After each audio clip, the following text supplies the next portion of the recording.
Martial Peak, Chapter 4385, Fighting a Sixth Order Master. You court death. Yin Fei Bai roared. He would be completely humiliated if word got out that his women were hurt in his own room. Initially, he intended to capture Yang Kai and then deal with a woman named Lan Yu Ruo. However, his mind was now filled with murderous intent. As his Sixth Order Open Heaven Realm aura permeated the air, he raised his hand and then brought down his palm. A gigantic green palm was immediately formed above Yang Kai's head, made from the purest world force. The attack was like an entire small universe pressing against Yang Kai. Moreover, it was the small universe of a Sixth Order Open Heaven Realm Master. At that instant, Yang Kai felt tremendously pressured. Although he'd had a good fight with Ma Tianyuan after he had just ascended to the Open Heaven Realm, he hadn't been forced into going all out. However, as he was faced with a furious Sixth Order Open Heaven Realm Master now, any slight negligence would cost him his life. His fighting spirit had been ignited as he boldly shot into the sky and met the palm head-on. A sense of ruthlessness flashed through Yun Fei Bai's eyes as he clenched his fist, whereupon the gigantic palm also closed and turned into a cage as it grasped Yang Kai's small figure. The next instant, however, Yun Fei Bai's expression changed drastically. As world force undulated, rays of light shot out in all directions. The gigantic hand exploded as a figure shot out and charged towards Yun Fei Bai as swift as lightning. Upon seeing that, Yun Fei Bai snorted. Although he didn't seem to be moving, he abruptly appeared in front of Yang Kai. As his clothes flapped in the wind, powerful but inconspicuous attacks bombarded Yang Kai. Every attack contained an extremely horrifying world force. Yang Kai continuously fended off the attacks as his figure shook and stepped backwards upon impact. He reflected as he fought, realizing that a Sixth Order Open Heaven Realm Master was truly powerful. Although he was pretty strong as a Fifth Order Open Heaven Realm Master, there was still a difference of one order between them. Therefore, there was a clear disparity between their might. Yang Kai knew he had to settle this fight as soon as possible.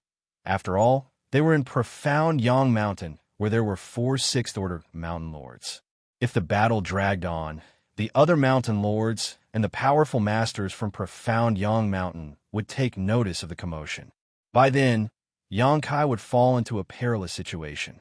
He wasn't arrogant or ignorant enough to believe he could deal with several Sixth Order Open Heaven Realm Masters all at once. You're really something, brat. Although Yun Fei Bai was incensed, he still couldn't help but praise Yang Kai upon seeing that the latter was able to ward off his attacks. Even though there was only a difference of one order between the Fifth Order and the Sixth Order Open Heaven Realm, the disparity in strength was as great as the distance between the heavens and the earth. If Yun Fei Bai was dealing with any other Fifth Order Open Heaven Realm Master, he was confident that he would be able to take down the other party in 10 moves. However, Yang Kai had already fended off 100 blows, and aside from looking a bit awkward, was perfectly fine. He couldn't help but wonder whether Yang Kai really was a new Fifth Order Open Heaven Realm Master. Is he just playing the pig? If he isn't a new Fifth Order Open Heaven Realm Master, what's going on with that unstable aura of his? While Yun Fei Bai was still lost in his thoughts, Yang Kai, who was forced to continuously step backwards, suddenly stopped in his tracks. At that instant, Yun Fei Bai felt his chest tightening as a sense of crisis suddenly befell him. The next moment, Yang Kai reached out his hand and summoned a long spear into his grip. The entire world seemed to shake the moment the spear appeared. A mighty dragon roar resounded as a majestic dragon pressure permeated the air.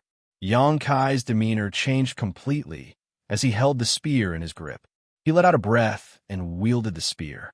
Without any wasted movements or hesitation, he unleashed the full power of his supreme limitless spear technique.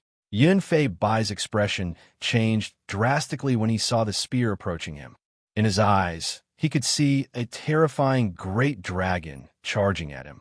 As the dragon swam through the air, seemingly determined to swallow him down in one fell swoop. Faced with this terrifying monster, he felt as insignificant as an ant. He immediately bit his tongue to compose himself. Resisting the dragon pressure, Yun Fei Bai roared as he summoned a scroll on which some illegible characters were written. Despite that, every stroke of the characters looked like a uniquely shaped sword. The terrifying sword chi spread out. After he infused his world force into the scroll, the characters came apart and turned into beams of very pure sword chi. As they slashed across the void, the sounds of breaking through the air were heard. This was a complete humiliation. As a Sixth Order Open Heaven Realm Master, Yun Fei Bai was forced to use his artifact when dealing with a mere Fifth Order Open Heaven Realm Master. This was totally inconceivable to him. Prior to this, it never crossed his mind that such a formidable Fifth Order Open Heaven Realm Master existed in this world. Comparing himself, back when he was still a Fifth Order Open Heaven Realm Master, to this young man, Yun Fei Bai felt he wasn't even worthy of carrying the ladder shoes. To the side, the Wei brothers were dumbstruck and shuddered violently. They were not on the battlefield, so they were not able to experience how powerful Yang Kai was directly. However, upon seeing that the Second Mountain Lord had summoned his artifact, they knew that the latter had no other means to deal with the opponent. That was why they appeared horrified. Yang Kai wielded the Azure Dragon Spear with complete freedom, unrestrained by anything. The spear was like an extension of himself, and he could manipulate it in any way he imagined. The scroll glowed wildly as the beams of sword chi crisscrossed one another. However, they were all warded off by Yang Kai. It had been many years since Giant Spirit God Ada had given this spear to Yang Kai, and Yang Kai had used the Azure Dragon Spear and killed many enemies already. Nevertheless, it wasn't until this moment that he had a real taste of the spear's true might. This was an artifact that only an Open Heaven Realm Master could truly wield. Although he was able to bring out a fraction of the spear's power in the past, it was only because he possessed a dragon source. Since he was weak, he was unable to fully display the spear's might. However, this time was different. With the weapon in his hand, Yang Kai could clearly feel fluctuations that resembled joy coming from the spear. Holding it, he felt as though he could challenge all 36 cave heavens and 72 paradises alone. Like a thunderstorm, Yang Kai repeatedly thrust out his spear in rapid succession. The attacks didn't only contain the power of the Azure Dragon Spear, but also Yang Kai's understanding of the Tao of space and Tao of time. In Yun Fei Bai's eyes, Yang Kai's spear and figure were blurry and elusive, making it almost impossible for him to follow his movements or identify his position. On top of that, his own thoughts seemed to be disturbed, like there was a disconnect between his mind, body, and the surrounding world. The power of the scroll had been fully activated, and all the characters had left its surface, transforming into colorful blades of sword chi that repeatedly slashed through the air. A long time seemed to have passed, but it was also as if only an instant had gone by. When Yang Kai's figure completely disappeared from Yun Fei Bai's sight for an instant, and he suddenly felt a tremendous sense of danger engulfing him. As a Sixth Order Open Heaven Realm Master, he had experienced countless life-and-death moments. Therefore, he was extremely sensitive to danger, and he was able to react appropriately. All the sword chi returned and formed into a dazzling sword wave in front of him before he pushed it forward. The next moment, Yang Kai abruptly appeared before him, as though he was throwing himself into the sword wave. He didn't seem to have the intention of backing down, as his eyes were filled with determination and murderous intent. As Yang Kai stared fixedly at his opponent, he unleashed a grand thrust with his Azure Dragon Spear and bellowed, "Die!" Blood splattered everywhere. Yun Fei Bai's chest had been penetrated by Azure Dragon Spear, while Yang Kai's neck was slashed across by the sword wave. The flesh around the wound rolled up as he was almost decapitated. Upon impact, both of them were forced to step back as their blood splattered out. It had to be said that at that moment of crisis, Yun Fei Bai had reacted in the best possible manner. If he hadn't harmed Yang Kai with that sword wave, forcing his spear thrust off course ever so slightly, the attack could have killed him. After they separated, Yang Kai held the spear in one hand while covering the wound on his neck with his other. He seemed determined to continue attacking. However, before he could make a move, he suddenly looked in a particular direction and snorted, "This isn't over." When I see you again, I'll definitely kill you." Upon declaring so, Yang Kai shot away from profound Yang Mountain. He wanted to kill Yun Fei Bai, but the intense battle just now had alerted the top masters from profound Yang Mountain, and he could detect that those Sixth Order Open Heaven Realm Mountain Lords were approaching. If he stayed there any longer, he would have been besieged by them. "Kill him for me. Kill him." An extremely pale Yun Fei Bai stomped hard, and his roar reverberated across the entire profound Yang Mountain. The figures who were coming to Yun Fei Bai immediately turned around and chased after Yang Kai, including the third and fourth mountain lords of profound Yang Mountain. There was only one person who landed in front of the ruined Grand Hall. It was a fair-skinned and gentle-looking person who looked like an innocent young man. However, the shrewdness behind his eyes suggested that he was older than he appeared. Head Mountain Lord. The Wei brothers hurriedly lowered their heads. This young-looking man was actually the first mountain lord of profound Yang Mountain, Wuxia. The four great mountain lords of profound Yang Mountain were all in the Sixth Order Open Heaven realm, but he was the undisputed leader because he was just one step away from the Seventh Order. In this regard, the other three mountain lords, as well as the three chiefs of Unrivaled Guild and the two island masters of Twin Spirit Island, were incomparable to him. In the shadowless cave heaven, cultivators were still able to break through to the next realm.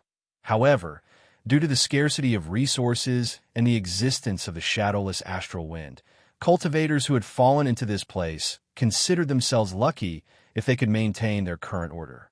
No one dared hope to achieve a breakthrough here.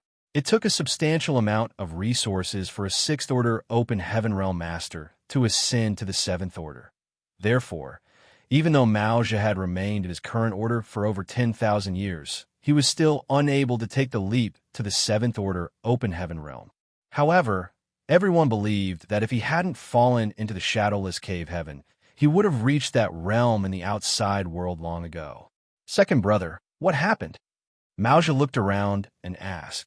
With a pair of eyes that seemed able to spit fire, Yun Fei Bai said through clenched teeth, "I was caught off guard by some brat." Wuxia looked in the direction Yang Kai had left with a slightly furrowed brow. "If I'm not mistaken, that person is only in the Fifth Order Open Heaven realm, right?" Martial Peak, Chapter 4386 for Great Mountain Lords. Yun Fei Bai flushed and said, "I was just careless."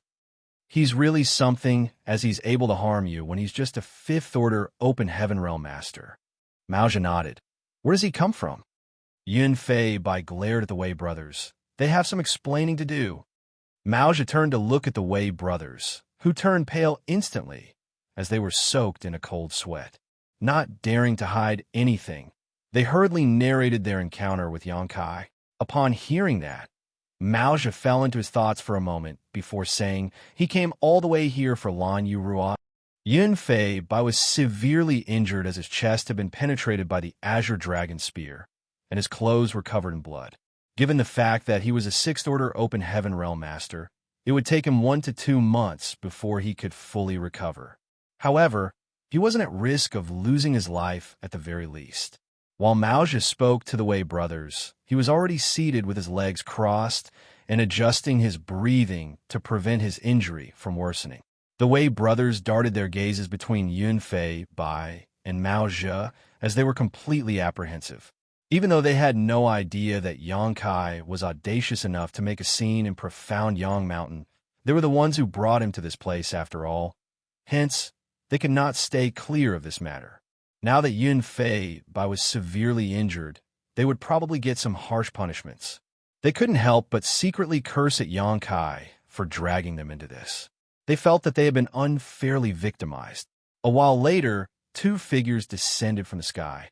They were the third mountain lord and the fourth mountain lord of profound Yang Mountain. Wuxia turned to look at them, whereupon the third mountain lord Gung Qing shook his head. "He've escaped." Wuxia arched his brow. "Oh, he managed to flee with you 2 personally chasing after him? Wasn't that boy injured by second brother?" The fourth mountain lord was the only woman among the 4 great mountain lords of profound Yang Mountain. Apart from her alluring face and curvy figure, her watery eyes seemed able to suck a man's soul into them at any moment. Upon hearing Mao's words, she replied, "That boy seems to be adept in the Tao of space." He teleported away while third brother and I were chasing him, vanishing into thin air. Mao's gaze brightened. He's adept in the Tao of space. Gongqing dipped his head. I believe so. Mao immediately closed his eyes and scanned his surroundings. A moment later, he nodded. It's true. There are some residual fluctuations of space principles here. No wonder he had the guts to make a scene in profound Yang Mountain. I heard that masters of the Tao of space are unrivaled when it comes to chasing and escaping. Unless we're able to seal the heavens and lock the earth, we won't be able to restrict his freedom. It seems the rumors are true. After pondering on it for a moment, he went on to say, since that boy has come all the way here for Lan Yu Ruo, he'll definitely look for her. Third brother, fourth sister, please go over and capture that boy. I don't care about the others, but that boy has to be brought back to me alive. Gongqing and the fourth mountain lord Zhou exchanged glances. Then the former asked doubtfully, it seems that you have a high regard for that boy, big brother. Mao gently rubbed his fingers together and asked, how many years have you been in the shadowless cave heaven? Third brother. After giving it a thought, Gongqing replied, I can't remember the exact length of time, but I suppose it's been 3,000 years. What about you, fourth sister? Zhou replied, I'm sure it's been more than 1,000 years. Then, Mao took a glance at Yun Fei Bai, who was trying to heal his wound, and said, second brother came earlier than you two. He's been around for 6,000 years while I've been stuck in this place for more than 10,000 years. The shadowless cave heaven is neither big nor small. Over the years, we've searched all the places we could, but we're still unable to find an exit. All of them appeared dejected at the mention of this. Besides profound Yang Mountain, those from Unrivaled Guild and Twin Spirit Island had constantly been looking for a way out as well. However, they were unable to find any clue regardless of how hard they tried. It's been so many years. Don't you want to go out and see the outside world again? Do you want to remain stuck in this damned place forever? Gongqing replied, of course we won't leave. Zhou appeared to be in her thoughts. Big brother, you mean? Mao nodded. That boy is a master of the Tao of space, so he's much more sensitive to space principle fluctuations than us. Perhaps he'll be able to find the way out. The gazes of Gongqing and Zhou brightened when they heard that. Although they were unable to find the exit after so many years, it didn't mean that the shadowless cave heaven had no exit. It was just that they hadn't found it. If they could make use of this boy who was proficient in the Tao of space, perhaps they would have a pleasant surprise. An excited Gongqing said, and don't worry, big brother. Fourth sister and I will call the roll and capture that boy immediately. Just when Mao was about to speak, Yun Fei Bai suddenly opened his eyes and shouted, wait a moment. Gongqing gazed at him. Is there anything you want to say, second brother? Yun Fei Bai said through gritted teeth, please leave this matter to me, big brother. It's utterly humiliating that I was injured by that brat. If I don't get my revenge, I'll never have a good night's rest again. Upon hearing that, Mao frowned. Zhou said, second brother, your wound. How are you going to make a move? Don't forget that Lan Yu Ruo is also a sixth-order open heaven realm master.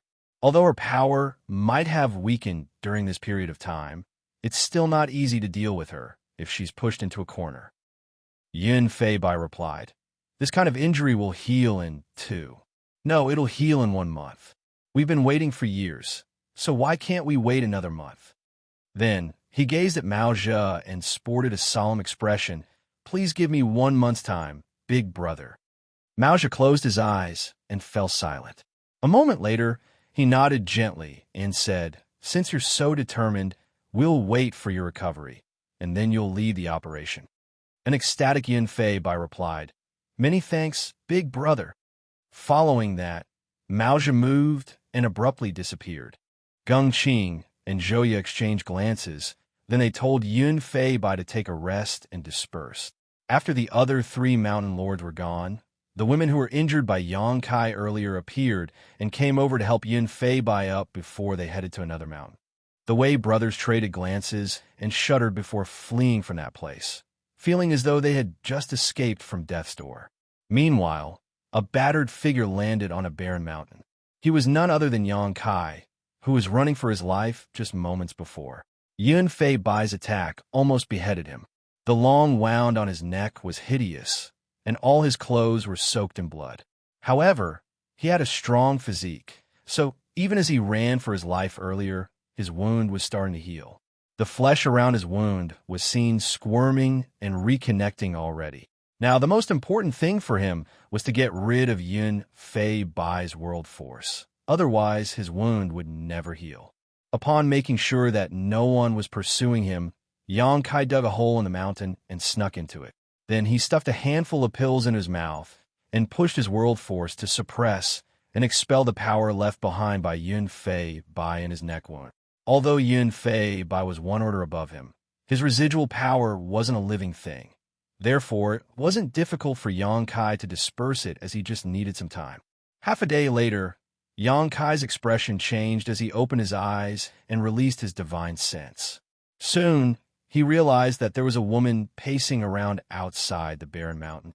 Yang Kai initially decided to ignore her. After all, he had to recuperate as soon as possible, but the woman kept pacing around for a long time as though she had discovered something. His heart sank as he had no choice but to leave his hideout. The woman was only in the fourth order open heaven realm, so given Yang Kai's current strength, he could kill her as he pleased.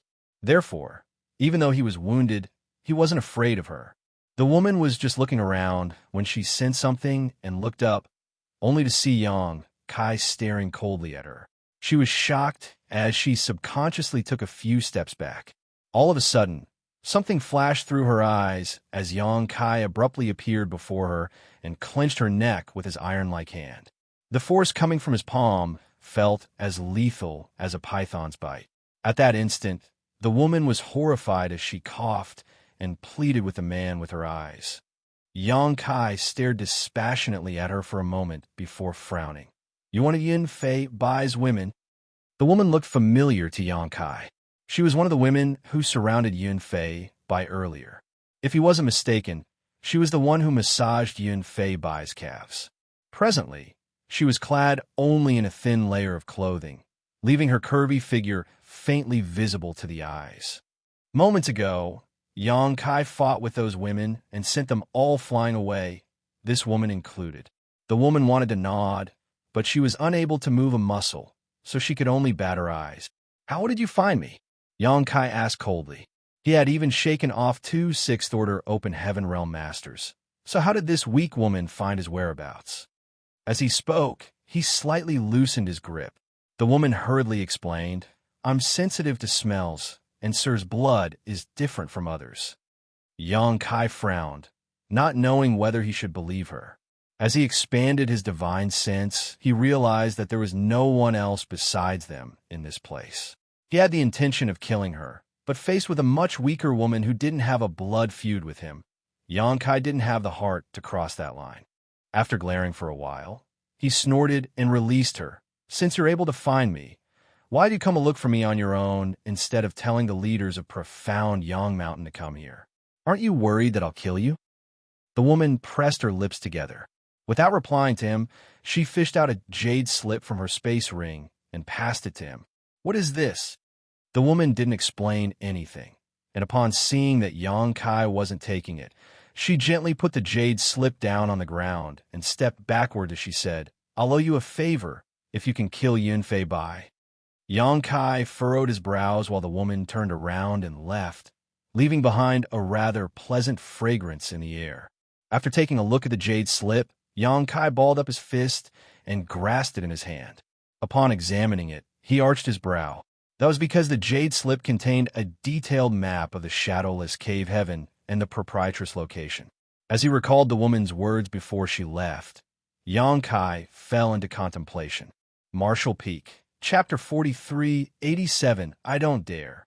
It seemed that the woman wasn't willing to become Yun Fei Bai's plaything. She was forced into such a state. Unfortunately, she was too weak to resist. The fact that Yang Kai barged into profound Yang Mountain and wounded Yun Fei Bai allowed her to see a glimmer of hope. So she came all the way here to look for him and give him some information. After storing the jade slip, Yang Kai turned around and left.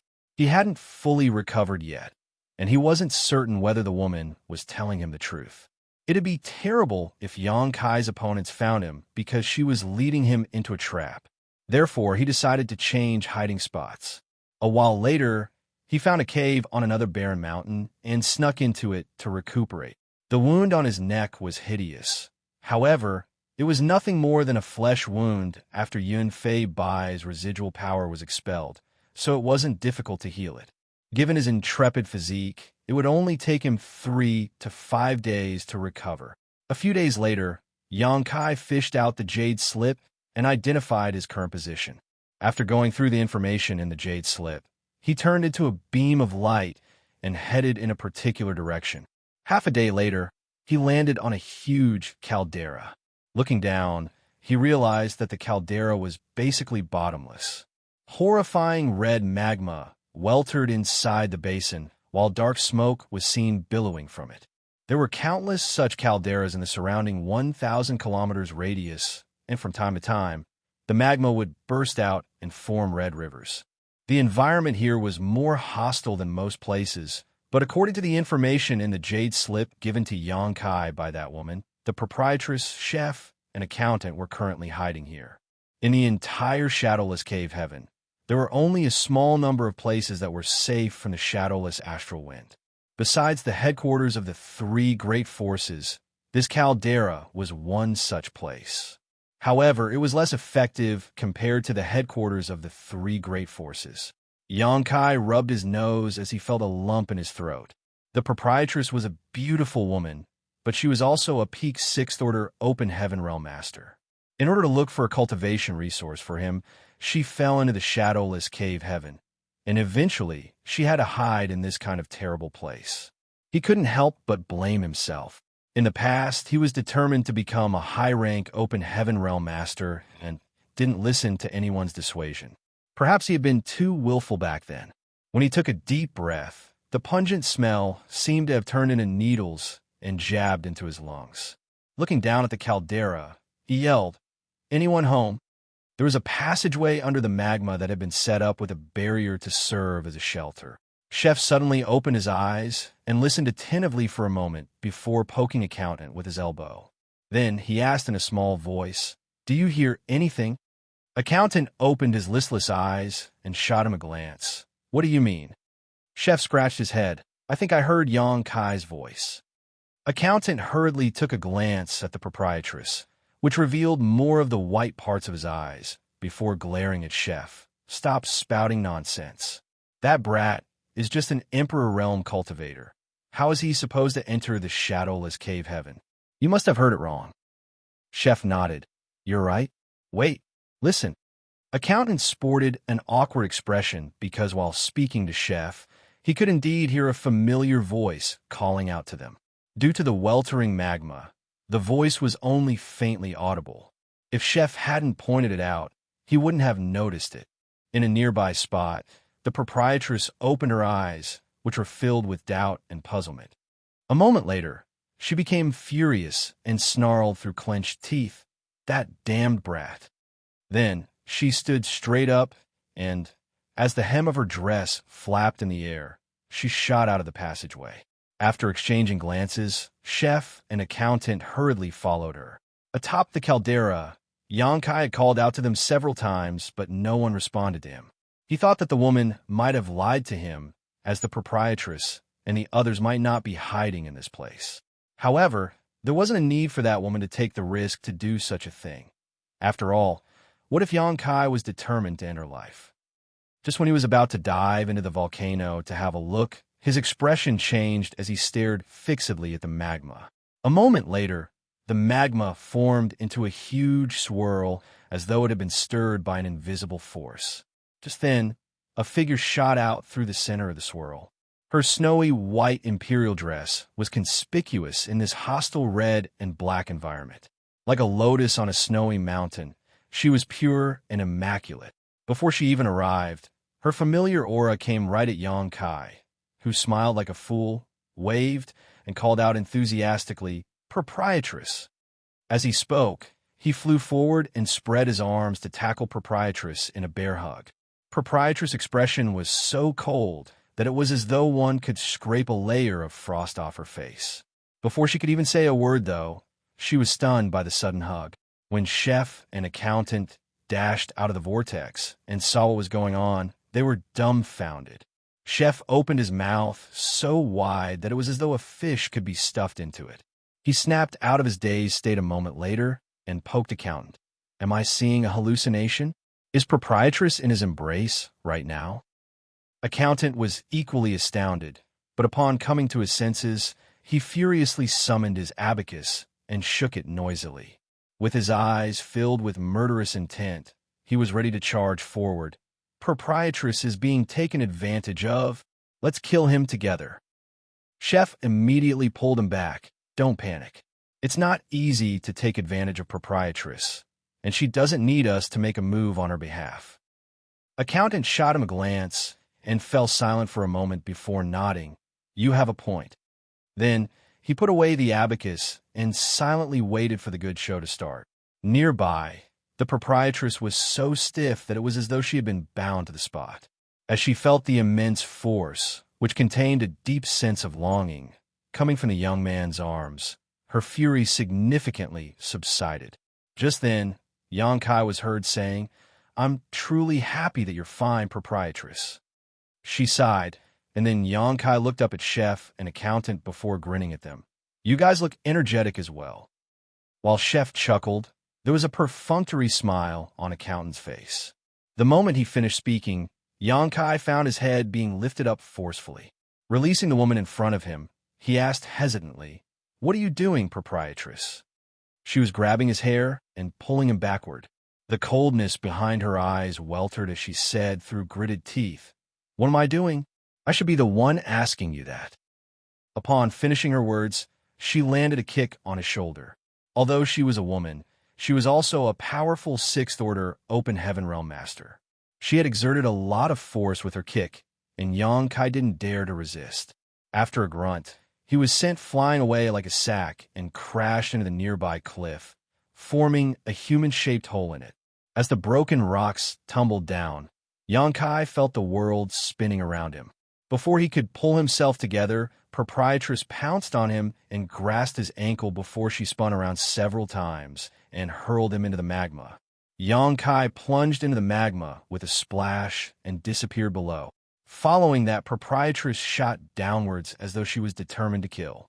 Chef and Accountant both had their faces twitch as they watched. A moment later, violent movements were felt coming from the magma. Following that, a pitiful shriek broke through the sky as Xianxia was blasted out of the magma while flailing his limbs in the air. Proprietress followed him closely and repeatedly assaulted him in a ruthless manner.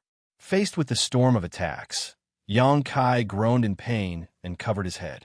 His nose had even started bleeding. You dare dodge? Try dodging one more time and see what happens. Proprietress beat him up while verbally threatening him. Under the pressure, Xianxia didn't dare to resist in any way. Helpless, he could only lie on the ground and curl up into a ball, covering his head to protect his vitals while he let the Proprietress vent out all her anger on him. Stop hitting me, Proprietress. I can see what's under your skirt. Xianxia suddenly exclaimed. Proprietress was already incensed to begin with, so upon hearing such loathsome words, she exerted even more strength into her kicks. Unable to take it anymore, Chef and Accountant immediately went over to pull her back. Proprietress' chest heaved heavily as her figure trembled with fury. She said through clenched teeth, Let go. I must kill this infuriating boy today. Please calm down, Proprietress. You don't have to do this kind of dirty work yourself. We'll do it for you. As Chef spoke, he sent a signal to Accountant with his eyes, whereupon they pushed Proprietress away and pounced on Xianxia, who had curled up on the ground, before they beat him up in a merciless manner. Although Proprietress' attacks were hurtful, Xianxia wouldn't have any grudges against her. She must be aware that he had ascended to the open heaven realm, so it was only natural she felt various kinds of disappointment and grief in her heart. However, Xianxia wasn't about to put up with Chef and Accountant beating him up. Therefore, he shot them a glare to mean that he would settle the score with them for assaulting him today. You dare you glare at them? Proprietress bellowed while placing her palms on her hips. I don't dare to. Forgive me. Yang Kai covered his head again. With proprietress backing, chef and accountant became increasingly ruthless. Meanwhile, Yang Kai silently counted the number of attacks they landed on him. A moment later, proprietress suddenly spoke up. All right, stop. Do you two really want to kill him? She didn't mean it when she said she wanted to kill Yang Kai. Simultaneously, chef and accountant leapt away and retracted their powers since they were done with their job. Yang Kai, who was still lying on the ground, slightly parted his fingers and examined proprietress through the gap. Upon seeing that she was still furiously gritting her teeth, he quickly flashed a fawning smile at her. However, his swollen face made him look both funny and abominable. Upon seeing that proprietress took a step forward, Yang Kai shuddered and quickly covered his head again. She bent over and clenched the man's collar before hoisting him up to her face. Glaring at him with a pair of slightly reddened eyes, she questioned solemnly, You broke through to the open heaven realm, didn't you? Yes. Yang Kai bashfully nodded his head as he wouldn't dare to look her in the eyes. Martial Peak, Chapter 4388, Good Brother. Fifth Order, the proprietress asked again. Upon hearing that, Yang Kai forced a fawning smile. Why must you infuriate me so? The proprietress stomped her foot so hard the ground shook. The Fifth Order Open Heaven Realm still makes me an Open Heaven Realm Master. Yang Kai rubbed his nose. The proprietress glared at him with reddened eyes and gritted her teeth as though she wanted to skin him alive. The moment she heard Yang Kai's voice just now, she knew that he must have entered the Open Heaven Realm. Otherwise, he couldn't possibly have entered the shadowless cave heaven. That was because only Open Heaven Realm Masters could enter this damned place. However, given his situation, it was extremely difficult for him to obtain a high-rank element treasure. For a moment, she prayed that he had come into this place as a high-rank Open Heaven Realm Master. Nevertheless, as soon as she saw him, she knew that he didn't manage to directly advance to the high-rank Open Heaven Realm. In that case, it would give her some solace if he at least was a Sixth Order Open Heaven Realm Master. Unfortunately, the Fifth Order was all he could achieve. She was fully aware that Yang Kai had built an incredibly solid foundation, and that was the reason she was heartbroken. He had the potential to become a high-rank Open Heaven Realm Master directly, but he ended up breaking through to the Fifth Order instead. It could be said that his martial Tao was ruined and his future was bleak.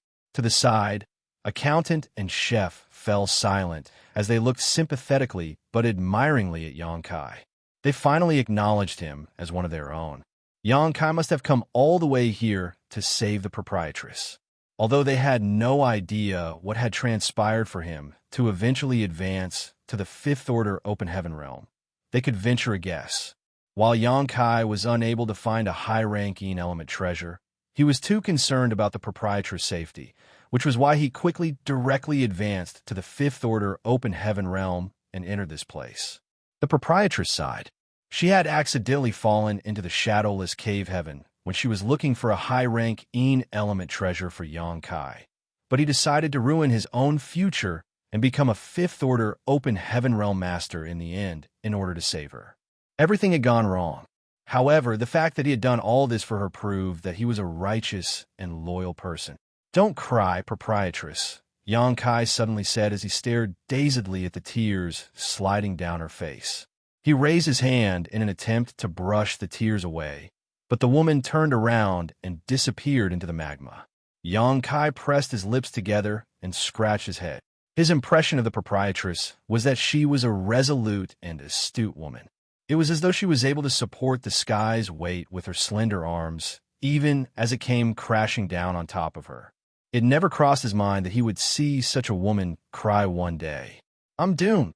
Yang Kai was apprehensive as he gazed pleadingly at chef and accountant. She must be so mad that she started crying. What should I do? Chef heaved a sigh and went over to pat his shoulder. She isn't crying because she's mad. What do you mean? Yang Kai was startled. What is the reason then? She's blaming herself. Accountant spoke up. She must be thinking that if she hadn't fallen into the shadowless cave heaven, you wouldn't have forcefully broken through to look for her. She believes that you've fallen into such a state because of her. You're supposed to be able to make it to the 7th order directly, but you only ended up in the 5th order. She's crying because she's heartbroken and is deep in self-blame. Xianxia furrowed his brow. Ascending to the open heaven realm is my own decision. It has nothing to do with her. Chef shot him a glance. Do you even believe what you've just said? Upon hearing that, Xianxia became startled and fell silent. Chef went on to say, regardless, what is done is done. Let's go in first. Since you've come all the way here to look for us, you'll also be my good brother from now on. In the past, only Old Bai and the accountant were my good brothers, and now you're also included. As he spoke, he went over to hoist the battered Xianxia. With a serious expression, accountant nodded. You're also my good brother. Then, he dashed forward and helped Xianxia up alongside Chef. Xianxia suddenly muttered, Chef, you punched me 38 times and kicked me 13 times just now. As for you, you punched me 27 times and kicked me 16 times. As soon as he finished speaking, Chef and accountant released him at the same time, which caused him to fall on his butt. While Xianxia was in a dazed state, the two of them turned into rays of light and plunged into the magma. A furious Xianxia said through clenched teeth, You two really are my good friends, huh? Then he got to his feet and rubbed his backside before chasing after them.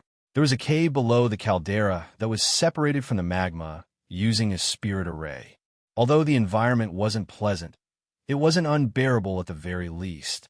It was a cave about the size of several houses, and since the restriction had opened up, Xianxia was able to enter easily. Presently, the proprietress was seated motionlessly on a rock chair as she faced away from the entrance. Chef and accountant, who had come into this place earlier, were just standing behind her. Chef turned his head to take a glance and said in a small voice, He's here, proprietress. Do you want us to chase him away, or do we let him stay? The proprietress didn't respond to him, as though she hadn't heard anything at all. Accountant followed up. What's the point of asking this question? Proprietress is obviously mad. Chase him away and let him perish on his own outside. Chef grunted in a deep voice, Good. Following that, they were ready to make a move as they rolled up their sleeves. Unable to take it anymore, the proprietress said coldly, Do you two want to anger me as well?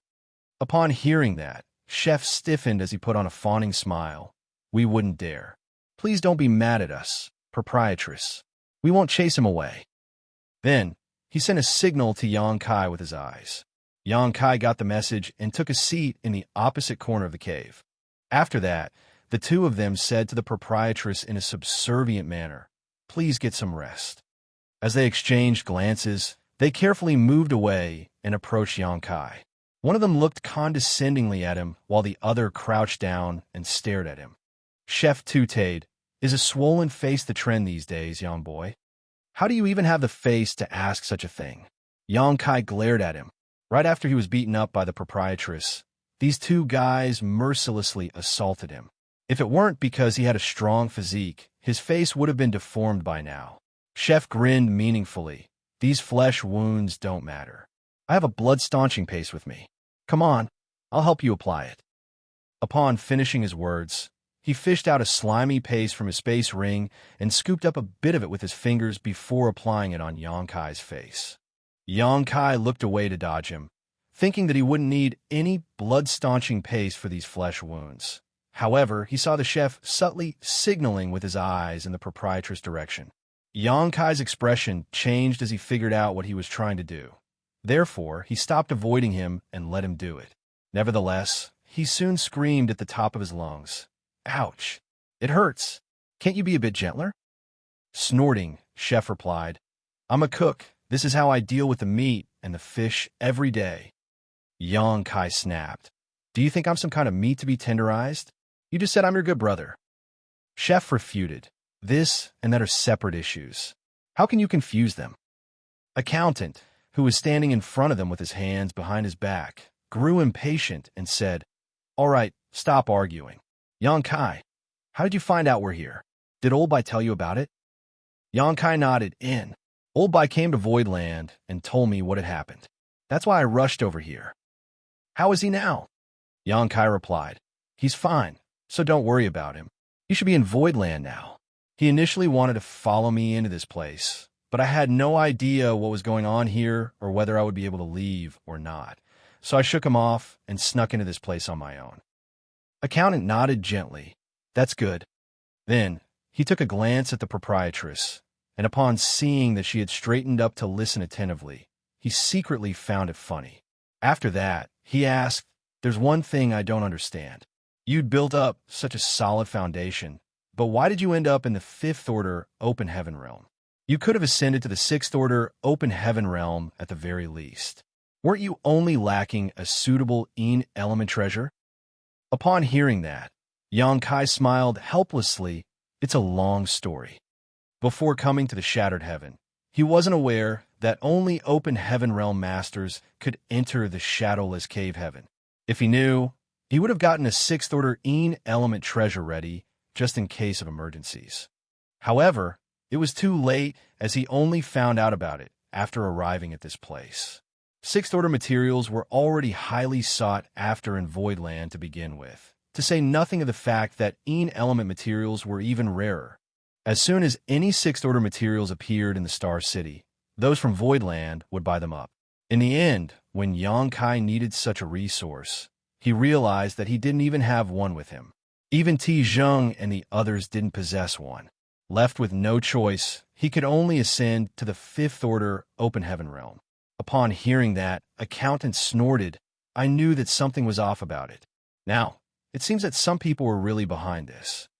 After falling into the Shadowless Cave Heaven, he had some suspicions, but he didn't have any evidence to prove it. After hearing Yang Kai's story, though, he realized that his speculations were right. They hadn't accidentally fallen into the Shadowless Cave Heaven.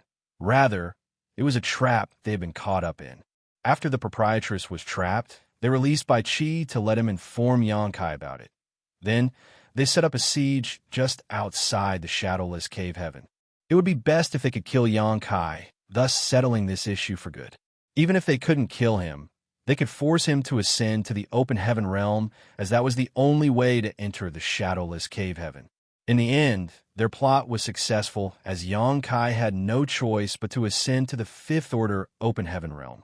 However, they had never expected that Black Crow Divine Monarch would lead a group of people and launch a sneak attack on them at the critical moment, which resulted in them suffering immense losses.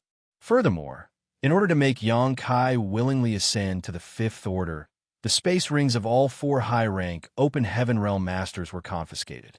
It could be said that their losses were almost unbearable. In any case, they had finally settled the issue regarding Yang Kai. This kind of outcome was still acceptable, and while no one was happy, they were at least satisfied.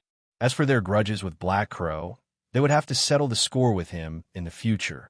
You had the potential to become a 7th Order Open Heaven Realm Master, but you ended up in the 5th Order. Don't you regret it? Accountant asked in a grim voice. If he were the one who had to go through this, he couldn't have remained calm and collected. It's a shame that I'm unable to achieve my goal, but I don't regret my decision. Yang Kai shook his head. Given the situation I was in, I probably won't be able to get a high-rank element treasure, even if I waited for 1,000 years. Rather than wasting so much time waiting for something that might not even come to be, I believe I should have a power I can call my own. Martial Peak, Chapter 4389, Consuming a World Fruit. You're pretty poised about all this, Accountant said admiringly. Yang Kai shrugged while replying, There's nothing else I can do about it, so I think I should be optimistic. Just then, a rustling sound was heard. Proprietress rose from the chair and approached the 3 of them, who turned their heads to look at her. When she reached them, she extended her hand towards Chef, who promptly passed her the blood-staunching paste and took a rock chair from a nearby spot before placing it behind her. As the proprietress took a seat, she gazed at Yang Kai with a conflicted look and scooped up some blood-staunching paste before applying it to the bruises on his face. In response, Yang Kai beamed at her. A frustrated proprietress snapped, Why are you smiling like a fool? Then, she exerted more force with her hand, which caused him to wail in pain. After a sigh, She rubbed the paste on his skin and said, "Since you've ascended to the fifth order open heaven realm, there's no going back. The small universe in your body has formed, so it'll be useless even if you regret it in the future." "I won't regret it." Kai shook his head. "When I arrived in the outer universe, it was you who took care of me like a caring senior. Now that you're in trouble, there's no way I can sit back and do nothing. I'm even willing to barge into the 36 cave heavens and 72 paradises for you, let alone a mere shadowless cave heaven." "Stop boasting." The proprietress shot him a glare and ground her teeth. "A senior? Am I that old to you?" In an instant, Kai was soaked in cold sweat. Proprietress is still in the spring of her youth. The word old can in no way be associated with you. "I was wrong." After a snort, the proprietress gently continued, "Since you've ascended to the fifth order open heaven realm, your limit will be the seventh order open heaven realm. Given your heritage and foundation, it won't be difficult for you to make it to the seventh order as long as you have enough resources. If you want to go further than that, it'll depend on whether you'll come across the right opportunities, so you'd better brace yourself for it." "I understand." Kai nodded. By refining open heaven pills and resources of various elements, a cultivator could only rise 2 orders from the one they initially broke through to. This was a universal truth that had been proven by countless cultivators since time immemorial. No one had managed to overcome this law. That was because there was a limit for growth regardless of whether one refined open heaven pills or other resources. However, if one could find innate open heaven pills formed in the universe furnace, they could break through this limit. Unfortunately, such pills were incredibly rare. Whenever the universe furnace appeared, it would cause an upheaval in the 3,000 worlds and lead to a reign of terror and bloodshed. Even the eighth order open heaven realm masters, who rarely stepped out of the cave heavens and paradises, would make a move upon getting wind of its appearance. In that kind of situation, even the seventh order open heaven realm masters were unable to interfere, as they could be easily killed if they were the slightest bit careless. Whenever the universe furnace appeared, it was normal for hundreds, if not thousands, of open heaven realm masters to lose their lives, all of them at the mid-rank at minimum. Even many seventh order and eighth order open heaven realm masters would die in this struggle. There's no rush to cultivate, as you have to stabilize your foundation first. When a person reaches the open heaven realm, all they have to do is accumulate more power in order to advance. While the proprietress was giving Kai a valuable lesson, she suddenly glanced at his neck and pinched his chin before turning his head slightly. With narrowed eyes, she asked, "How did you get this wound?" Although the wound on his neck caused by Yunfei Bai had basically healed, there was still a mark left. Upon realizing that it was a cut that almost beheaded Kai, the proprietress was shocked. "Who hurt you?" she asked in a grim voice. Kai batted his eyes and scratched his nose. "Before coming to this place, I went over to Profound Yang Mountain." "Yunfei Bai." The proprietress' eyes turned cold. Kai explained, "I had no idea where you were, but I heard that Yunfei Bai from Profound Yang Mountain was hunting for you, so I decided to go over and get some information from them. Don't worry. Although I've suffered a setback, he isn't in any better condition. I left a hole through his chest, which can be considered a little interest for what he owes you." Upon hearing that, chef and accountant exchanged astounded glances. It was only now that they understood how Kai was able to find them in the caldera. It turned out he gathered some information from those in Profound Yang Mountain. They secretly admired him for his audacity. They were aware of how powerful those from Profound Yang Mountain were, and Yunfei Bai was in the sixth order open heaven realm. It was inconceivable that Kai was able to wound Yunfei Bai and even escape from that place. The fact that he had pulled off this feat was beyond their ability to imagine. When they took a look at the wound on Kai's neck, they confirmed that it was a cut that almost decapitated him. He was so close to losing his life. "Are you sick of living? How could a mere fifth order like you barge into Profound Yang Mountain?" The proprietress gazed at him in astonishment, as she still couldn't believe what she had just heard. Kai just laughed like a fool while feeling warm in his heart. The proprietress ground her teeth, as though she was ready to reproach him, but upon recalling that he had done all this for her, she didn't have the heart to be harsh. Therefore, she said in a caring manner, "You mustn't act on a whim again in the future." Xianxia nodded repeatedly. "I'll remember it." With her eyes filled with a sense of self-blame, the proprietress heaved a sigh. If she had been careful enough back then, she probably wouldn't have fallen into the shadowless cave heaven, which led to Xianxia getting forced to ascend to the fifth order open heaven realm. Just treat your wounds first. You've just ascended to the fifth order open heaven realm, so you have to immediately consolidate your cultivation. You should cultivate in seclusion for a period of time. Although this place isn't particularly safe, we can't find a better location, the proprietress ordered.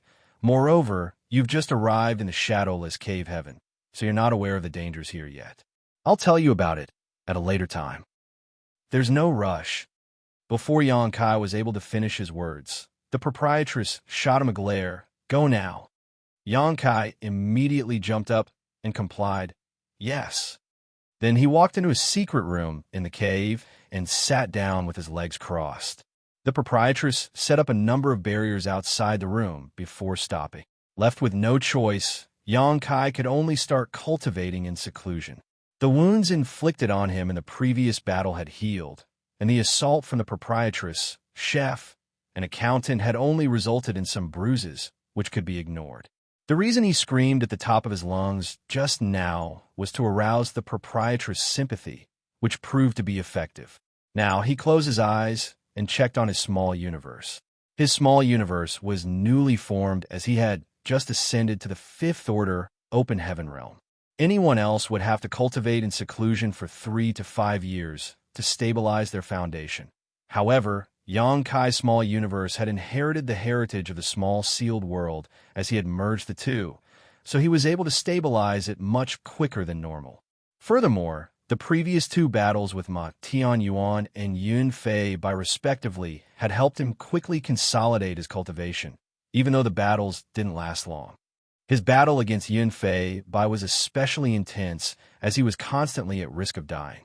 This kind of immense pressure was more effective than cultivating in seclusion, which was dull and tedious.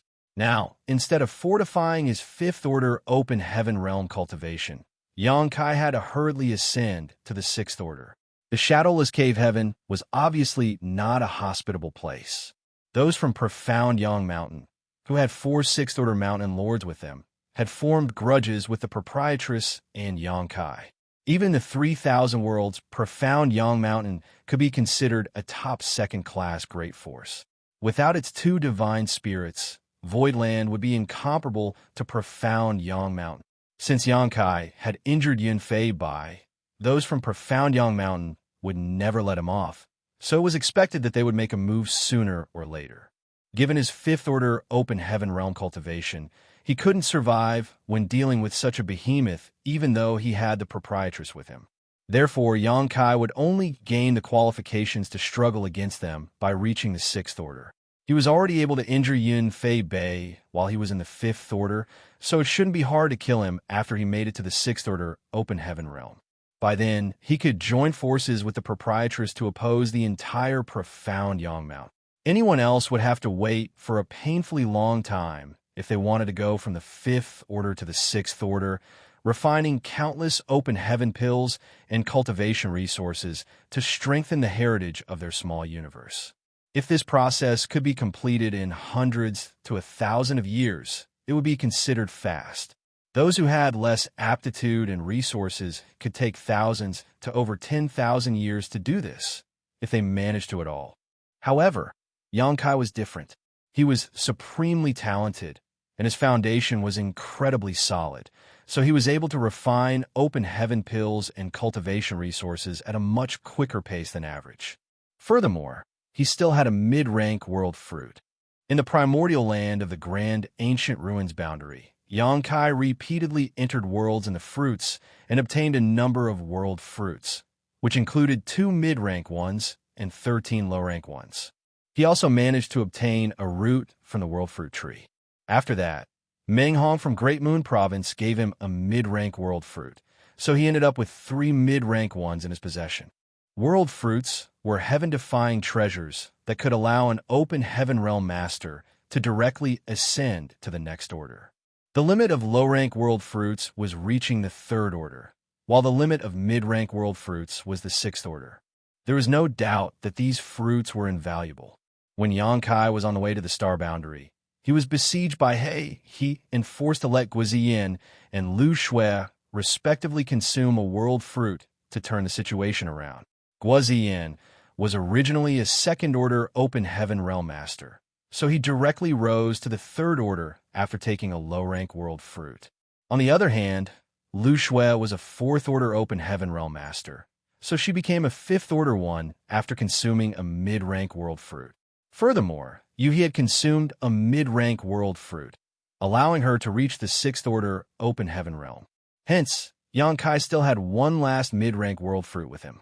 That was the reason he was willing to ascend to the fifth-order open heaven realm at that time.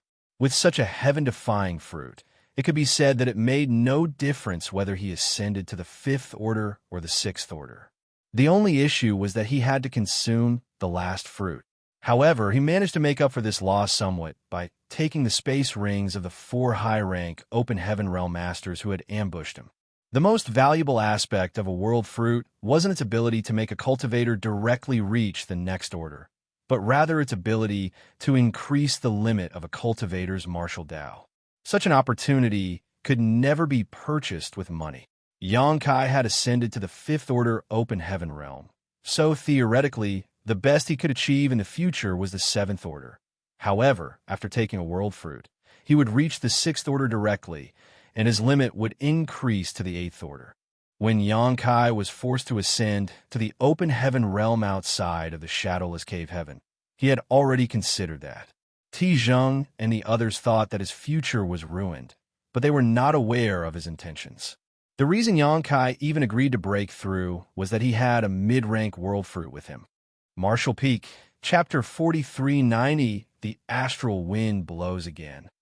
Inside the secret room, Xianxia fished out a box from his space ring and carefully opened it, whereupon a translucent spirit fruit the size of a fist came into his sight. It was the last mid-rank world fruit he had. Lights were seen swirling around the fruit's surface, giving it a rather entrancing look. After taking out the spirit fruit, Xianxia took a bite without hesitation.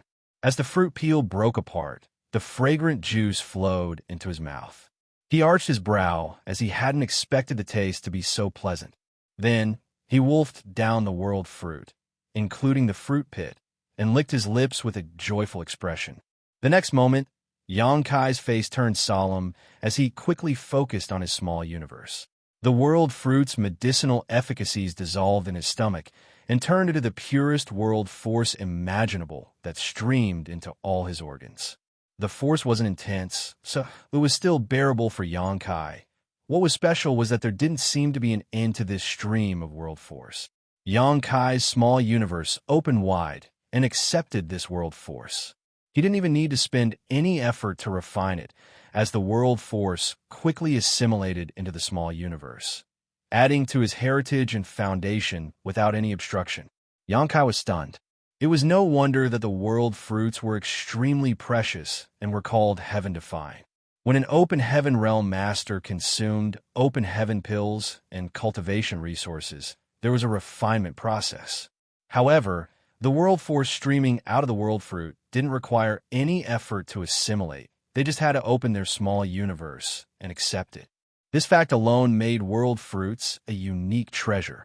As time passed, Xianxia could clearly feel that the heritage of his small universe was increasing in a rapid and steady manner as it marched towards the sixth order open heaven realm.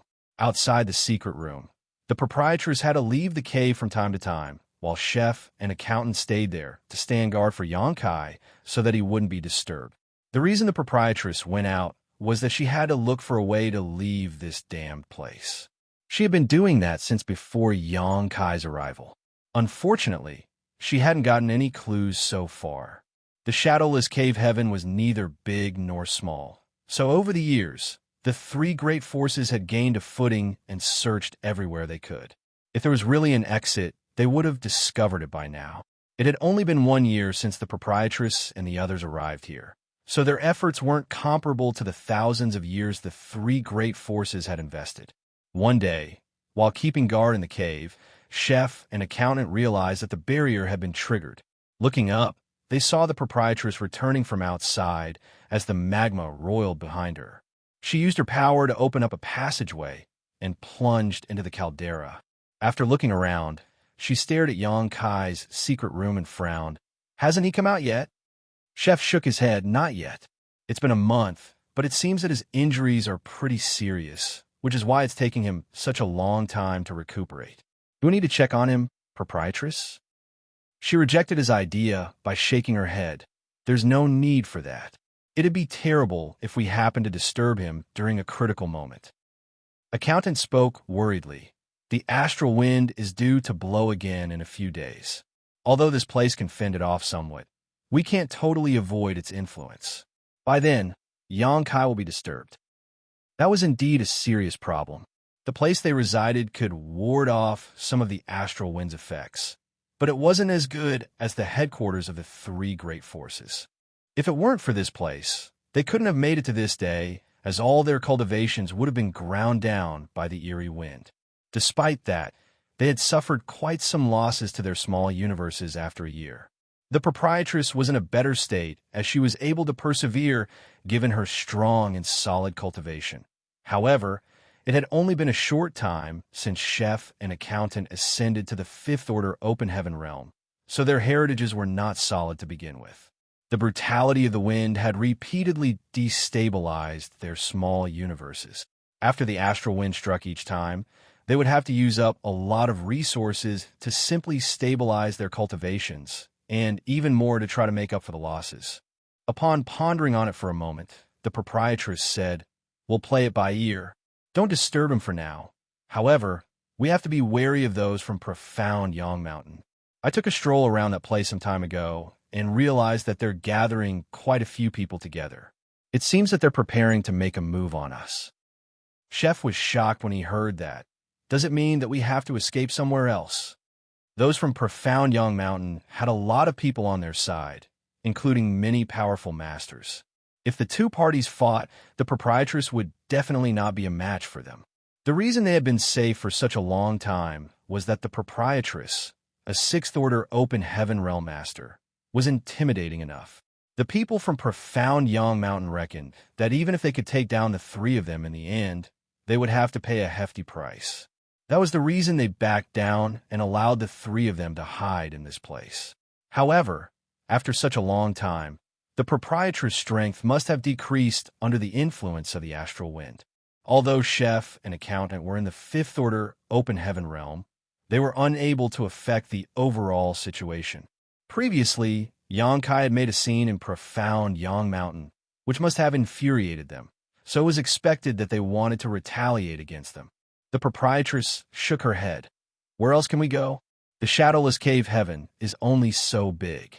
The only options left for us are Unrivaled Guild and Twin Spirit Island." She paused for a moment. "Which do you think we should join?" In the past, she had never considered joining one of the three great forces.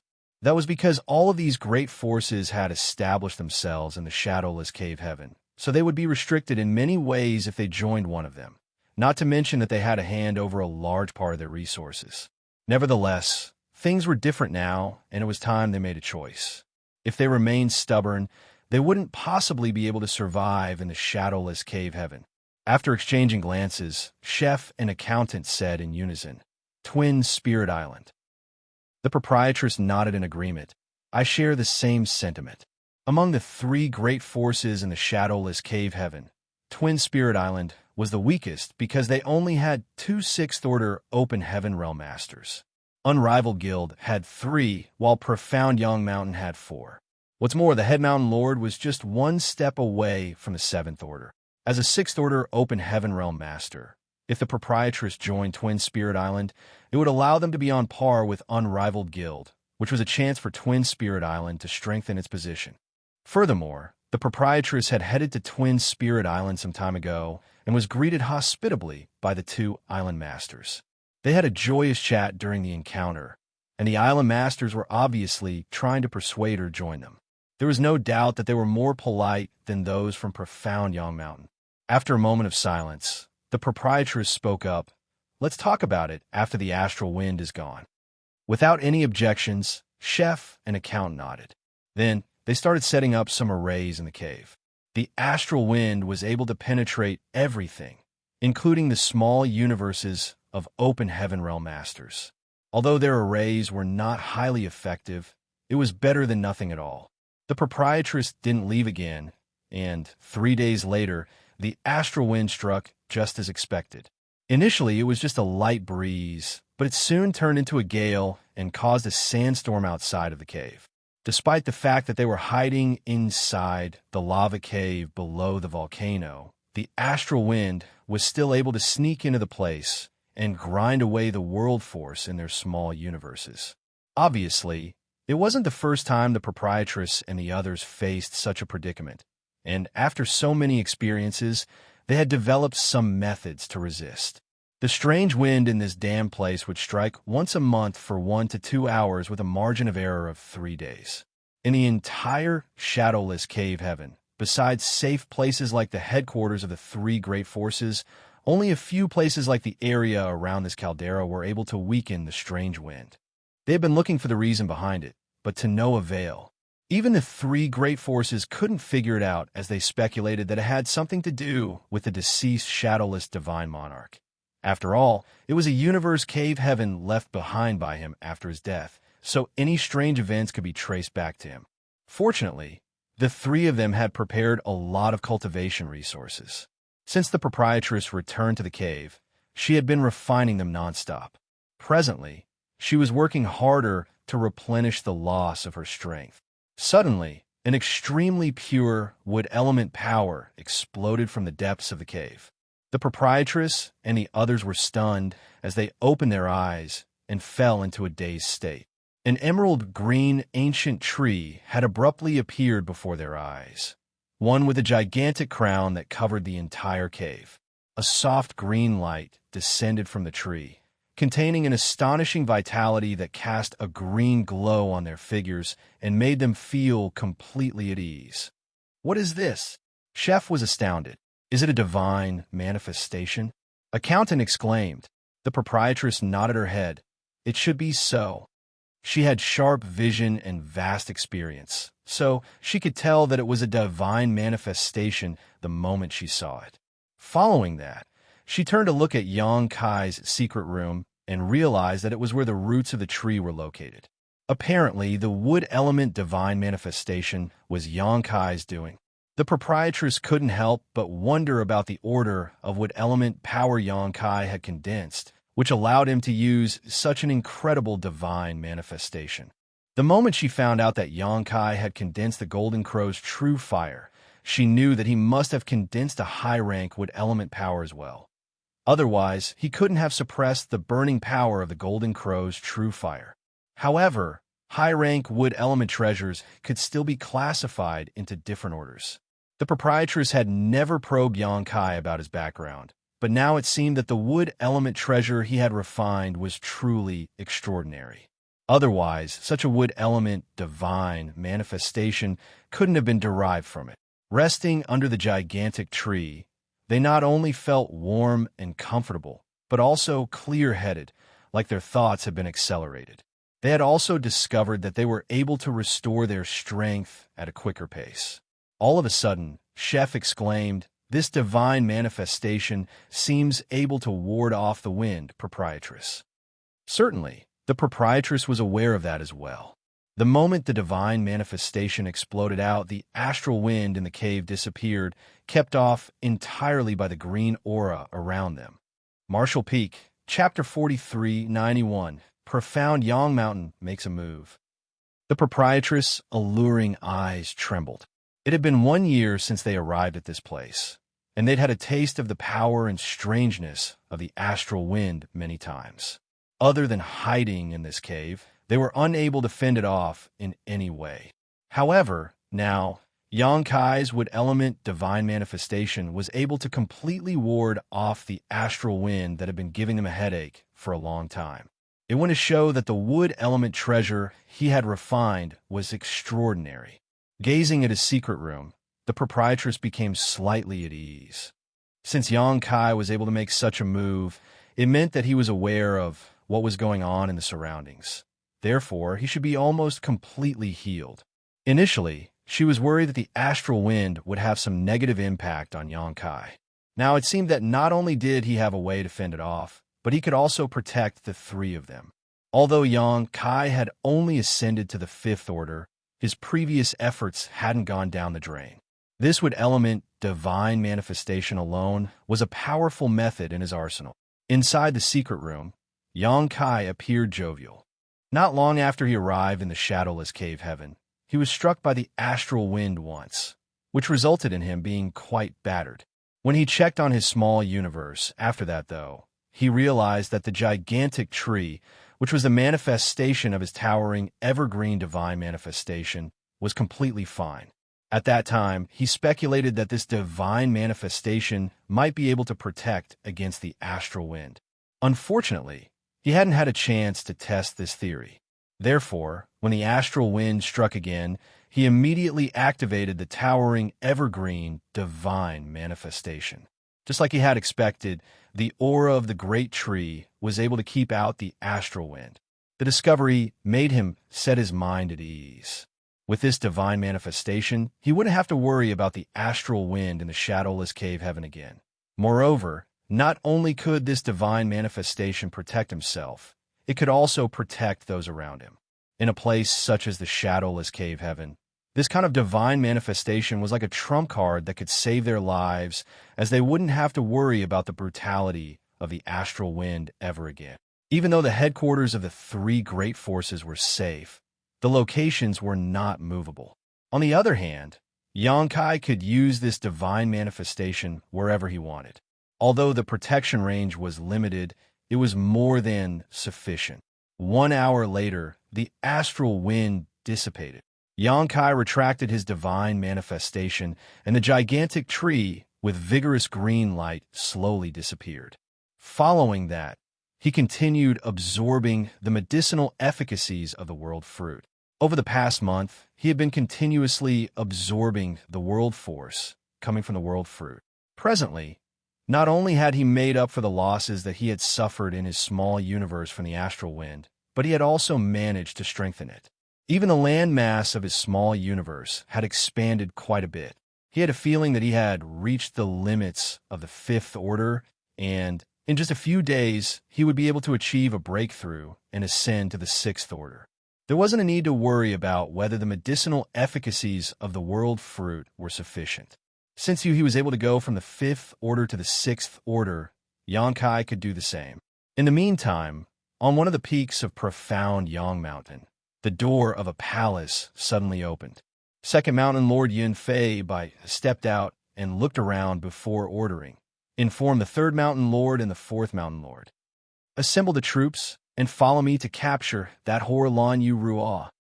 A number of fourth order open heaven realm masters, who had been keeping guard outside the palace, immediately replied, yes. Looking in the direction of the caldera, Yun Fei sported a cold expression.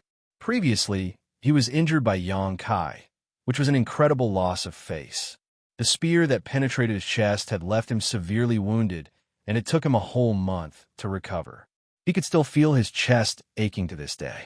Although Yang Kai wasn't in a better state either, as he had almost been decapitated, he was only a fifth order open heaven realm master, while Yun Fei was in the sixth order. They were not supposed to be an equal match to begin with, as the difference of even one order was like the gap between the heavens and earth.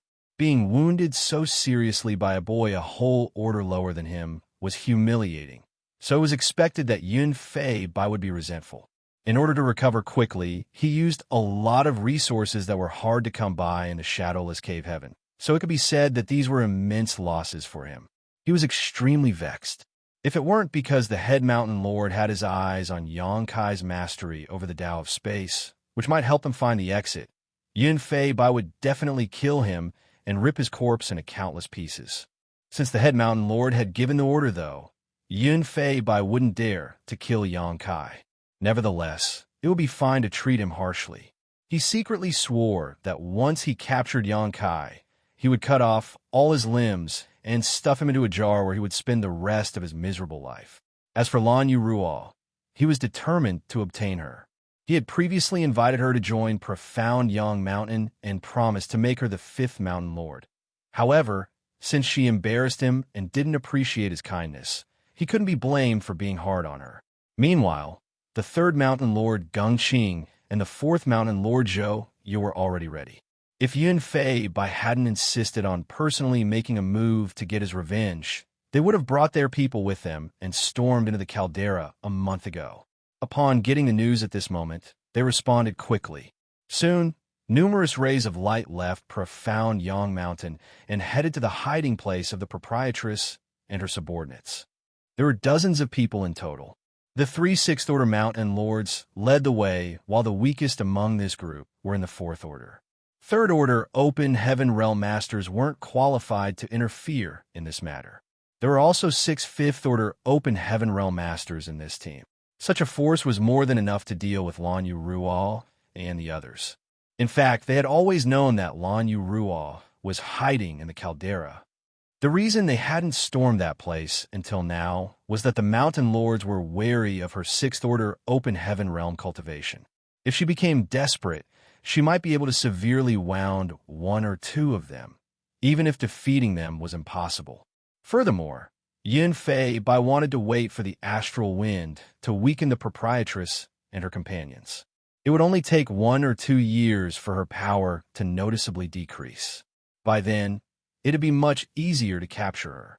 Even without Xianxia making a scene on Profound Yang Mountain, Yun Fei Bai was already prepared to make a move. Now that the head mountain lord valued Xianxia's capabilities, coupled with the grudges between them, the battle against Lan Yuruo was inevitable. This large group of people flew through the sky. In just 2 to 3 days, they arrived at a spot near the caldera. Following the 3 mountain lords' order, the caldera was quickly surrounded as world forces undulated. Inside the cave below the volcano, Chef exclaimed, "Profound Yang Mountain is here, proprietress." The proprietress sported a solemn expression and nodded. "I know." Then, she took a glance at Xianxia's secret room. "I'll go out to have a look. If things go wrong, immediately bring Xianxia away from here." Chef asked worriedly, "What about you?" The proprietress replied, "You don't have to worry about me. I have a way to flee." Accountant took a step forward. "I'll stay with you to give you a hand, proprietress. Many people from Profound Yang Mountain are here. Even 3 mountain lords have arrived, but I'm still able to escape if I'm on my own, so you don't have to come with me." As soon as she finished speaking, she leapt into the air and dashed out of the cave. As she separated her palms, a passageway appeared in the magma. Chef and accountant watched her leave as their eyes were filled with anxiety. Initially, they thought that after ascending to the 5th Order Open Heaven Realm, they would be able to share some of the proprietress burdens.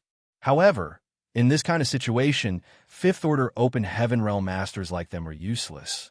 If they tagged along, they might be captured by the enemy and used to threaten the proprietress.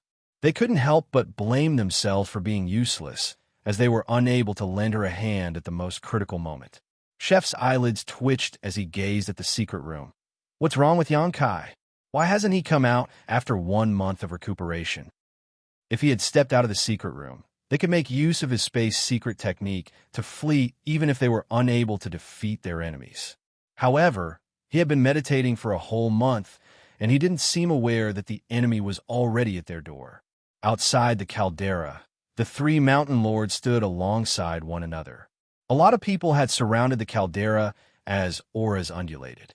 Upon seeing that the magma was roiling, Yun Fei Bai curled up his lips. A snow-white figure shot out of the fiery red magma. The imperial dress she was clad in perfectly outlined her curvy figure. The proprietress stood silently in the void as she flicked her sleeve and swept a glance over these people. Then, she fixed her eyes on Yun Fei Bai and the others before asking, "What brings you here, mountain lords of Profound Yang Mountain?" Yun Fei Bai sneered, "Stop asking the obvious. You're fully aware of why we're here." The proprietress replied, I'm not you, so how am I supposed to know what you're thinking? Yun Fei Bai scoffed, since you're trying to play dumb, just keep doing that. Don't beg for my mercy when I beat you up later. The proprietress shot him a dispassionate glance. Yin Fei Bai, although you're also a sixth-order cultivator, you're no match for me. Go back to where you came from before your pride isn't the only thing that's hurt. A furious Yin Fei Bai snapped. You're pretty arrogant, bitch. Let's see whether you're really as strong as you say you are. Upon finishing his words, his figure shook as his world force swirled around him, and he pounced at the proprietress. Gung Qing helplessly shook his head. Second brother is still so hot-tempered. Can't he see that she's trying to goad him into a one-on-one fight with her? Zhouya sighed. Second brother is a conceited man, so just let him be. That Lan Yu Ruo has spent a year being exposed to the astral wind, so she isn't as strong as she was before. Just get ready for now. Once second brother injures her, we can join forces and take her down together. Gung Qing nodded lightly before taking a step forward and immediately appeared on the other side to form an encirclement with Zhouya. Looking up, they saw that Yun Fei Bai and Lan Yu Ruo had begun their clash. Both of them were in the sixth-order open heaven realm, so every move they made was world-shaking. As their world forces permeated the air, the explosions of light from their secret techniques erupted everywhere. There was no doubt that it was an intense battle. After observing the battle for a while, though, Gung Qing arched his brow as he realized that Lan Yu Ruo was truly powerful. Although her strength seemed to have been weakened, she was still able to match Yun Fei Bai. He secretly felt astounded. If Lan Yu Ruo were at her peak, she would have been truly intimidating. Although she might not be able to defeat the head mountain lord, there wouldn't be a big of a gap between their powers. Since such a top cultivator had some grudges against profound Yang Mountain, they reckoned that they must end her life. If she escaped this time and sided with either unrivaled guild or Twin Spirit Island, it would be troublesome for them. Martial Peak, Chapter 4392, Flee. After the intense battle lasted for a while, it was apparent that the two sixth-order open heaven realm masters were equally matched. All of a sudden, someone came over and reported, Third Mountain Lord, Fourth Mountain Lord, we've detected some strange movements in the caldera. Upon hearing that, Gung Qing stared intently in that direction for a moment before saying, they're Lan Yu Ruo's fifth-order subordinates. The magma is roiling inside the caldera. There should be some secret passageways. These guys must be trying to flee since the situation isn't in their favor. There's one more person with them. Who is that? Zhouya looked in the same direction and gave it a thought before saying, he must be that brat who injured second brother. It seems that his injuries are pretty severe. 1 month has passed, but he's still unconscious. Someone has to carry him on his back and flee. Gung Qing nodded. You're right. I'll leave those 3 to you, fourth sister. If we can capture them, it will distract Lan Yu Ruo. By then, second brother will have an easier time dealing with her. A hesitant Zhouya asked, what about second brother? With a smile, Gung Qing replied, don't worry, fourth sister. I'll make sure that he won't get hurt. When the time is right, I'll join forces with him. It was then Zhouya nodded, I'll go then. Following that, she swept a glance over the people around her, whereupon more than 10 people left with her to race after Chef and the others. 100 kilometers in front of them, Chef carried Yang Kai on his back while running away at the speed of the wind. On the other hand, Accountant followed them with a golden abacus in his hand. When he turned his head and saw many rays of light racing after them, he exclaimed, Run, Chef! They're coming right at us. Just like what Gung Qing had said, there were some secret passageways under the caldera. It had been 1 year since the proprietress and the others arrived in this place, so they were familiar with the terrain. Even if the cave's entrance was blocked by their enemies one day, they would still be able to flee. Not long after the proprietress dashed out of the caldera, she engaged in a battle with the enemy. Upon seeing that things were deteriorating, Chef and Accountant immediately brought Yang Kai with them and fled through another exit. Although they moved cautiously, they were still detected by their enemies. Now that their enemies were chasing after them, They had no choice but to flee at their top speed. Both of them were only in the fifth order open heaven realm, and they had a burden with them that was Xianxia. On the other hand, Zhouyu was a sixth order open heaven realm master who had more than 10 people with her. Both parties were not equally matched to begin with, so there was no way they could defeat their enemies if they got into a fight. Therefore, they would only stand a chance to survive by fleeing.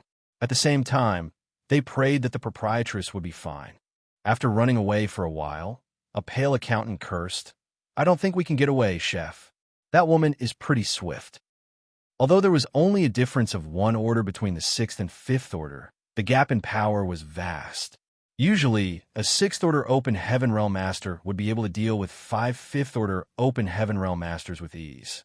Therefore, it was expected that a 6th order open heaven realm master was also able to fly at a greater speed. Since Zhouyu was determined to hunt them down, chef and accountant were not able to get rid of her regardless of how hard they tried. Seeing that the distance between them was shortening, chef tossed Xianxia at accountant and said, "Leave with him now. I'll delay her for a while." After taking Xianxia, accountant gritted his teeth and placed him over his shoulder without hesitation. Then, he charged forward at full speed. It wasn't the right time to argue. If they couldn't make a decision quickly, they would fall into a terrible state. Chef took a deep breath as his figure expanded and turned into a several dozen meter tall giant. The apron around his waist swayed with the wind. With a knife in his left hand and a chopping board in his right, Chef appeared solemn and foreboding. Then, he hurled the chopping board behind him as it expanded with the wind. It was as though the chopping board was about to cover the entire world. The unsuspecting Zhouyu and the others came into contact with the chopping board and became bound by a mysterious force. Chef raised his knife and bellowed, "I am the knife and chopping board, and you are the fish." Then, he brought down the knife as the blade shone viciously. The world around him seemed to have turned into his kitchen with him as the chef that was on top of everything. Zhouyu was flabbergasted as she hadn't expected that a 5th order open heaven realm master would possess such a horrifying divine ability. He was apparently more powerful than the average 5th order open heaven realm master. Although she was a 6th order master, she still couldn't help but feel terrified while she was bound to the chopping board. It was as though she was about to be cut into countless pieces. Not daring to be negligent, she yelled and surged her world force as she broke free of the restraint and shot toward Chef. The more than 10 mid-rank open heaven realm masters were not standing idly by either. As they respectively used their secret techniques and artifacts, their world forces became a chaotic torrent.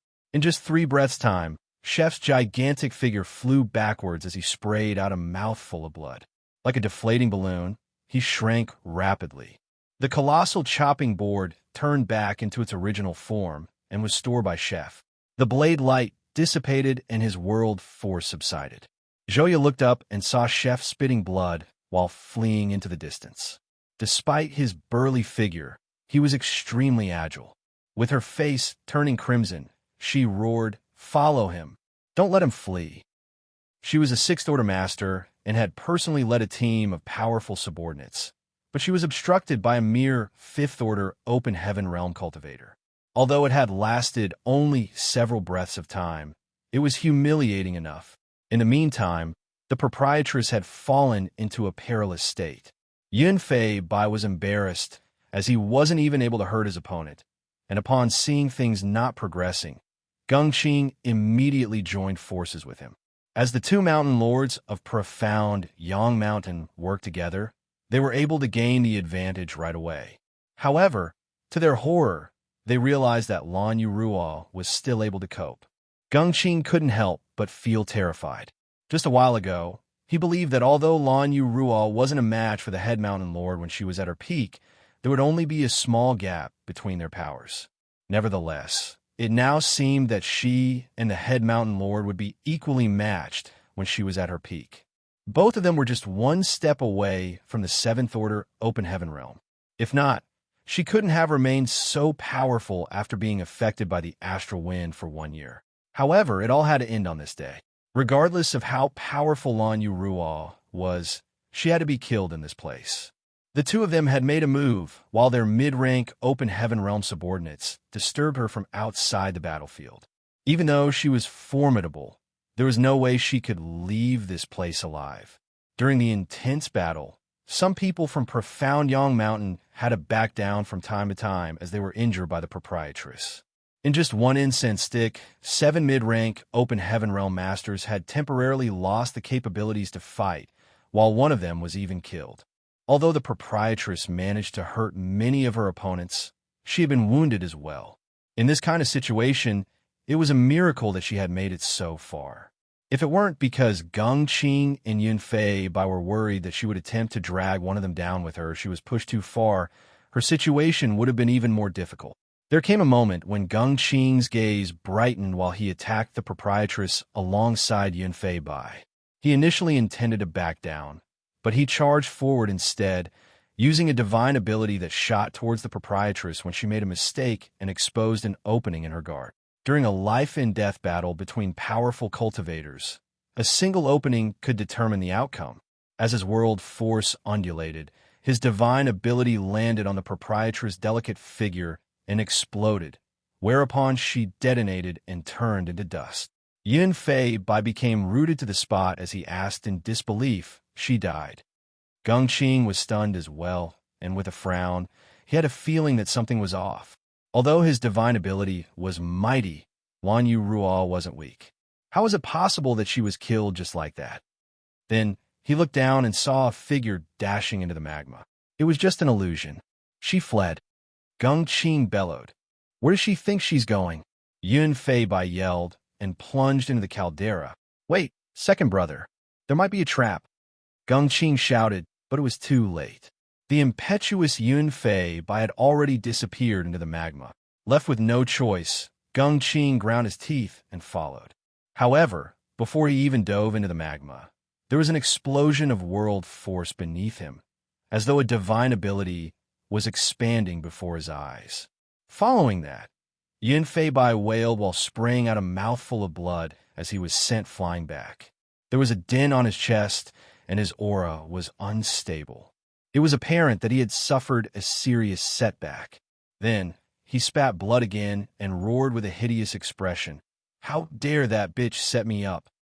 A speechless Geng Qing reckoned that Yun Fei Bai's terrible temper would forever land him in trouble. As the magma subsided, they looked down at it and hesitated. After what happened to Yun Fei Bai, Geng Qing wouldn't dare to rashly plunge into it, as he was worried that Lan Yu Ruo was hiding under the magma. As such, he turned to look at one of his fifth-order subordinates and ordered in a grim voice, "Go down and have a look." The fifth-order open heaven realm master appeared terrified, but he wouldn't dare to disobey the order, so he clenched his teeth and dove into the magma. A moment later, he dashed out of it and shook his head. That woman is nowhere to be seen. She must have escaped. Where else can she go? Yun Fei Bai's eyes were bloodshot as he was resentful of the proprietress. All of you, get down and search for her. I have to get her regardless of what it takes. Geng Qing explained, We don't have to do that, second brother. I believe Lan Yu Ruo is going to look for her subordinates. Fourth sister is pursuing them, so we just have to meet up with her, and I'm sure we'll find Lan Yu Ruo over there. Yun Fei Bai turned to look at him. Really? What if she doesn't look for her subordinates? Geng Qing said, Please trust me, second brother. Lan Yu Ruo seems to be someone who values the people around her greatly, so I believe that she won't let her subordinates perish on their own. After giving it a thought, Yun Fei Bai nodded. Good. We'll look for fourth sister. Then he spat out a mouthful of blood and took a deep breath. The wound on his chest was extremely painful. On the other hand, chef and accountant were pale as they ran, blood streaming from their mouths. Although Chef had stopped Zhouya and the others for several breaths of time using his secret technique, their opponents resumed chasing them soon after. Left with no choice, Accountant had to make a move as well. In the end, both of them were wounded while their enemies were getting closer and closer. While carrying Yang Kai on his back, Chef cursed, Brat, are you going to wake up or not? We'll die soon. By then, I'll throw you to that woman and let her rip you into countless pieces. Marshal Peak, Chapter 4393, Twin Spirit Island. Although Chef was lamenting, he never slowed down his pace. Unfortunately, they were unable to get rid of Xianxia, as she was more powerful than them. Seeing as the enemies were getting closer, Accountant bellowed, "Leave! I'll deal with her." Upon finishing his words, he turned around and readied himself to clash with Xianxia. A flabbergasted Chef exclaimed, "No!" However, he was unable to stop him, so he clenched his teeth and whirled around to follow him. Accountant turned his head and bellowed, "What are you doing?" With a solemn expression, Chef replied, "We'll never get rid of her, so I think we should just perish together. Before that, we'll at least bite some flesh off her." Accountant's gaze darkened as he nodded with a heavy heart. Then, Chef quickly fished out a long cloth to tie Yang Kai tightly on his back. With a kitchen knife in one hand and a chopping board in the other, he was prepared to face his enemies. Just then, they saw a ray of light rapidly approaching from behind Xianxia. The ray of light directly stormed into the enemy's formation and caused a lot of 4th Order and 5th Order Open Heaven Realm Masters to collapse to the ground. Many of them were injured and sent flying away as they sprayed out mouthfuls of blood in midair. An astounded Xianxia turned her head with a fierce gaze and surged her world force to trade moves with the ray of light. As a series of explosive sounds were heard as the world seemed to pale, the ray of light whisked past Xianxia and landed on a spot beside Chef and Accountant. Proprietress. Chef and Accountant were pleasantly surprised. The ray of light was none other than the proprietress, who had shaken off Geng Qing and Yunfei Bai. Her face was slightly pale as she brushed away the blood on the corner of her lips. Then, she extended her hands and grabbed both of them before yelling, "Let's go." Chef and Accountant were uncontrollably hoisted into the air. "You're injured, proprietress." Chef gazed at the trail of blood on the corner of her mouth with a worried expression. "It doesn't matter." The proprietress took a glance at Yang Kai on his back and asked, "Hasn't he woken up yet?" Chef shook his head, "No. Perhaps he's at some kind of critical juncture." Given such a commotion, Yang Kai should have been shaken out of his meditative state, even if he was still recuperating. However, his eyes remained tightly closed, as though he had cut off all connection with the outside world, which put them in a tight spot. "Should we force this brat up?" Chef asked. "No." The proprietress shook her head. Yang Kai wasn't someone who would put his companions' lives at risk, and he should be aware of what was going on in his surroundings. In other words, he knew what they were going through, but there was a reason that he couldn't wake up. It would be a terrible thing if they forcefully interrupted him. "Where are we going now?" Accountant asked as he turned his head to look at the enemies behind them. Xianxia and her subordinates were still relentlessly chasing after them. The proprietress declared, "Twin Spirit Island." Previously, they were unwilling to join any of the 3 great forces because, first of all, they had just arrived in the shadowless cave heaven, so they were unclear about the current situations in this place. Secondly, once they joined one of the great forces, they would be restricted in many ways and completely bound to that great force. Only after learning that no one had ever left the shadowless cave heaven over the years did the proprietress start considering joining one of them. Profound Yang Mountain was excluded as there were some grudges between them. Therefore, they were left with Unrivaled Guild and Twin Spirit Island. Among the two, Twin Spirit Island was the weakest as there were only 2 6th Order Open Heaven Realm Masters on their side, so it was naturally their best option. Some time ago, the proprietress visited Twin Spirit Island and was greeted warmly by the 2 island masters. It was apparent that they were trying to persuade her to join their great force. Initially, the proprietress planned on asking for the opinions of Yang Kai and the others before deciding whether they should join Twin Spirit Island. Nevertheless, before Yang Kai even awakened, 3 mountain lords of profound Yang Mountain had arrived at her door. Left with no choice now, they could only head to Twin Spirit Island. If they were accepted into the great force, they could probably resolve this crisis. There was an expansive lake in the shadowless cave heaven, and in the middle of the lake were 2 islands that looked similar in terms of shape and size. Since both of them were closely connected, they were named Twin Spirit Island. As the proprietress and the others headed straight to Twin Spirit Island, It was apparent what their intention was. On the other hand, Zhou Yu was still relentlessly pursuing them, and 2 days later, Yunfei Bai and Geng Qing finally joined her. As Geng Qing looked in the direction the proprietress and the others were heading, he gave it a thought and pondered, is Lan Yu Ruo going to Twin Spirit Island? When did she even come into contact with those island masters? Yunfei Bai snorted. That bitch is a 6th Order Open Heaven Realm Master after all, so it's expected that those two want her to join their sect. I guess they came into contact some time ago. We need to catch them quickly. We mustn't let them reach Twin Spirit Island. If she joins forces with Hua Yong and Shu Mu Dan, it'll be difficult to deal with them. Hua Yong and Shu Mu Dan that he just mentioned were the island masters of Twin Spirit Island. They were also a married couple. It was said that they had been in the shadowless cave heaven for even longer than the head mountain lord. Geng Qing narrowed his eyes before chuckling. It's been a short time since Lan Yu Ruo arrived in this place, so she isn't aware of that couple's temperaments. She must be acting out of desperation since she has no other choice. Don't worry, second brother. It'll be a good thing if she reaches Twin Spirit Island. Yunfei Bai shot him a glance. Why is it a good thing? Geng Qing explained. Aren't you aware of what that couple is like, second brother? Although both of them are in the 6th Order Open Heaven realm, the same as us, they're quite cautious and timid. The reason they want to recruit Lan Yu Ruo is that she's a 6th Order Open Heaven Realm Master. If she becomes a part of them, they'll be able to better resist Profound Yang Mountain, an unrivaled guild. However, since the three of us are hunting Lan Yu Ruo down, will the couple have the guts to accept her? After giving a thought, Yunfei Bai nodded. You're right. Those two have always been cowards. If they find out that woman has some grudges with us, they'll likely refuse to accept her group. Zhou Yu said, if she's turned down, she won't have a way out anymore. Yunfei Bai's eyes brightened as he looked at the front and put on an eerie smile. They're basically flying into the death trap.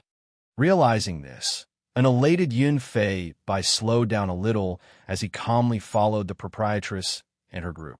As they kept moving forward, they arrived at a beautiful lake 2 days later. The proprietress, chef, and accountant stepped on the water and reached Twin Spirit Island soon after. Twin Spirit Island was surrounded by a barrier, and no one was able to see through the fog and find out what was going on inside. The proprietress immediately fished out a jade token and infused her power into it. The jade token instantly turned into a ray of light and disappeared into the Grand Array. This jade token was given to her by the island masters when she visited Twin Spirit Island previously and could be used as a communications artifact. They hoped that she would join their sect one day, so naturally they provided her with a way to contact them. After the jade token was gone, the proprietress turned her head and saw many rays of light rapidly approaching them. It would probably take them no more than a quarter hour to arrive, so she was naturally worried. A moment later, the fog around the Grand Array roiled and a figure stepped out of it. He was a 4th Order Open Heaven Realm Master who was clad in tight-fitting clothes, which made him look quite well put together. The 4th Order Open Heaven Realm Master looked around, and when he saw the proprietress, his expression turned solemn. I'm sorry for being late to welcome you, Madame Lan. Please forgive me. The proprietress had paid a visit previously, so he naturally recognized her. It's fine. Please tell the island masters that I'll agree to the conditions they mentioned, and am willing to join Twin Spirit Island, the proprietress declared. The 4th Order Open Heaven Realm Master was evidently startled. Although he wasn't sure what these conditions were, he wasn't in any place to ask, as he was just a messenger. As such, he simply nodded. Please give me a moment, madam. After he finished speaking, he turned around and disappeared into the Grand Array. Before he left, he looked into the distance with some concern. In a parterre garden on Twin Spirit Island, a middle-aged man with a jade crown was having a stroll with a pregnant woman clad in an imperial dress. Pleasant fragrances permeated the place as flowers of different colors bloomed around them. The woman was stroking her belly while the man held her arm to support her weight. He looked down at the bulging belly from time to time with a joyful expression. They were none other than the island masters of Twin Spirit Island, Hua Yong and Shu Mu Dan. While having a walk in the garden with his wife, Hua Yong asked gently, Do you love this garden, my dear wife? All of these flowers were brought back from the outside world, and some of the species are extremely rare. Shu Mu Dan put on a reserved smile. You didn't have to do all this, husband. These flowers cannot be consumed for cultivation. The subordinates might have some complaints against you since you told them to use so many resources for this. Huayong asked, who would dare to have any complaints? Then he stood in front of his wife and crouched down before pressing his head against the bulging belly. Moreover, Linner will only be pleased when you're happy. That way, he'll leave your stomach sooner. Shu Mu Dan started blushing as she looked around and poked the man's head with one finger. How old do you think you are? Get up now. Others will laugh at us if they see this. Huayong took her hand and caressed his own face with it before he looked up and flashed a smile at her. Who would dare to laugh at me? Island Masters. Just then, someone rushed into the place.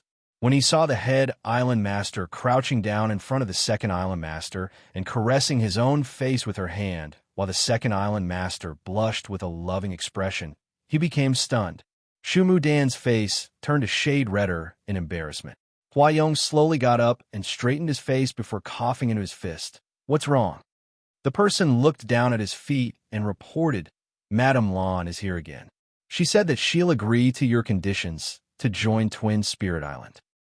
Upon hearing that, Huayong and Shu Mu Dan exchanged glances and became ecstatic.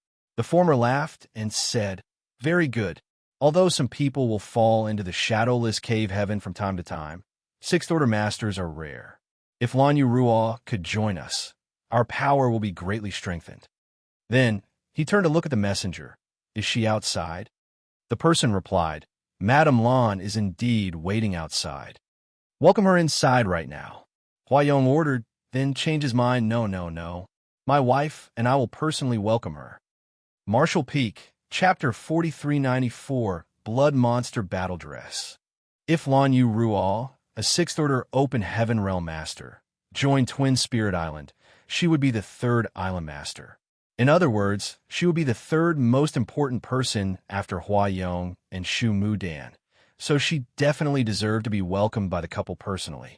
Before the two of them could leave the garden, however, the messenger continued, Island Masters, there's one more thing I need to tell you.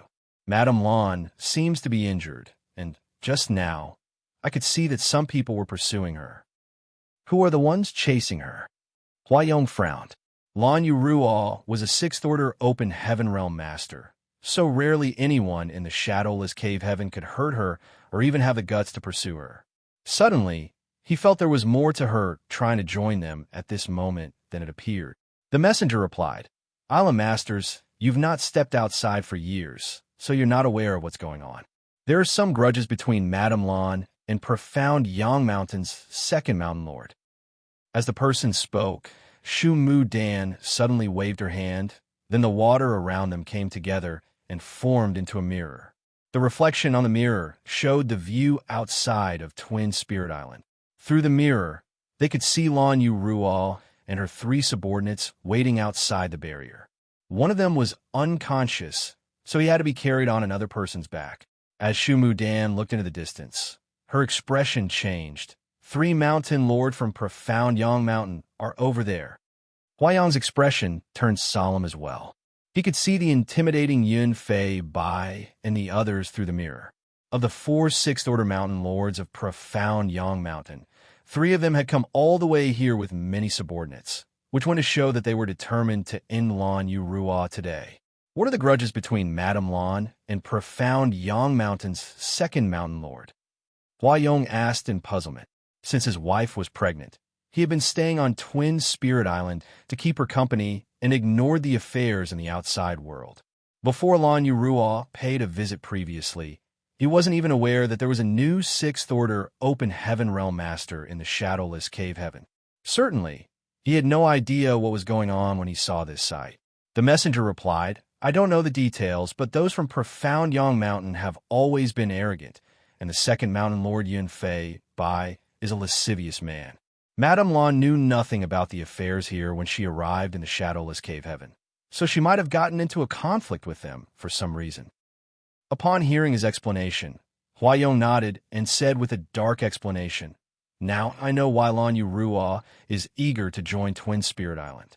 She's basically left with no other choice now, so she wants to make use of us to resolve this crisis. Clever of her. He snorted. Shu Mu Dan asked with a frown. What's your plan, husband? Hua Yong replied. If she had agreed to join Twin Spirit Island previously, I would have welcomed her. However, since she intends to make use of us now, we can't grant her wish. If we accept her, we'll be offending profound Yang Mountain. A worried Shu Mu Dan said, if we don't let her in, she won't be able to deal with Yun Fei, Bai, and the others on her own. That's her own problem. Hua Yong shook his head and gazed at his wife. What do you think? After giving a thought, Shu Mu Dan said, if Madame Lan could join Twin Spirit Island, our power will increase significantly, and we'll have the might to go up against profound Yang Mountain and unrivaled guild. Although the three great forces in the shadowless cave heaven have coexisted peacefully so far, we're still the weakest in the end. Therefore, we control far less territory than the other two great forces. Do you want to accept her even now? Hua Yong asked. With a helpless smile, Shu Mu Dan shook her head. I have no idea what to do. I'll leave the decision to you, husband. Hua Yong took a glance at her bulging belly. Then his gaze became determined. Ignore her. Although they could strengthen Twin Spirit Island's power by accepting Lanyu Ruo, Yun Fei Bai and the others would never let her off as they appeared determined. There was bound to be a battle if they took a side now, and given the situation his wife was in, there was no way she could fight. No one could afford to take responsibility if their child was affected. They had waited for a long time before they had their own child, so they naturally valued him above all else. Shu Mu Dan let out a sigh. As a woman herself, she sympathized with Lanyu Ruo for what the latter was going through, but at the same time, she had to protect her child, which was why she was feeling helpless. Outside of Twin Spirit Island's barrier, the proprietress felt her heart sinking. The two island masters hadn't shown up, nor had they opened the barrier. It was apparent to her that they were not willing to invite trouble to themselves. She wasn't in any place to blame them, though. Although she had intended to join Twin Spirit Island previously, her arrival at this time was indeed inappropriate. The reason she made this decision was that she had no other choice. Otherwise, she would never want to trouble anyone else. Seeing as the enemies were about to reach them, the proprietress immediately decided to run. Then, she surged her power to wrap up Chef and the others before attempting to head in a different direction. Where do you think you're going? Someone was heard yelling as a figure abruptly appeared in that direction. He was none other than the Third Mountain Lord Gongqing. It wasn't certain when he had snuck to the other side, but he happened to be right in the proprietress' way. Faced with an incoming divine ability, the proprietress hurriedly parried and was forced back to her original spot. In the meantime, the sounds of people breaking through the air were heard as many figures landed in all directions and surrounded them. With a cold gaze, the proprietress swept a glance over the three mountain lords of profound Yang Mountain. There was a gloomy expression on Yun Fei Bai's face as he spat and raised his chin. He appeared smug as he looked at the proprietress. Keep running. Let's see where you can run now. Without saying a word, the proprietress glared at him. Yun Fei Bai took a glance at the fog-covered Twin Spirit Island and put on a devious smile. Do you want to seek refuge in Twin Spirit Island? Have you even investigated the temperaments of this useless couple? Do you think these cowards have the guts to accept you? Inside Twin Spirit Island, Hua Yong sported a dark expression and snorted. Not only could they see the outside view through the mirror, but they could also hear what was happening as well. That was why he could hear Yun Fei Bai's words. A conceited Yun Fei Bai shouted, Hua Yong, Shu Mu Dan, this woman wants to side with Twin Spirit Island. Do you want to open up the barrier and let her in? No one responded from the other end of the barrier.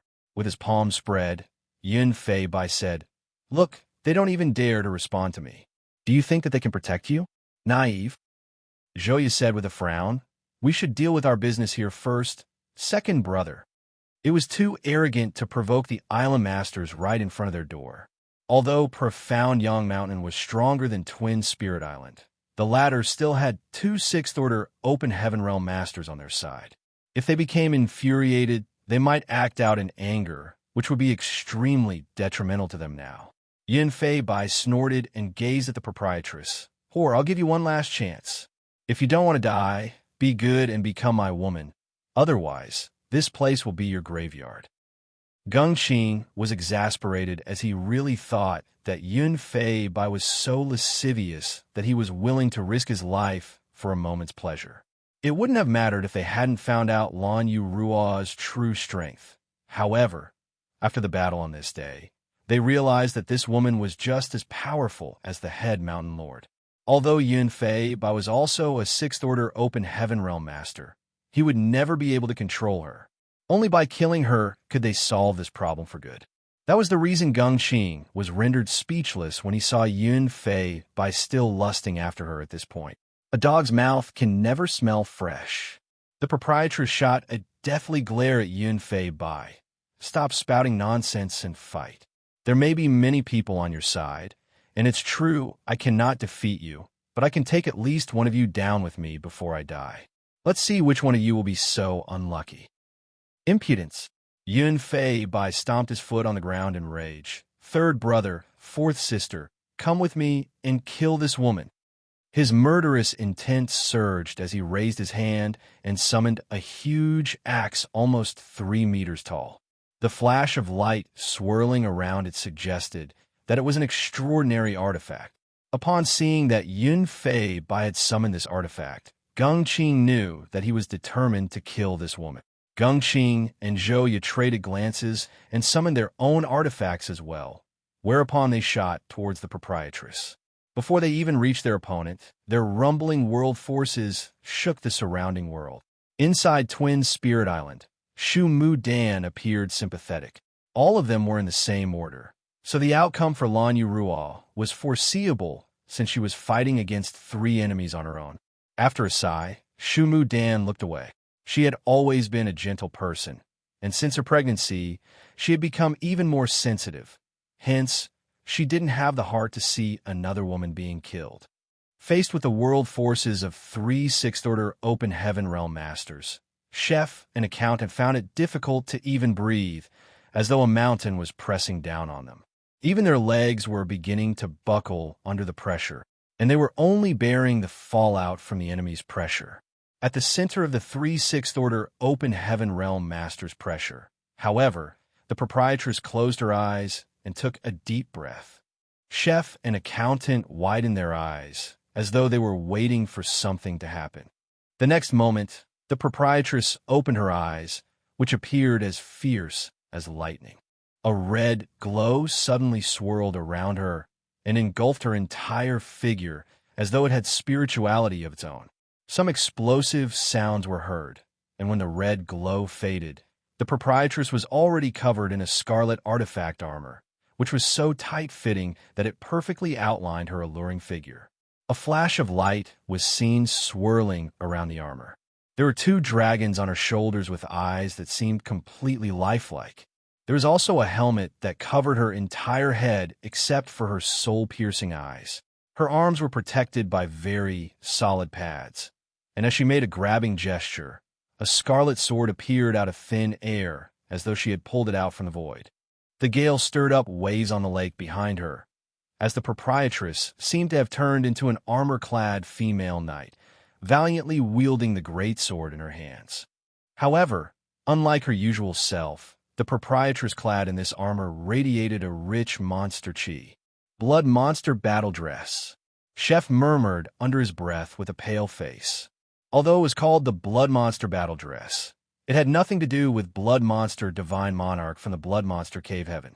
Chef and the others had no idea where the proprietress obtained this armor, but they knew that she never used it unless she had no other choice. The fact that she had summoned this artifact armor suggested that they were facing a real life-or-death crisis. Marshall Peak, Chapter 4395, Fighting 3 Enemies at Once.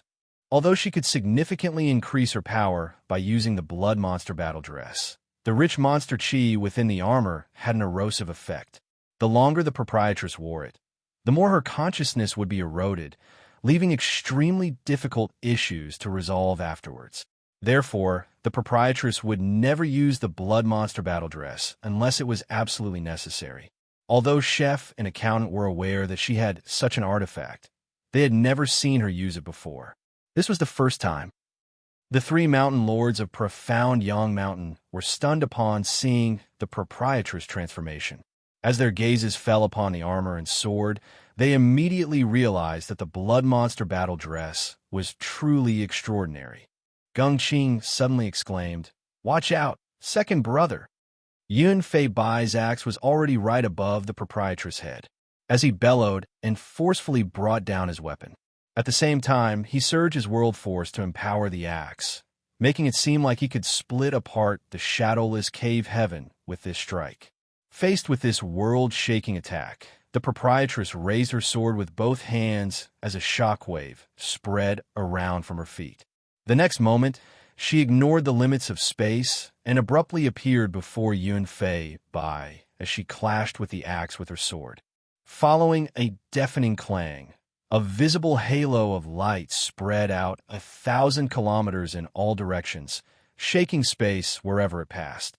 Yun Fei Bai's pupil shrank as he was sent flying away like a cloth sack, his gaze filled with complete shock. He had traded moves with Lan Yu Ruo in the caldera not long ago, and although she was truly powerful, he was still able to compete with her. However, at this moment, this one clash made him realize that there was a huge gap between their powers. Where does the artifact on this woman come from? Why does it contain such horrifying power? While he was still lost in his thoughts, the proprietress, whose armor seemed to burn with terrifying flames, reached him as she raised her sword and chopped down. A panicked Yun Fei Bai immediately parried the attack with his axe. A horrifying force descended upon him. Pressured by the oppressive world force, he found it difficult to breathe. Following several loud clangs, Yun Fei Bai sprayed out a mouthful of blood. It was apparent that he had been injured. A relentless proprietress raised her sword again as she appeared determined to ruthlessly kill him. Presently, she was fighting 3 against 1, and although her power had increased significantly thanks to the blood monster battle dress, she would still fall into a perilous state if she couldn't kill at least one of her opponents quickly. Feeling the aura of death descending upon him, Yun Fei Bai widened his eyes in horror. Faced with this series of attacks, he was unable to counterattack at all, and if he couldn't dodge the coming strike, even if he survived, he would be severely wounded. At the critical moment, Gongqing and Zhouya came to his rescue. Since the 3 mountain lords had come here together, the other 2 certainly wouldn't let the proprietress kill Yun Fei Bai without doing anything. In fact, the moment the proprietress and Yun Fei Bai began trading moves, the other 2 mountain lords started rushing towards the battlefield. Nevertheless, due to the proprietress' incredible speed and strength, it wasn't until this moment that they caught up. Still, it was better late than never. Zhouya wielded her long sword and infused her world force into it, whereupon a sword screen engulfed the proprietress. At the same time, Gongqing appeared from the side as he performed hand seals and bombarded the proprietress with different divine abilities. The 2 of them finally managed to force the proprietress back. Using this delay, Yun Fei Bai hurriedly dashed backwards and dodged the attack. As a breeze whisked across his sweat-soaked clothes, he felt cold all over. Prior to this battle, he would never have imagined that there was such a wide gap between Lan Yu Ruo and him, since both of them were in the 6th order. If Gongqing and Zhouya hadn't come to his rescue just now, he would have been critically injured or even killed. Although he admittedly underestimated his opponent, it also went to show that the proprietress was horrifyingly powerful. This kind of humiliation made him feel completely ashamed and enraged, so he charged forward with his axe and surrounded the proprietress alongside Gongqing and Zhouya, launching all sorts of divine abilities at her in a maddened rage. Meanwhile, in the parterre garden on Twin Spirit Island, Huayong gasped as he gazed at the battlefield through the water mirror and said in shock, "I can't believe Lan Yu Ruo is so strong." Although there was a barrier around Twin Spirit Island, he could still feel terrifying energy fluctuations coming from outside. Still reeling from the shock, he thought it was fortunate that they hadn't accepted Lan Yu Ruo into Twin Spirit Island. Given the power she had showcased, if she really joined them, the couple wouldn't be a match for her even if they joined forces. He believed that they had to be cautious. If Lan Yurua had some ulterior motive, the couple wouldn't be able to deal with her. Moreover, Shu Mu Dan was pregnant, so her combat capabilities were severely limited right now. On the other hand, the more observant Shu Mu Dan gave a thought and said, she must have paid a heavy price to obtain this kind of power. It seems to me that the armor she's wearing is quite malevolent. Huayong pondered on it for a moment and nodded. You're right, my wife. The proprietress was able to match the 3 mountain lords of profound Yang Mountain on her own, leading to an intense battle. Yin Fei Bai and the others were horrified as they were unable to take her down even though they had joined forces. The blunt-looking sword in her hands contained a power that could make them all flustered. To their dismay, the 3 of them could only come to a draw in a fight against Lan Yurua at the moment. On the other hand, Chef and Accountant were in a perilous situation. The 3 mountain lords of profound Yang Mountain had brought with them dozens of mid-rank open heaven realm masters. These people wouldn't dare to interfere in the battle between the Sixth Order masters, as just the fallout could be deadly to them. So they turned their eyes to Chef and Accountant. The 2 of them ran away in embarrassment as the lights of secret techniques expanded behind them, causing them groan and grunt in pain. Fortunately, both of them were Fifth Order Open Heaven Masters, so although they were unable to deal with the dozens of enemies, they could still flee for a while. However, as time passed, the people from profound Yang Mountain formed an encirclement around Chef and Accountant and were slowly tightening it. It was apparent that there would come a point when the encirclement became so small that the 2 of them would be unable to flee. The proprietress repeatedly wanted to lend them a hand, but she was blocked by Yun Fei Bai and the other mountain lords. The situation seemed to be in Yun Fei Bai and the others' favor because they realized that as time passed, Lan Yurua's moves became less sharp even though the power she was able to use remained unchanged. The power of the divine abilities she cast also appeared somewhat unsteady. Looking up, they saw that there was a layer of blood mist surrounding her scarlet armor, and her eyes under the helmet had become bloodshot. The monster chi made her look like a real monster. The 3 of them were astounded at first, but soon realized that there must be a downside to this artifact armor. It couldn't be used for a long time, or else there would be some hidden concerns. Understanding this, they switched tactics and stopped clashing with the proprietress head-on. Instead, they circled around and stalled for time. Judging from Lan Yurua's actions, they knew that she would become increasingly erratic as time passed, and eventually, they would be able to easily deal with her. For a battle at this level, having more power didn't necessarily mean that one could secure victory. The monster chi around the proprietress thickened as there seemed to be a layer of blood swirling around her scarlet blood monster battle dress. The eyes under the helmet were crimson as they reflected a glint of madness and brutality. Every strike she made with her sword seemed able to break the heavens and earth apart, but at the same time, she became increasingly wild and unfocused.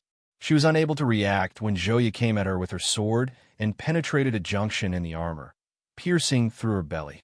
Before Zhou, you could celebrate her victory, though. The proprietress turned her head and hacked at her with her greatsword. Zhouya exclaimed and retracted her sword before backing off quickly. However, she was still struck by the violent force as the vitality in her chest convulsed, almost causing her to spit blood. Seeing as the relentless proprietress chased after her, Zhouya grit her teeth and parried the incoming flurry of attacks. On the other hand, Gongqing attempted to hold the proprietress down while Yun Fei Bai forcefully hacked his axe at her figure. Following a loud boom, the proprietress' lithe figure plunged into the lake and caused a huge splash. The spot where she fell into the water was boiling and dyed red. The fish in the lake that were attracted by the metallic tang went over to absorb the red light, but they all exploded a moment later. Following a loud splash, a red glint flashed through the lake's surface as the proprietress shot out of the water. Due to Yun Fei Bai's strike earlier, she seemed to have regained some clarity in her mind, and there was a sense of struggle behind her bloodshot eyes. However, when she saw that Chef and Accountant were in danger, the sense of struggle disappeared and was replaced by madness again. Holding the sword in one hand, she wielded it and formed a ray of red light before charging towards Yunfei Bai. Hong hong hong. Loud noises were continuously heard as their world forces clashed. In the garden, Huayong narrowed his eyes and remarked, "Lan Yu Ruo is doomed." To his side, Shu Mu Dan let out a sigh. As a fellow woman, she had to admit that Lan Yu Ruo was more powerful than she was. However, Lan Yu Ruo was on her own, so she was unable to defeat the three mountain lords from profound Yang Mountain. As a fellow Sixth Order Master, she was fully aware of how powerful the three mountain lords from profound Yang Mountain were and understood that she might not be a match for any one of them, even if it was a one-on-one fight. However, Lan Yu Ruo was able to face three of them for such a long time, even though she was on her own. In fact, given the power she had showcased, she could totally flee, and those from profound Yang Mountain would be unable to stop her. The reason she stayed and fought this life-and-death battle was that she had to protect her companions. Even if she could flee, the people around her were unable to do so. Therefore, Shu Mu Dan admired the proprietress for her loyalty and righteousness. She turned to look at her husband and parted her lips, but she was unable to say anything in the end. It had been a long time since they got married, so Huayong was able to figure out her intentions by looking into her eyes. It was apparent that she wanted to plead with him to let Lan Yu Ruo in, but as their eyes met, he slowly shook his head. By letting Lan Yu Ruo in, they would offend those from profound Yang Mountain and invite trouble to themselves. Even if they could somehow appease those from profound Yang Mountain, the power Lan Yu Ruo had showcased this time made Huayong feel wary. Given her strength, she was completely capable of becoming the head island master. There was no way the couple would allow her to usurp their position. Shu Mu Dan let out a long sigh and stroked her bulging belly. There was a loving expression on her face as she hummed a nursery rhyme to distract herself. Marshall Peak, Chapter 4396, You're Finally Awake. I can't believe we'll lose our lives here. Chef and accountant were facing away from one another. Their figures were soaked in blood as they glowered at the dozens of mid-rank, open heaven realm masters who had surrounded them. There was a huge gap in the numbers of people between both sides, so there was no way those from first and had any hope of winning the battle. In fact, they were practically doomed as they were about to get killed. If it weren't for their near-feral retaliation just now, these people would have pounced on them instead of appearing wary. Since we're going to die anyway, we should probably just get it over with right away. Accountant raised his abacus with one hand. His blood streamed down his arms and dropped on the lake before dyeing it red. Upon hearing that, Chef turned to look in the proprietor's direction, where he saw four figures flying around. Presently, the three mountain lords of profound Yang Mountain were locked in a fierce battle with the proprietress as they cast their divine abilities at her. After letting out a breath, Chef lifted his knife and said, "You're right. The sooner we head for the Yellow Springs, the better." The reason the proprietress wasn't willing to leave was that the two of them were still alive, so she didn't have the heart to abandon them. If both of them lost their lives, perhaps the proprietress would flee and be able to obtain revenge for them at a later time. Given her strength, she would be able to flee even though she couldn't defeat the three mountain lords. They exchanged glances and laughed heartily. Since they could go to hell together, they reckoned that they wouldn't feel lonely at the very least. As their gazes parted ways, they sported resolute expressions. They pushed their small universes madly as their world forces surged and spread out. Even if they had to lose their lives in this battle, they would bring some enemies down with them. Kill one to break even, kill two to profit. Just when they were ready to make a move, a pair of hands were suddenly placed on Chef's shoulders as a voice was heard saying, "Take it easy. I don't want to die yet." A flabbergasted Chef turned his head and almost hacked the person with his knife. When he realized who spoke, though, he snapped bitterly, "Little bastard, you're finally awake." The person who spoke just now was Yang Kai, who had been lying on Chef's back this whole time. Yang Kai patted his shoulders and leapt away from him before gently saying, "I've been awake the whole time." However, he was at the most critical moment of refining the world fruit just now, so he couldn't stop halfway, or else all his effort would be wasted. That was the reason he was unable to respond to them. Save the proprietress right now. Chef demanded anxiously. She's in danger. Bring her away. Accountant, and I will hold up the enemy for you. She's in danger, but you two aren't in a better state. Xianxia looked around as his gaze turned cold. Then he stepped forward with a grim expression. I'm in a terrible mood, so I don't mind killing some people to vent out my anger. Scram if you don't want to die. Chef and accountant gazed at him in shock, thinking that he hadn't fully come to his senses after a long stupor. All the mid-rank, open heaven realm masters around them sported strange expressions. Seeing Xianxia stepping closer, though, one of them pointed at him with his sword and yelled, "Kill!" As soon as he spoke that word, he thrust out his sword towards Xianxia.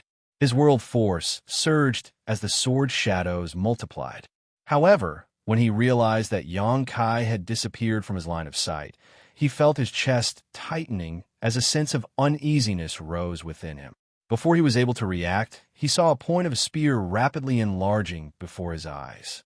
The spear seemed to have turned into a great dragon as it widened its maw and pounced on him. His vision was shrouded in darkness, leaving him flustered and horrified. He hurriedly surged his world force to parry the attack, but an even more violent force penetrated his defense like it was paper. An explosive sound was heard as the spear penetrated the person's head and exploded it. His blood and flesh scattered about as his headless corpse convulsed, even as he held out his sword in front of him.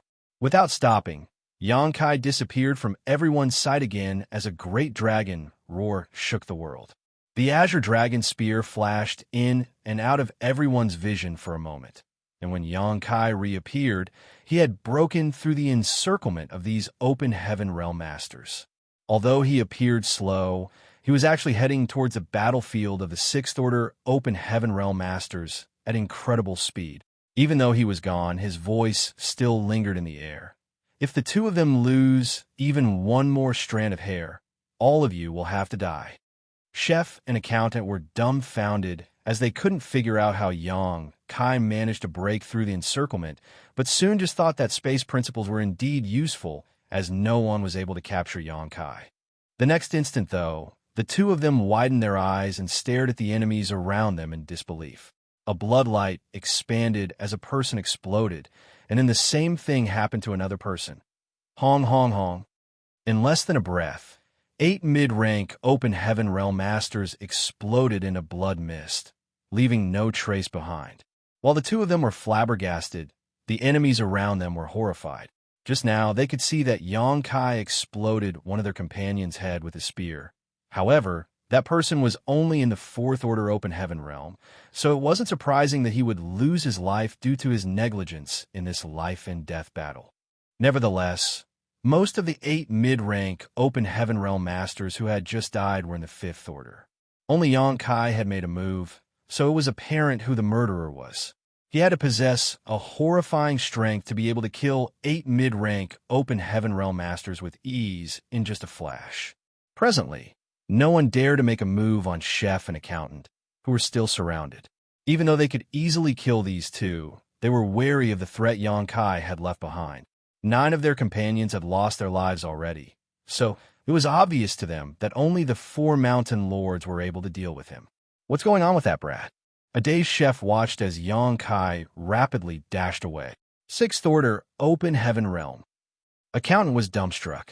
As Xianxia charged forward, his aura exploded. It was apparent to them that his aura was that of a Sixth Order open heaven realm master, as he didn't even attempt to conceal it. When did that happen? Chef fell into a dazed state. If he wasn't mistaken, Xianxia was only in the Fifth Order when he found them 1 month ago. It had only been 1 month since he started recuperating, so how did he manage to ascend to the Sixth Order open heaven realm? The speed at which he achieved this breakthrough was simply impossible. Besides them, Huaiyong and Shu Mudan, who had been observing the battle from their garden on Twin Spirit Island, were terrified. Huaiyong widened his eyes and asked, "Just who is he?" When he saw Xianxia lying unconscious on Chef's back, he thought that the latter was severely wounded, so he didn't mind him. However, the slaughter just now proved that Yang Kai was in peak condition rather than being injured. Shu Dan asked in a shaking voice, "Husband, could you do that in such a short period of time?" She was talking about whether her husband was able to kill 8 mid-rank open heaven realm masters in an instant. After giving a thought, Huayong shook his head. Impossible. Even I wouldn't be able to kill so many fifth-order cultivators in such a short moment. Shu Dan let out a breath. Now, it seems that he's the strongest person on Lan Yurua's side. Perhaps he's even stronger than her.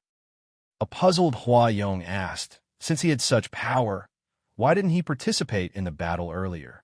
It wasn't until the most critical moment that he made a move. He must have his own reasons. Shu Dan fell into her thoughts.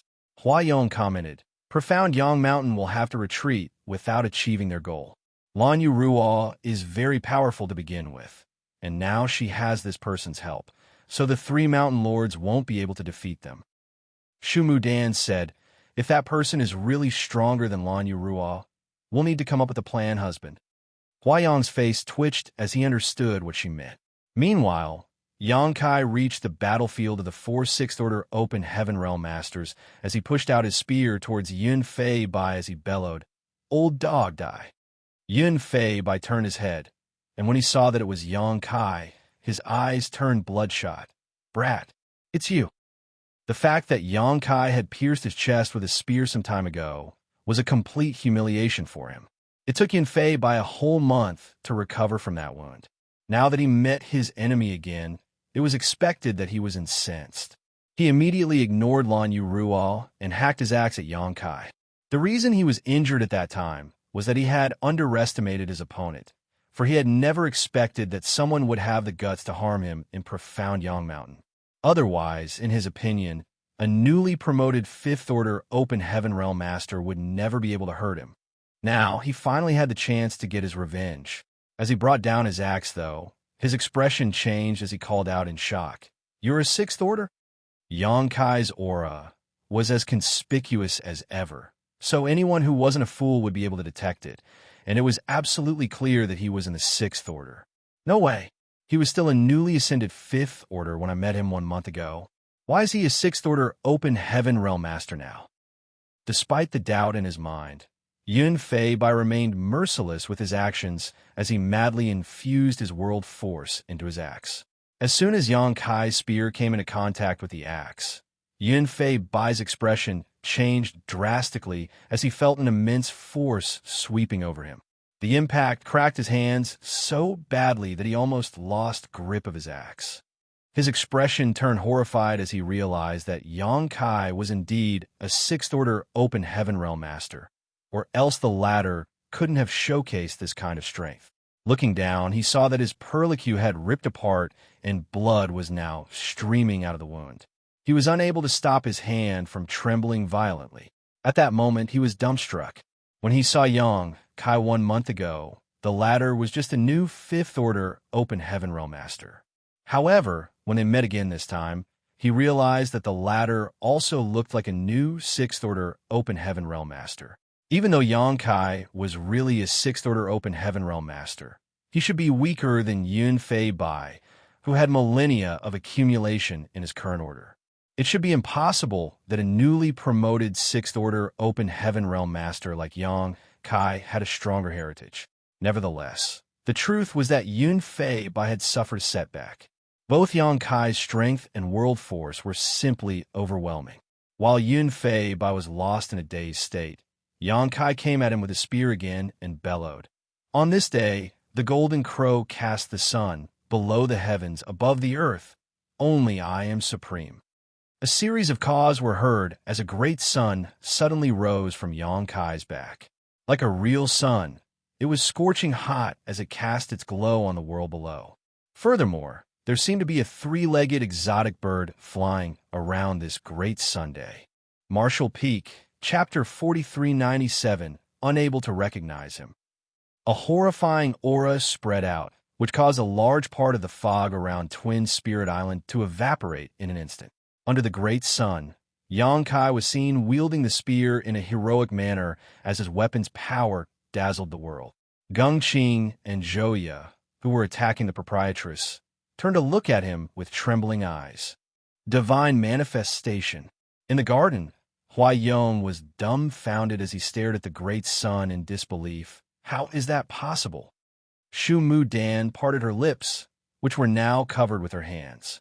Divine manifestations were exclusive to high-rank Open Heaven Realm Masters. They had never heard of a sixth-order Open Heaven Realm Master being able to wield one. If they found out that Xianxia had already comprehended Golden Crow cast the sun when he was still an Emperor Realm cultivator, they would probably faint from shock. The dazzling great sun cast a radiant glow on Yun Fei Bai's flustered expression. Right after the divine manifestation appeared, Xianxia's aura grew to horrifying heights. A dazzling red-gold light washed over the azure dragon spear in his hands as the pitch-black Golden Crow's true fire seemed able to burn down the entire world. As Xianxia thrust out his spear, the world around him trembled. There was no way Yun Fei Bai would be able to dodge this attack, so at this life-and-death moment, he roared and madly infused his world force in his axe, which suddenly shone brightly as it clashed with Azure Dragon's spear head-on. Since he was unable to dodge, he had no choice but to meet the enemy head-on. Only by doing so would he stand a chance to survive. Following a loud boom, shockwaves erupted as a halo of light exploded outwards. The glow of the axe dimmed greatly. After the clash, the axe's spirituality seemed to have been damaged, which went to show how terrifying the spear's power was. Azure Dragon's spear pressed forward, knocking away the axe as it continued to pierce out. Xianxia, who was holding the spear, wore a fierce expression on his face as murderous intent surged from his form. At this moment, an inch from death, Yun Fei Bai retreated hastily in an attempt to flee, but his expression changed the next moment. That was because he realized that the space around him had become extremely viscous. It was as though he had been bound by a mysterious force, which rendered him unable to move as he pleased. Right, this bastard is a master of the Tao of space. That was the first thing that came to Yun Fei Bai's mind. Although he managed to break free from the space principle's restriction in the next moment, he had lost his only chance to escape the attack. Watching as the spear rapidly penetrated his chest, he sprayed out a mouthful of blood. The pain in his chest was excruciating, and there was a black flame burning through his wound. It was the second time he had been run through by this spear. The first time took place 1 month ago when his chest was pierced by Xianxia's spear. It took him 1 month before he recovered from that wound. This time around, 3 sixth-order mountain lords of profound Yang Mountain had come all the way here with their dozens of subordinates. Initially, Yun Fei Bai thought that he could get his revenge, but he hadn't expected to be wounded in exactly the same way again. This time was far more severe. Although his injury was serious previously, there wasn't a risk of him losing his life. However, there was Golden Crow's true fire burning in his wound now. Xianxia withdrew his spear, bringing with it a lot of boiling blood. Before the blood even dropped to the lake, it evaporated because of Golden Crow's true fire. Then, Xianxia aimed his spear at Yun Fei Bai's head as he was determined to end his life. "Don't you dare kill second brother." At the critical moment, Zhouya came at Xianxia from behind. Her sword turned into countless sword waves. Every sword wave contained the world force of a sixth-order Open Heaven Realm Master. Xianxia furrowed his brow and leapt away. Seizing the chance, Zhouya hurled out a long piece of red cloth and draped it around the injured Yun Fei Bai before fleeing into the distance. At the same time, she exclaimed, "Third brother, run." She was truly terrified. The guy, who had remained unconscious all this time, suddenly woke up and killed 9 of their subordinates in an instant. Not only had he severely injured Yun Fei Bai, but he had also managed to showcase a divine manifestation. The power he possessed was inconceivable. If he were on his own, the 3 mountain lords could have joined forces and dealt with him. However, he also had the now Madden Lan Yu Ruo on his side. There was no way the 3 of them could defeat these 2 people. Moreover, Yun Fei Bai had been critically injured, so Zhouya knew the only option was to run. On the other hand, Geng Qing felt immensely pressured as he had to battle against the proprietress on his own. There was nothing else he could do apart from defending himself. Upon hearing Xiaoya's words, he directly used a feint to gain some distance before he fled from the battlefield. However, a relentless proprietress turned into a ray of light and chased after him. Initially, Yang Kai wanted to pursue Yun Fei Bai and Xiaoya as well, but he suddenly frowned and gazed at the proprietress. The next instant, he moved to intercept her. Presently, she was clad in a scarlet artifact armor. With both her hands holding the greatsword, she looked quite valiant. However, her eyes were completely red, and she was engulfed in rich monster qi. Facing Yang Kai, she hacked at him with her sword without hesitation. Yang Kai raised a spear to parry the attack, and following a loud clang, he was sent flying several thousand meters away while the proprietress' figure shook a little. After stabilizing her footing, she charged at him again. Her sword seemed to have turned into a storm and blasted towards Yang Kai. It was the first time Yang Kai saw her in such a state. Earlier, he could feel that there was something wrong with her, which was why he decided to stop her and let her rest first. However, it never crossed his mind that she couldn't even recognize him now. As his gaze fell upon the scarlet artifact armor, he knitted his brow, knowing that something was wrong with it, as it seemed to contain horrifying monster qi that was affecting her mind. If she couldn't come to her senses in time, her mind would be completely corrupted by the monster qi. It would be too late to save her by then. It wasn't the right time for him to ask chef and accountant what had happened, nor was he in the mood to chase after Xiaoya and the others. Left with no choice, he could only wield his azure dragon spear and ward off her attacks while exclaiming, "Proprietress, wake up, it's me." The proprietress ignored him as the monster qi around her thickened. Every strike she made carried immense force, and Yang Kai found it increasingly hard to deal with her. It had to be noted that Yang Kai had a 4,000-meter-long half-dragon form, so he possessed incredible physical strength. It was hard to imagine that the proprietress could use such a monstrous force despite her delicate figure. However, given the way she used her power, it must be pretty taxing for her. When Xiaoya and the others turned their heads and saw that Yang Kai and Lan Yu Ruo had gotten into an intense battle, they breathed a sigh of relief despite not knowing what had happened. They were truly worried that Yang Kai and Lan Yu Ruo would pursue them. Then, Xiaoya looked down and saw Yun Fei by spitting out a mouthful of blood. The blood coming out of his mouth was boiling hot, as though it contained a scorching heat, and she exclaimed, "How are you, second brother?"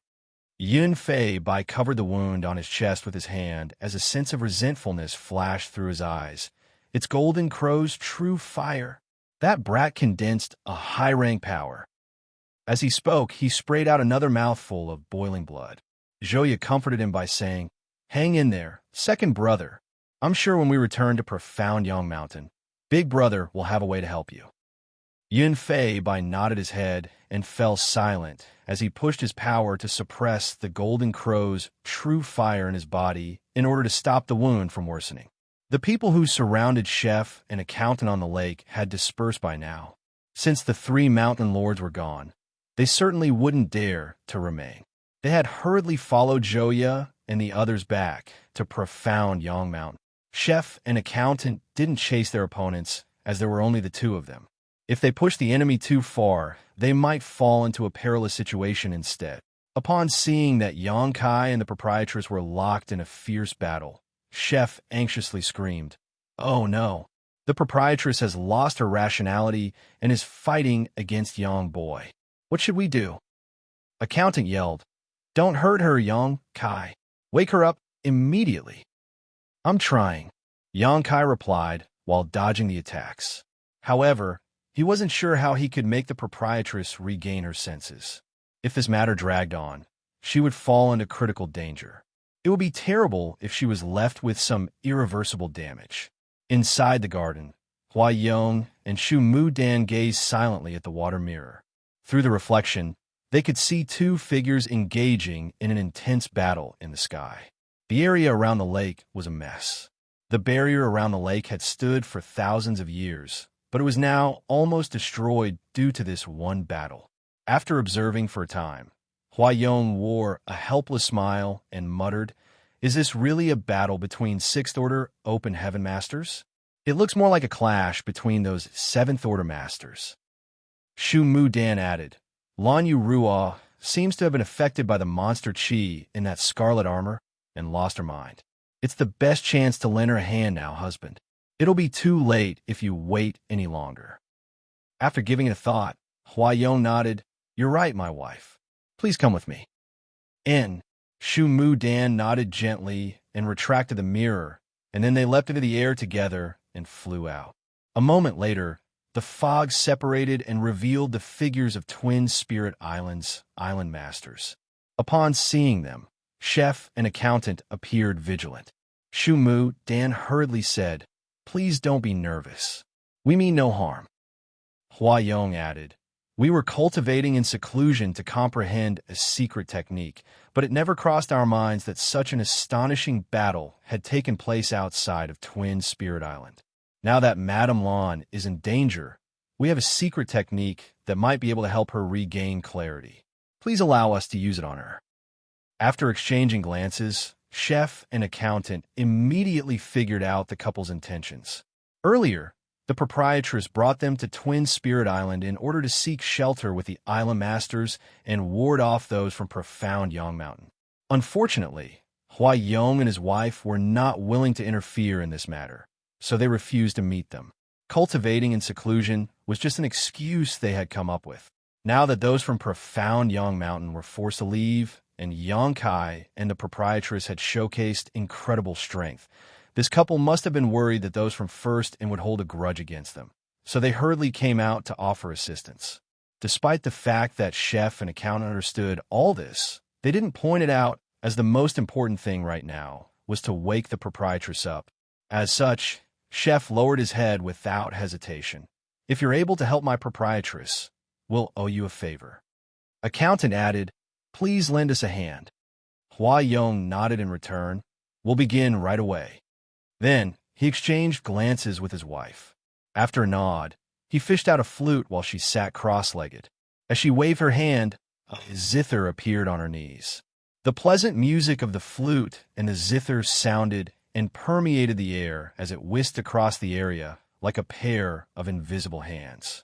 The music seemed to have a soothing effect wherever it went. Marshall Peak, Chapter 4398, Paying a Visit to Profound Yang Mountain. The island masters of Twin Spirit Island were experts in the Tao of music. The melody coming from the flute and zither were soft, which soothed the mind and soul of those who listened to it. Both of them were in the Sixth Order Open Heaven realm, and the music they were playing was targeted at the proprietress, so it was fairly effective. While they were locked in a pitched battle, Yang Kai could feel that the proprietress had suddenly become less violent, and there was a sense of struggle behind her bloodshot eyes. It was apparent that she was starting to regain her senses. All of a sudden, she turned her head and glowered at Huayong and Shu Mu Dan with a gaze filled with murderous intent. The next moment, her monster chi surged as she charged towards the couple with her sword in an imposing manner. Huayong was stunned while Shu Mu Dan paled. They had witnessed how formidable the proprietress was, so they knew that they wouldn't be a match for her even if they joined forces. Furthermore, it wasn't appropriate for Shu Mu Dan to fight in her current condition. Therefore, after only a short moment of hesitation, Huayong dashed towards his wife and draped his arm around her waist before returning to Twin Spirit Island. At the same time, he yelled, Her mind is completely controlled by monster chi. We're unable to help her. After they crashed into the barrier, the fog moved and concealed the entrance. Upon seeing that, chef and accountant stomped their feet on the ground with exasperation. A relentless proprietress turned her sword into a beam of red light and slashed across the fog. In an instant, a huge gap was carved out and revealed the view inside Twin Spirit Island. Seeing that she was about to attack again, Yang Kai charged towards her and widened his arms before confining her to his embrace. Yang Kai was incredibly strong, and as he embraced the proprietress, the scarlet battle armor on her body started cracking. With her hands restricted, she let out a bestial roar and sank her teeth into his shoulder. Feeling that a piece of his flesh on the shoulder had been ripped off, Yang Kai groaned. As he endured the excruciating pain, He yelled, "Proprietress, forgive me." Then he bent his head backwards before forcefully smashing it into her forehead, delivering a vicious headbutt. Following a loud thud, the proprietress almost fell unconscious. Hong hong hong. After 3 more headbutts, Yang Kai started seeing stars as well, but he could feel that the woman in his embrace had calmed down a little. Without hesitation, he took off her helmet and threw it away. Then he pressed his forehead against hers and pushed his divine sense, transferring his soul-warming lotus to her. He wasn't certain whether the soul-warming lotus could help the proprietress at this point. However, since she couldn't even recognize him as she beat him up, it was obvious that her mind had been heavily affected by the monster chi. The soul-warming lotus had an incredibly soothing effect, so it might help restore her mental clarity. It was the first time Yang Kai showed the soul-warming lotus in public since he obtained it. This kind of supreme treasure could not be exposed easily, or else it would attract some unnecessary attention. However, since the proprietress was in danger, he had no choice but to do it. Yang Kai could feel the proprietress shuddering as the soul-warming lotus entered her body. Following that, the redness in her eyes receded like a tide as her gaze became clear again. An elated Yang Kai to know that the soul-warming lotus had started taking effect. A moment later, the proprietress darted her gaze around as her vision focused. She seemed a little lost while staring at the man. Yang Kai placated her by saying, "You're fine now." The proprietress batted her eyes, but upon realizing something, she started struggling. "Let go of me." An uncertain Yang Kai asked, "Are you sure you're awake?" The woman glowered at him. Then he let her go.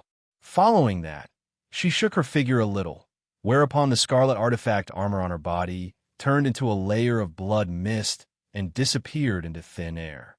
The sword she had been holding in her hands was also gone all of a sudden. However, at this moment, the proprietress seemed to be in a terrible state. Her aura was unstable, and her entire figure was crimson as a metallic tang exuded from her body. Apparently, the side effects of activating the blood monster battle dress were quite intense. The redness in her skin was caused by the burning of her own blood essence. Chef and accountant rushed over before looking worriedly at her. "Proprietress." "I'm fine," she shook her head. Still anxious, they stared fixedly at her. The proprietress saw this and burst into laughter. "I'm really fine. I just need some time to recuperate." It was only then that chef and accountant breathed a sigh of relief. The fog around Twin Spirit Island separated as Hua Yong stepped out of it again. However, this time, Shu Mu Dan wasn't by his side this time. He was still reeling for shock. Earlier, he and his wife were unable to suppress Lan Yu Rua's monster chi, even though they had joined forces. Instead of calming her down, they had only drawn her aggression towards them. Left with no other choice, they could only retreat to Twin Spirit Island. He couldn't figure out what this strange young man had done that could allow Lan Yu Rua to return to her senses in such a short time. However, it wasn't the right time to inquire about this issue. Since his expression of goodwill didn't yield any results earlier, he naturally wanted to make up for it this time around. Therefore, upon his appearance, he immediately said in embarrassment, "Congratulations, Madame Lan, for overcoming this crisis. My wife and I are truly sorry that we were unable to help you in any way as we were too weak." The proprietress shot him a dispassionate glance. She was vexed at the fact that Hua Yong didn't even bother to meet her despite the fact that she had brought chef, accountant, and Yang Kai to side with Twin Spirit Island. Nevertheless, if she were in his shoes, she might have done the same. So, she knew that he had done nothing wrong. After all, they were neither friends nor relatives to begin with. They only had one discussion during her previous visit. Hence, it was understandable that he wasn't willing to invite trouble to himself. Although her mind was a mess earlier, she could still faintly remember what was going on. Certainly, she was aware that Hua Yong and Shu Mu Dan attempted to help her with their music. After a nod, she said faintly, "I appreciate your thoughts, Island Master Hua." Yang Kai gazed at Hua Yong and asked, "Island Master Hua, my proprietress desperately needs a place to recuperate. Will you please open your doors for us?" Huayong replied, "If you're okay with it, you can recuperate on my twin spirit island." Faced with this sixth-order open heaven realm young man who was able to use a divine manifestation, he didn't dare to be negligent. Yun Fei Bai was severely wounded by this young man, while Gongqing and Zhou Yu were forced to retreat. In the entire shadowless cave heaven, perhaps only the head mountain lord of profound Yang Mountain was a match for him.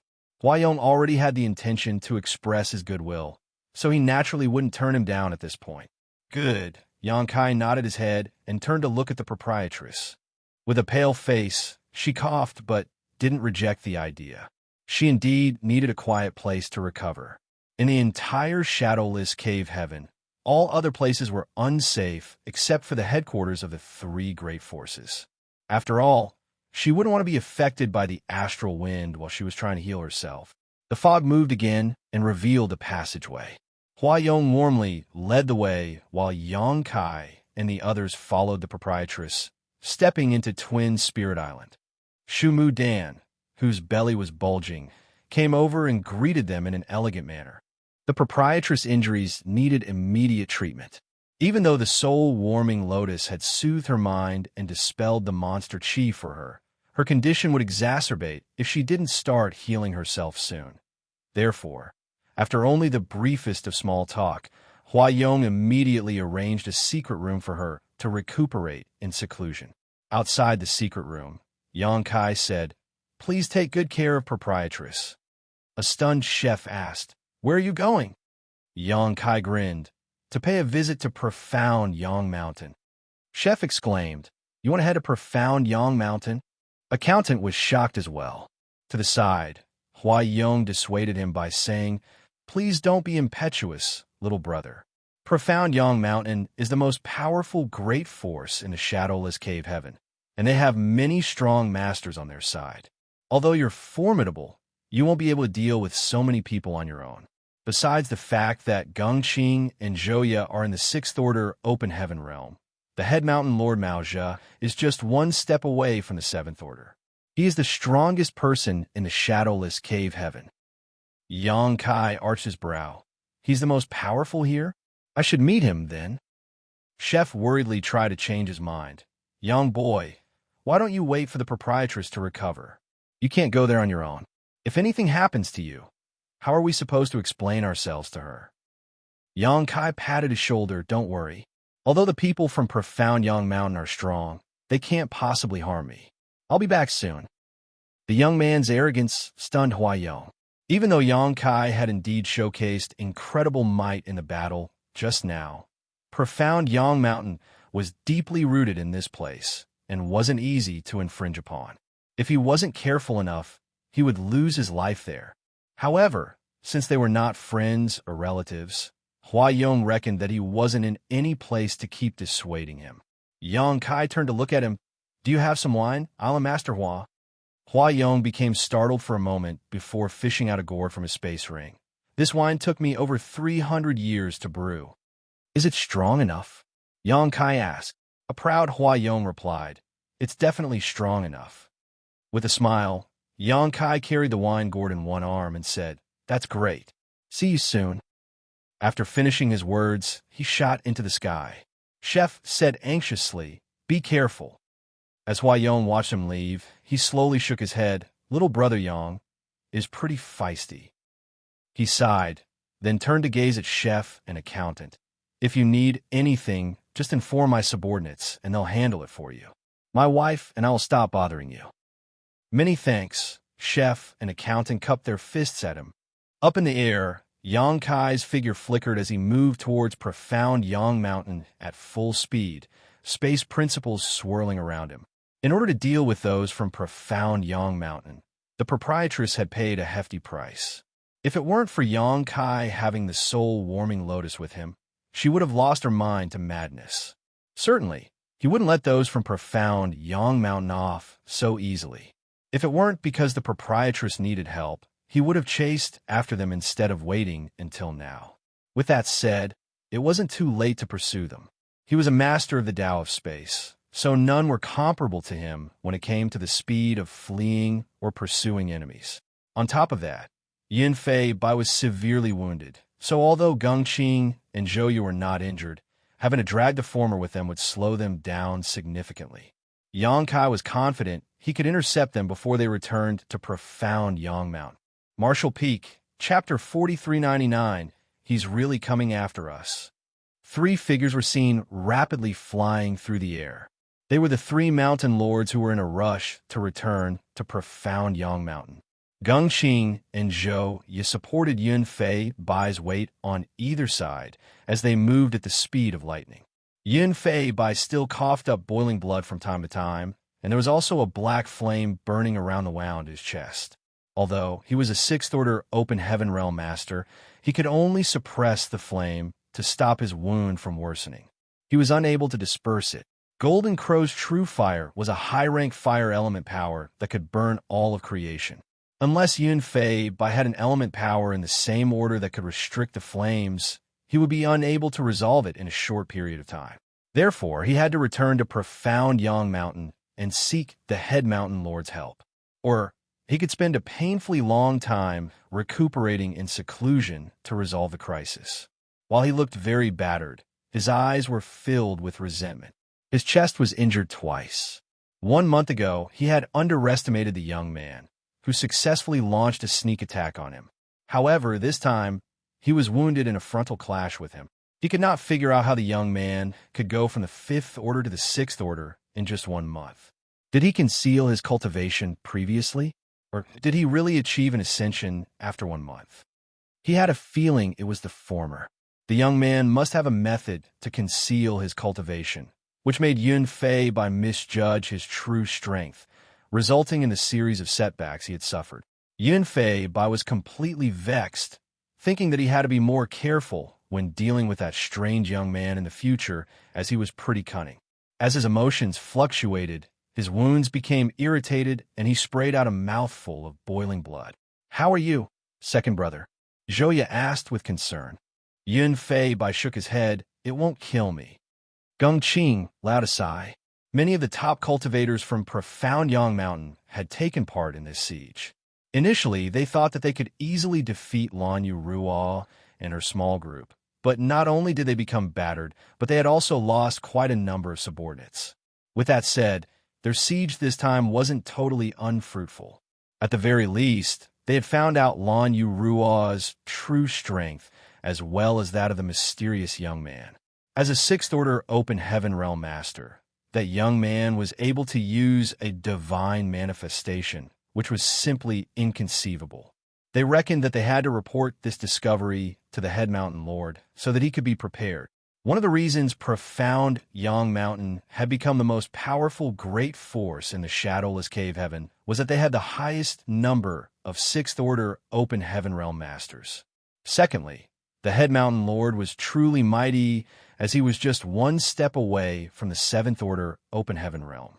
If it weren't because resources in the shadowless cave heaven were scarce, he would have broken through already. However, now, there came a young man who was able to use a divine manifestation in the shadowless cave heaven. He was probably just as powerful as the head mountain lord. Faced with such a foe, they had to put their guard up. While pondering on these issues, Zhouyu suddenly took a glance behind her with concern. "Will he come after us?" Gengqing replied, "I don't think so. Lan Yu Ruo must have used an artifact that comes with extreme drawbacks, so she should be in a terrible state. That guy will have to deal with her instead of coming after us. Moreover, we're not pushovers." The reason they had fled was that Yunfei Bai was injured, so they had to bring him back to heal. Their wariness of Yang Kai and Lan Yu Ruo came second. As soon as he finished speaking, he heard someone bellowing from behind. "Yunfei Bai, where do you think you're going?" Zhouyu's expression changed as she turned her head, only to see a ray of light rapidly approaching them from the horizon. The ray of light kept flickering, and with every flicker, the distance between them shortened significantly. It wouldn't take long before the ray of light caught up with them, so she exclaimed, "He's really coming after us." Gengqing bellowed, "That brat is going too far."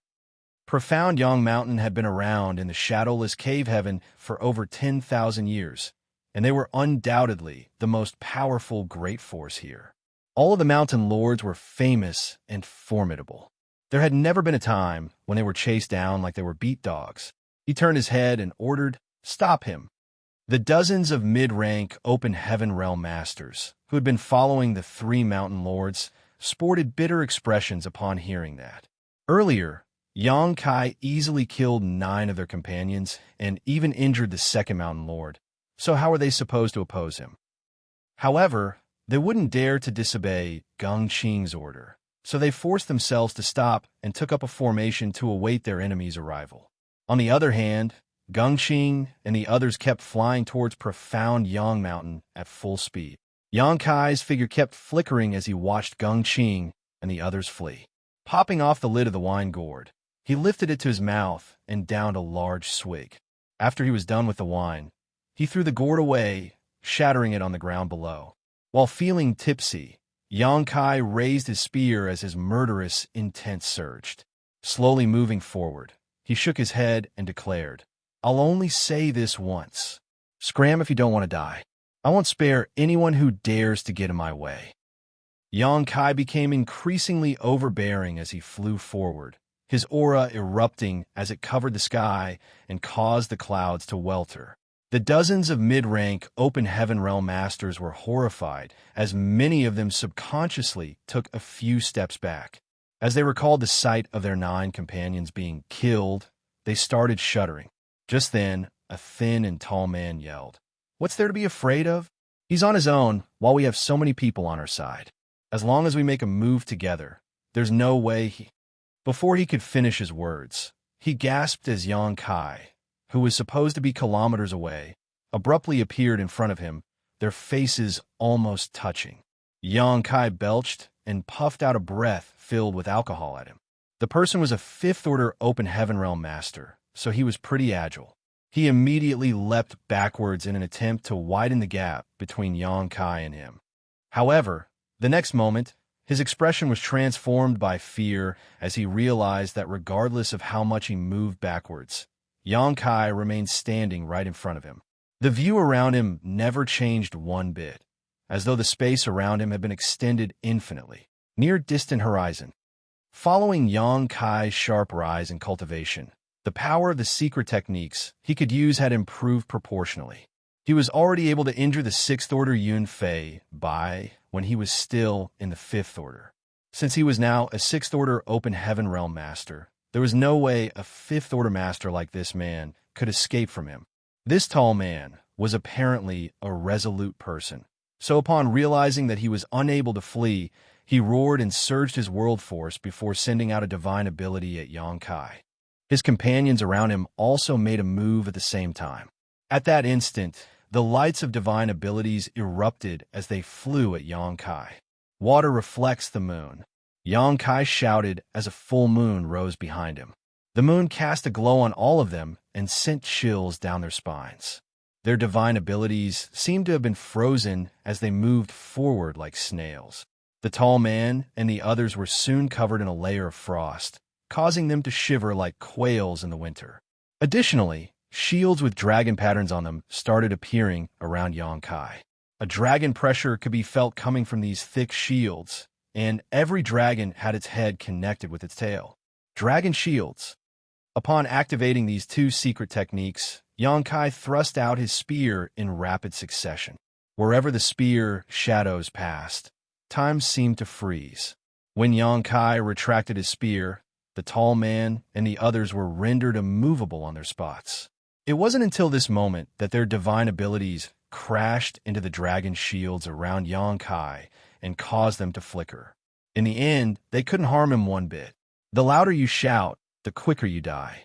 Xianxia swept his spear across the air, and then the people standing in front of him exploded into a blood mist, leaving no trace behind.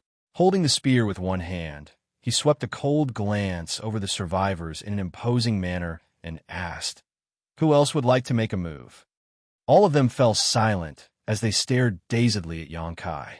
Gulps were clearly audible, and all of their eyes were filled with terror. Although Xianxia had previously killed 9 of their companions just outside Twin Spirit Island, They were still astounded upon seeing the same thing now. They knew that they might be able to stop this young man from going further if they joined forces. After all, he was only one man regardless of how powerful he was. On the other hand, they had many people on their side who could fight. Nevertheless, given the power Xianxia had showcased, it wasn't hard for him to kill 10 or 20 of them.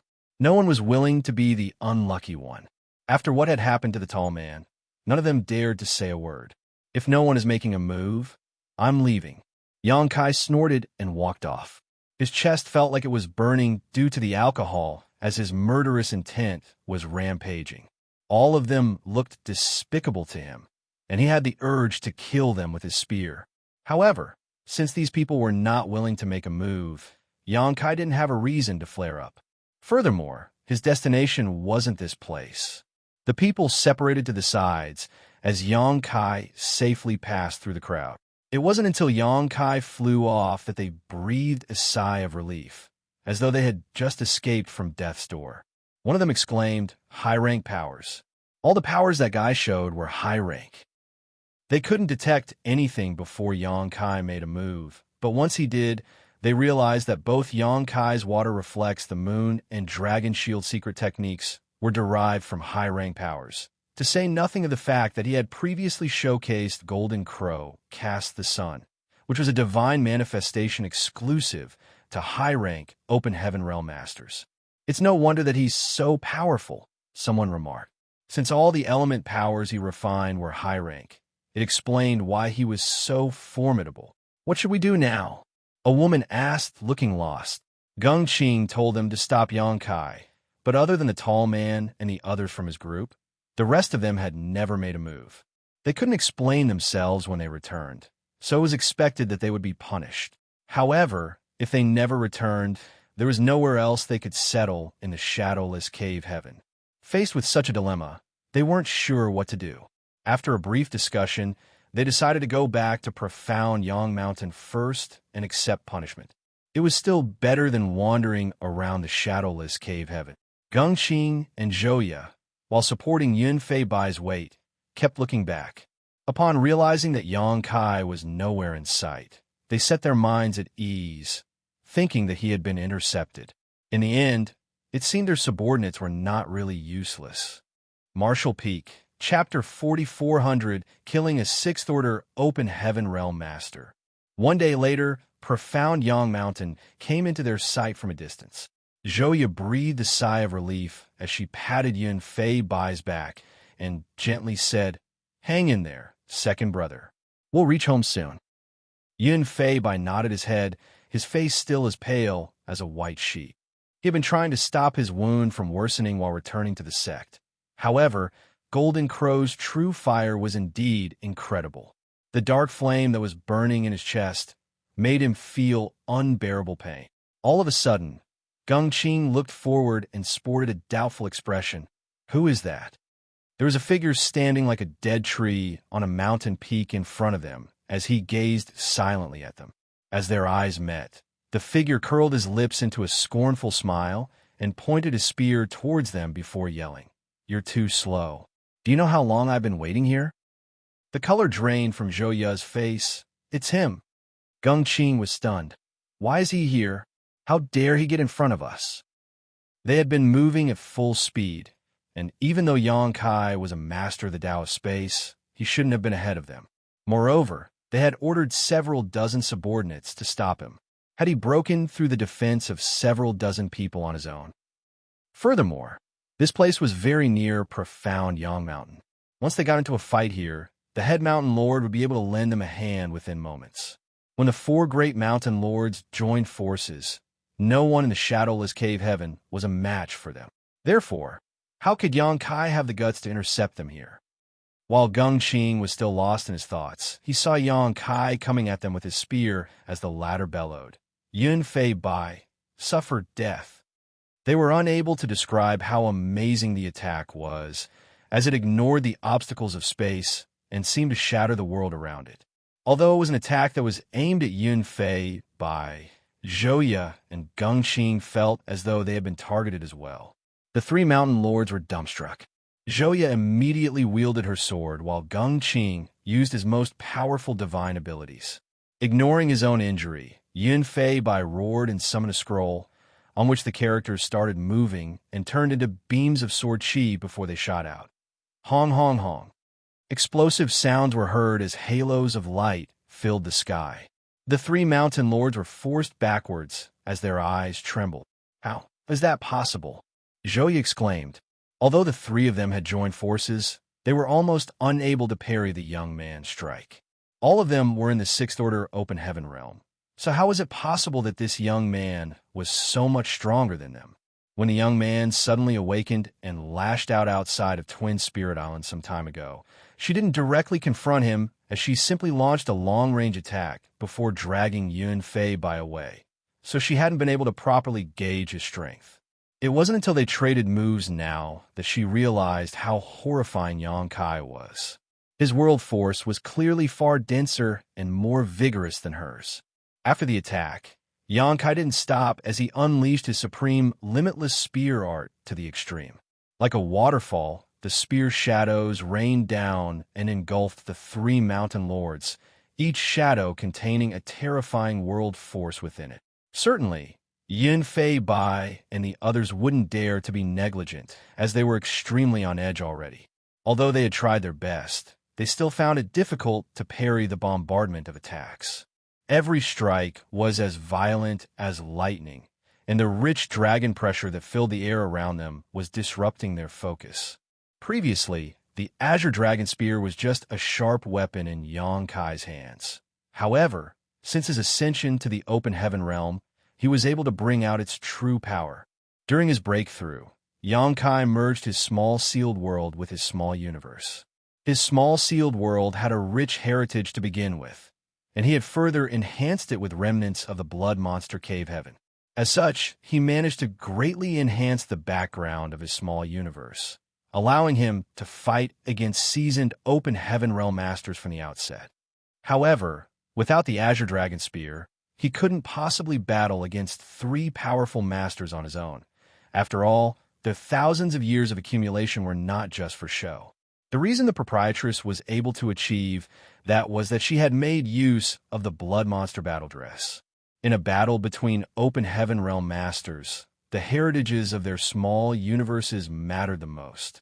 The barrage of attacks dazzled Yang Kai's opponents. Zhou Yi and Gengqing were in a better state as they were still relatively uninjured. On the other hand, Yun Fei Bai was in a horrible state.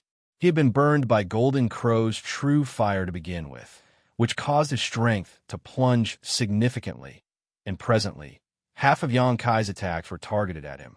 If Gengqing and Zhou Yi hadn't gone all out to protect him, he would have been killed by Yang Kai already. Despite that, he was still in a perilous situation. The young man kept targeting him, as though he was determined to end his life, which caused him to groan in pain. After barely more than 10 breaths of intense battle, the mountains around them had been completely destroyed. The air was filled with dust and debris, and the world itself seemed to have turned pale. The black golden crow's true fire burning on the tip of Azure Dragon Spear made the three mountain lords extremely wary. After what had happened to Yun Fei Bai, Gengqing and Zhou Yi wouldn't dare to come into contact with Golden Crow's true fire, so their movements were rather restricted. The space around them seemed to have become viscous as well.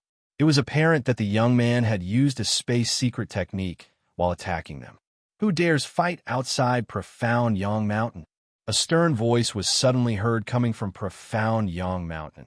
Then a gigantic figure that seemed able to cover the entire sky rose from the central peak. With a pair of grim-looking eyes, he stared at the people in battle. Yun Fei Bai, who was warding off Yang Kai's attacks with difficulty, yelled pitifully, "Big brother, save me." The giant eyes narrowed, and when the person realized what was going on, his expression turned furious as he bellowed, "How impudent, boy!"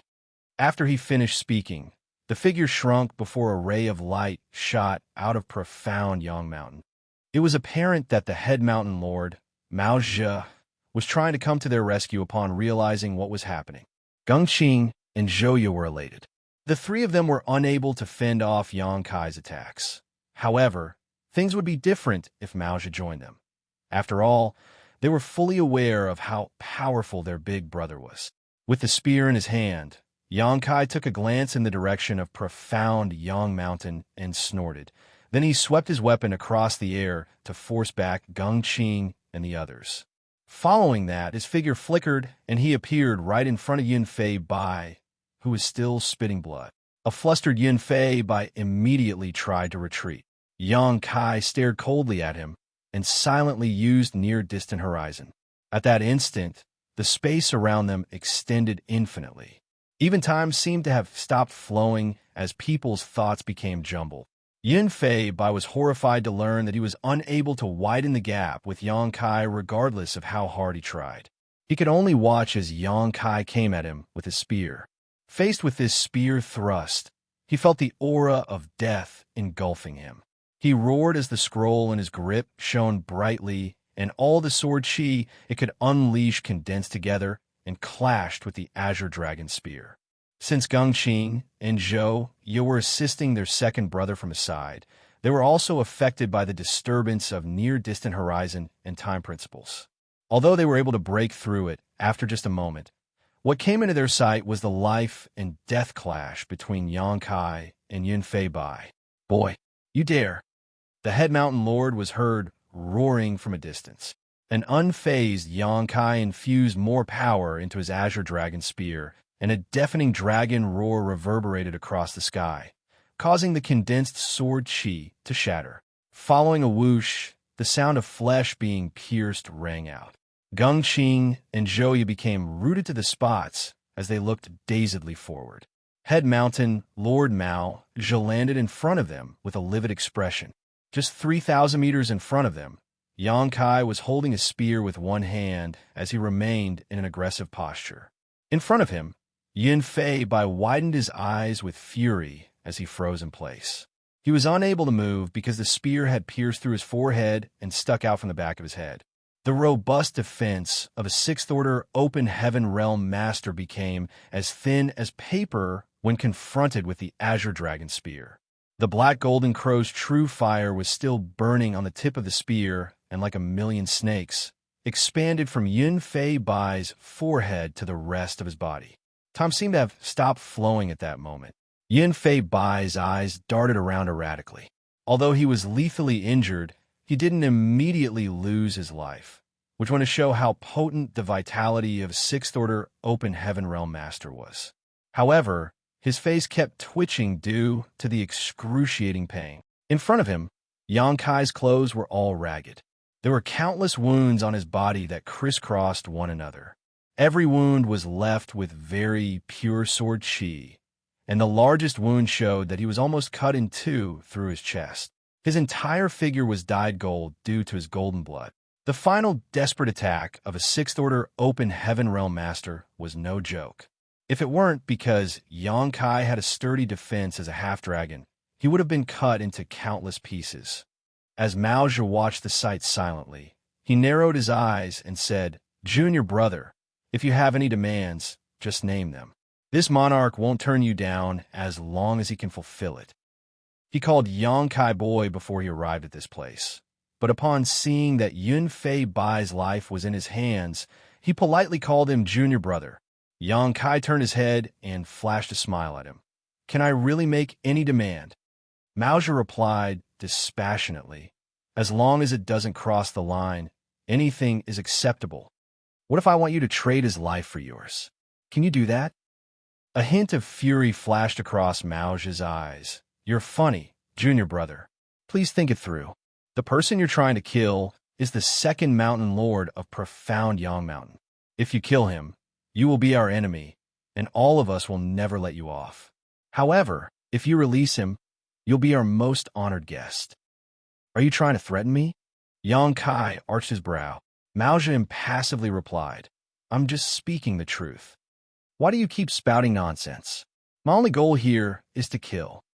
Xianxia suddenly roared and gripped his spear, surging his world force into it. Yunfei Bai widened his eyes, and before he could react, his head exploded. The headless corpse convulsed as blood spurted out from his neck before collapsing to the ground. Gongqing and Zhou Ye were stunned. Their second brother was killed right in front of them.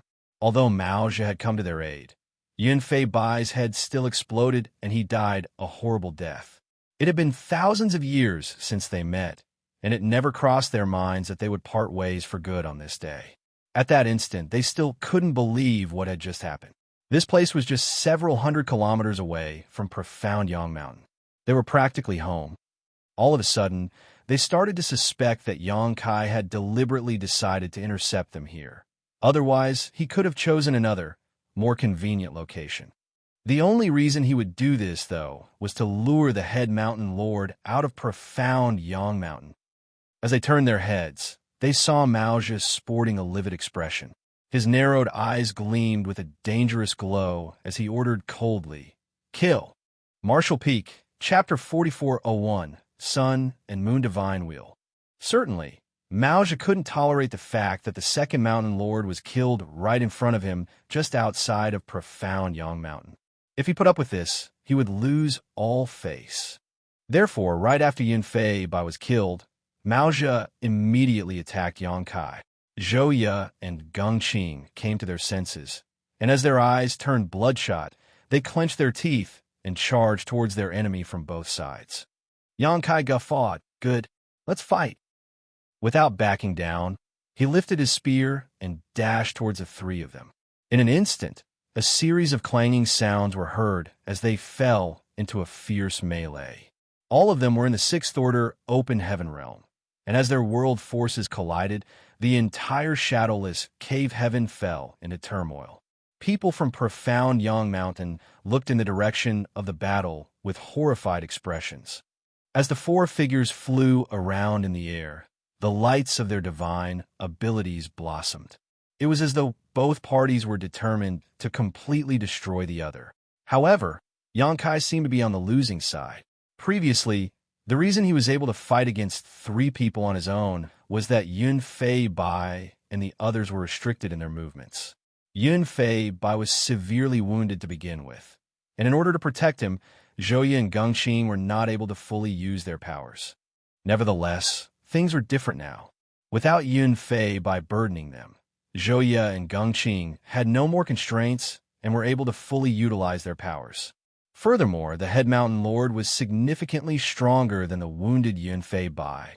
As soon as they traded moves, Yang Kai could feel that even though he had merged his small sealed world with his small universe, the richness of his world force was still not comparable to that of the head mountain lord. He indeed lived up to the expectations of a person who was just one step away from the seventh order open heaven realm. However, Yang Kai had no intention of retreating. As a master of the Tao of space, his mobility was vastly superior to others in the same realm.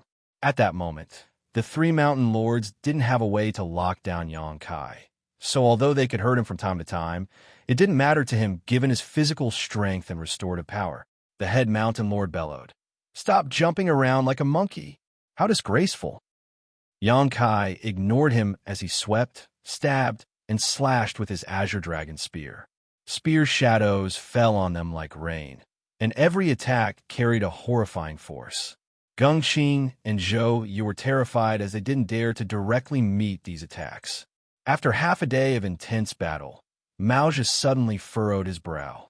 That was because he realized that as time passed, the young man's strength was steadily increasing. Compared to half a day ago, this young man was significantly stronger. Initially, this young man could only jump around to dodge their attacks, but now he was able to counterattack while defending himself. This kind of tendency became increasingly conspicuous. Maoja couldn't figure out what was going on. In fact, the reason Yang Kai managed to make it to the sixth order open heaven realm was that he had consumed a world fruit. However, be it the fifth order or the sixth order, he had only just broken through, so he didn't have enough time to solidify his cultivation. He entered the shadowless cave heaven right after he ascended to the fifth order open heaven realm, and while the battles with Ma Tianyuan and Yunfei Bai had slightly stabilized his cultivation, it wasn't complete. Then he cultivated in seclusion to refine a world fruit and ascended to the sixth order open heaven realm. He hadn't even solidified his fifth order cultivation when he rose to the sixth order, so his cultivation was pretty unstable. Nevertheless, the intense battle Yang Kai was presently engaged in was perfect for strengthening his foundation and consolidating his cultivation. This kind of fight was much more effective than simply cultivating in seclusion. It could be said that as time passed, the power he was able to showcase would intensify until he reached his current limit. That was the reason Mao Zhe had this strange feeling. The four figures darted around. One moment they were in the sky, and the next moment they were on the ground. Then the same process repeated. Wherever they went, the ground cracked and the sky trembled as their world forces continuously clashed with one another. Zhou Yu's eyes trembled as the figure who was flickering around the three of them shocked her. All of them were in the sixth order open heaven realm. But why was this young man so ridiculously strong? She initially thought that since the head mountain lord had joined them, there was no way this young man could resist. To her surprise, it turned out to be a difficult battle. There were probably over 100 wounds on the young man's figure, and some of his bones must have cracked. Nevertheless, instead of growing weaker, he only became stronger with each passing breath. She also realized that it was getting harder for her to parry his attacks. All of a sudden, Mao Zhe narrowed his eyes and bellowed, "Are you using us in this battle to adapt to your new strength?"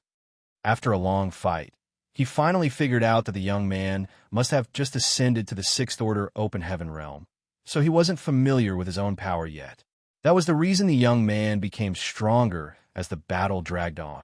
Upon that realization, he roared in indignation, "Brat, how dare you!"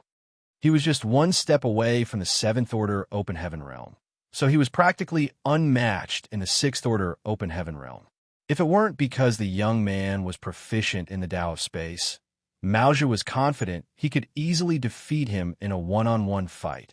However, it was never easy dealing with a master of the Tao of Space, as it was simply impossible to corner one. This was what made the young man before him so arrogant. After realizing the young man's intention, it was expected that Mao Zhe was infuriated. Yang Kai grinned at him and said, "You're touted to be the strongest cultivator in the shadowless cave heaven, but this is all you've got?" After he finished speaking, he retracted all the spear shadows and fell silent with a solemn expression. Then he yelled, "Golden Crow, cast the sun." Following that, a bird was heard cawing while a great sun rose from his back. Geng Qing's expression changed drastically as he shouted, "Watch out, big brother! This brat possesses a divine manifestation." "What?" An astounded Mao Zhe looked up, and when he saw the magnificent great sun, his eyes couldn't help but shrink. It was indeed a divine manifestation. A sixth order open heaven realm master was able to cast a divine manifestation. Mao Zhe couldn't believe what he was seeing. While Mao Zhe fell into a dazed state, Yang Kai had integrated himself with the great sun and charged towards the head mountain lord. Mao Zhe immediately retreated. Although he was very close to the seventh order open heaven realm, he wouldn't dare to directly meet a divine manifestation. After all, this was something only high-rank open heaven realm masters were able to use. However, his efforts were futile. He was instantly engulfed in space principles as near-distant horizon infinitely extended the space around him. Water reflects the moon. Yang Kai roared. A full moon appeared out of thin air as it cast its icy glow across the land, causing a chill to shoot up everyone's spine. The sun and the moon appearing together was a miraculous sight. The three mountain lords stared dazedly at the sky where the dazzling great sun and the ice-cold moon rose and set in a seemingly endless cycle. The immense power coming from the swirling cycle seemed to engulf the entire universe. Everything in this world seemed to have been covered by this gyro formed from the sun and the moon. As the cycle spun, those present at the scene felt as though they were traveling across time. Coupled with the space principles that Yang Kai continuously surged, it formed into an extremely profound space-time warping effect. It was an entirely new power that Yang Kai had yet to use. A force that could destroy the heavens and shatter the earth came over the three mountain lords, and they immediately surged their world forces to try to defend themselves. Following a deafening boom, a huge halo of light erupted. It was as though the entire world had shattered at that instant. The energies of the spinning sun and the moon exploded and sent shockwaves out across the entire shadowless cave heaven. The forces of scorching heat and bone-piercing cold clashed and formed into an immense destructive power. Everything at the center of the explosion was seemingly wiped from existence. A moment later, a figure, whose clothes were ragged, shot out of the light with a horrified expression. He was none other than the head mountain lord of profound Yang Mountain. As expected of man, just one step away from the Seventh Order Open Heaven realm, he was still able to escape alive despite facing such an attack. Nevertheless, his pale face and the blood at the corner of his lips clearly indicated that he was wounded. Presently, he was holding Gengqing in one hand and Zhouya in the other. Compared to him, Gengqing and Zhouya were more severely wounded and had passed out. Moreover, their bodies looked like they were being corroded by a strange power that continuously ate away at their vitality. This odd strength was profound and unpredictable, alternating between hot and cold, turning their skin from red to blue randomly. The condition they were in was extremely strange. Still reeling from shock, Maozhi took a look in Yang Kai's direction, only to see that the young man had fallen into a dazed state. With the spear in his hand still outstretched, Yang Kai seemed to be lost in his own thoughts, while mysterious light that contained some profound secret swirled around him. Maozhi was dumbfounded as he realized that the young man had comprehended something about his grand Tao during this life-and-death battle. If he interrupted Yang Kai now, the latter would surely suffer an immense loss. However, Maozhi was too terrified of the attack just now and didn't have the courage to create trouble for Yang Kai. With Gengqing and Zhouya in his hands, he shot towards profound Yang Mountain and activated its grand array as soon as he was inside. In the center of the battlefield, the chaotic force slowly subsided. Yang Kai stood there silently as he comprehended the explosion of power just now. The Tao of space was the foundation on which he built his Tao seal, and it could be said that his mastery over the Tao of space was unrivaled. Nevertheless, when it came to the Tao of time, he had always been an amateur. After ascending to the open heaven realm, he had his own small universe in his body. There were the manifestations of golden crow, casts the sun, and water reflects the moon in his small universe. The rising and falling of these celestial entities granted him a deeper understanding of the Tao of time. Both the Tao of space and Tao of time were extremely esoteric and abstruse grand Taos. The average person would be extremely fortunate to comprehend even the slightest bit of either of them, let alone master both. It was only thanks to some rare opportunities that Yang Kai managed to achieve this. In fact, he had never thought about merging these two grand Taos into one. It wasn't until he engaged in a life-and-death battle with the three mountain lords of profound Yang Mountain that he gave it a try on a whim. Yang Kai never imagined the results would be so shocking. Space principles and time principles had perfectly blended together through the integration of the golden crow casts the sun, water reflects the moon, and near-distant horizon, forming a brand-new divine ability. A glint flashed through Yang Kai's eyes as he muttered under his breath. Let's call it Sun and Moon Divine Wheel. The Sun and Moon Divine Wheel wasn't complete yet, and had plenty of room for improvement. Nevertheless, this divine ability contained an entirely new power, something akin to space-time strength that combined both space principles and time principles. However, it wasn't the right time to think about this. Yang Kai raised his gaze and looked at profound Yang Mountain. The three mountain lords had returned to profound Yang Mountain, and presently, the Grand Array was activated in full defensive mode. Many people were seen moving around as they got ready to face a formidable enemy. Yang Kai snorted and placed his azure dragon spear over his shoulder before striding towards profound Yang Mountain. With a grin, he called out, "Do you think you're safe hiding behind this thin wall? Since you dared harm my proprietress, I'll destroy your entire sect today." Martial Peak, Chapter 4402, Lifting a Mountain.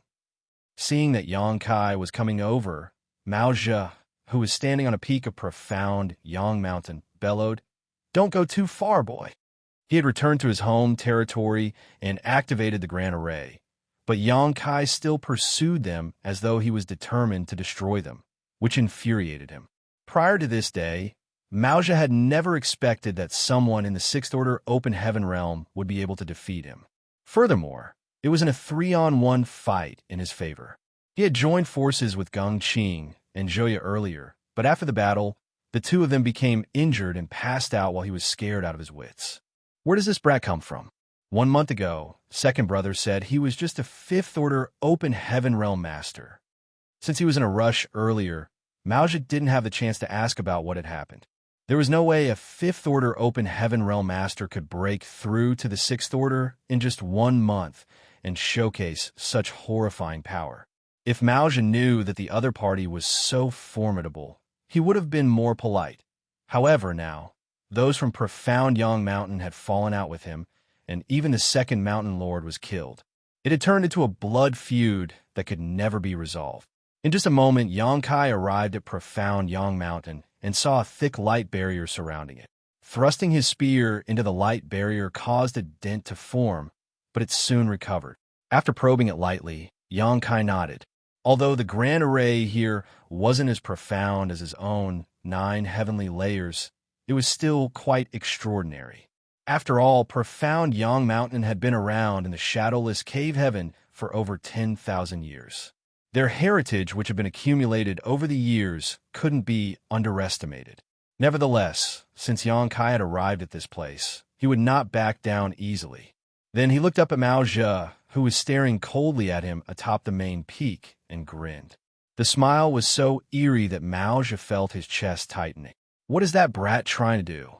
Mao Zhe muttered with a frown. Before he could figure it out, he heard the young man yelling, "Dragon! Transformation!" A deafening dragon roar was heard. Then a gigantic golden dragon head manifested behind Yang Kai's back before disappearing into his body.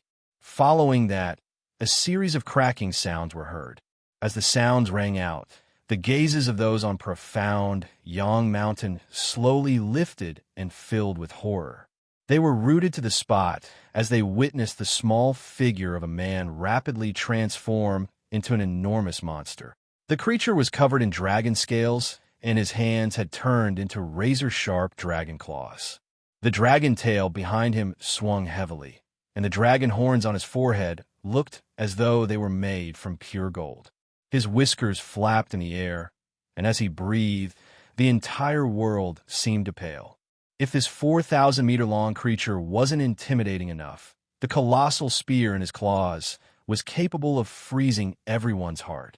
Yang Kai's Azure Dragon Spear was now a 4,000 meters long weapon, matching his own length as it gleamed with a terrifying glow. As rich dragon pressure permeated the air, those on Profound Yang Mountain found it hard to breathe, even though they had the protection of the Grand Array. Dragon Clan! Mao Zhe exclaimed as his pupils contracted to the size of needles. Impossible!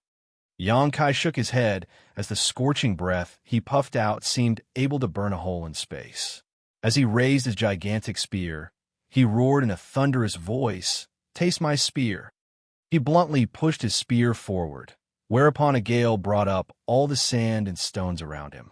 The cultivators on Profound Yang Mountain screamed, panicked, and ran about randomly. Not daring to be negligent, Mao Zhe quickly fished out the Array Jade and focused the Grand Array's power to defend against this strike. The long spear fell heavily on the Grand Array's light barrier, like it was a giant tree. Following a loud boom, a deep indent was formed on the light barrier as its glow flickered wildly. Yang Kai roared and exerted more force with his hands, but he was still unable to penetrate the Grand Array. The horrifying shockwave coming through the Grand Array shook the entire Profound Yang Mountain, causing many cultivators to fall to the ground. Some of the weaker cultivators even started bleeding, looking quite battered. A moment later, the light barrier bounced back, pushing Yang Kai away as he was forced backwards several hundred meters. As he arched his brow, Yang Kai praised, "Truly incredible." The heritage accumulated for over thousands of years by Profound Yang Mountain was indeed extraordinary. The Grand Array was so sturdy that Yang Kai wasn't able to break it with one strike. A hint of ruthlessness flashed across his eyes as he stepped forward in an imposing manner.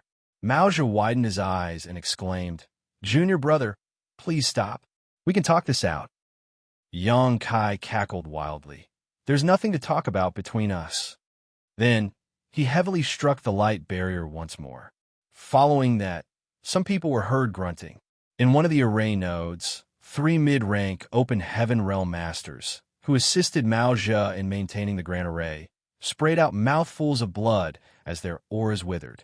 It was apparent that they were injured by the horrifying force coming through the barrier. Mao Zhe looked at them and felt his chest tightening.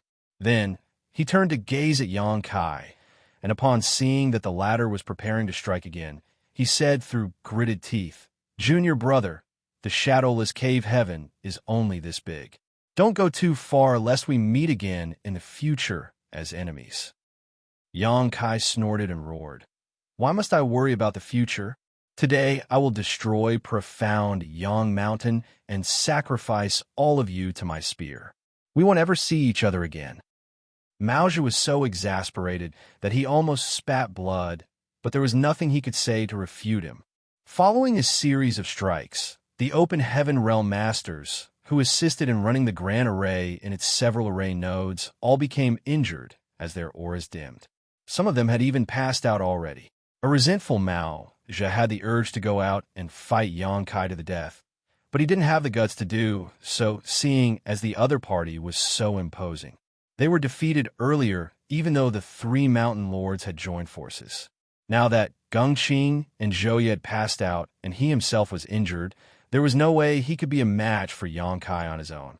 Mao Zhe let out a sigh, then performed different hand seals to mobilize the Grand Array's power. Now, he could only sacrifice some of the outer peaks by shrinking the protection range of the Grand Array. Only by doing so would he stand a chance to ward off the other party's horrifying attacks.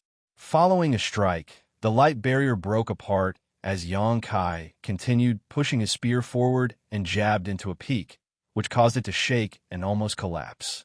Yang Kai took a glance with his cold-looking eyes and realized that some of the peaks were no longer in the protection range of the Grand Array.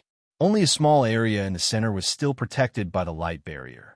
Upon seeing that, he knew that Mao Zhe must have given up on the outer peaks to protect the center. By doing so, not only would Mao Zhe consume less energy, but he could also focus the Grand Array's power to better fend off Yang Kai's attacks. Yang Kai snorted, and then his dragon pressure permeated the air as though it had materialized, which caused the surrounding space to become extremely heavy. On the peaks that were completely exposed, the cultivators from profound Yang Mountain shivered like quails without a home in the winter. All of their eyes were filled with horror as they watched the behemoth approach them. Yang Kai directly swept his spear across one of the peaks. As the cultivators shrieked, a terrifying world force surged and broke the peak into halves. Stones rolled down what was left of the mountain as the peak crumbled, plunging its inhabitants into turmoil. Standing in the center of the Grand Array, Mao Zhe widened his eyes with fury. Profound Yang Mountain was the foundation he had built in the shadowless cave heaven. It was also one of the safest places in the shadowless cave heaven from the astral wind. If this place was destroyed, profound Yang Mountain would cease to exist. Without this shelter, no one would stay there and obey his orders. Asterisk Hong Long Long. Star. More peaks collapsed. Yang Kai's arrival was no different from a doomsday for them. He kept on destroying the peaks with a power that could destroy the heavens and shatter the earth. The peaks that were exposed outside of the Grand Array were soon turned into ruins. Just when Yang Kai was about to sweep his spear across the last peak, he stopped as his gaze fell upon a certain figure. She was a woman who was standing still and silently gaping at him. Instead of feeling terrified about her imminent death, though, she looked as though she was about to be liberated. It's her. At first glance, Yang Kai could recognize that she was the one who had secretly looked for him and gave him the directions that led to the proprietress' whereabouts. At that time, he speculated that she must have been forced to become Yun Fei Bai's plaything for reasons that were beyond her control. That was the reason she secretly gave Xianxia a hand. It was thanks to the directions in the jade slip that he was able to find a proprietress and the others. After giving it a thought, Xianxia moved towards the peak and thrust his spear into the ground before his giant figure turned blurry and disappeared beneath the mountain. The people inside the Grand Array gazed at Xianxia as they had no idea what he was up to now. All of a sudden, the mountain started trembling, as though an immense force was coming from beneath it. Wuxia narrowed his eyes as he thought of a possibility. The next moment, as all of them widened their eyes in disbelief, the mountain slowly rose into the air. Beneath the mountain was a gigantic creature whose nostrils puffed out a scorching breath as he hoisted the mountain on his hunched back. Following a great roar, the figure straightened up. All of them couldn't believe their eyes while Wuxia's pupils contracted. This man actually lifted a mountain. What kind of horrifying power was required to do that? Although mid-rank Open Heaven Realm Masters could easily showcase immense power, they had to use the world force in their small universes to achieve that. Rarely anyone in the entire 3,000 worlds was able to literally lift a mountain like this one using solely physical strength. At the very least, it was the first time Wuxia saw someone capable of this. Following that, Xianxia shook the mountain and roared. All you ants crawling on this mountain scram. The cultivators on the mountain started falling and crashed to the ground. The quiet woman, who was originally standing on the peak, happened to fall down in front of Xianxia, who gently then let out a breath and sent her over 100 kilometers away before she lightly landed on the ground. Hong. Xianxia shuffled toward the center of profound Yang Mountain. With every step he took, the ground shook violently. Hong, hong, hong. His movements were initially slow, as every step he took would leave a huge mark on the ground. However, after several steps, he started running in light steps as his figure bent forward a little. Inside the Grand Array, Wuxia had his expression change drastically as he bellowed. Activate the Grand Array's full might now. Martial Peak, Chapter 4403, No More Profound Yang Mountain. As soon as Wuxia gave this order, he heard Xianxia roaring as the latter hurled the mountain, which was on his back at the Grand Array. The expansive shadow blocked the light out of everyone's sight. Those from profound Yang Mountain immediately focused the Grand Array's power to defend.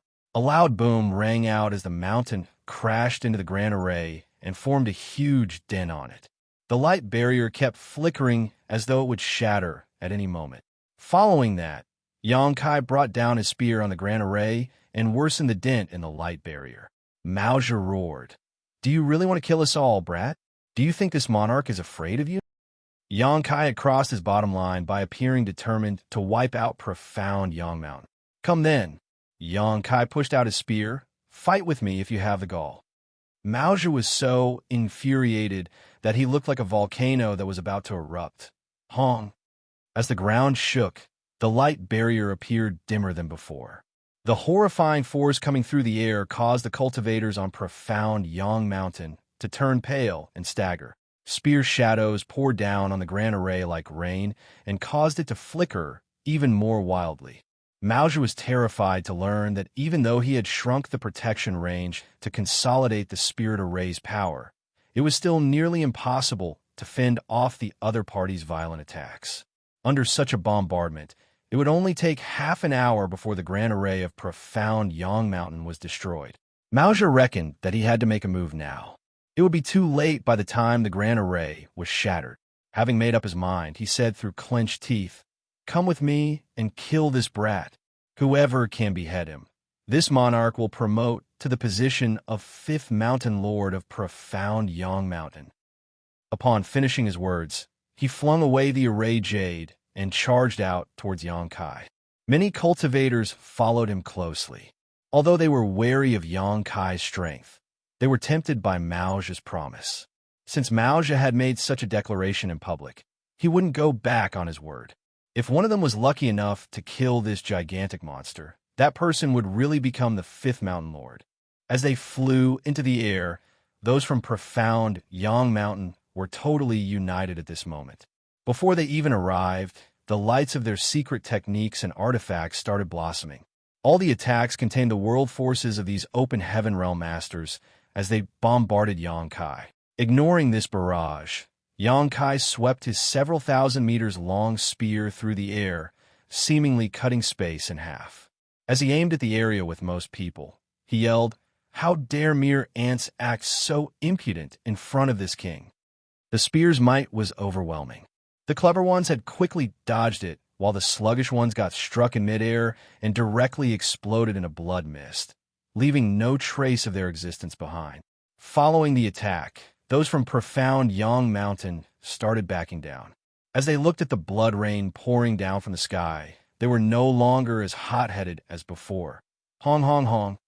The wave of secret techniques and artifact attacks peppered Xianxia, causing him to stagger backwards. Although a 4,000-meter-long dragon was intimidating, being so large made it nearly impossible for Xianxia to dodge incoming attacks. All of those attacks were powerful secret techniques sent out by open heaven realm masters. However, other than the divine abilities of the Fifth Order open heaven realm masters that could slightly harm him, the rest of these attacks were essentially negated by Xianxia's dragon scales. Even the attacks from Fifth Order Open Heaven Realm Masters couldn't damage his foundation, as they were only capable of leaving some small flesh wounds. It was a well-known fact that dragons had superb defense. Xianxia stepped forward while kicking the peaks in front of him, sweeping his spear across the mountains below. At that instant, there wasn't even a single person in a radius of several kilometers around him. Wherever he went, the cultivators from profound Yang Mountain would immediately flee. Wuxia was infuriated as he attempted to boost morale once more, but his efforts yielded no results. Xianxia turned his head and extended his claw towards him as he said with a grin, "There will be no more profound Yang Mountain in the shadowless cave heaven from today onwards." As space principles undulated, the claw ignored space and distance and directly grasped Wuxia. Xianxia exerted more force with his hand, and a series of cracking sounds were heard coming from his palm. Nevertheless, the next moment, an immense force exploded inside his fist. Then, Xianxia felt excruciating pain as a bloody hole was formed on the back of his hand, out of which a ray of light shot. It was Wuxia, who was formerly grasped in his claw. As his dragon blood dripped onto the ground, Xianxia looked down and saw a huge hole in his claw, one through which he could see the ground below. However, it didn't bother him one bit as he swung his hand and roared in a thunderous voice, "Good! You indeed live up to your reputation as the strongest master in the shadowless cave heaven." It was impossible for an average master to break through Xianxia's flesh, but Wuxia had easily done just that. Otherwise, he couldn't have gotten rid of his restriction. As Xianxia took a deep breath, his chest started bulging as it was filled with air. Right after Wuxia got out of the death grip, he shot towards Xianxia. As his world force surged, he rapidly formed a set of hand seals and sent out a powerful divine ability towards him. However, when he saw Xianxia's posture, Wuxia felt his chest tightening. Sensing an impending crisis, he immediately dodged. Fire dragons. Flaming breath. As Xianxia roared, he spat out a jet of black flames. As the scorching fire shot from his mouth, it burned down the sky and ground without distinction. As Golden Crow's true fire permeated the area, Wuxia's divine ability was vaporized. In an instant, the remaining spirit peaks of profound Yang Mountain were engulfed in Golden Crow's true fire. Under the scorching heat, the peaks started melting into lava. Xianxia swung his head around as the fire coming from his mouth swept out. Many of the cultivators, who were unable to dodge it, were burned and fell from the sky shrieking. Wuxia immediately retreated and narrowly escaped from the Golden Crow's true fire. He hadn't forgotten about the unconscious Gengqing and Zhouya as he held them in his hands. It took Xianxia a moment before he stopped spitting fire as his chest shrank back down to normal size. With a scornful gaze, he looked up at Wuxia, who was floating in midair. Wuxia felt his heart sinking as he watched the dark flame burning through the mountains. He knew that after this battle, profound Yang Mountain would be completely destroyed. Just like what Xianxia had said, There would be no profound Yang Mountain in the shadowless cave heaven from today onwards. He narrowed his eyes and wondered what kind of monster his second brother had offended. Not only was his second brother killed, but profound Yang Mountain was also destroyed alongside him. Yang Kai lifted his spear and pointed at Mao Zhe. His message was clear. Come fight with me. Mao Zhe looked down at him, then took a glance at the unconscious Geng Qing and Zhouya. After taking a deep breath, he shouted, "This monarch shall never forget what has happened here today, and will one day settle accounts with you." Following that, his figure started fading. Yang Kai bellowed, "Do you think you can run away?" He thrust out his spear and penetrated Mao Zhe's figure, but he felt like he had struck nothing but air. Mao Zhe remained looking dispassionately at Yang Kai as his figure shattered and vanished into thin air. Yang Kai immediately released his divine sense and frowned, for he was unable to locate Mao Zhe, as though the latter had disappeared from this world. He shook his head and remarked, "How strange." In fact, he was fully aware that as a seasoned Sixth-Order Open Heaven Realm Master, Mao Zhe must have some trump cards that could save his life. If he was determined to flee, Yang Kai wouldn't be able to stop him despite being a master of the Tao of Space. With that said, Yang Kai had achieved his goal through this battle. He managed to kill Yun Fei while the latter was fleeing, and even destroyed profound Yang Mountain. It could be said that he had gotten revenge on the proprietor's behalf. The figures around him gaped at him in horror. They were the surviving survivors of profound Yang Mountain. Since the head mountain lord had fled, they were now at a crossroads. Certainly, they wouldn't have the guts to go against Yang Kai. Even the head mountain lord was defeated, so how were they supposed to be a match for him? However, where else could they go? Profound Yang Mountain was where their foundation was. Presently, the dark golden crow's true fire was still burning through everything, so they didn't know what to do even though they wanted to put out the flames. When Yang Kai shot a cold glance at them, they became horrified and subconsciously stepped backwards, worrying that this guy might slaughter them to the last. Fortunately, Yang Kai only snorted as his humongous figure shrunk and returned to his human form. With his spear resting on his shoulder, he shook his head and declared, "He fled just because he can't beat me. What a useless guy." Then, he leapt into the air and disappeared into the distance. It wasn't until Yang Kai's aura was completely out of their perception range that these surviving cultivators from profound Yang Mountain let out a sigh of relief, as though they had just escaped from death's door. As they exchanged glances, they had no idea what to do now. Meanwhile, Yang Kai landed on a spot that was 100 kilometers away. With Azure Dragon Spear over his shoulder, he squatted on a certain hill. There was a woman standing silently nearby. Noticing the movements, she looked up and met with Yang Kai's eyes, whereupon she subconsciously took a few steps back. As she pressed her lips together, she saluted Yang Kai in an elegant manner.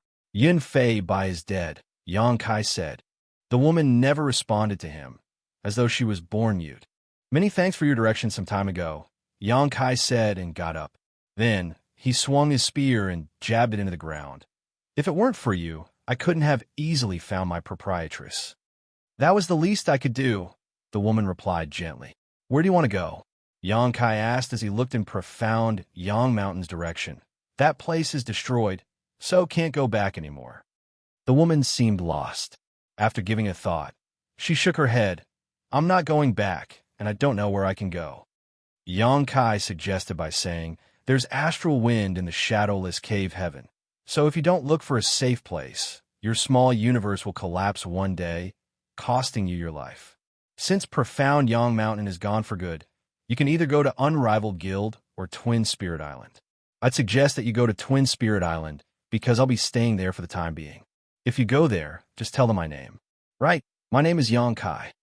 Then, he leapt into the air and headed straight to Twin Spirit Island. The woman remained on the spot for a while before she saluted in the direction Yang Kai had left. Then she turned around and headed in a different direction. Martial Peak, Chapter 4404, that Yang Kai is back. It took Yang Kai one day to return to Twin Spirit Island, but before he even landed, the fog faltered and revealed a passageway as a figure came forward and cupped his fists, Greetings, Senior Yang. The person was the Open Heaven Realm Master who greeted the proprietress previously. He must be stationed here, following the Island Master's order. He had also seen Xianxia showcasing his might just outside of Twin Spirit Island some time ago, so he admired the young man's power greatly. In response, Xianxia nodded. The man continued, "The Island Masters have said that you can enter as soon as you return. The Island Masters are truly thoughtful." Not long after Xianxia stepped into the fog, he turned around and asked, "Where's my proprietress?" The person replied respectfully, "Don't worry, Senior. Madame Lan is recuperating in a secret room, so she should be fine. After you enter the island, someone will lead you to her current residence." Xianxia nodded and shuffled inside. Upon entering Twin Spirit Island, he immediately caught a whiff of a pleasant fragrance. The island was as beautiful and refreshing as a spring day, which was a stark contrast to the desolateness of the outside world. An innocent-looking woman was awaiting Xianxia. Upon seeing him, she saluted him and led him to the proprietress' room. A while later, Xianxia stopped in his tracks in the deepest part of a bamboo forest on Twin Spirit Island. There were some simple-looking bamboo huts here, and the place was pretty serene, so it was indeed suitable for recuperation. Chef and accountant were seated with their legs crossed just outside one of the bamboo huts. Upon hearing the noise, they opened their eyes and looked up. When they realized that it was Xianxia, they became elated and got to their feet. Xianxia waved his hand to motion for the woman to leave. Then he shuffled forward and took a glance at the bamboo hut that was covered in a barrier before asking in a small voice, "How is proprietress?" Both of them shook their heads. Chef said, "She started recuperating in seclusion right after she came here. We don't know how she's doing." Accountant shot a glance at Xianxia with his usual hollow-looking eyes. "Are you injured?" Certainly, Xianxia couldn't be completely unharmed after a battle with Profound Yang Mountain. Besides the fact that the back of his hand was burst through by Mao Zhe, he was also struck by the divine abilities and secret techniques of many Open Heaven Realm Masters. However, since he had a sturdy physique, these injuries didn't matter to him. "I'm fine." Xianxia shook his head. What was that strange artifact armor she wore? Although the armor was powerful, it had some serious drawbacks. The proprietress couldn't even recognize Xianxia and had attacked him as a result of the wild monster chi the armor gave off. If he hadn't used the soul-warming lotus at the most critical moment to restore clarity to her mind, she wouldn't have easily come to her senses. After a sigh, Chef replied, "We don't know what it is, but proprietress calls it the blood monster battle dress. We have no idea where she obtained it, nor have we seen her use it prior to that battle. It was a first for us too." Xianxia frowned. "That's a terrible thing. She shouldn't ever use it again." Chef replied, "You could try convincing her when she comes out. Let's see if she'll listen to you." Then he thought of something and gazed at him doubtfully. "By the way, how did you go from the 5th Order to the 6th Order in just 1 month? Moreover, hadn't you just ascended to the 5th Order?" Accountant gazed at him with suspicion as well. When Xianxia previously showcased his 6th Order Open Heaven Realm might, even Chef and Accountant were flabbergasted, not to mention Yin Fei Bai and the others. They thought that they were mistaken, but Xianxia had indeed defeated Yin Fei Bai and the other mountain lords, a feat only possible due to him being in the 6th Order. Upon inspection now, they could confirm that Xianxia's aura was really that of a 6th Order Open Heaven Realm Master. Certainly, Xianxia didn't think there was a need to hide anything from them. So after giving a thought, he asked, "Have you ever heard of world fruits?" In one of the palaces on Twin Spirit Island, Huayong clenched a communication bead in his hand as a myriad of expressions came over him. When Shumu Dan saw that, she asked in puzzlement, "What happened, husband?" Huayong replied, "Xianxia is back." Shumu Dan asked with a smile, "So what if he's back? Why do you look so apprehensive?" Huayong explained, he had said that he was on a profound Yang Mountain, but now he's back barely a few days later. So, did he actually go to Profound Yang Mountain? Shumu Dan said, "Whether he went to Profound Yang Mountain or not has nothing to do with us, does it?" Huayong burst into laughter. My wife, people always say that a woman will become foolish when she's pregnant, but I didn't believe it. However, when I see you now, I think there's some truth to the saying. Shu Mu Dan glared at him in a charming manner.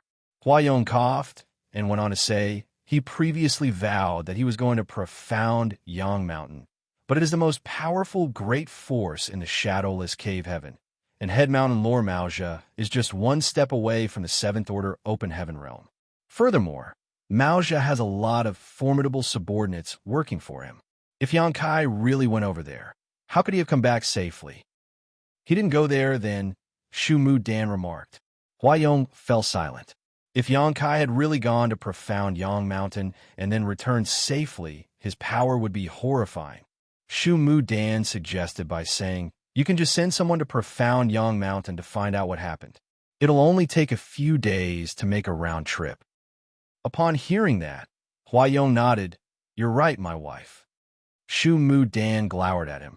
Who is the foolish one here? It's me. It's me. Huayong put on a fawning smile. Then he ordered one of his subordinates to head to profound Yang Mountain to investigate whether there were any traces of recent battle. If Yang Kai really went to profound Yang Mountain, he would have engaged in a fight with Maoja, so there must be some traces left. After putting away the communication bead, he said, my wife, please follow me to meet Yang Kai. Regardless of whether he went to profound Yang Mountain or not, the power he showcased is more than enough for us to be wary. Since there's also Lan Yu Rual, I'm worried that Twin Spirit Island will not be the same again. Upon finishing his words, he let out a sigh, for he wasn't sure whether this kind of change was a blessing or a curse. Both Yang Kai and Lan Yu Rual were in the 6th Order open heaven realm. If they joined Twin Spirit Island, they would definitely become the 3rd and the 4th Island Masters, which would strengthen their collective power. By then, those from Twin Spirit Island wouldn't have to be afraid of profound Yang Mountain and unrivaled guild anymore. However, if Yang Kai and Lan Yu Rual weren't willing to live under the rules of others and insisted on becoming the head and the 2nd Island Masters, the couple would have no choice but to give in to their demands. The couple had been married for a long time, so Shu Mu Dan immediately knew what was on her husband's mind when she saw him sigh. Then, she draped her arm around his and comforted him by saying, you don't have to worry about it, husband. We've had some contact with Madame Lan, and it's obvious that she's a reasonable woman. I believe that even if she joins us, she won't make any rude demands. Huayong still said worriedly, I hope so. Outside the bamboo forest, Chef asked in disbelief, you consumed a mid-rank world fruit? It's a precious item that can make a mid-rank open heaven realm master directly ascend to the next order. It's rumored that a high-rank world fruit can even allow a high-rank open heaven realm master directly reach the next order. Accountant lamented, it's no wonder that you can make it to the 6th Order in 1 month. You were previously unconscious, so I guess you were refining the medicinal efficacies of the mid-rank world fruit instead of recuperating. Am I right? And Yang Kai nodded. Chef's eyes seemed to be glowing as he rubbed his palms together and put on a fawning smile. Do you have more mid-rank world fruits? Nope. Yang Kai spread his palms. I only obtained 3 mid-rank world fruits in the Grand Ancient Ruins boundary. Yu He and Lu Shui respectively had 1. Then I consumed the last one. The smile on Chef's face froze as he landed a slap on his thigh in exasperation. How wasteful. Lu Shui was just a 4th Order open heaven realm master. Why did you let her have it? Yang Kai explained, we were faced with a formidable enemy at that time. If she hadn't broken through, I would have been killed. I had no other choice. Chef widened his eyes as he appeared to be heartbroken. After giving a thought, Accountant said, no wonder he was able to reach the 6th Order so soon. It's because she had consumed a world fruit. So people are coming. The 3 of them immediately stopped talking and looked outside the bamboo forest.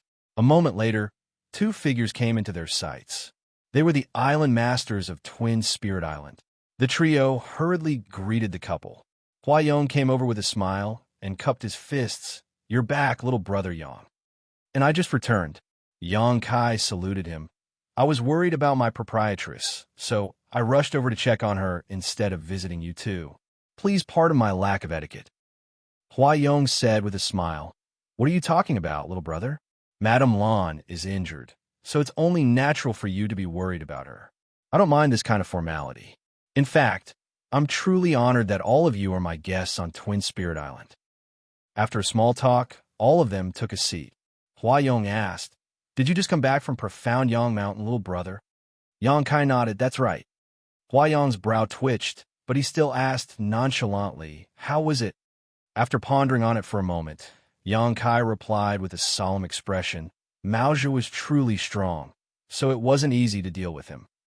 A glint flashed through Huayong's eyes as he said with a smile, Maozhi has been in the Sixth Order Open Heaven realm for a long time.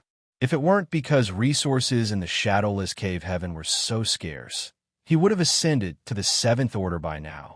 When my wife and I arrived at the Shadowless Cave Heaven back then, we exchanged pointers with him and realized that he was truly formidable. Many years have passed, so his strength must have only increased. Yang Kai nodded. The Open Heaven realm really requires much accumulation over a long period of time. Then, he turned to look at Shu Mu Dan's belly and put on a smile. It seems that you'll soon give birth to your child, madam. Shu Mu Dan gently stroked her belly and replied with a smile. It's still too early. Perhaps it'll take me another year or two. Huh? Yang Kai was shocked. I thought that pregnancy only lasts for 10 months. The size of her belly suggested that she would soon give birth, so why would it take her a year or two? Shu Mu Dan explained smilingly. That is only the case for commoners or weaker cultivators, Junior Brother Yang. Given my cultivation, it isn't so easy for me to bear a child. In order to give my child the best possible future, I have to build a solid foundation in my belly for the child. Therefore, pregnancy lasts much longer. Huayong said with a smile, This child has been in her stomach for over 3 years already. Upon hearing that, Yang Kai, chef, and accountant were dumbfounded. Martial Peak, Chapter 4405, is shocked Huayong. Although Yang Kai and the others were powerful mid-rank Open Heaven Realm Masters, they had never come across a pregnant Open Heaven Realm Master prior to this, so it was expected that they knew nothing about it. As they gazed at Shu Mu Dan's bulging belly, they toothed in amazement. After a bit of a chat, Huayong and Shu Mu Dan left. Before that, Yang Kai and the others were told that some people were standing guard outside the bamboo forest, so they could just tell them if they had any requests. Yang Kai thanked them and personally saw the couple off. Nothing major happened in the following days. The proprietress was still recuperating, while Yang Kai had gained immense benefits as a result of the great battle he fought some time ago, so he needed time to sort through them. The Sun and Moon Divine Wheel especially needed some improvement, which couldn't be achieved in just a day or two. Chef and accountant had to recuperate as well. Therefore, all of them remained silent in the bamboo forest. A few days later, the proprietress stepped out of her room. The three of them, who were standing guard outside, immediately opened their eyes and gazed at the second floor, only to see a charming proprietress standing there, looking down at them with a smile. All of them were elated as Chef exclaimed, "You're awake, proprietress." The proprietress beckoned to them. "Come up." Upon finishing her words, she turned around and stepped into the room. The trio made a beeline for the bamboo hut and went upstairs before staring at the proprietress with concern. Yang Kai suddenly frowned and said, "Proprietress, the monster chi around you." She was still evidently shrouded in monster chi, which was the same as the aura exuded from the blood monster battle dress that she wore previously. Although it was now significantly weaker, it couldn't be underestimated. The proprietress explained, "It'll take me a long time before I could dispel this monster chi entirely, but I'm fine now. It was thanks to you that I was saved." If Yang Kai hadn't used the soul-warming lotus to cleanse her knowledge sea, she would have ended up in a horrible state. She could have been transformed by the monster chi and become a real monster who had lost all sense of self. After she finished speaking, she furrowed her brow and looked doubtfully at Yang Kai. "Why are you in the Sixth Order Open Heaven realm now?" Chef hurriedly replied, "Proprietress, let me explain. This brat had some world fruits." Upon hearing his explanation, The proprietress figured everything out and nodded. You had quite the opportunity there. Then, she recalled that Xianxia had previously obtained some innate open heaven pills born in the universe furnace in the blood monster cave heaven. She couldn't help but be amazed at Xianxia's luck, for he was always able to obtain things that were rarely seen in the world. Furthermore, the soul-warming lotus was still inside her body. She wondered where he found this kind of supreme treasure. However, since he had consumed a mid-rank world fruit and ascended to the 6th order, it had slightly made up for her regrets. Xianxia was originally a 5th order open heaven realm master, so his limit in the future would be the 7th order. After consuming the mid-rank world fruit, though, his limit would be the 8th order. If he had a chance to obtain a good enough amount of innate open heaven pills, he would then have hope of ascending to the 9th order. With that said, once the universe furnace appeared, it would lead to a period of turmoil, so it wasn't easy to snatch such pills.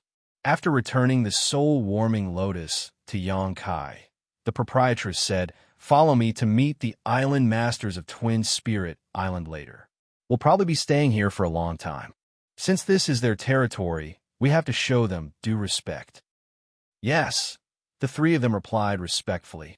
In the main hall of Twin Spirit Island, Huayong was seated on the master's seat as he widened his eyes in disbelief, while an equally shocked Shu Mudan was seated just beside him. In front of them was a 5th order Open Heaven Realm Master who was reporting his findings to them. The Open Heaven Realm Master was the subordinate that Huayong had sent to find out what had happened in Profound Yang Mountain a few days ago. Upon his return on this day, he immediately reported to Huayong what he had discovered. However, Huayong found it hard to believe what his subordinate was telling him. "You say that Profound Yang Mountain is now engulfed in pitch-black flames. All of its spirit peaks are destroyed, and the ground has been cleaved apart? It's been completely destroyed?" I couldn't believe it either, but that was indeed what I saw. The 5th Order Open Heaven Realm Master replied with his head hung low.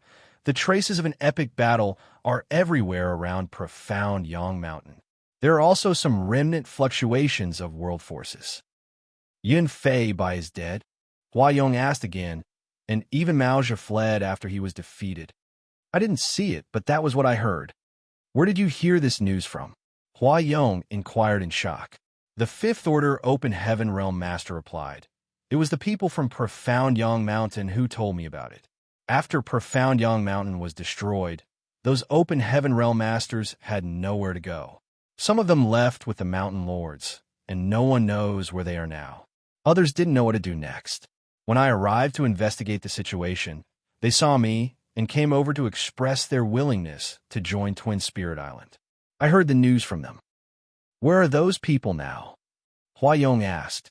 "I wouldn't dare to make a decision, so I told them to wait outside the island as I had to report the matter to you both, Island Masters. They await your decision now." "Tell them to come in," Huayong ordered. The person nodded and dashed out of the hall. A moment later, he led 7 people into the main hall. The strength of these people varied from the 3rd Order to the 5th Order. Upon entering the hall, they appeared apprehensive and afraid. Huayong found them to be familiar, so he reckoned that they were indeed from Profound Yang Mountain. The shadowless cave heaven was only so big, and the 3 great forces had coexisted in this place for thousands of years. So even though Huayong didn't know their names, he had at least seen some of these people before. The person at the front was an elderly man in the 5th Order Open Heaven Realm. He stepped forward and cupped his fist at Huayong and Shu Mudan. "Xianxia greets the Island Masters." "You are Xianxia?" Huayong asked. The elderly man nodded his head. "Yes. I will ask you some questions, so you'd better answer me honestly. If you dare to lie to me, you know what the consequences are." Huayong bellowed with a solemn expression. Xianxia hurriedly replied, "Please ask me right away, Island Master Hua.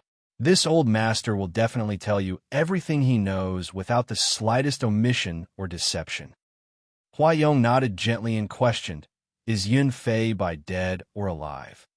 Xianxia said, "The 2nd Mountain Lord. I'm sorry. Yin Fei Bai is dead. He was killed by a young man wielding a spear. His head exploded. As for what the young man's name is, this old master has no idea." Are you serious? Huayong widened his eyes as he felt a chill running down his spine. Yunfei Bai was the second mountain lord of profound Yang Mountain. Just like Huayong, he was a powerful sixth-order open heaven realm master. So how could he be killed just like that? This old master saw it with his own eyes. As Xianxia spoke, he couldn't help but shudder as though he recalled something terrifying. What about the other mountain lords of profound Yang Mountain? Huayong asked again. Xianxia shook his head. After profound Yang Mountain was destroyed, the head mountain lord disappeared with the unconscious third and fourth mountain lord. This old master has no idea where they are and how they're doing. Tell me what you saw that day in detail. Not daring to be negligent, Xianxia immediately narrated everything he saw back then. When Huayong heard that Yang Kai had intercepted Yunfei Bai and the others just outside of profound Yang Mountain, he widened his eyes in disbelief, thinking that a madman had arrived in the shadowless cave heaven. How did the young man have the guts to do such a thing on his own? He had single-handedly dealt with the mountain lords and eventually killed Yunfei Bai. Even the head mountain lord was unable to stop him in time. In the following battle, even Wuxia was no match for him, as he had to return to profound Yang Mountain and take advantage of the grand array, seemingly not daring to meet the young man head-on again. Nevertheless, the relentless young man turned into a 4,000-meter-long dragon and even lifted a mountain, which he smashed onto profound Yang Mountain until they were unable to resist. In the end, the young man turned dragon spat out golden crows, true fire, and burned the entire profound Yang Mountain to the ground. After the head mountain lord went missing, the young man then nonchalantly left. Xianxia was pretty articulate, so he was able to retell what had happened in a vivid and descriptive manner. As Huayong listened to him, he couldn't help but visualize the epic battle. After Xianxia finished speaking, the main hall fell into dead silence. A dazed Huayong remained seated as a myriad of expressions came over him. Upon Yang Kai's return a few days ago, he had indirectly asked him what happened in profound Yang Mountain. At the mention of Wuxia, Yang Kai only said that the head mountain lord was worthy of his reputation. Therefore, Huayong thought that Yang Kai's trip to profound Yang Mountain was unfruitful, but he hadn't expected that the outcome was actually the opposite. Yang Kai had killed the second mountain lord, injured the remaining mountain lords, and even destroyed profound Yang Mountain. So, what did he mean when he praised Wuxia for being strong? Huayong couldn't help but think that a great change was about to happen in the shadowless cave heaven. Over thousands of years, even though there had been some grudges between the three great forces in the shadowless cave heaven, they were able to coexist peacefully. That was mainly because resources in this place were scarce, so no one was willing to get into unnecessary fights. The Sixth Order Open Heaven Realm Masters had tacitly remained at peace with one another. Therefore, even though there were only two Sixth Order Open Heaven Realm Masters on Twin Spirit Island, which meant that they were the weakest among the three great forces, they were still able to exist for such a long time. That was because in order to swallow Twin Spirit Island, profound Yang Mountain or unrivaled guild would have to pay a hefty price, and the rewards might not even be worth it. However, now, even a Sixth Order Open Heaven Realm Master like Yunfei Bai was killed while the injured Wuxia had gone missing. There was practically no one in the shadowless cave heaven that was a match for Yang Kai. Profound Yang Mountain was destroyed, and given the power Yang Kai had showcased, both Unrivaled Guild and Twin Spirit Island wouldn't be able to resist him.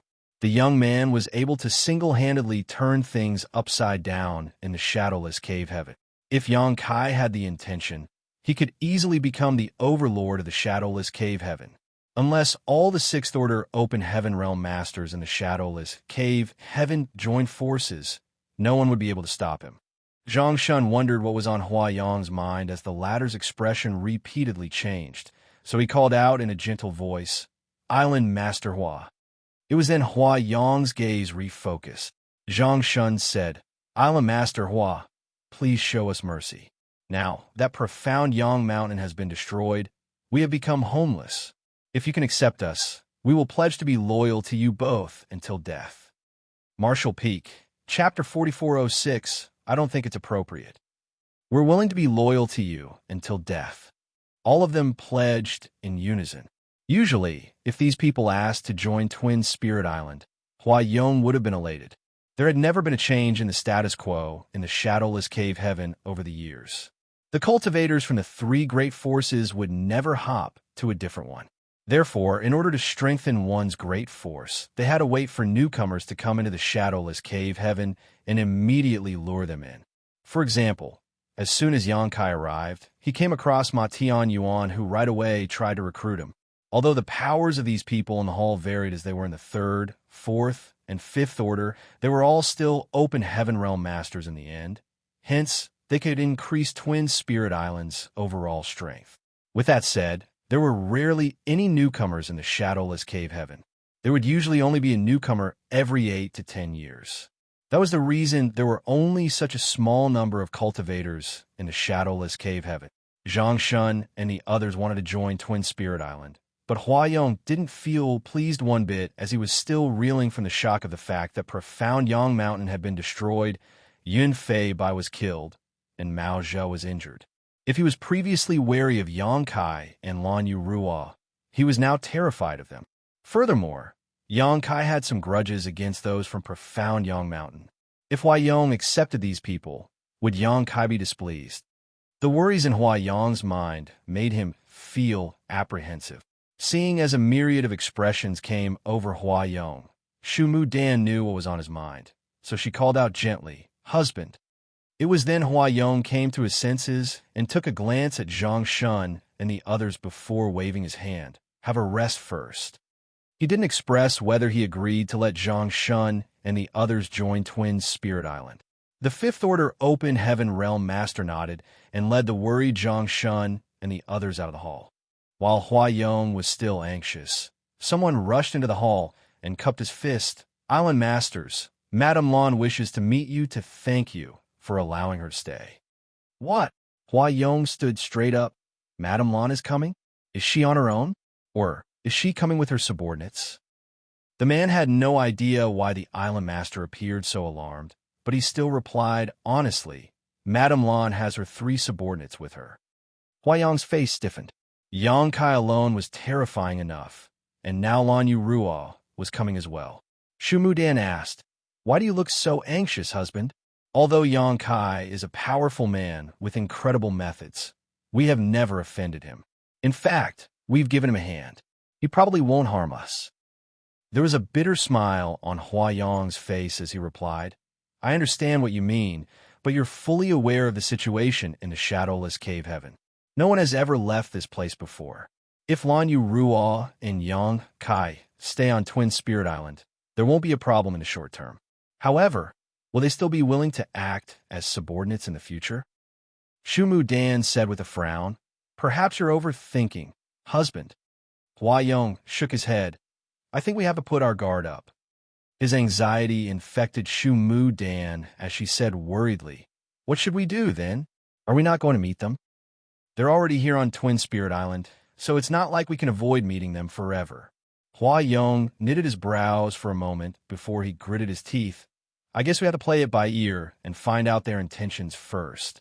If they insist, we'll have to give up our positions to them." He sighed. Then he waved his hand and told his subordinate to welcome Madame Lan in before taking a seat. A moment later, the proprietress led Yang Kai and the others into the hall, while Hua Yong and Shu Mu Dan rose from their seats. After they greeted one another, they sat down. Hua Yong asked with concern, "Your injuries were fairly serious, madam, but now you look glowing. It's obvious that you're on the mend." The proprietress replied with a smile, "Many thanks for your concern, Island Master Hua. My injuries have stabilized, so I just need some time to recuperate." Hua Yong said smilingly, "Although Twin Spirit Island isn't big, it is quite peaceful. You can just stay here to recuperate." The proprietress smiled faintly. "I'm worried that will bother you both." Shu Mu Dan shook her head. "There's no need to be so formal with us, Madame Lan. There are rarely visitors on Twin Spirit Island. We're honored to have you here." Both of them were women, so they had some common interests and soon entered into a jovial chat. Huayong stole glances at Yangkai from time to time and realized that the latter remained standing silently behind Lan Yuruo, as though he was really just a subordinate. He was shocked as he wondered how charismatic Lan Yuruo must be that someone like Yangkai was willing to work under her. They didn't look like a couple either, so a romantic relationship seemed unlikely. It seemed that Lan Yuruo was the leader, so as long as Huayong could appease her, things would be easier. After they chatted for a bit, Huayong suddenly asked, "What are your future plans, Madame Lan?" Upon hearing that, the proprietress put on a bitter smile. "To be honest with you, Island Master Hua, it has only been a year since this mistress arrived in the shadowless cave heaven, so I know little about this place. Now, I just want to recuperate, so I don't have any plans yet." Huayong probed, "If you're fine with it, why don't you join Twin Spirit Island? There are only a small number of safe places in the shadowless cave heaven, and Twin Spirit Island is one of them. By staying here, you'll be safe from the astral wind." The reason the proprietress brought chef and accountant to Twin Spirit Island was precisely for security's sake. At that time, Yangkai was unconscious, and she was unable to deal with Yun Fei Bai, Geng Qing, and Zhou Yi on her own. Therefore, she wanted to seek refuge in Twin Spirit Island. Although Huayong didn't immediately accept her, she had expressed her intention to join before, so now that Huayong mentioned it again, she would appear capricious if she turned him down. Before coming to this place, the proprietress had already pondered on this matter. Therefore, upon hearing Huayong's words, she smiled and nodded. "Many thanks, Island Master Hua. This mistress is more than happy to join Twin Spirit Island." Huayong guffawed. "It's wonderful that you're willing to join Twin Spirit Island. Just like my wife and I, you are a 6th Order Open Heaven Realm Master, so we'd like to appoint you to be the 3rd Island Master." Just when the proprietress was about to agree to it, Yangkai, who had remained silent for a long time, suddenly said, "I don't think it's appropriate." Huayong's face stiffened as his smile froze. Shumudan was also anxious as she stared fixedly at Yangkai. The proprietress kept a faint smile on her face, but she didn't ask why Yangkai turned them down. He must have his own reason for saying that. After a gulp, Huayong stared at Yangkai and asked, "What do you mean, Brother Yang?" He called Yangkai little brother the last time they met, but now it was Brother Yang. Apparently, Yangkai's status in his mind had changed over the past few days, but no one cared about that small detail at the moment. Yangkai replied with a smile, "Twin Spirit Island got its name because there are 2 similar-looking islands. In that case, there should only be 2 island masters. Why is there a need for a 3rd island master?" Upon hearing that, Huayong felt his heart sinking as he asked in a bitter voice, "What do you think we should do about it then, Brother Yang?" Yangkai batted his eyes, wondering why this man even asked such a question. As their eyes met, Huayong looked away and gazed at his wife's bulging belly. Then he let out a long sigh. "Good. Since you have such an intention, Brother Yang, we'll grant your wish. I hope that you'll give us a place to stay on this island, considering that my wife is still pregnant." His words puzzled Yangkai. A befuddled proprietress stared at Huayong and asked, "What do you mean, Island Master Hua?" The furious Huayong thought that they were trying to usurp his great force, and now they were even taunting him like this? Since Yangkai had said that there shouldn't be a 3rd island master, he apparently didn't want to be under anyone. Huayong wasn't a match for him, and he had to take care of his wife and unborn child, so he had no choice but to give in. While he remained silent, Yangkai suddenly realized something and asked with a frown, "Are you misunderstanding something, Island Master Hua?" A dejected Huayong stared at him and questioned, "What do you think I've misunderstood, Brother Yang?" Yangkai burst into laughter. "Are you thinking that since I've said there should only be 2 island masters on Twin Spirit Island, it means proprietress and I want to take over your positions?" Huayong balled up his fists. "Isn't that what you meant?" It was then that chef and accountant realized what was going on. As they exchanged glances, they smiled helplessly. Yangkai shook his head. "You're overthinking things, Island Master Hua. This Yang doesn't have such an intention. By saying that there should only be 2 island masters, I mean the proprietress is not going to join Twin Spirit Island, nor will she become the 3rd island master. It's not what you think. You're not going to join Twin Spirit Island?" Huayong widened his eyes. Yang Kai said, "This Yang just hopes that you'll give us a place to stay while we look for the exit of the shadowless cave heaven. After all, we won't be staying here forever." An embarrassed Huayong blushed heavily. He couldn't be blamed for having such a misunderstanding, for he had always worried that the arrival of Yang Kai and Lan Yu Ruo would change the current affairs in Twin Spirit Island. That was why he was overthinking. Furthermore, Yang Kai's words were pretty ambiguous, which naturally aroused some suspicions. Now, Huayong finally realized that he was reading too much into things. However, he was still a sixth-order Open Heaven Realm Master, so he was able to regain his composure quickly as he said with a solemn expression, "Are you going to look for the exit of the shadowless cave heaven, Brother Yang?" Yang Kai nodded. Huayong sighed and explained, "It's not that I want to discourage you, but I'm worried that no exit to the shadowless cave heaven exists. It has been over 10,000 years since we arrived in this place, and the head mountain lord of profound Yang Mountain Maozhe and the 3 chiefs of unrivaled guild have been around for about as long. If there really was an exit, we would have discovered it by now." "That's right. We've been looking for the exit for countless years, but we haven't found a clue yet," Shu Mu Dan said. "There's no harm in trying," Yang Kai smiled faintly. Huayong bit his tongue when he saw the young man's expression and nodded. "Since you're so determined, this Hua will stop dissuading you." In fact, he had met many people like Yang Kai before. Every newcomer to the shadowless cave heaven was determined to find the exit at first, but after several tens to hundreds of years, they would lose hope and accept their fate. "If you can really find the exit, please bring my wife and I with you when you depart." Huayong cupped his fists with a serious expression. Yang Kai nodded, "And if I can find the exit, and both of you are willing to leave with us, we can take care of one another on the road." Martial Peak, Chapter 4407, Cultivating in the Open Heaven Realm. "I shall offer my thanks in advance then." Huayong put on a smile. "If you're fine with it, I'll give you the bamboo forest that you've been staying in and assign some people to tend to your needs." The proprietress nodded. "Many thanks, Island Master Hua." Huayong took a glance at Yang Kai and said, "Brother Yang, if you ever decide to join Twin Spirit Island one day, we'll be more than willing to give you the positions of Head Island Master and Second Island Master." It wasn't certain whether he was sincere or not, so Yang Kai didn't respond to him. Yang Kai didn't have the heart to join Twin Spirit Island to begin with. The reason he had arrived at the shadowless cave heaven was to bring the proprietress out of this place, so he wasn't willing to stay here for long. Moreover, he was a newcomer who hadn't gained a footing, so even if Huayong and Shu Mu Dan were willing to give up their positions, it wasn't like Yang Kai had the necessary authority to lead this great force. What's more, although others couldn't find the exit of the shadowless cave heaven, it didn't mean he couldn't. After all, Yang Kai had found his way into this place, unlike others who had accidentally fallen into it.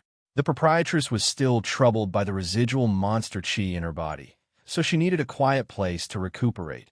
Hence, the 4 of them soon left. As Huayong watched them leave, he breathed a sigh of relief.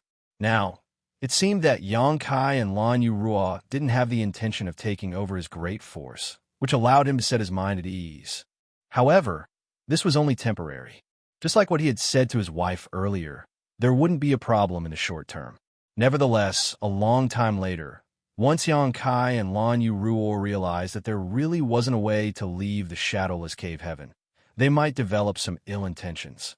Then, he suddenly became energized as he said, "My wife, it's the chance for us to strengthen our power." A puzzled Shu Mu Dan inquired, "You mean, Maozhe and the others are missing, and Profound Yang Mountain has been destroyed, so there are a lot of people who have lost their place to stay. In the entire shadowless cave heaven, only Twin Spirit Island and Unrivaled Guild can take them in.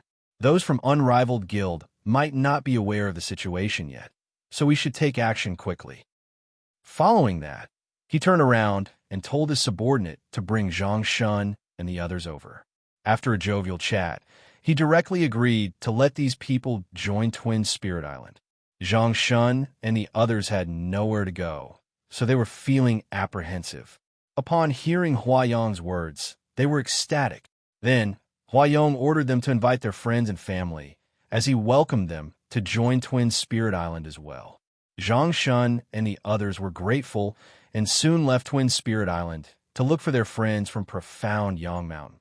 Upon their persuasion, many of the cultivators from Profound Yang Mountain were soon absorbed into Twin Spirit Island, which significantly increased their power. Inside the bamboo forest, the proprietress was recuperating in seclusion while chef and accountant had respectively selected a bamboo hut to cultivate. Both of them had ascended to the open heaven realm right after the blood monster cave heaven collapsed. Strictly speaking, it had only been a short time since they achieved an ascension, so they needed a large amount of time to solidify their cultivations. That was the case for Xianxia as well. He had to consume a lot of open heaven pills to strengthen the heritage of his small universe. While cultivating, he also studied his new sun and moon divine wheel in an attempt to improve it. Since his venture into the cultivation world, Xianxia had rarely cultivated in seclusion, for he didn't need to do so much in the past. In fact, the speed at which he traversed the martial Tao was extraordinarily quick. Every time he broke through, it would only take him a short time before he would take another step forward.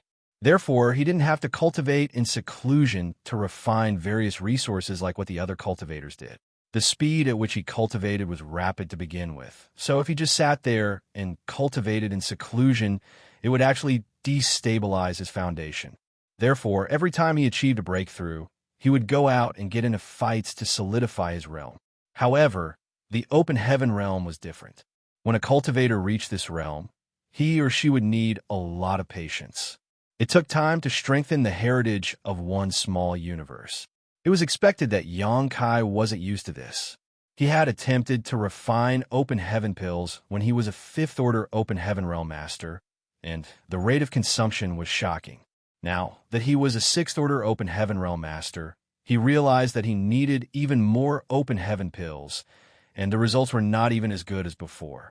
Hence, he decided to refine some resources and realized that it was much more useful than refining open heaven pills alone. It was only now that Xianxia realized why open heaven realm masters were still crazy about procuring resources of different orders, especially the resources that matched their own order. Refining these resources was significantly more efficient than refining open heaven pills. Xianxia initially didn't have a lot of resources with him because his previous spoils were all given to Bian Yuqing. Those in Voidland required a lot of resources after all. Now, however, he had the resources he had snatched from Tizheng and the other ambushers. The contents of the space rings of 4 high-rank open heaven realm masters were mind-boggling, as there were countless materials of different orders inside, even including some high-rank ones. However, half a month later, Xianxia suddenly stopped cultivating and frowned as though he was pondering on something. A moment later, he got to his feet and headed to the adjacent bamboo hut, then knocked on the barrier lightly. Soon, the barrier disappeared, and Xianxia stepped inside and went upstairs. Presently, Chef was seated on the ground with his legs crossed as he looked doubtfully at him. "What's wrong?" Xianxia took a seat in front of him and said with a solemn expression, "I'd like to ask you something." Chef extended his hand to motion for him to ask right away. It was then that Xianxia told him about his cultivation process over the past 15 days. Then he frowned. "Although it's not conspicuous, I have a feeling that something is wrong. If I keep on cultivating like this, I feel something terrible will happen to me." A speechless Chef shot him a glance. "Although I have no idea what resources you've been refining, it seems you haven't been trying to harmonize your yin, yang, and 5 elements." "What do you mean?" Xianxia arched his brow with a humble expression. After a sigh, Chef explained, "You rushed to ascend to the open heaven realm, then you immediately entered the shadowless cave heaven. So it makes sense that no one told you about what you had to take note of after you broke through. Fortunately, you've realized the problem early, so it's not too late to correct it." A shocked Xianxia asked, "So, there's really something wrong with my cultivation?" "It's a minor problem." Chef waved his hand to motion for him to be at ease. "The small universes of open heaven realm masters are formed from condensing the yin, yang, and the 5 elements, then splitting heaven and earth apart in our bodies. The reason open heaven pills are able to strengthen our small universes is that these pills also contain a balance of yin, yang, and the 5-element powers. It could be said that every open heaven pill has a bit of world force in it. Once you consume open heaven pills, you're essentially refining the world force in it. That's how you can fortify your heritage. Xianxia nodded his head to indicate he understood. Open heaven pills are refined by alchemists, so they contain some readily available world force. However, raw materials are different. Refining a 5th-order fire element material only adds fire element power to your small universe. Since that's the case, you'll have to refine the other 6 elements to balance your yin, yang, and 5 elements again. Only by maintaining this kind of balance can you increase your world force and improve your cultivation. Then, Chef shot him a glance. You only refine materials from 1 or 2 elements instead of all of them, right? It was then Xianxia realized what had gone wrong. I see. He had a feeling that there was something wrong with his cultivation method, but he was unable to figure out what it was. Upon hearing Chef's explanation, he now understood. Just like what Chef had said, he didn't try to harmonize yin, yang, and the 5 elements, which caused an imbalance in his small universe. There wouldn't be a problem in the short term, but if he didn't correct this issue, it would eventually destabilize his small universe. Once that happened, it would have serious consequences and take much effort to fix. So, when we refine cultivation materials, we should do so after collecting a complete set. It's the ideal way, but you can also try to collect those materials while refining one of them. However, you have to make sure that the entire set is in the same order. Chef paused for a moment. You're familiar with the water barrel theory of the open heaven realm, right? Xianxia replied, and the shortest plank in the barrel is what decides the order an open heaven realm master can reach directly. That's right. Chef nodded. The water in the barrel is like the heritage of our small universe. Cultivating in the open heaven realm is akin to increasing the height of the barrel. All 7 planks have to be heightened at the same time. Just one of them won't do. Xianxia cupped his fists with a solemn expression. Many thanks for your teachings. Chef grinned. It was the proprietress who taught me all this. Otherwise, I wouldn't have known about it either. You've suffered a setback because no one taught you. That's all. Xianxia nodded. His decision to ascend to the open heaven realm was rushed, so no one was around to teach him what to do after he succeeded, and he was left trying to figure things out on his own. Chef went on to say, after making it to the open heaven realm, it's time to slowly build up your small universe. As he spoke, he patted his rounded belly. If you manage it well, you'll become powerful, and vice versa, which is also why there's a huge gap in power between open heaven realm masters, even in the same order. In order to increase the heritage of your small universe, you can either refine open heaven pills, materials of different orders, or other sources of world force that match your own. Either way, this all takes a long time. You're now a 6th-order open heaven realm master, so you're able to refine mid-rank materials up to and including 6th-order ones. Given the current heritage of your small universe, you're still unable to refine high-rank materials. With that said, the higher the order of a material, the more useful it'll be to you. Xianxia nodded in agreement.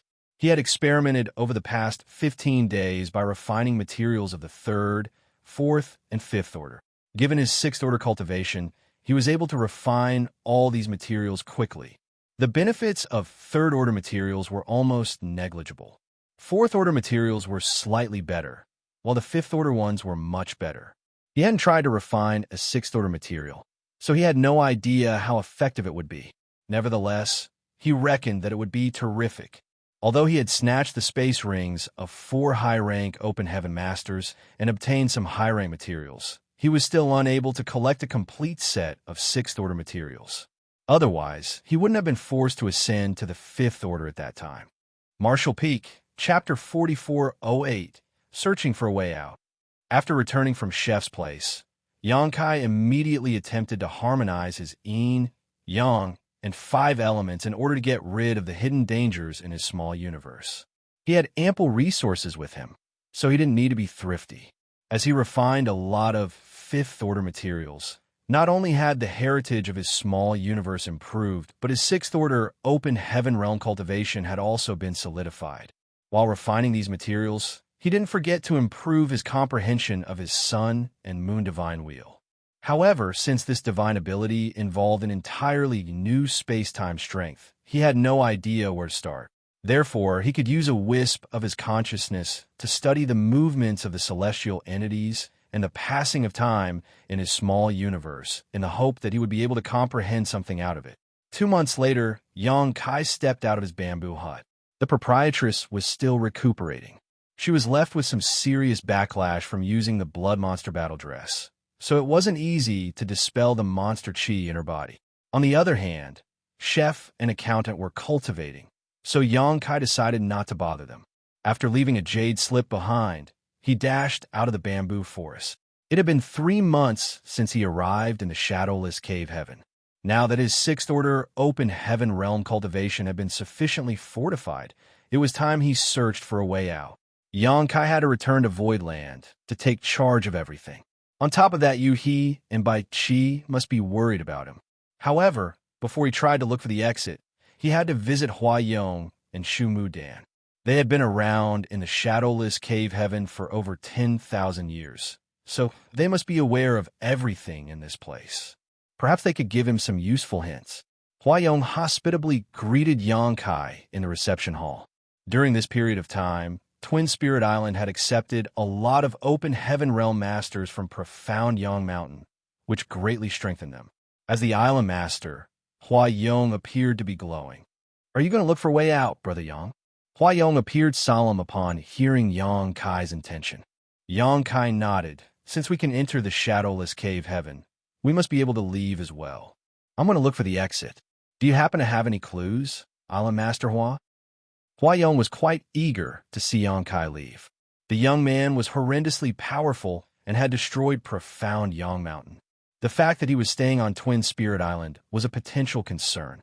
Moreover, if Xianxia could really find a way out, it would be beneficial to Huayong as well.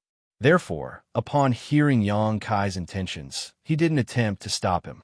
After giving a thought, Huayong suddenly dipped his finger into his tea and drew a circle on the table. Xianxia looked doubtfully at him.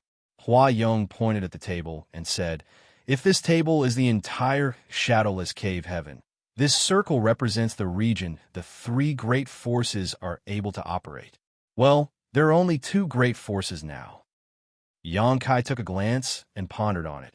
"You mean you haven't fully explored the entire shadowless cave heaven?" Huayong shook his head. "It's impossible to explore the entire shadowless cave heaven." He pointed at the center of the circle and said, "It takes half a month to go from this place to the edge of the circle. Basically, the astral wind will appear once every month. Therefore, once you reach the edge of the circle, you have to hurry back. Otherwise, you won't have a place to hide when the astral wind strikes, which will destabilize your small universe." Upon hearing his explanation, Xianxia nodded. In that case, with their respective headquarters as the centers, the people from the 3 great forces can only move around in a range that they can go back and forth in 1 month. "That's right." Huayong bowed his head. "Once, many years ago, the 3 great forces cooperated and mobilized all of our subordinates to look for a potential exit. Unfortunately, we were unable to find anything within the range that we could reach. It will likely be extremely difficult for you to look for the exit. There were many people in the 3 great forces, and they had been trying for years, but still couldn't find a clue about how to leave. It had only been a few months since Xianxia arrived in this place, so it was impossible that he could do something that the 3 great forces couldn't after millennia of trying. On the other hand, Xianxia's eyes seemed to be glowing. In that case, the exit might just be outside this circle.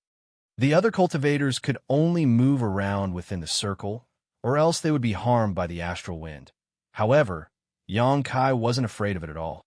If the exit was really in a place that was outside the circle, he would be able to find it sooner or later. Huayong said.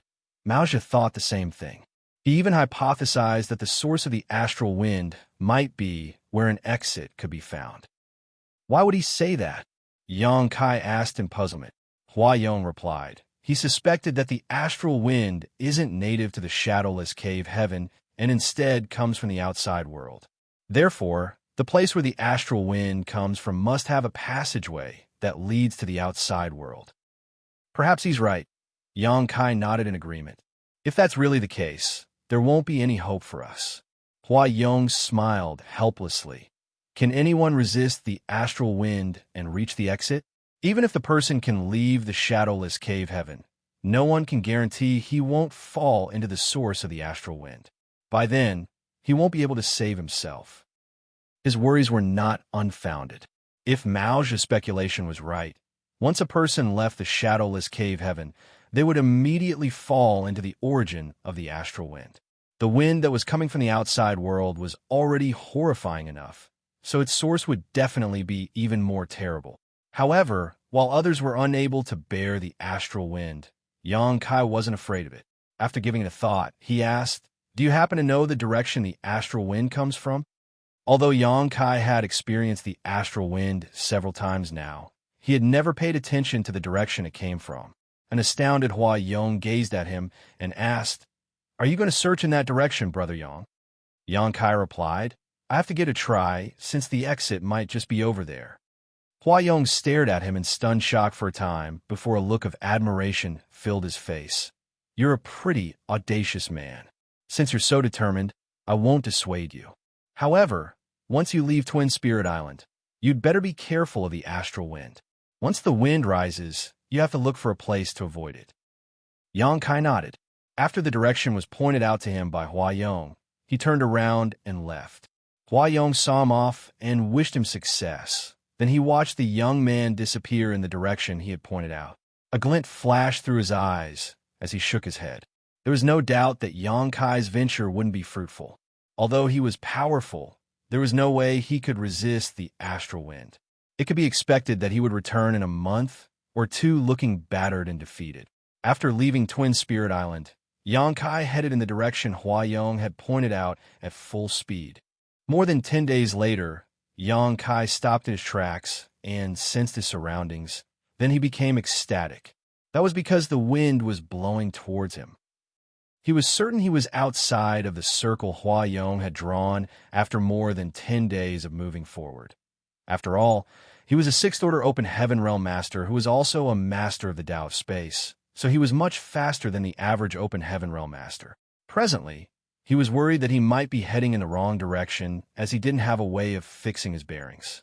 Since the wind was blowing at his face, though, he could trace it back to its source.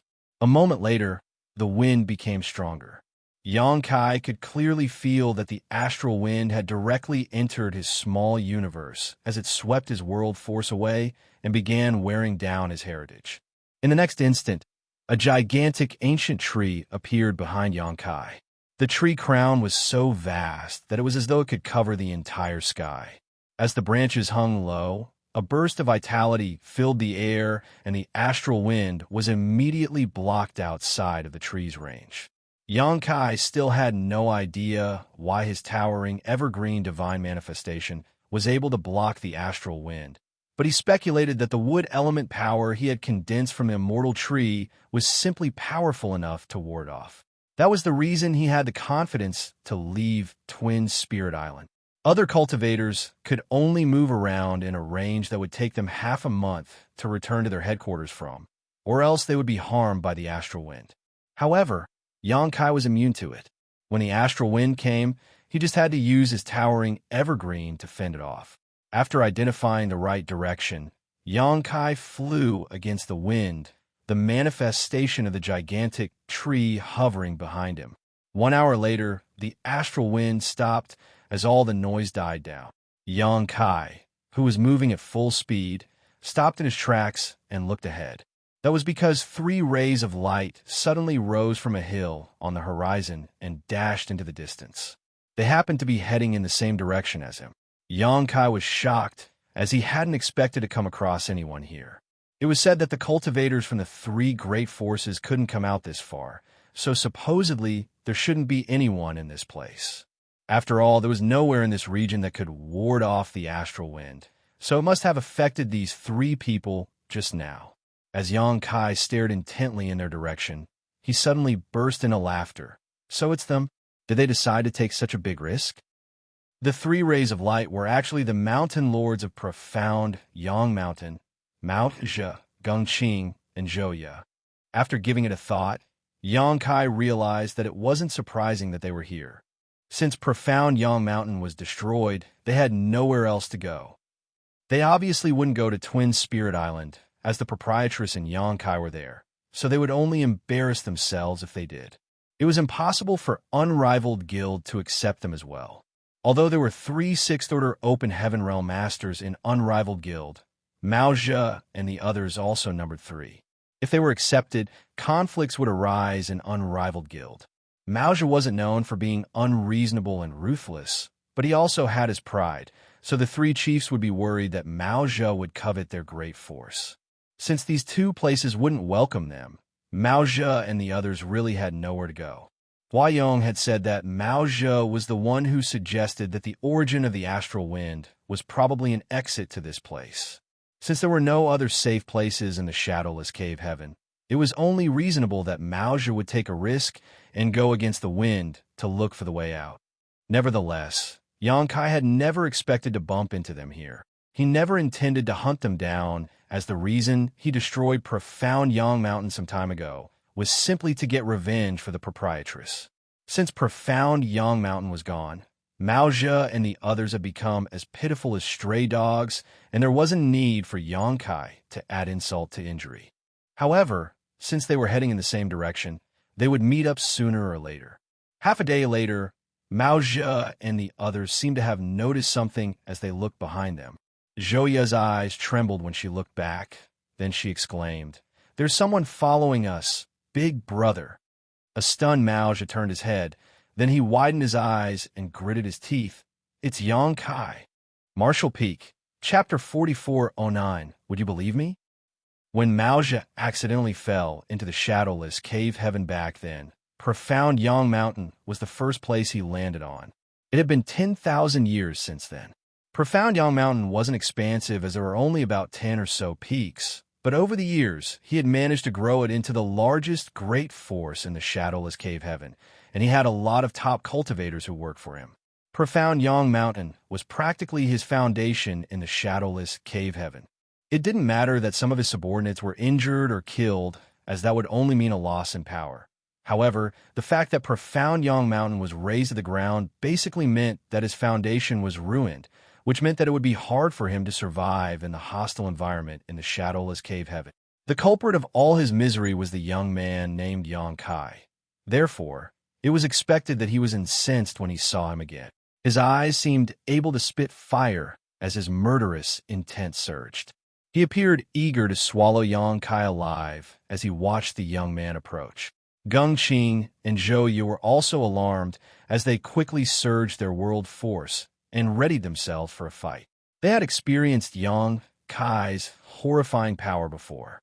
Prior to that, they believed that Wuxia was at the peak of the 6th Order Open Heaven Realm. Unless he was faced with an Open Heaven Realm Master in the 7th Order or above, he was basically peerless. However, after the battle on Profound Yang Mountain, they realized there was always a mountain beyond the mountains. It was inconceivable that there was such a terrifying 6th Order Open Heaven Realm Master in the world. In that battle, they were knocked out before it even climaxed. When they awakened, they were no longer on Profound Yang Mountain. Furthermore, Wuxia broke it to them that Profound Yang Mountain was destroyed, so it wasn't inhabitable anymore. Then, Wuxia led them to Unrivaled Guild in an attempt to join that great force. They had no other choice. In the shadowless cave heaven, only the headquarters of the 3 great forces were safe from the astral wind. In order to survive in this place, they had to join one of the great forces. Profound Yang Mountain was destroyed, and they couldn't possibly go to Twin Spirit Island. Hence, they were only left with Unrivaled Guild. Nevertheless, the 3 chiefs didn't seem to have the intention of accepting them, as they mocked them explicitly. Infuriated, the 3 of them turned around and left. Since they had nowhere to go, they could only take the risk and look for the possible exit of the shadowless cave heaven. At the time, Wuxia had said it was better to risk it all for a chance to survive than to allow the astral wind to slowly grind them to death. However, They couldn't believe that Xianxia had relentlessly pursued them all the way here to hunt them down. That was the reason they felt humiliated and incensed. What a coincidence. How are you three? Xianxia landed about 1,000 meters from the trio with a friendly smile on his face. With a dark expression, Wuxia questioned, "Are you determined to kill us ruthlessly? In that case, let's fight. Although this monarch isn't a match for you, it won't be easy for you to kill me either." Xianxia gazed at him with a tilted head. "Do you think I'm here to kill you all, head mountain lord?" Wuxia snorted. "Are you not?" Xianxia slowly shook his head. "No. Yunfei Bai offended and humiliated my proprietress, so he only had himself to blame that he was killed. The reason I destroyed Profound Yang Mountain was that I was angered. To me, the moment Profound Yang Mountain was ruined, the accounts between us were settled. Of course, if you want to seek revenge, I don't mind spending some time dealing with you. Let's see if you're capable of doing that." Wuxia sported a grim expression, but didn't respond. Apparently, he didn't believe him. Zhouya asked, "Since you're not hunting us down, what are you doing here then? Don't tell me you're here to take in the view." Xianxia replied with a smile, "I believe we're here for the same reason." Gengqing was startled for a moment before he asked, "Are you also looking for the exit to the shadowless cave heaven?" Xianxia replied, "Alan Master Hua told me the head mountain lord had a speculation that the source of the astral wind was an exit to the outside world, so it might be possible to find it if one travels against the wind." As he spoke, he took a glance at Wuxia. Upon hearing that, Wuxia snorted in. It was this monarch who came up with this view. However, no one can prove whether it's true. We'll find out by looking for the origin of the astral wind. Xianxia shrugged smilingly at them. "Do you want to work with me?" Wuxia sported an odd expression as he asked, "You want to work with us?" "Why not?" Xianxia arched his brow. "In fact, there isn't a blood feud between us unless you want to avenge Yunfei Bai's death. We'll put aside the death of my second brother for now. You destroyed Profound Yang Mountain, which practically left us homeless in the shadowless cave heaven. This feud is absolutely irreconcilable. So what right do you have to work with us?" Wuxia sneered. Xianxia shrugged. "Since you've said so, I won't force you to agree to it. However, I hope that you won't be begging for my help later." Upon finishing his words, he shot a meaningful glance at Wuxia. The head mountain lord scoffed. "Ridiculous. What would this monarch have to beg you for?" Xianxia nodded. "I hope you can keep that tough attitude when the time comes. Don't make me look down on you. See you soon." Then, he took a step forward as his figure vanished. When Wuxia and the others came to their senses, he was already far away in the distance. There was a solemn expression on Gengqing's face as he remarked, "The Tao of space is indeed extraordinary." Just now, he was unable to figure out how Xianxia disappeared. He would be unable to fend him off if Xianxia decided to launch a sneak attack on him using a space secret technique, since the latter was also a sixth-order open heaven realm master. Zhouya frowned. "I can't believe he's looking for an exit as well. Is he sick of living?" The reason the three of them had fallen into such a state was that they had no other choice, since there was nowhere in the shadowless cave heaven that they could call home. Unless they found the exit and left this place, they would be killed by the astral wind sooner or later. However, it was puzzling that Xianxia was also trying to search for the exit when he already had a shelter. His actions suggested that he wasn't lying, as he was truly going against the wind. A myriad of expressions came over Wuxia as he looked in the direction Xianxia had disappeared. Although he wasn't certain whether Xianxia's words were true, he reckoned that the latter really didn't have the intention of fighting with them. Otherwise, the young man wouldn't have been so polite just now. "He happens to be ahead of us, so we'll just use him to find the path for us." A glint flashed through Wuxia's eyes as he waved his hand, "Follow him." When he initially heard Yunfei Bai mention that Xianxia was a master of the Tao of space, Wuxia had the intention of capturing Xianxia and making use of his expertise to look for the exit. However, things eventually got out of hand. Yunfei Bai was killed, Profound Yang Mountain was destroyed, and the three of them had to flee in embarrassment. Now that Xianxia was leading the way, they could simply follow him and make use of his skill to find the exit. With this plan in mind, they kept a distance of 100 kilometers behind Xianxia, paying close attention to him. The shadowless cave heaven was a universe cave heaven left behind by an 8th Order open heaven realm master after his death.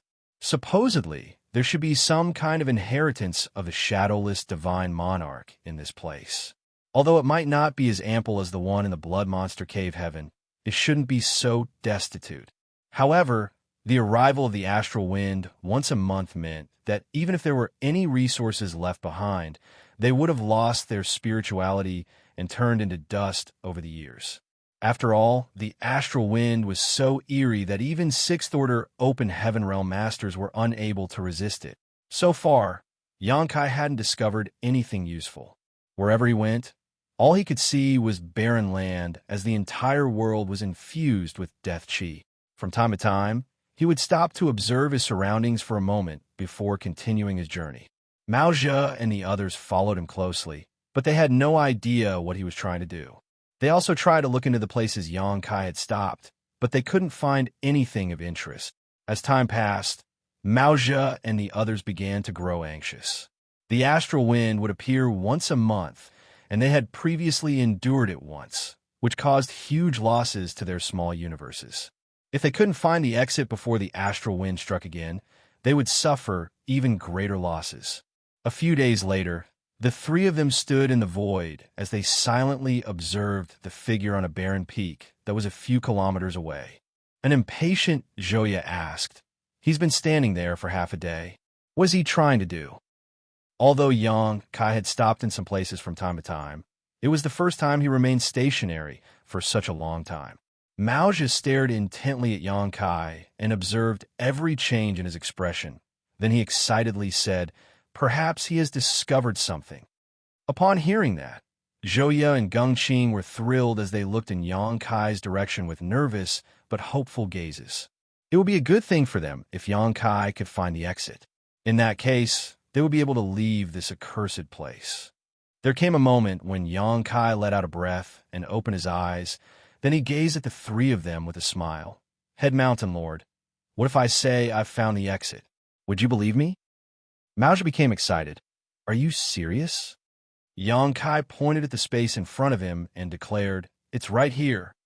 Wuxia immediately released his divine sense to scan the area, but a long time later, he shook his head. "This monarch can't detect anything, so I don't know if I should believe you or not." Xianxia guffawed. "It's simple to prove if I'm telling the truth." After he finished speaking, space principles around him surged as he performed a set of hand seals. All of a sudden, Wuxia had a bad premonition as he exclaimed, "What are you doing?" Xianxia flashed a grin at him. "Take a guess." Wuxia yelled, "Stop him." As he spoke, he charged forward and surged his world force before pushing out his palm at Xianxia. Too late. Xianxia roared as he jabbed his hands into the void and stomped his foot on the ground. "Open!" A cracking sound was heard, as though something had snapped. The three of them were dumbfounded as they saw a crack appearing in the void above the peak. The horrifying sound of a gale reverberated as the astral wind came rushing through the void crack that was forcefully opened. "It's the astral wind." Wuxia's expression changed drastically. Martial Peak, Chapter 4410. What do you want? A void crack suddenly appeared above the barren peak, and through the crack came the violent astral wind. Wuxia was both surprised and shocked. He was surprised because his speculation was right. The origin of the astral wind was really where the exit was. The astral wind didn't belong in the shadowless cave heaven to begin with. Instead, it blew into this place from the outside world. Perhaps they could leave the shadowless cave heaven by going past the crack. However, he was shocked because it was the first time he saw such an intense astral wind. He had lived in the shadowless cave heaven for about 10,000 years, but it was the first time he came across such a violent gale. On second thought, though, it wasn't so surprising. This place was considered the source of the astral wind, so it was expected that the gale here was fiercer than other parts of the shadowless cave heaven. Wuxia could clearly feel the astral wind gusting into his small universe, bringing his world force away and undermining his heritage. All of his vitality weltered, and it was as though his bones had softened. "You're insane. Maozhi glared at Yongkai in a way as though he wanted to eat him alive. Even if you want to die, don't drag us down with you. While he reproached the young man, he kept looking for somewhere that could fend off the astral wind. Unfortunately, there wasn't such a place within his sight. The astral wind seemed to have filled the entire universe, and no place was safe. Yongkai, however, was just standing in front of the void crack. There was an ancient tree behind him that exuded vibrant vitality. He was engulfed in the low-hanging branches, and as the astral wind gusted through the canopy, the branches swayed lightly, but the man inside wasn't bothered one bit. He just stared silently at the three of them who looked like they were on pins and needles. Maozhi swept a glance over the ancient tree. Then his pupils contracted as he shouted, "You're able to fend off the astral wind. What's so hard about that?"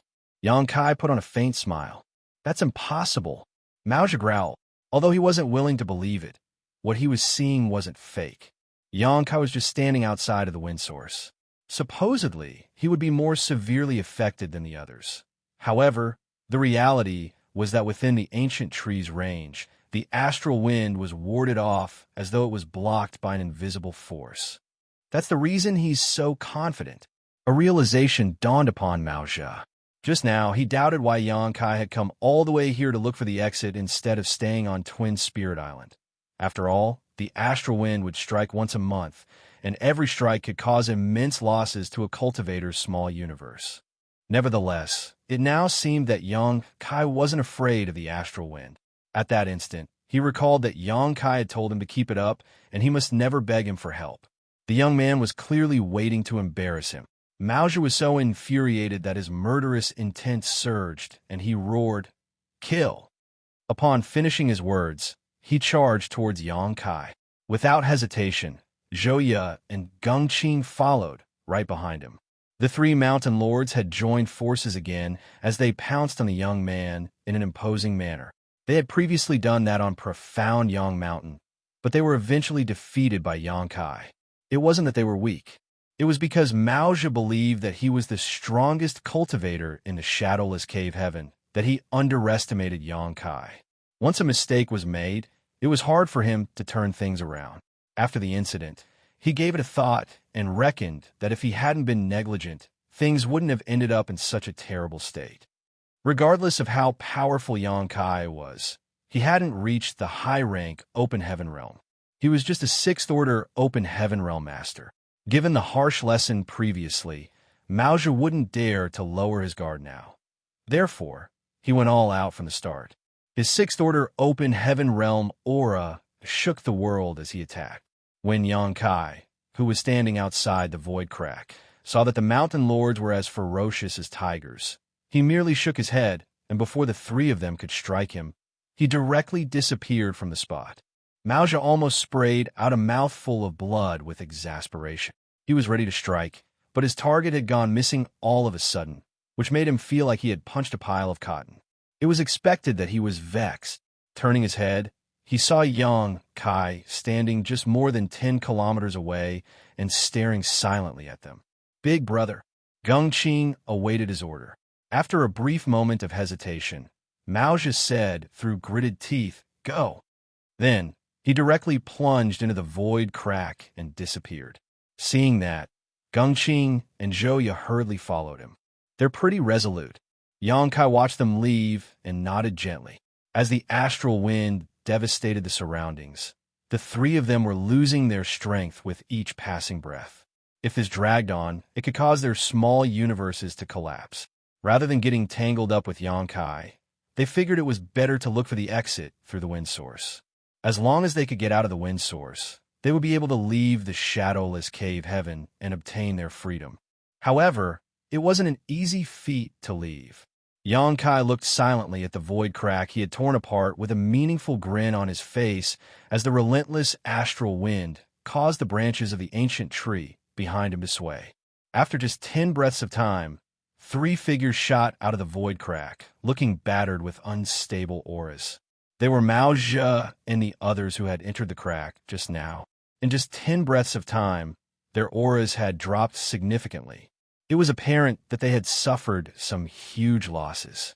Presently, they all looked horrified as though they were being pursued by some kind of hideous beast. In quick steps, they ran as far away as possible from the void crack and disappeared over the horizon. Before they vanished from sight, Wuxia glared at Xianxia and snarled, "This monarch will never forget what you've done to me and will get even with you one day." Xianxia put on a faint smile and nonchalantly chased after them. Wuxia and the others thought that they would just stay as far away from the wind source as possible, but regardless of how far they went, they were still unable to get rid of the astral wind's harassment. What made them even more incensed was the fact that Xianxia was calmly following them, and they were unable to get rid of him. He didn't attempt to attack them, as he just gazed at them from afar as though he was watching a good show. 2 hours later, Xianxia screamed with a pale face, "Something is wrong, big brother." Wuxia's expression was so cold that it was as though one could scrape a layer of frost off his face.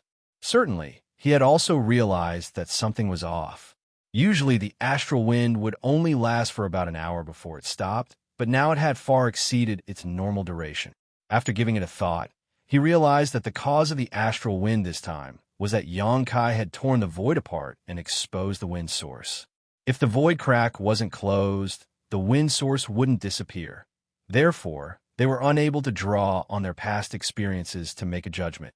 However, under the influence of the astral wind, the heritages of their small universes were draining away at a steady pace. There would come a moment when their cultivation regressed, or their small universes might even fall apart directly. 1 hour later, the astral wind still didn't seem to be stopping anytime soon, and Zhouyu appeared to be in a desperate state. Gengqing took a glance at the relentless Xianxia and said through clenched teeth, "Why don't we fight it out with him, big brother?" There was a bitter smile on Wuxia's face as he shook his head. "We're no longer a match for him." If they were still in peak condition, they could have joined forces and fought against Xianxia. However, presently, their strength had plummeted significantly, so how were they supposed to defeat him? They were unable to flee either. If Xianxia had the intention, he could wait for their strength to drop further and easily kill them off.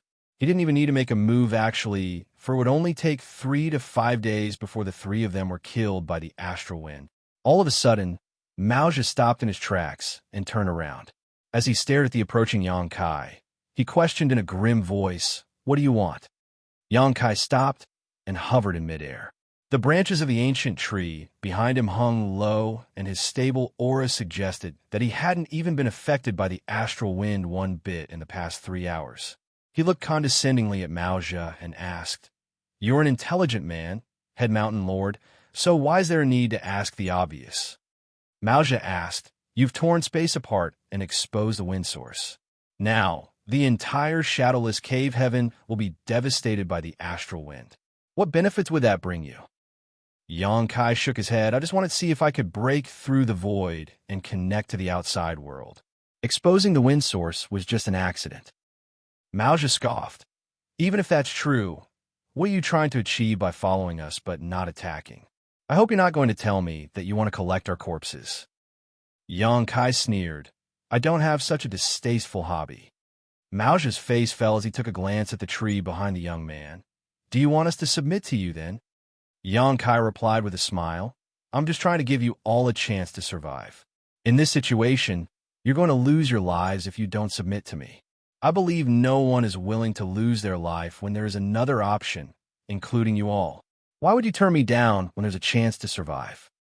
Wuxia said through clenched teeth, "This monarch has lived for a long time and has killed countless people before. Do you think I fear death?" Xianxia rubbed his palms together. "I admire the fact that you're not afraid of death, Head Mountain Lord. You're truly valiant. If you insist on dying today, I won't stop you. After you pass away, I'll help you find a proper place and bury your corpse. However, sometimes simply dying isn't the worst fate a man can face. Seeing the cultivation you've accumulated over millennia slowly being scraped away, all your hopes, dreams, and aspirations taken from you piece by piece, now that sounds like a fate worse than death."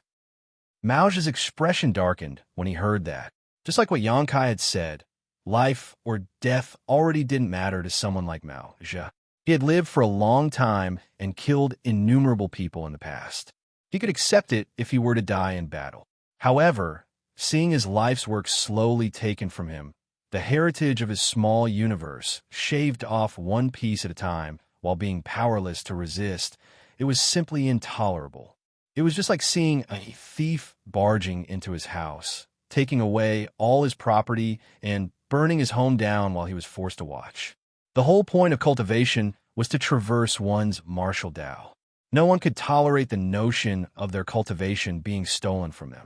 Gengqing's face was livid as he shuddered in rage and unwillingness. It was as though he could imagine himself perishing into nothingness. Xianxia pressed her lips together, and her eyes were filled with fear and anxiety. Yang Kai extended his hand and said, "I truly admire the fact that you're so calm in the face of death. Since you're determined to die, I will stop persuading you. All of you may set off on your journey to the Yellow Springs now." He appeared ready to watch them slowly perish on their own. Martial Peak, Chapter 44:11, Subduing 3 Mountains. The astral wind never stopped as the entire shadowless cave heaven was devastated by the sandstorm it kicked up. 2 parties silently confronted each other. While Yang Kai was calm and collected, a myriad of expressions came over the 3 mountain lords of profound Yang Mountain. "Big brother," Xianxia called out gently. Wuxia turned to look at her, and as their eyes met, he couldn't help but recall the moments they had spent together in the past. The coldness on his face slowly melted away. After a sigh, he gazed at Yang Kai and asked, "Will you ensure our safety if we submit to you?" Yang Kai arched his brow. "Not only can I ensure your safety, but I can also bring you out of the shadowless cave heaven." Wuxia shook his head. "How do I know if your divine manifestation is able to protect others as well?" Yang Kai replied with a smile, "It's easy. Just come over and give it a try if you don't believe me." Wuxia nodded. "I'll do that then." After he finished speaking, he was ready to charge towards Yang Kai. Gengqing immediately stopped him. "I'll do it, big brother." Before Wuxia could object to it, he had already gone on ahead. Apparently, he was worried that Yang Kai might harm Wuxia, so he decided to give it a try instead. In the blink of an eye, Gengqing had already reached Yang Kai, who didn't stop him and even open a gap in the towering evergreen's protection to let him come in. Gengqing remained vigilant while standing beside Yang Kai. As he looked up at the tree crown and observed the low-hanging branches, his expression was soon transformed by shock. Standing in the protection range of this ancient tree, he couldn't feel the slightest harassment from the astral wind. Besides that, the ample vitality around him soothed his body and mind, and his fatigued figure seemed to have been rejuvenated in an instant. He had never seen or heard of such a divine manifestation before. More than 10 breaths later, he dashed out of the protection range. Before that, he took a glance at Yang Kai with a conflicted gaze.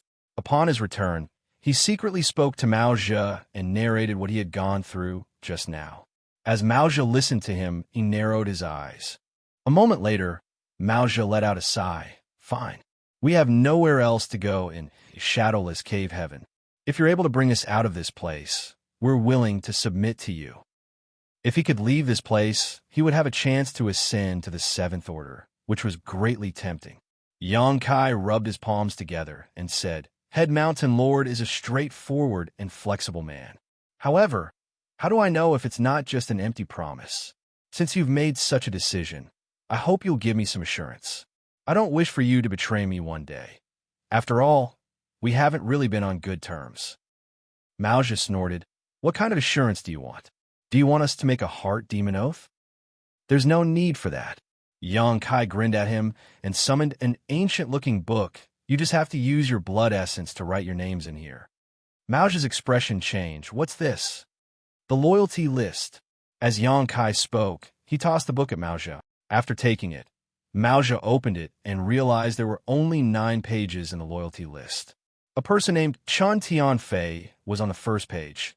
He was on the second page, and some Yun Xinghua was on the third page. The rest of the pages were blank. As he scanned the loyalty list with his divine sense, Wuxia realized that the book contained a mysterious power. Although he was a 6th Order Open Heaven Realm Master, he was still unable to see through it. The thin book felt extremely heavy in his hands, as though it weighed as much as a mountain. He looked up at Xianxia and asked, "What's the use of this thing?" Xianxia replied, "Honestly, once you leave your name on it, your life will come under my control." Mao's expression changed. Gengqing bellowed, "Brat, don't go too far." The three of them were sixth-order open heaven realm masters. If Xianxia's words were true, they would essentially become his slaves by leaving their names in this book. He'd rather die than be humiliated in such a way. Xianxia dispassionately said, "You can decide whether you want to leave your names on it or not. I won't force you. However, what I can tell you is that if you're willing to leave your names there, I'll bring you out of the shadowless cave heaven and return you to the 3,000 worlds. If you're not willing to do that, it's fine as well. If we have a chance to get along with one another in the future, you'll find out what I'm really like." Mao just suddenly asked, "What are the cultivations of these three people?" Xianxia was startled for a moment before he realized that the other person was talking about the people on the loyalty list. Then he replied, "Two of them are in the 4th order, and the remaining one is in the 5th order." Mao nodded. "The people on the loyalty list must have some grudges with you. You were not willing to let them off, but you didn't want to kill them either, so you made them leave their names on the list so they would work for you." "Correct. Good." Mao nodded. Then he put a finger into his mouth and bit it to squeeze out his blood essence. After that, he turned to page 4 of the book and wrote down his name. Big Brother. Gengqing and Xianxia were flabbergasted. Once he left his name there, he would never be able to resist Xianxia again.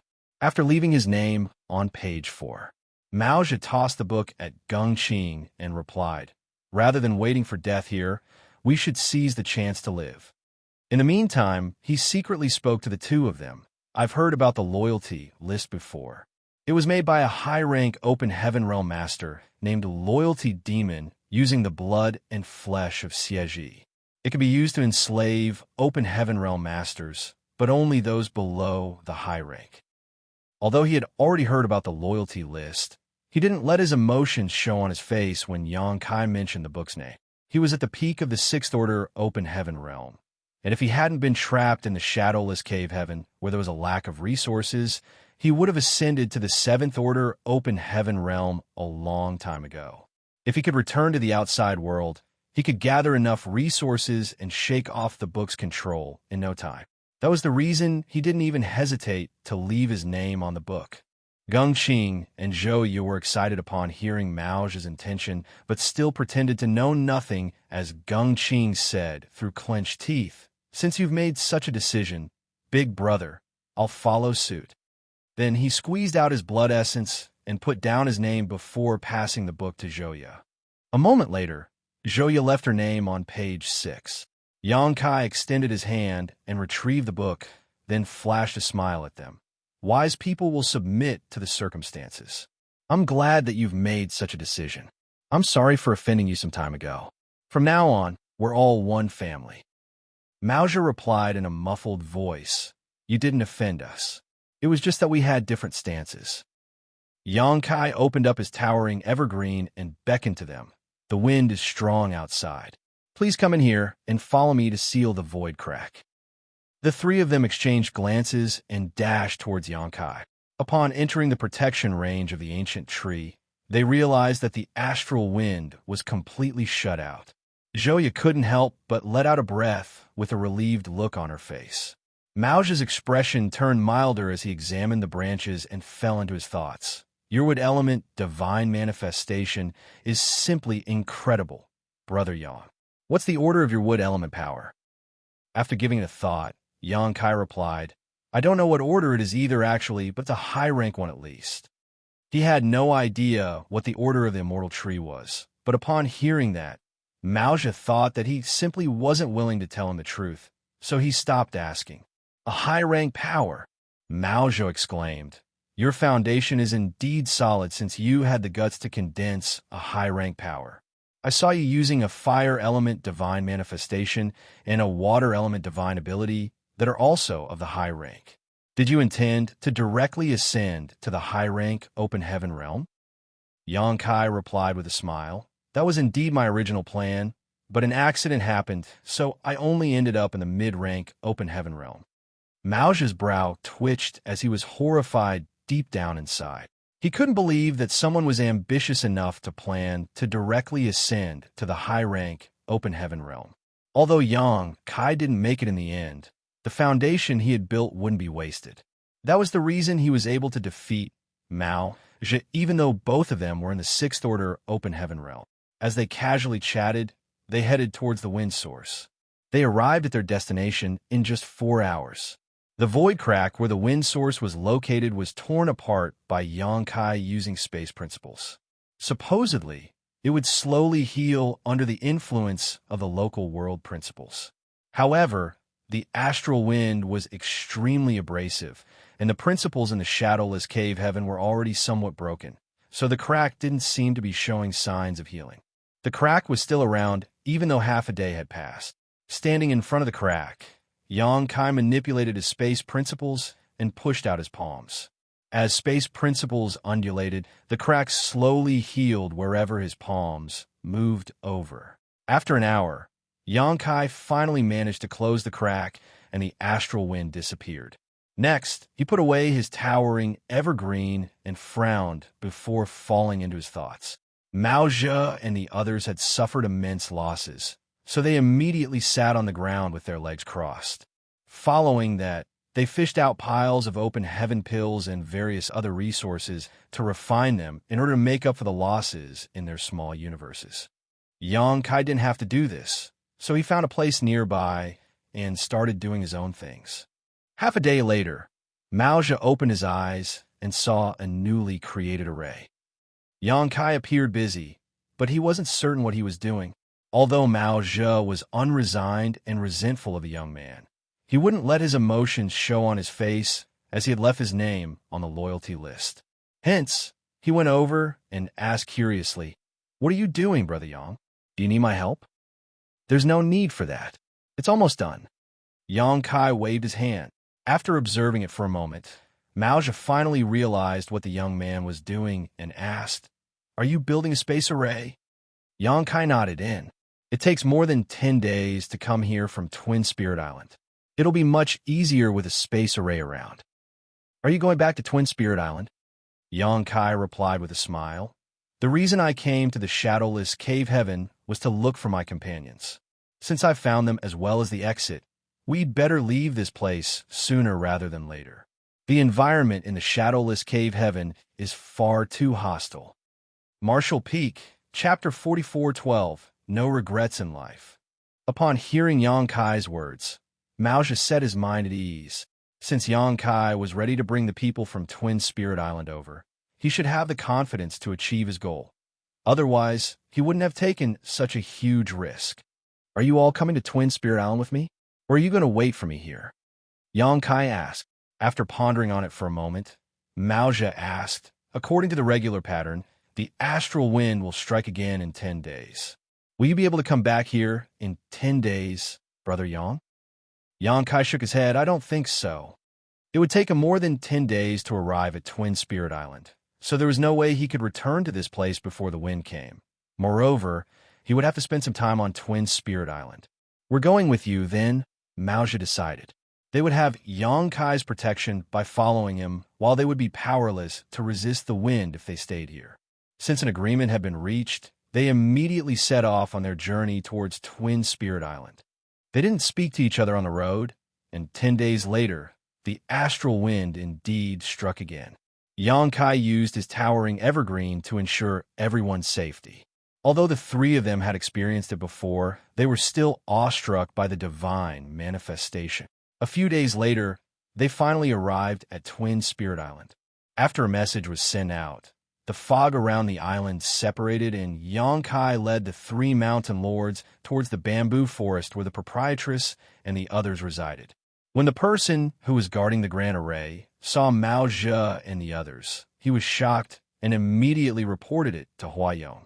As Yang Kai shuffled into the bamboo forest with the 3 of them, chef and accountant, who were cultivating, were astounded. Upon leaving their huts to have a look, they were startled. "Where's proprietress?" Yang Kai asked. "She's still cultivating in seclusion," Chef replied. then pulled Yang Kai away and pointed in the direction of Mao Zhe and the others. What's going on? Why have they come here with you? Yang Kai took a glance at the three of them and explained, they were captivated by my charm, so they've surrendered to me. Now, they have to obey my command. Chef shot him a dry glance, as he apparently didn't believe him. I'm going to meet proprietress, Yang Kai said, then headed to the bamboo hut where she resided. Chef, accountant, and the three mountain lords exchanged glances. Standing outside the hut, Yang Kai raised his hand and gently knocked on the door. He only opened the door and entered the place upon getting her response. Outside the bamboo forest, Huayong was covered in cold sweat as he dashed forward alongside Shu Mudan. They both appeared worried. When he was told that Yang Kai had returned to Twin Spirit Island with the three mountain lords of profound Yang Mountain, he didn't believe his subordinate at first. After all, Yang Kai had previously burned down profound Yang Mountain and killed the second mountain lord Yunfei Bai. That was a blood feud that was practically irreconcilable. It would be a miracle if they didn't fight the moment they met. So how was it possible that they had come back together? However, since the subordinate swore that he had seen it with his own eyes, Huayong had no choice but to believe him and rushed over to look into the matter. What's Yang Kai trying to achieve? Huayong was befuddled. Previously, Yang Kai said he was going to look for the exit of the shadowless cave heaven, but he returned with Mao Zhe and the others after just 1 month. Was he going to make a move on Twin Spirit Island? Had he come to any agreement with Mao Zhe and the others? Huayong couldn't help but let his thoughts run wild. When he reached the bamboo forest and saw those people who seemed to be in a confrontation, he narrowed his eyes and called out, Head Mountain Lord Mao. Shu Mudan's face stiffened as she put up her guard. Mao Zhe turned to look at Huayong and cupped his fist, Island Master Hua. Huayong gulped with difficulty as he wasn't certain what he was about to face. Regardless, he still stepped forward and said in a bitter voice, You should have informed us that you were coming to Twin Spirit Island, Head Mountain Lord Mao. It's rather impolite of us to not at least welcome you at our doors. Despite his polite tone, he was practically implying that Mao Zhe was too disrespectful by coming to his territory without informing him. Although Huayong was timid, he wasn't a pushover. Mao Zhe said impassively, We have nowhere to go. Since profound Yang Mountain was destroyed, I'm no longer the head mountain lord. It wasn't this Mao's intention to come to Twin Spirit Island. We were merely following Sir Yang. Sir Yang. Huayong was stunned, wondering who the person was that Mao Zhe was talking about. Just then, Yang Kai's voice was heard coming from the hut. You're here, Island Master Hua. Please come up together with your wife. I need to tell you something. Upon hearing that, Huayong darted his gaze between the hut and Mao Zhe in puzzlement. Since he was unable to figure anything out, he gave a signal to Shu Mudan to tell her to be careful, then strode towards the hut with a frown. After entering the place, they saw Yang Kai and Lan Yu Ruo seated across from each other as they seemed to be having a chat. When the latter pair saw the couple, they quickly rose from the chairs. Upon saluting one another, everyone took a seat. An anxious Huayong asked, What's going on with Head Mountain Lord Mao and the others, Brother Yang? I heard that they came here with you. Yang Kai replied with a smile, Relax, Island Master Hua. They've indeed come here with me, but they don't have any ill intentions against Twin Spirit Island. Huayong fell silent with a grim expression. Although he had allowed Yang Kai to come and go from Twin Spirit Island as he pleased, it didn't mean the young man could bring Mao Zhe and the other mountain lords with him. However, since he wasn't a match for Yang Kai to begin with, Huayong decided to keep his mouth shut. Upon seeing his expression, the proprietress comforted him by saying, Island Master Hua, just so you know, Mao Zhe and the others have submitted to Yang Kai. Without his order, they won't make any rash moves. They've submitted to him. Huayong's brow twitched. He had the urge to ask Lan Yu Ruo whether she even understood what she was talking about. However, when he recalled that Mao Zhe had called Yang Kai Sir Yang, he couldn't help but fall into a state of disbelief. Let's not talk about them just now. Yang Kai waved his hand. I'd like to talk about leaving the shadowless cave heaven. A shocked Huayong lifted his head. Have you found the exit, Brother Yang? Shu Mudan couldn't help but cover her mouth and gaze at Yang Kai in shock. With a solemn expression, Xianxia nodded, and I've found the exit. Just like what Maoja speculated, the origin of the astral wind is the passageway that's connected to the outside world. By moving past it, we'll be able to leave the shadowless cave heaven. You went to the source of the astral wind? Huayong exclaimed. Xianxia nodded in response. After giving a thought, Shu Mu Dan spoke. The astral wind suddenly struck again for no reason more than 10 days ago, and it lasted for about half a day. It's different from the regular pattern. Xianxia explained. That's because I tore the space around the source of the astral wind apart and opened a passageway to it. Shu Mu Dan exclaimed. Disbelief was written all over Huayong's face as he said, in just 1 month, Brother Yang has achieved something that we haven't been able to do for over 10,000 years. A humble Xianxia replied, luck played a big part in it. An excited Huayong said, since you found the exit, do you have the confidence to leave this place? Xianxia said, I was about to talk about this very issue, Island Master Hua. It's not hard to leave this place, but the problem is what we will face after leaving Shadowless Cave Heaven. Huayong furrowed his brow. What do you think we'll face, Brother Yang? Have you forgotten about what you've told me before? Xianxia stared at him. After giving it a thought, Huayong replied, we'll probably fall into the source of the astral wind after leaving the Shadowless Cave Heaven. It must be very dangerous there. Xianxia nodded. That's right. Once we leave the Shadowless Cave Heaven, we'll fall into the origin of the astral wind. I have no idea how dangerous it will be. To be honest with you, I have a way of fending off the astral wind.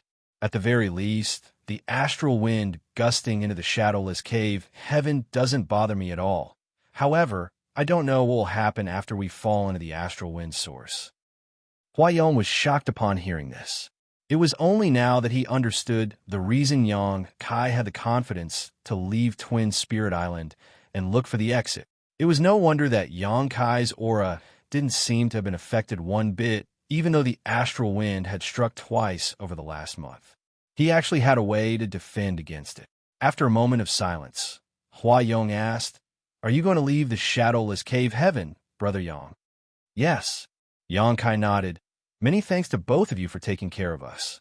If you want, you can come with us, and I'll do my best to take care of you. Of course, I welcome the rest of the people from Twin Spirit Island if they want to leave as well. I'm also going to inform those from Unrivaled Guild about it. Unrivaled Guild? Huayong looked doubtfully at him. Are you friends with them?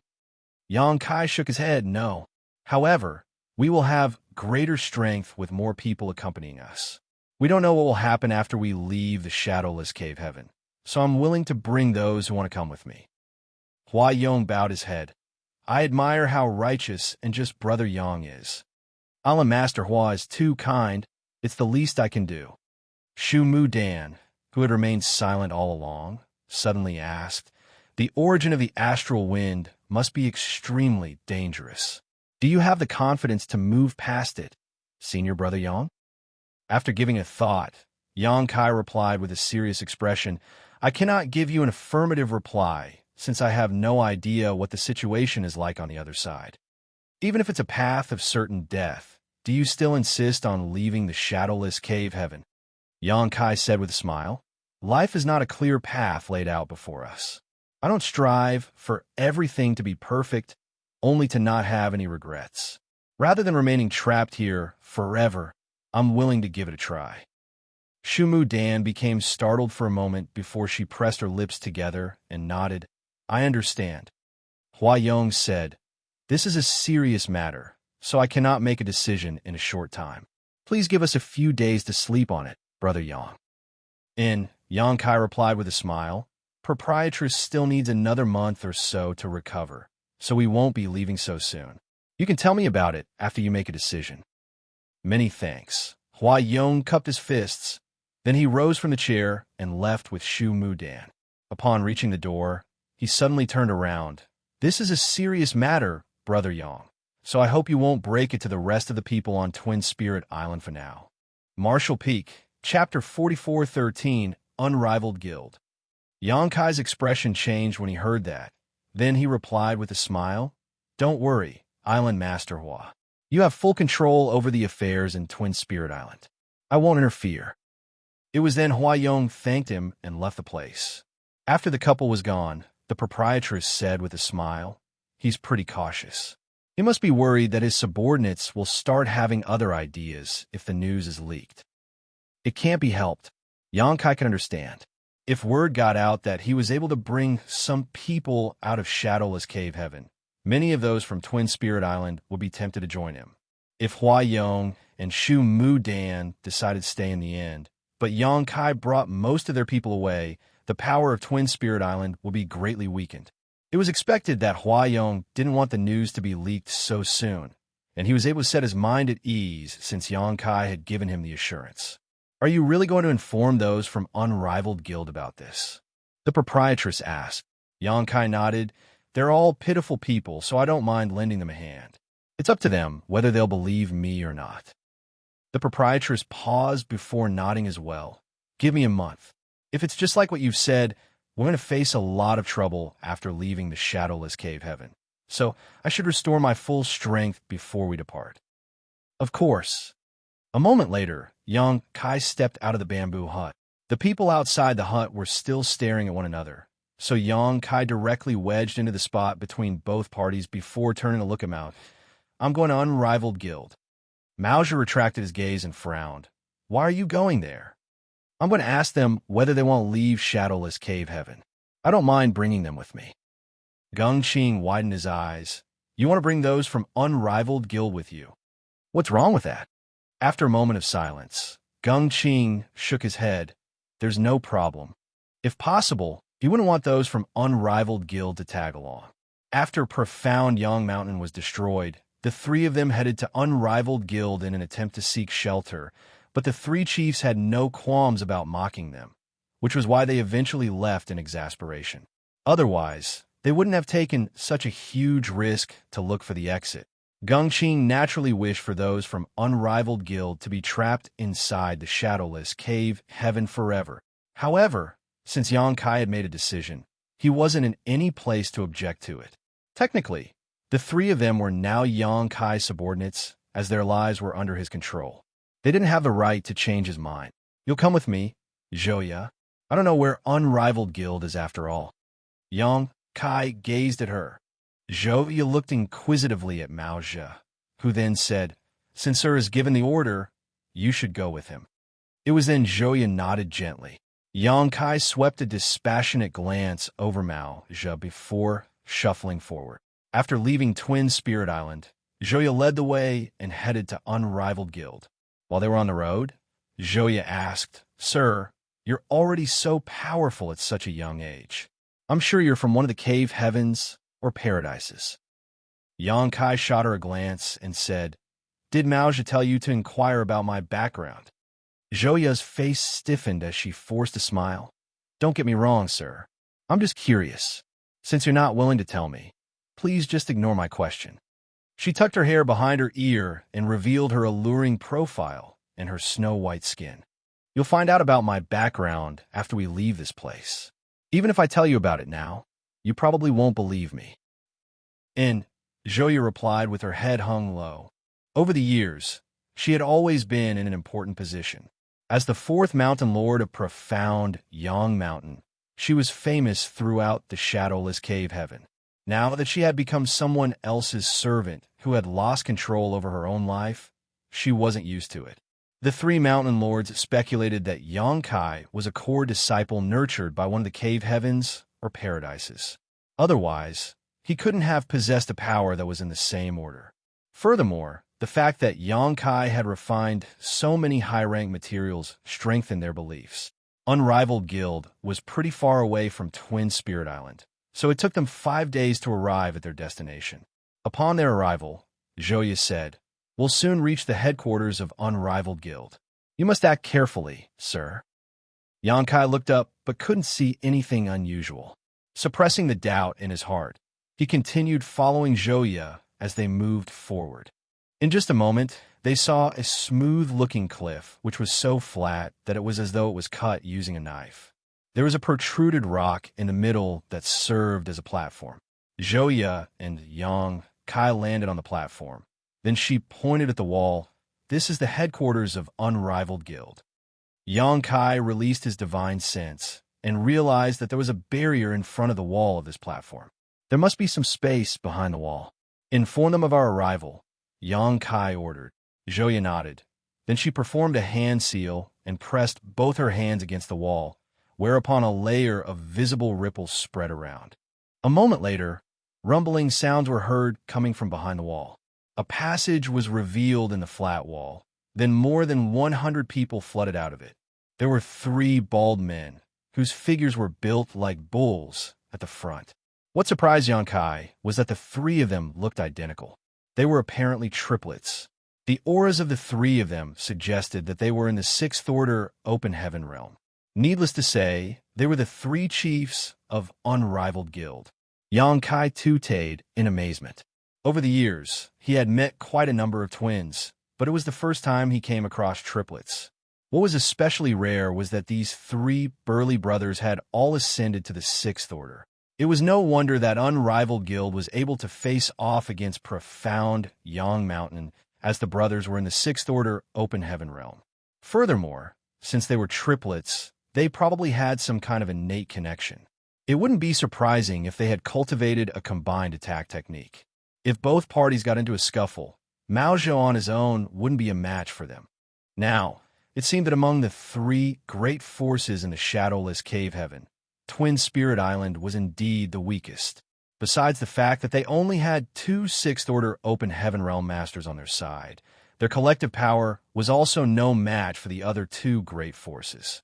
The reason they had survived until this day was that the environment in the shadowless cave heaven was truly hostile, as the resources were scarce.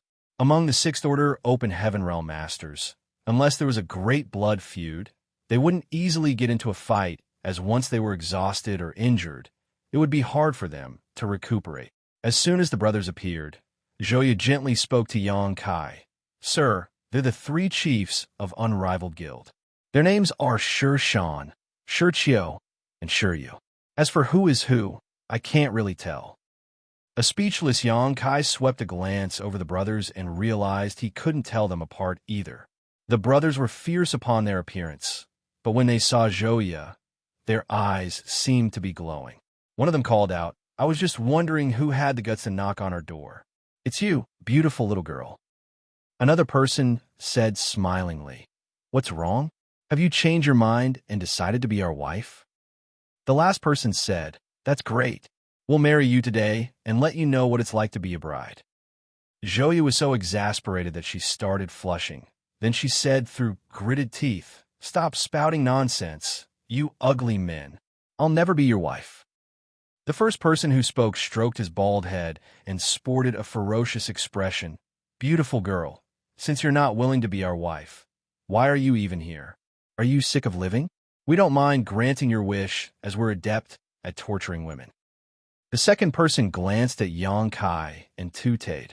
Who is this pretty boy? I've never seen him before. The last person remarked, He must be this woman's lover. Just then, a person rushed over and spoke to the brothers with a horrified expression. Since the downfall of profound Yang Mountain, the survivors had either gone to Twin Spirit Island or Unrivaled Guild. Presently, some of the people standing behind the brothers were originally from profound Yang Mountain, so they could immediately recognize Yangkai. At that instant, they started trembling in fear, wondering if he wasn't happy with destroying profound Yang Mountain alone. Had he come all the way here to ruin Unrivaled Guild? Upon hearing the subordinate's words, the 3 brothers stiffened and gazed at Yangkai with widened eyes. They examined the young man as though they were trying to look into his soul. One of them suddenly said in a small voice, That's Yangkai? I thought he'd look mighty, with more muscles. It's surprising that he has such thin arms. The second brother nodded. Don't be negligent, third brother. You can't judge a book by its cover. This person really doesn't seem ordinary. Why do you think so, big brother? He doesn't even flinch when facing the 3 of us, so he's definitely not an average cultivator. You're right, big brother. But why is he here? The third brother asked in puzzlement. I don't think he's well-meaning. I heard that it hasn't been a long time since this person arrived in the shadowless cave heaven, but he has already destroyed profound Yang Mountain. I'm worried that he has the intention of ruling over this place. He wants to rule over this place, over our dead bodies. That's right. We're united against anyone who dares to invade our territory. Let's get ready to fight, big brother. I'm worried that we're no match for him. I heard that he had barged into profound Yang Mountain and severely wounded Mao Zhe. Although the three of us can join forces to defeat Mao Zhe, I don't think we'd be able to achieve what he's done. It proves that he's just a bit more powerful than us. We'll just give a try to find out whether we're a match for him. Why don't we just summon our trump cards later to make sure that he won't have enough time to respond? The brothers gathered together as they stared at Yang Kai and discussed their tactics out loud. Yang Kai's brow twitched as he turned to look at Zhouya, who lowered her head and secretly spoke. These guys seemed to have been born dim-witted. A speechless Yang Kai wondered how they even ascended to the sixth order open heaven realm. With that said, they obviously had extraordinary aptitudes. Presently, the brothers seemed to be in a conflict as they were arguing about who would make the first move. Their faces had reddened as they were agitated. Yang Kai coughed in his fist, then cupped his fist at them. Greetings, three chiefs. My name is Yang Kai. I'm sorry for the sudden visit. What are your names? The three of them immediately stopped arguing. One of them loudly patted his own chest. My name is Xianxia. The second person said, I'm Xianxia. The third person said in a grim voice, Yu. Martial Peak, Chapter 4414, Hua Yang's Hesitation. Yang Kai gazed seriously at them in an attempt to connect their faces to their names, but his effort was in vain.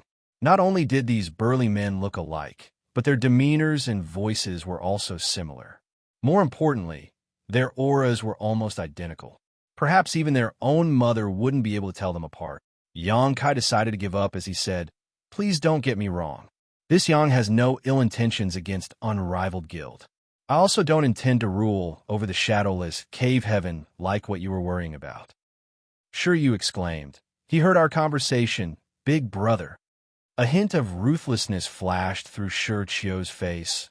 We'd better make a move first, or else we'll be at a disadvantage, big brother. Xiaoshan widened his eyes in shock as he puffed out a scorching breath through his nostrils. As he glared at Yang Kai, his gaze became increasingly ferocious. Faced with the imminent danger, Yang Kai took some steps backwards and raised his hands. Wait a moment. I don't intend to go against the three of you, nor am I here to fight. I've come all the way here to tell you that I've found the exit of this shadowless cave heaven, and I'm going to leave in 1 month. If you want, you can come with me. If not, I'm not going to force you. Yang Kai found it hard to deal with these three.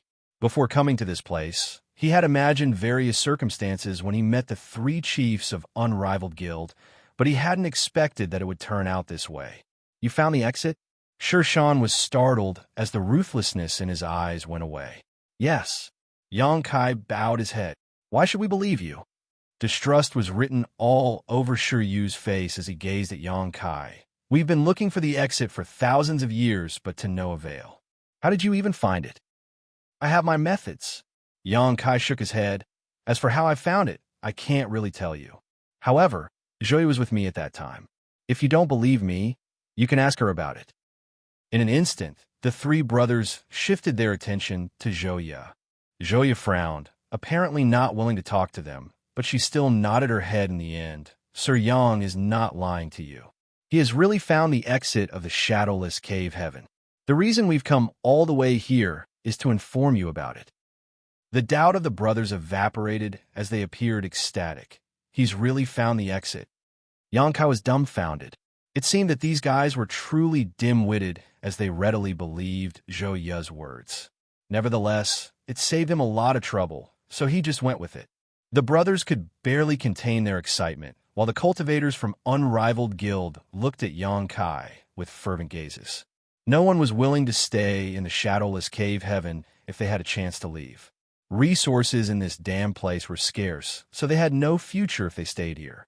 Many of them have been stuck in this place for thousands of years. Due to the astral wind, Ma Tian Yuan's cultivation had dropped from the 6th order to the 5th order, so he was rather pitiful. Many of them were indeed tempted by Yang Kai's words. Yang Kai said, "Just so you know, even though I found the exit, we might come across some trouble if we want to leave. There might be some unforeseeable danger." Shan stroked his bald head and stared at Yang Kai. "We have nothing to do with one another. Since you found the exit, you could have left on your own. Why have you come over to inform us? Do you have any ulterior motive?" Xianxia and Shiryu immediately gazed vigilantly at Yang Kai. Yang Kai burst into laughter. "What ulterior motive could I have? Just like what I've said, even though I found the exit, there might be some danger ahead. Therefore, having more people to help is a good thing. If you're willing to come with me, I may need your assistance when the time comes." Upon hearing his explanation, the brothers understood his intentions. "I'm going to leave the shadowless cave heaven in 1 month. If you want to come with me, you can look for me in Twin Spirit Island before then. I'll be staying there during this period of time." Upon finishing his words, Yang Kai cupped his fist and left with Zhouya. The reason he had come over was to inform the 3 chiefs about his plan. Since he had achieved his goal, he didn't remain. These 3 were truly dim-witted, so it might do more harm than good if he talked any further. The brothers were rooted to the spot as they watched Yang Kai leave.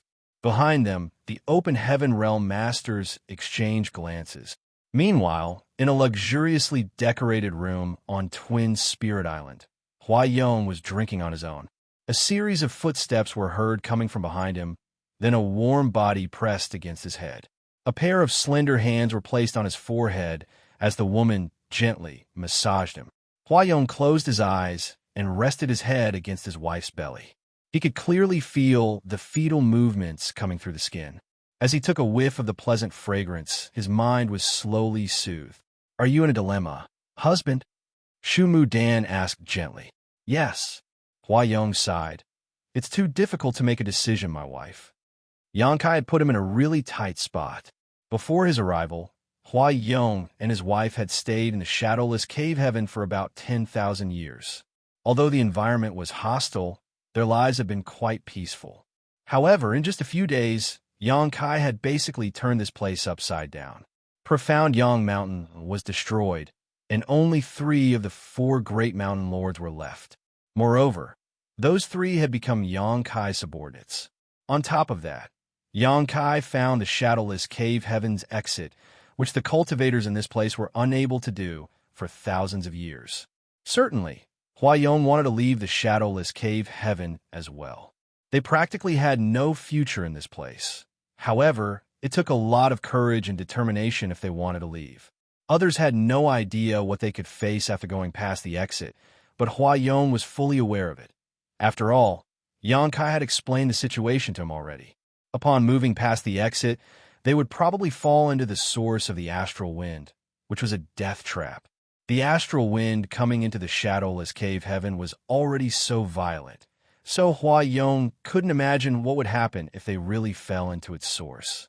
Although he was a 6th-order open heaven realm master, it wouldn't take long before his small universe was worn away entirely.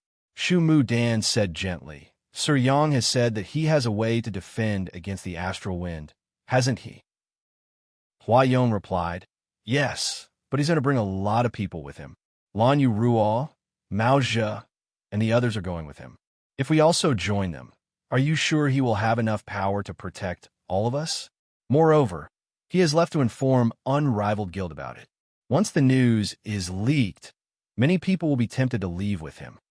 Shu Dan said, "Since he has made such a decision, he probably has the power to do it." Huayong shook his head. "I'm worried that an accident might happen." Shu Dan flashed a smile at him. "Since you find it hard to make a decision, why don't we think about what will happen if we stay?" "If we stay," Huayong narrowed his eyes. Shu Dan went on to say, "If we stay here, we'll probably become the sole rulers of the shadowless cave heaven. Mao Zhe and the others are definitely leaving, and now Sir Yang has left for unrivaled guild. I believe those 3 brothers won't be able to resist such a temptation, so they'll most likely tag along. By then, we will be the only 2 6th-order open heaven realm masters in the shadowless cave heaven." Huayong's gaze brightened as he listened to his wife. If that was the case, it wouldn't necessarily be a bad thing to stay. Shu Dan continued to say, Afterwards, we can consolidate the forces in the shadowless cave heaven. There won't be three great forces anymore. Only Twin Spirit Island will be left. You're right. Huayong repeatedly nodded as he could barely contain his joy. Shumu Dan then continued. Liner will be born in a year or two. Given our capabilities, we definitely can raise him well. However, resources in the shadowless cave heaven are scarce, and the situation has been exacerbated since the three great forces have basically dug up every last usable resource over the years. We can't be certain about Liner's aptitude, but it obviously won't be too weak. Nevertheless, how far can he go without resources? The world energy in the shadowless cave heaven is poor to begin with, so perhaps he'll be able to reach the Origin King realm or the Tao Source realm. At any rate, he can never make it to the open heaven realm, which means his life will be pretty short. After he dies of old age, we'll have to personally bury him. As Huayong listened to her speak up until now, he couldn't help but shudder. Then, he turned around and pressed his hands against her belly as though he was trying to protect his child. He gazed at his wife and said, "Please don't say such terrifying things." Shumu Dan just stared silently at him. As their eyes met, Huayong finally realized his wife's intention. "You're trying to persuade me to leave, aren't you?" Shumu Dan shook her head. "Since this mistress is married to you, I will follow you forever and will support whatever decisions you make. If you want to stay in this place, I'll stay here with you. If you want to leave, I'll follow. However, we have a child now, so I hope that you'll think about his future too." As she spoke, she lovingly stroked her belly. A hesitant Huayong said, "But the origin of the astral wind." Shumu Dan said, "Since Sir Yang is determined to leave, he must have the confidence to achieve his goal. He wouldn't have taken such a huge risk if there was no chance of survival. No one is willing to throw their life away for nothing." Huayong furrowed his brows for a moment before he said, "Please let me sleep on it." Shumu Dan nodded gently. "Please don't feel burdened in any way. I'll support you no matter what." A move Huayong took her hands. There was nothing else he would ask for since he already had a wife like her.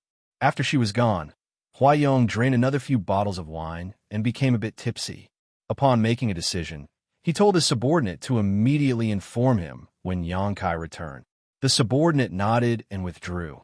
About 5 days later, Xianxia returned to Twin Spirit Island and started arranging a space array in the bamboo forest. The proprietress needed a month or so to fully heal from the backlash from wearing the Blood Monster battle dress, so Xianxia used this time productively. Since there was already a space array in front of the exit, arranging one here allowed him to move around easily. While he was busy, someone informed him that Huayong was inviting him to a banquet. Martial Peak, Chapter 44:15, Joining Voidland. In the main hall, Huayong and Xianxia were seated as a group of curvaceous ladies danced in front of them. This sight was pretty rare, as no one in shadowless cave heaven was below the open heaven realm. That was because anyone who wasn't in the open heaven realm wasn't allowed to enter. In other words, the ladies who were dancing were all open heaven realm masters. Although they were in the low rank, they were still open heaven realm masters. Only in a special environment, such as the shadowless cave heaven, would these ladies put down their pride and dignity to survive in such a way. In the outside world, even the cave heavens and paradises wouldn't let open heaven realm masters do such a thing. As the melodic music sounded, the hourglass figures danced elegantly. These ladies, who were of different styles of beauty, tried their best to showcase their advantages and seduce Xianxia. They heard that Xianxia had single-handedly destroyed profound Yang Mountain, and even the 3 mountain lords had become his subordinates. If Xianxia were interested in them and willing to protect them, they would be able to enjoy the great life. To the side, Huayong observed Xianxia and realized that even though the young man was enjoying the show, he didn't show any lust towards these women. While Huayong was disappointed, he admired the fact that Xianxia didn't seem to indulge in such amorous hobbies, which was a rare quality. After 3 rounds of wine, Huayong waved his hand to motion for the ladies to leave. Xianxia put down his wine cup and gazed at the older man. "Do you have anything you need me to do, Island Master Hua?" Huayong must have a reason for inviting him to a banquet. Xianxia speculated that it was about leaving the shadowless cave heaven, but he wasn't certain what he was up to. A horrified Huayong replied, I wouldn't dare, Brother Yang.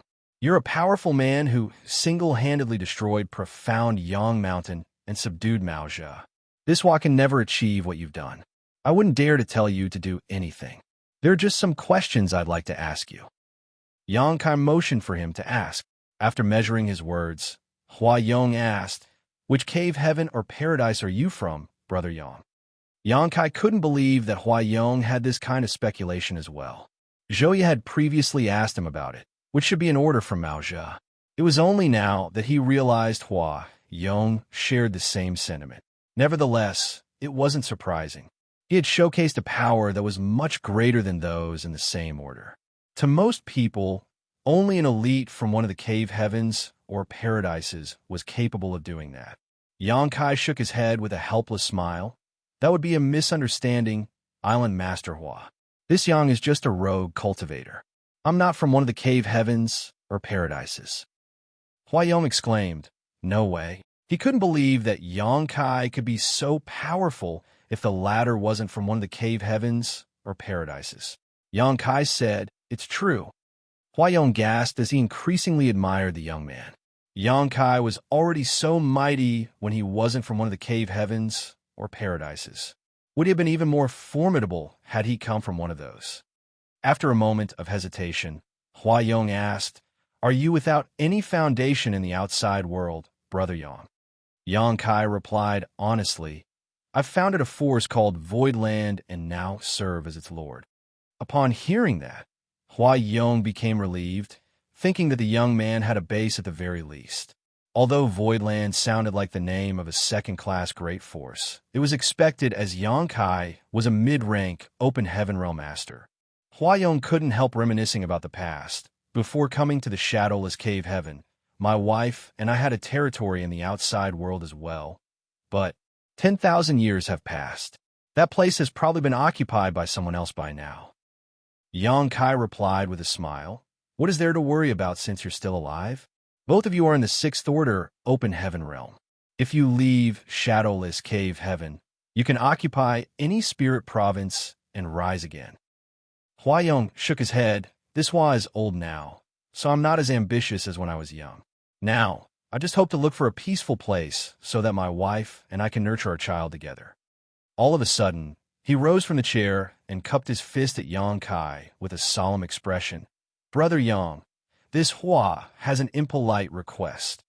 Xianxia quickly stood up and replied, Please don't be overly formal with me, Island Master Hua. Please tell me right away. Huayong said, My wife and I would like to join your Voidland. Are you willing to accept us? This Hua will be grateful if you do. Xianxia's expression changed. You want to join Voidland? Huayong said, Man, do you not accept any outsiders? Xianxia replied with a smile, That's not it. It's just that it's only been slightly more than 10 years since Voidland was established, so its foundation is rather weak. He paused for a moment. If you don't mind my place being small, this Yang is more than willing to welcome you. An ecstatic Huayong said, We're more than grateful that you're willing to accept us so that we'll have a place to stay. Why would we even mind it? Following that, he swung his sleeves and cupped his fists with a serious expression, Sect Master. Xianxia took his hands and said with a smile, You're being too formal again, Elder Hua. Elder. Huayong arched his brow. Xianxia explained, Since both of you are in the sixth order open heaven realm, you'll be the elders after you join Voidland. An elated Huayong said, Many thanks, Sect Master. This Hua will definitely do everything he can to contribute to Voidland. Certainly, Xianxia didn't think this old man was sincere. Huayong didn't even know where Voidland was, so why would he really do everything he could for the sect? Xianxia never took his words seriously. Still, just like that, Voidland had 2 new sixth order open heaven realm masters, which was why Xianxia was excited.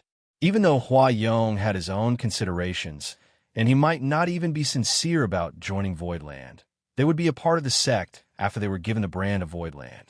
If Voidland really fell into danger in the future, the couple would be pretty useful. Since they were one family now, Huayong became increasingly passionate as he invited Xianxia to take a seat and filled his cup again. Meanwhile, he attempted to find out more about Voidland. Upon learning that there were 2 Sixth-Order Open Heaven Realm Masters, more than 10 Fifth-Order Open Heaven Realm Masters, and about 300 people in the Fourth Order and below, Huayong was astounded. A second-class great force like that could be considered extraordinary by having this kind of heritage. It could be said that Voidland was at the peak among the second-class great forces. He couldn't figure out how a great force that was founded just a decade ago grew to be so formidable. With that said, he was relieved that Voidland was strong. He and his wife were going to join Voidland after leaving the shadowless cave heaven. So with such a strong sect as their support, they would be more confident when dealing with any affairs in the outside world. After they drank for a bit more, Yang Kai retired to his room. Huayong probingly asked whether Yang Kai wanted the ladies who danced earlier to serve him in bed, but the latter rejected it outright. He stopped mentioning it as he saw him off and cupped his fist. Sect Master, I'll inform the people from Twin Spirit Island about this tomorrow, so they can decide whether they want to leave. When the time comes to leave the shadowless cave heaven, my wife and I will follow you. Please take care of us then. Yang Kai nodded. Don't worry, Elder Hua. After Yang Kai was gone, Huayong breathed a sigh of relief. Then he shuffled towards his bedroom to tell his wife about what had happened. As Yang Kai recalled the incident earlier while heading towards the bamboo forest, he couldn't help smiling. He was indeed surprised that Huayong asked to join Voidland all of a sudden. However, if he were in his shoes, he would have made the same decision. Huayong had decided to leave the shadowless cave heaven with Yang Kai, but he was worried that he wouldn't be able to protect his wife and himself after falling into the source of the astral wind. By then, their lives would hinge on Yang Kai. With Yang Kai's protection, they probably would be safe. Nevertheless, if Yang Kai didn't protect them, they were bound for death. Now that they had joined Voidland, though, Yang Kai had to ensure their safety since he was now their sect master. With this connection between them, the couple could follow Yang Kai with peace of mind. Otherwise, they wouldn't have easily sided with any great force since they were in the Sixth Order Open Heaven realm. However, since Huayong had agreed to it, a lot of people would tag along, as many of those from Twin Spirit Island would want to leave together. It wasn't certain whether those from Unrivaled Guild would want to come, but Yang Kai wasn't bothered either way. Upon returning to the bamboo forest, Yang Kai started getting busy. Half a day later, the space array was completed. He gave it a try and confirmed that he could easily reach the exit.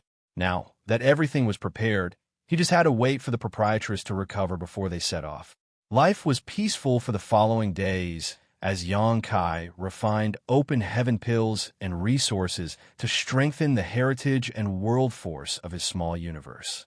Just like what Chef had said, when a cultivator reached the open heaven realm, he had to manage his small universe seriously.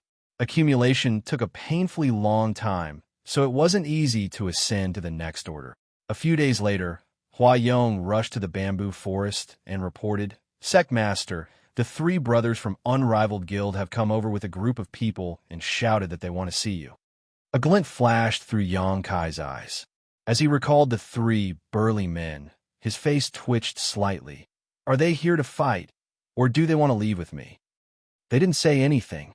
Huayong shook his head. They just wanted to meet you and mentioned that you were the one who told them to come here. They look quite fierce, so I think they're probably up to no good. A headache came over Yang Kai as he said, Let's meet them. He was the one who told them to come here, so he couldn't keep hiding from them. At that instant, he regretted informing those 3 about it. He should have let them perish in this place on their own. If they really left, they would surely create trouble in the outside world sooner or later. After leaving Twin Spirit Island, Yang Kai saw the brothers standing outside the island with a group of open heaven realm masters behind them. Upon seeing Yang Kai, the brothers immediately glared at him. One of them bellowed, Yang Kai, all of us are here now. When are we setting off? A speechless Yang Kai gazed at them and asked, Are you all leaving shadowless cave heaven with me? Of course. Another person yelled impatiently. Otherwise, why would we have come all the way here? The third person demanded, Cut the crap. Let's leave now. Yang Kai's face twitched even harder than before as he explained. There might be some unforeseeable danger. If you're not careful, you might lose your lives. Will you all please think it through? All of a sudden, he didn't feel like bringing these brothers with him anymore. Marshall Peak, Chapter 44:16, setting off. What's there to think through? The first brother who spoke yelled, "Since there's a chance to leave, why wouldn't we seize it? Do we really have to wait for death here?" The three of them were simple-minded and straightforward, so it wasn't surprising that they were so resolute in their actions. Xianxia had just informed them about it some time ago, but they really called the roll and came over. It had to be noted that they were not friends to begin with, nor had they come into contact prior to the previous meeting. Most people would have some doubts. Huayong had to join Voidland before he had the audacity to leave with Xianxia. Otherwise, he would never be able to set his mind at ease. More than 100 people from Unrivaled Guild had arrived. These people were standing behind the brothers as they stared at Xianxia with fervent and fawning gazes. Certainly, not everyone from Unrivaled Guild had come. Some people were still in doubt, so they had decided to stay. With that said, 100 cultivators was a lot of people. After giving a thought, Xianxia said, "We can't leave now. Please calm down and wait for me here for some time. We'll only set off when everything is prepared." Then, he turned to look at Huayong. "Please help settle them down." This matter was giving Huayong a headache, but he still replied yes. Then he welcomed those from Unrivaled Guild into the island. Although Xianxia and the others were displeased, Xianxia had the final say in this matter. Since he wasn't leaving yet, none of them could set off.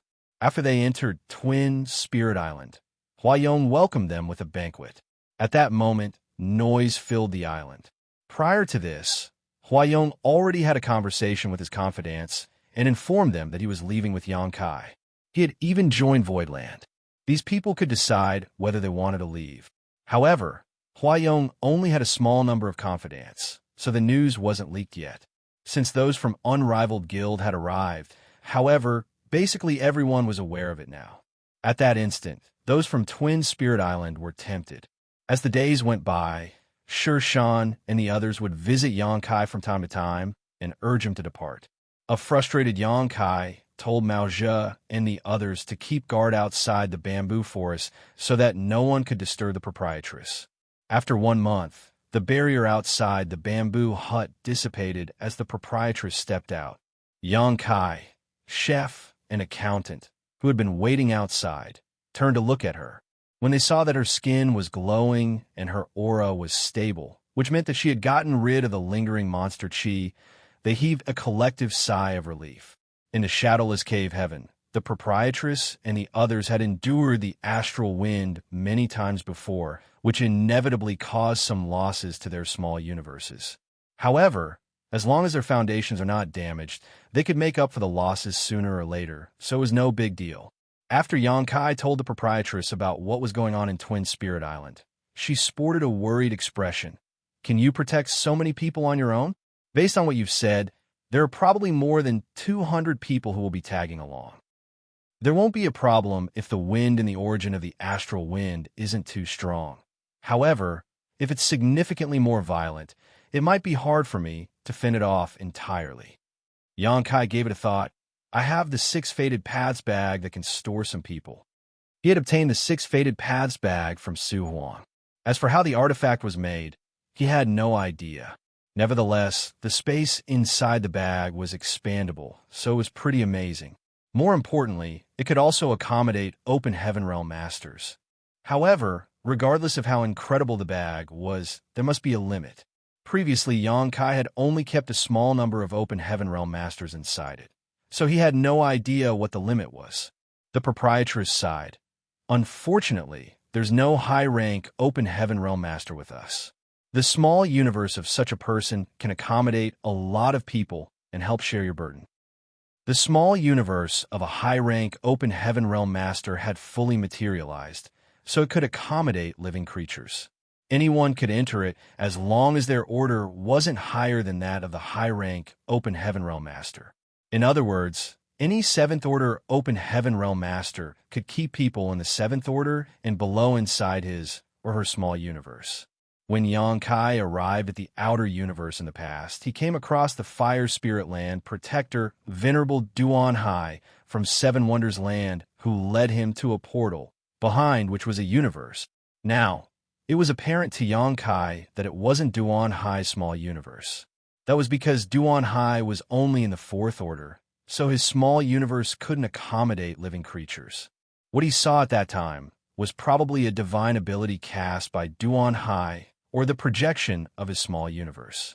However, Yangkai and the others were too weak in the past, so they were not able to judge. Hence, they thought that it was Duan Hai's small universe.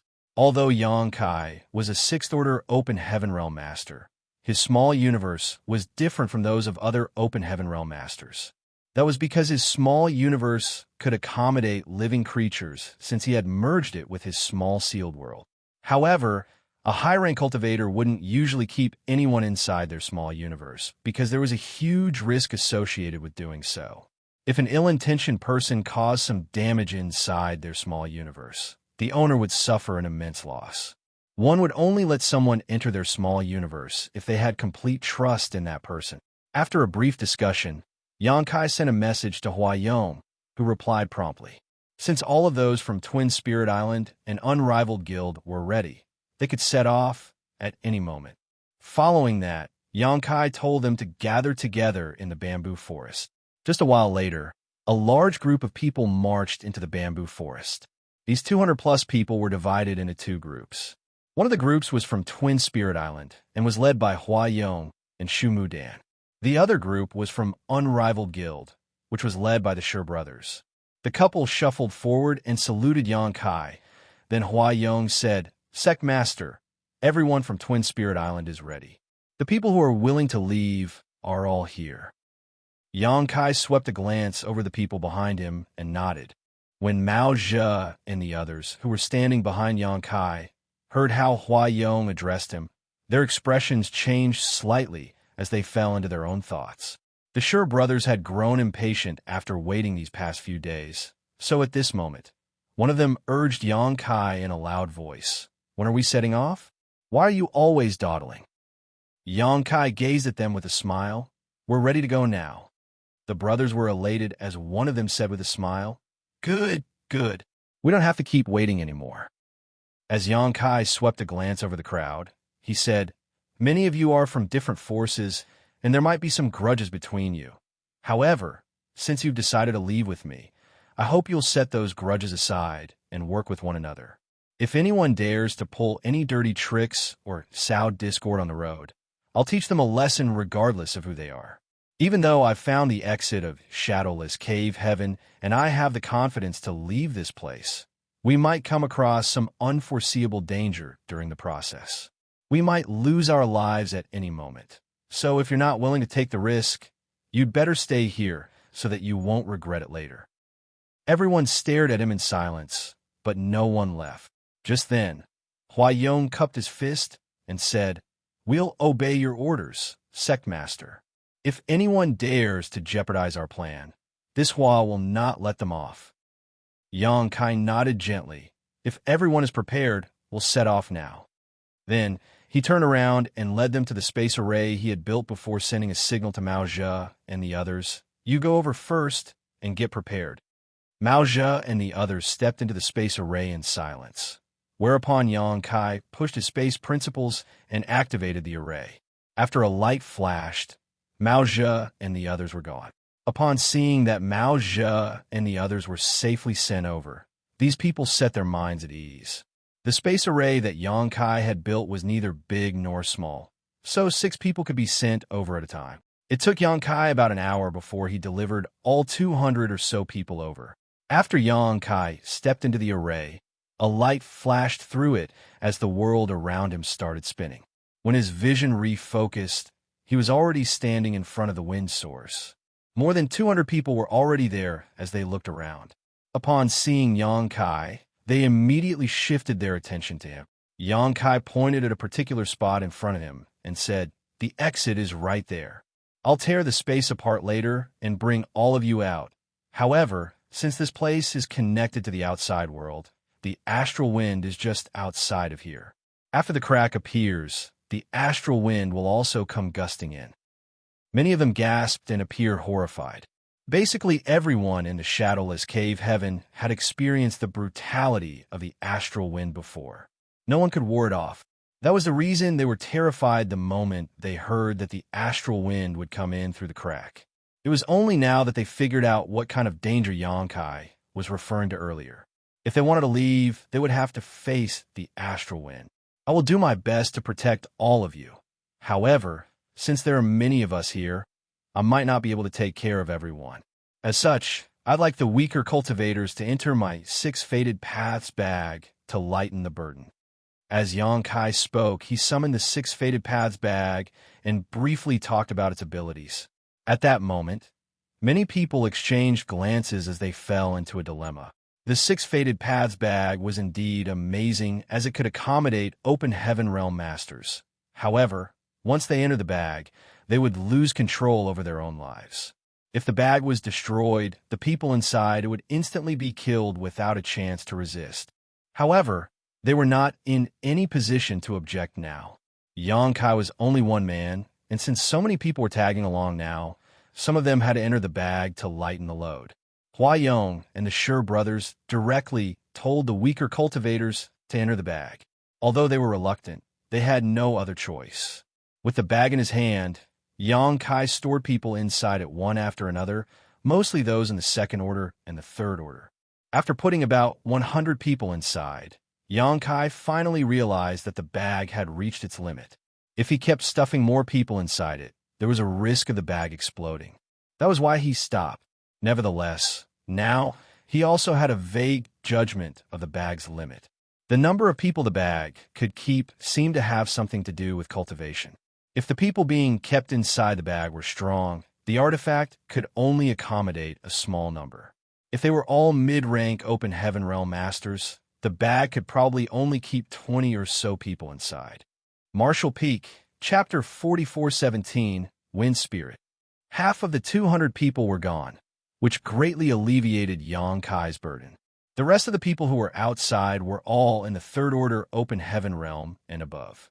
If they really came across any danger upon leaving the shadowless cave heaven, these people would be able to help.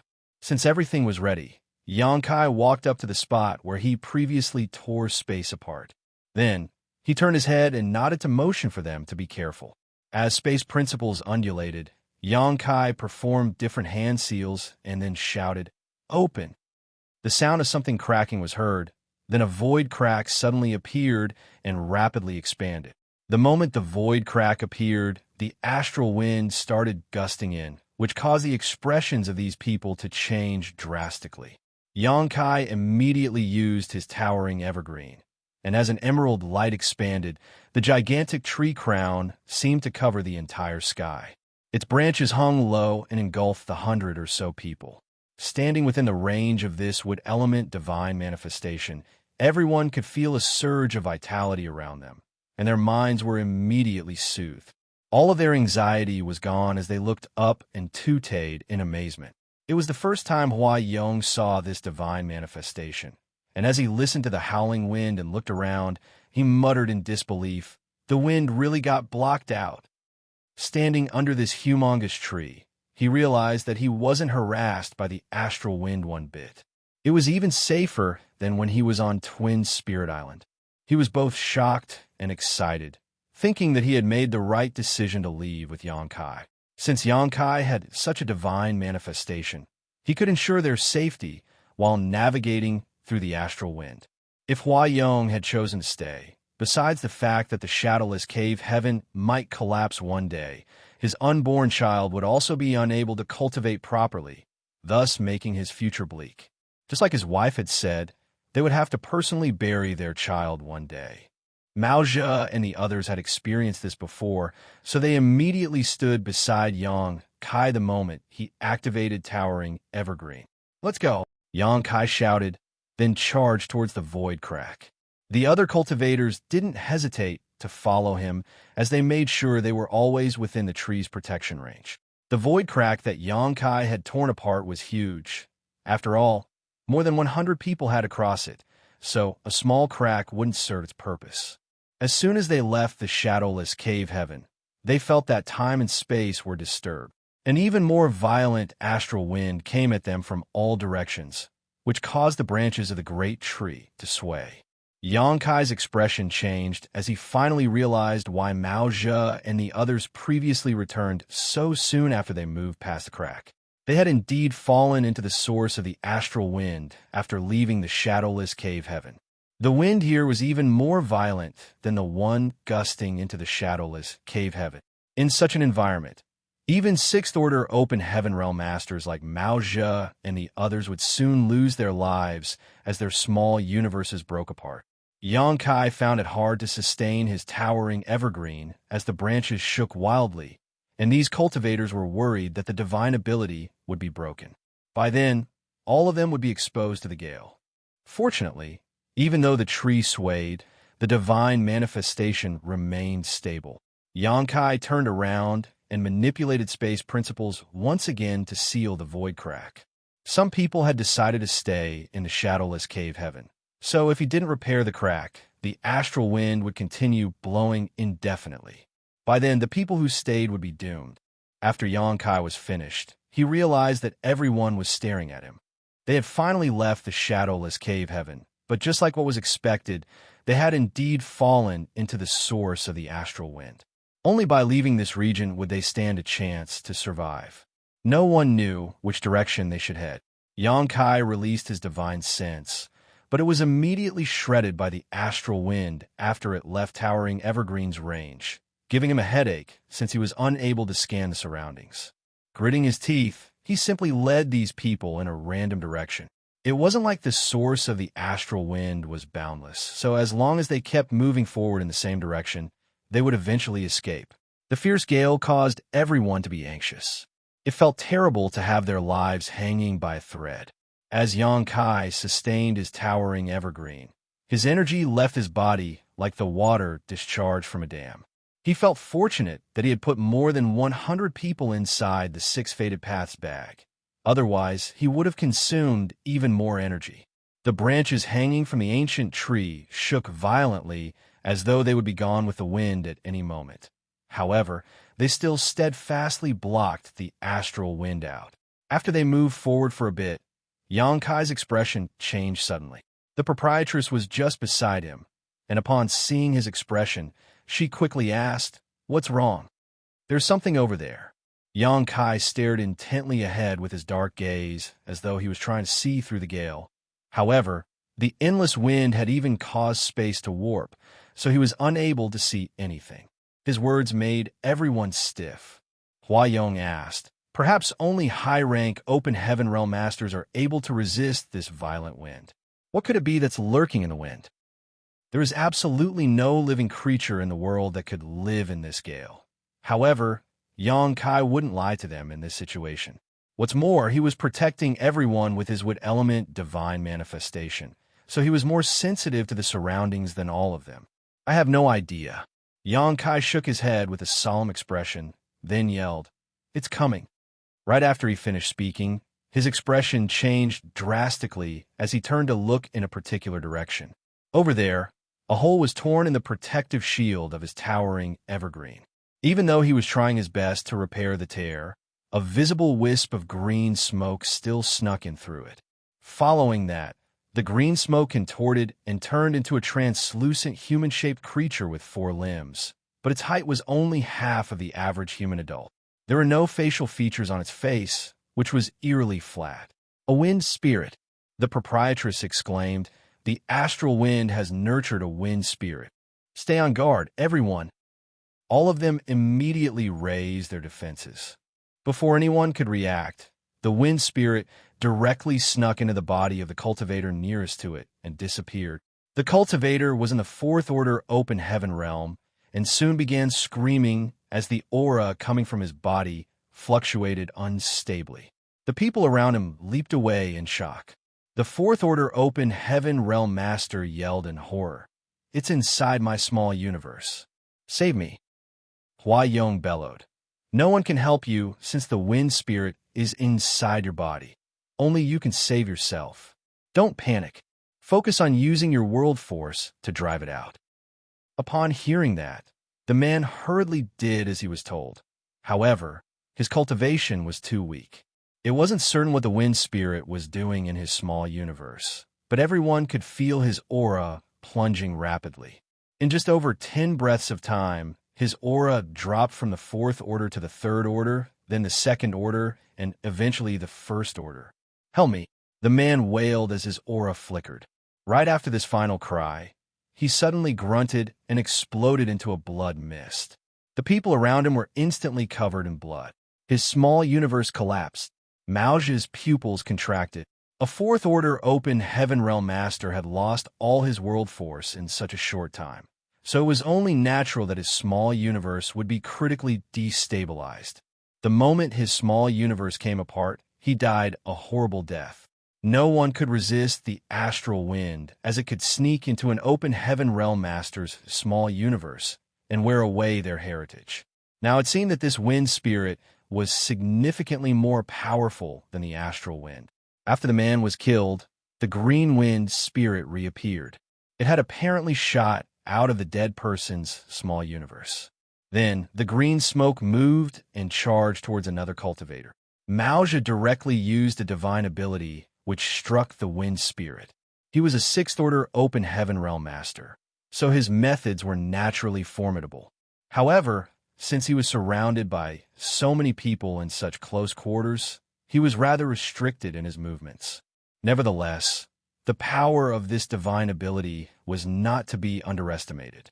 The immense force caused the wind spirit to pause. As though the wind spirit was infuriated, it abandoned its target and dashed towards Maoji instead. Maoji's expression changed, but he was unable to dodge the wind spirit in such a place. So he had no choice but to continue using his divine abilities to force back the creature. At the same time, Gengqing and Zhou made a move together.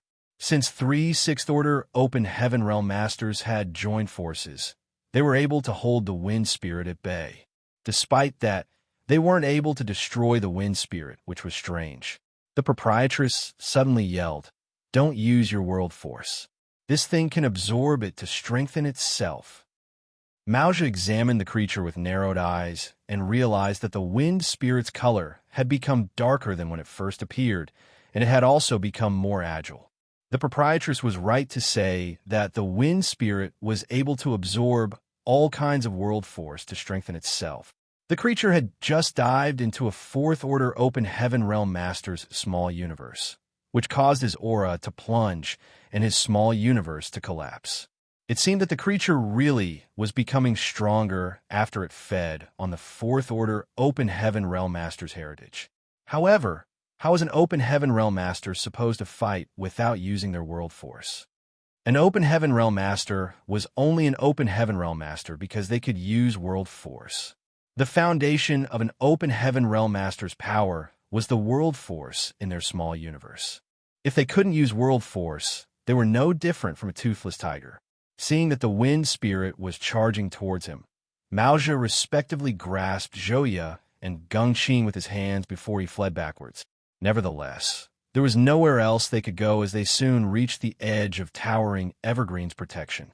If they moved any further, they would be exposed to the astral wind directly. At the most critical moment, a whip broke through the air and wrapped itself around the wind spirit. Following a thunderous noise, the whip tightened itself, which caused the wind spirit to fall apart. But soon, the wind spirit took shape again. However, the strike allowed everyone to see a glimmer of hope. The proprietress, who was holding the whip, yelled, "Use your artifacts."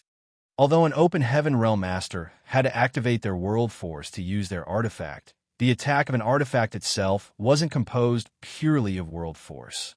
It was also mixed with the artifact's own power, which could apparently not be absorbed by the wind spirit. The proprietress was just giving it a try, so it surprised her that she actually found the solution right away. Martial Peak, Chapter 44:18, Enter My Small Universe. At that instant, lights of different colors flickered. The open heaven realm masters summoned their artifacts and attacked the wind spirit. The violent fluctuations of energy were chaotic as all sorts of elements surged out. The wind spirit was extremely agile and it could easily dodge most of the attacks. On the other hand, many of the cultivators were accidentally hurt since they were all crammed together. With that said, some of the attacks still struck the wind spirit. Every strike could make its figure fall apart, but it would soon reform. However, its color became increasingly dimmer. Seeing that, Huayong yelled, "Hang in there and don't panic. As long as we're united, we don't have to be afraid of this wind spirit." He wasn't boasting wildly. Even though the wind spirit born in this place was eerie as it could kill a fourth-order open heaven realm master in a short time, there were many open heaven realm masters around, including 9 in the 6th order. If they couldn't even deal with a single wind spirit, they should just give up and let it kill them. The powers of the artifacts continuously blossomed, and the wind spirit had become so dim that it was almost transparent. Just when it was about to be destroyed, a crack suddenly appeared on its flat face as though it had opened its mouth and it released a fierce howl. No one knew what this wind spirit was doing, but they still put up their guard with solemn expressions. Although the wind was heard howling, it didn't appear to be intimidating or lethal at all. However, Xianxia's expression changed drastically as he said, "Stay alert. We might be in trouble." "What?" Huayong turned his head to ask, then his pupils contracted. In the meantime, cracks that were caused by a mysterious force started appearing around the protection range of the towering evergreen. Puffs of green smoke snuck in through the cracks, then contorted and turned into odd-looking creatures. Just like the wind spirit they had seen previously, these things had limbs but not facial features. Their faces were flat in an eerie way. Some of them looked like tigers, wolves, and some other animals. The creatures that had barged in were all wind spirits. It was just that they were of different forms, and there were more than 10 of them. Everyone felt a crawling sensation on their scalp. Just one wind spirit was enough to give them a headache, as over 100 open heaven realm masters were unable to kill it in a short time. Just when they were starting to see a glimmer of hope, though, more of these wind spirits rushed in. Apparently, the wind spirit was calling out to its companions just now by making that howling sound. Many appeared to be in despair. As soon as these wind spirits took shape, they started flying around. The cultivators exclaimed and tried to avoid them, but there was nowhere they could go. In just a moment, these wind spirits snuck into the bodies of over 10 cultivators and disappeared. These people widened their eyes in horror as they were desperate to fight for a chance to survive. They madly pushed their world force in an attempt to force these wind spirits out of their small universes, but their efforts proved futile. Many of them called out desperately for help. The 9 6th Order Open Heaven Realm Masters sported solemn expressions. None of them could have expected that they would come across this kind of danger after leaving Shadowless Cave Heaven with Xianxia, including Xianxia himself. He thought that after leaving Shadowless Cave Heaven, the biggest risk he would face would be a more intense astral wind. With his towering evergreen, though, he was confident he could ensure their safety. However, it never crossed his mind that wind spirits existed in the astral wind source. Even his towering evergreen was unable to block them out. Right in front of everyone's eyes, the auras of these people plunged. Just like the deceased 4th Order Open Heaven Realm Master from earlier, the heritages of their small universes were swallowed by the wind spirits, and their orders plummeted. Their small universes trembled and then collapsed. In just over 10 breaths of time, explosive sounds started ringing out. These people subsequently exploded into blood mists, leaving no traces behind. One of these deceased Open Heaven Realm Masters was even in the 5th Order, which was why Chef and Accountant gulped with pale faces. Both of them were in the 5th Order Open Heaven Realm, so had any of the wind spirits snuck into their bodies, they would have ended up like these people. Then, the wind spirits appeared again. It was obvious that their colors had become deeper, which was thanks to the fact that they had just swallowed the heritages of those Open Heaven Realm Masters' small universes. People who were still alive immediately leaped away with vigilance. Just one wind spirit could make this place descend into chaos, so how were they supposed to deal with a dozen of them? Many of them regretted not getting into Xianxia's 6 Fated Paths bag earlier. When Xianxia fished out the bag in an attempt to keep some people inside it, many of them were reluctant. After all, once they entered the bag, they would lose control over their own lives. Eventually, it was Hua Yong and the Shi brothers who dealt with the situation. Now, it seemed that the bag was the safest place to be. Yang Kai glared at the wind spirits as he had the urge to summon his Azure Dragon Spear and kill all of them with it. However, he was now in the astral wind source, and he had to sustain the towering evergreen while looking for a way out, so he was incapable of helping to deal with these creatures. Fortunately, when the wind spirits struck again, everyone was better prepared. Things were much better now, as they could temporarily ward off the wind spirits. Nevertheless, as they used their artifacts, the violent forces fluctuated, which made it difficult for Yang Kai to sustain his towering evergreen. However, their defenses weren't impenetrable. Just a moment later, some of the wind spirits broke through the bombardment and rushed towards the cultivators before sneaking into their small universes. These unfortunate cultivators appeared to have lost all hope. They had seen how their companions died a horrible death in front of them, so they could imagine what it would be like. Proprietress. Chef's chubby figure suddenly shook as he turned to look at the proprietress with a helpless smile. The proprietress' pupils contracted as she exclaimed, "Chef." An anxious accountant gazed at Chef in disbelief.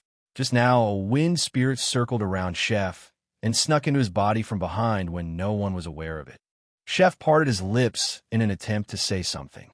Despite having countless things to say, he eventually condensed everything into 2 sentences.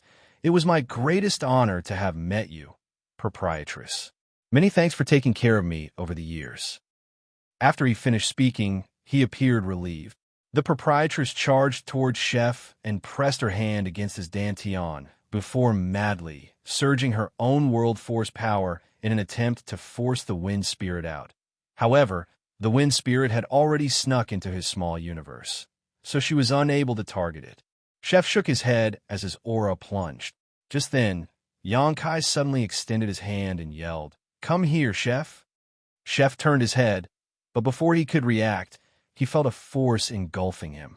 The next moment, the world around him started spinning, and then he arrived at a very strange world.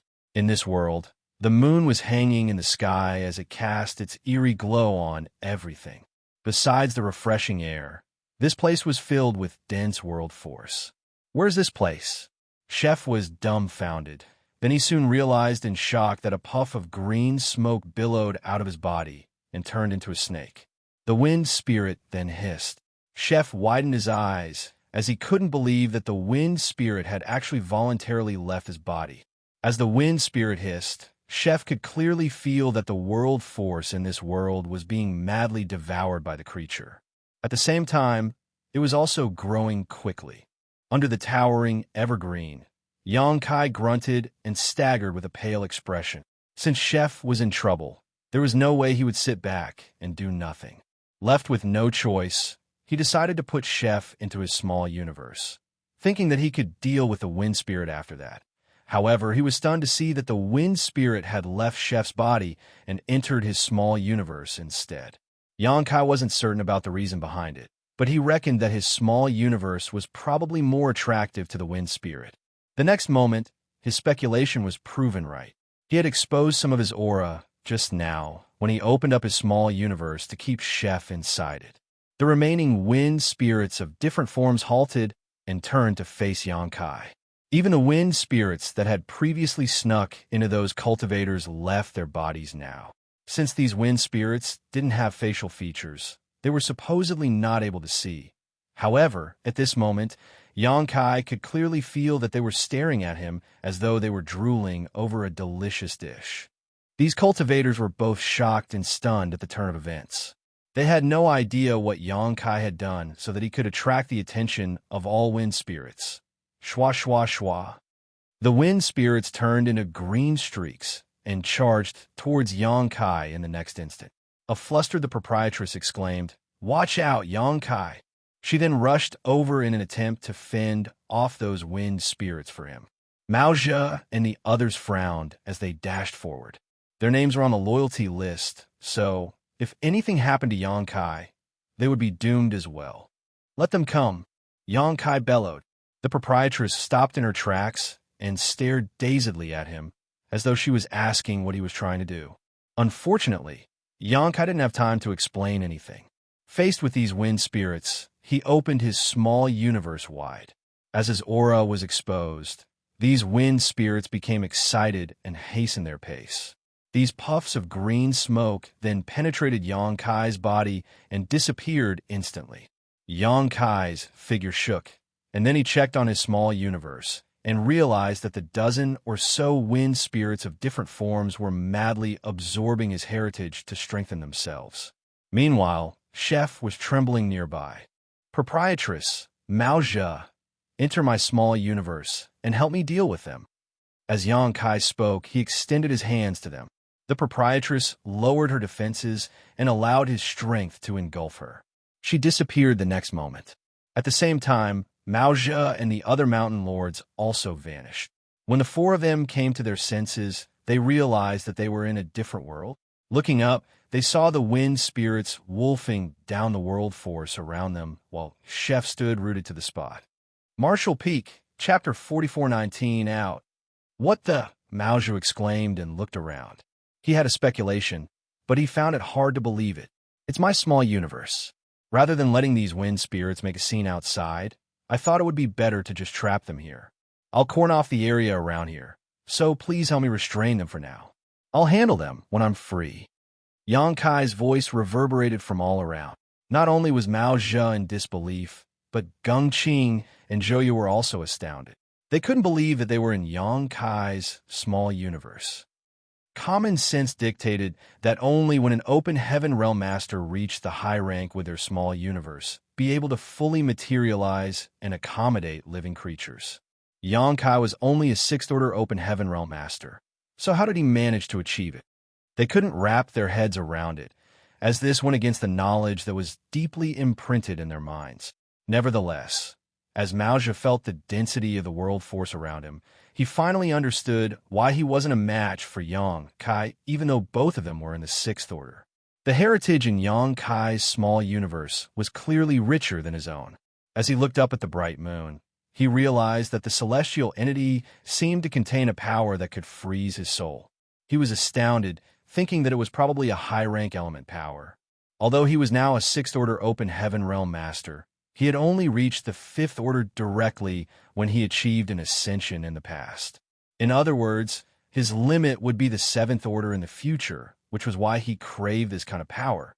As soon as Xianxia finished speaking, they felt a force cordoning off the space around them. Apparently, Xianxia had sealed this region so that the wind spirits wouldn't be able to cause too much damage to his small universe. However, his effort would be futile if there was no one around to tie down the wind spirits, as the seal would be broken through sooner or later if they were left alone. That was the reason Xianxia decided to put the proprietress and the others into his small universe. He was trying to make use of their powers to stall for time. Presently, he had to bring everyone out of the astral wind source as soon as possible, so he didn't have time to deal with the wind spirits for now. Although it was difficult for 4 6th order open heaven realm masters to confront more than 10 wind spirits, it wasn't Xianxia's intention to have them kill the odd-looking creatures. He just wanted them to distract them so that the wind spirits wouldn't run rampant. Hence, there shouldn't be any problem. Upon learning Xianxia's plan, the proprietress made the first move. The whip in her hand coiled around the wind spirits like it was a dragon before ripping them apart. She was trying to attract their attention so that they wouldn't be able to concentrate on swallowing the heritage in Xianxia's small universe. Seeing that, Wuxia and the others quickly made a move as well. Xianxia felt that his small universe had descended into chaos, which made it hard for him to focus. There was a bitter smile on his face as he finally realized why people always said even a high-rank open heaven realm master wouldn't easily let others enter their small universe, for that would be a terrible experience. No one would let someone else go into their small universe unless they wholeheartedly trusted that person, as any slight disturbance would cause damage to their small universe. Under Xianxia's towering evergreen, these people looked around in horror. Of the more than 100 open heaven realm masters, 20 or so had lost their lives in a short time. It could be said that they had suffered an immense loss. Moreover, the eerie wind spirits had all dived into Yang Kai's body, which made them feel worried. It had to be noted that Yang Kai was the key to their survival. If anything happened to him, all of them would be exposed to the astral wind source. With the towering evergreen around, they would be safe from the harassment of the astral wind. However, without this wood element divine manifestation, no one had the confidence to survive here for long. Therefore, all of them turned to look at Yang Kai, who seemed fine even though he sported a solemn expression. Hua Yong asked with concern, "Sect Master, those wind spirits?" Yang Kai replied in a muffled voice, "They're inside my small universe. Mao Zhe and the others are dealing with them. We have to leave this place quickly." Then, he continued, leading the crowd forward. They followed him closely, ensuring that they were always within the protection range of the divine manifestation. On the road, they came across several more wind spirits that broke through the defense of towering evergreen and caused a ruckus. Yang Kai used the same trick and sent these wind spirits inside his small universe. The proprietress and the others already found it hard to deal with the dozen or so original wind spirits, so the situation only exacerbated when more were let in. There were even times when they were almost attacked and invaded by the wind spirits. Left with no choice, Yang Kai sent Hua Yong and Shu Mu Dan into his small universe so that they could help. The movements in his small universe thus became even more violent. Yang Kai could feel his blood weltering while his aura was extremely unstable. As his head kept buzzing, he had a feeling that he would suffer from cultivation dissonance at any moment. Time seemed to pass by even more slowly at this moment. Accountant, who had been standing guard beside Yang Kai, suddenly exclaimed, "You're hurt." He could see that blood was leaking from Yang Kai's 7 orifices, and his eyes were horrifyingly red. Yang Kai grunted, as he couldn't even spare the focus to respond. He silently charged forward while exerting more force to sustain his towering evergreen to fend off the howling astral wind. Each breath that passed felt like an hour, but at a certain point, Yang Kai suddenly felt that the pressure around him was gone and the towering evergreen's protection, which was suppressed by the astral wind earlier, abruptly expanded. An energized Yang Kai shouted, "We're out of the source." Everyone was elated as they looked around. However, as the green branches hung so low, they were still engulfed in an emerald light, making it impossible to see outside clearly. With that said, they were aware that the wind, which had haunted them for a seemingly long time, finally stopped howling. They had really left the astral wind source. At that instant, all of them started cheering. To be safe, Yang Kai didn't immediately retract his towering evergreen, sustaining it as he continued charging forward for another incense stick worth of time. Following that, he released his divine sense, and upon making sure that they were safe, he withdrew the wood element divine manifestation. As the light dissipated, the others released their divine senses and realized that they had landed on a shattered spirit province, which was about 100 square kilometers. It was absolutely desolate, while all around was only an endless void. "Please stand guard for me," Yang Kai hurriedly said to the Sure brothers as he sat down cross-legged. Then he emptied his mind and sunk his consciousness into his small universe. The Sure brothers still hadn't figured out what was going on or where they were, but upon hearing Yang Kai's words, they immediately surrounded him and raised their vigilance. At this moment, they were not certain whether they had really left the shadowless cave heaven and returned to the 3,000 worlds, so they reckoned that they had to ensure Yang Kai's safety. The battle inside Yang Kai's small universe was fierce. 6 sixth-order open heaven realm masters and about 20 wind spirits were locked in combat. As these people flew around, the powers of their artifacts blossomed. Although Yang Kai had cordoned off this battlefield, the wild energy fluctuations still caused his small universe to shake and rumble. The 6 of them were elated when they saw Yang Kai's figure appear. The proprietress said, "Yang Kai, it's too hard to deal with these wind spirits. We're unable to destroy them." When the first wind spirit appeared, it took all 100 or so open heaven realm masters attacking it for some time for its color to simply become dim, to say nothing of the fact that there were so many wind spirits now. Furthermore, They were now inside Xianxia's small universe, so they didn't dare to release too much of their power. They were now even more restricted in their movements than previously. I know. Let me handle the rest. Many thanks for all you've done. As Xianxia spoke, he extended his finger, whereupon a portal appeared in his small universe, beyond which was the aura of the outside world. Wuxia asked with a frown, "Will you be all right on your own?" Xianxia replied, "I have no idea, but I have to give it a try. Right now I'm restricted since all of you are here, so please leave this place first." After a moment of silence, Wuxia sent a signal to Gengqing and Zhouya. Then the three of them shot out through the crack together, followed by Hua Yong and Shumu Dan. A worried proprietress gazed at Xianxia and parted her lips. Before she could speak, though, Xianxia said with a smile, "Don't worry, proprietress. Even if I can't kill them, I'll still be able to expel them." The others were unable to force these wind spirits out once they were invaded, because their small universes were still ethereal. On the other hand, Xianxia's small universe was corporeal, so if it came down to it, he could simply cut out part of his territory and expel it. Although his foundation would be damaged by doing this, it was better than waiting for death. "Be careful, and don't push yourself too hard," proprietress stated in a solemn voice, then turned around and left through the portal. After closing the portal, Xianxia stared silently at the wind spirits and said through clenched teeth, "I bet all of you have been having fun, haven't you?" The wind spirits apparently couldn't understand him, and without the restraint of the proprietress and the others, they immediately started swallowing the heritage of his small universe again. Xianxia could clearly feel that the power of his small universe was rapidly streaming into these wind spirits. Although he had cordoned off this area, he was still unable to stop them from absorbing his heritage.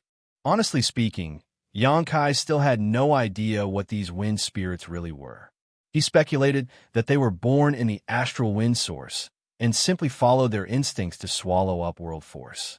They probably didn't even have sentience.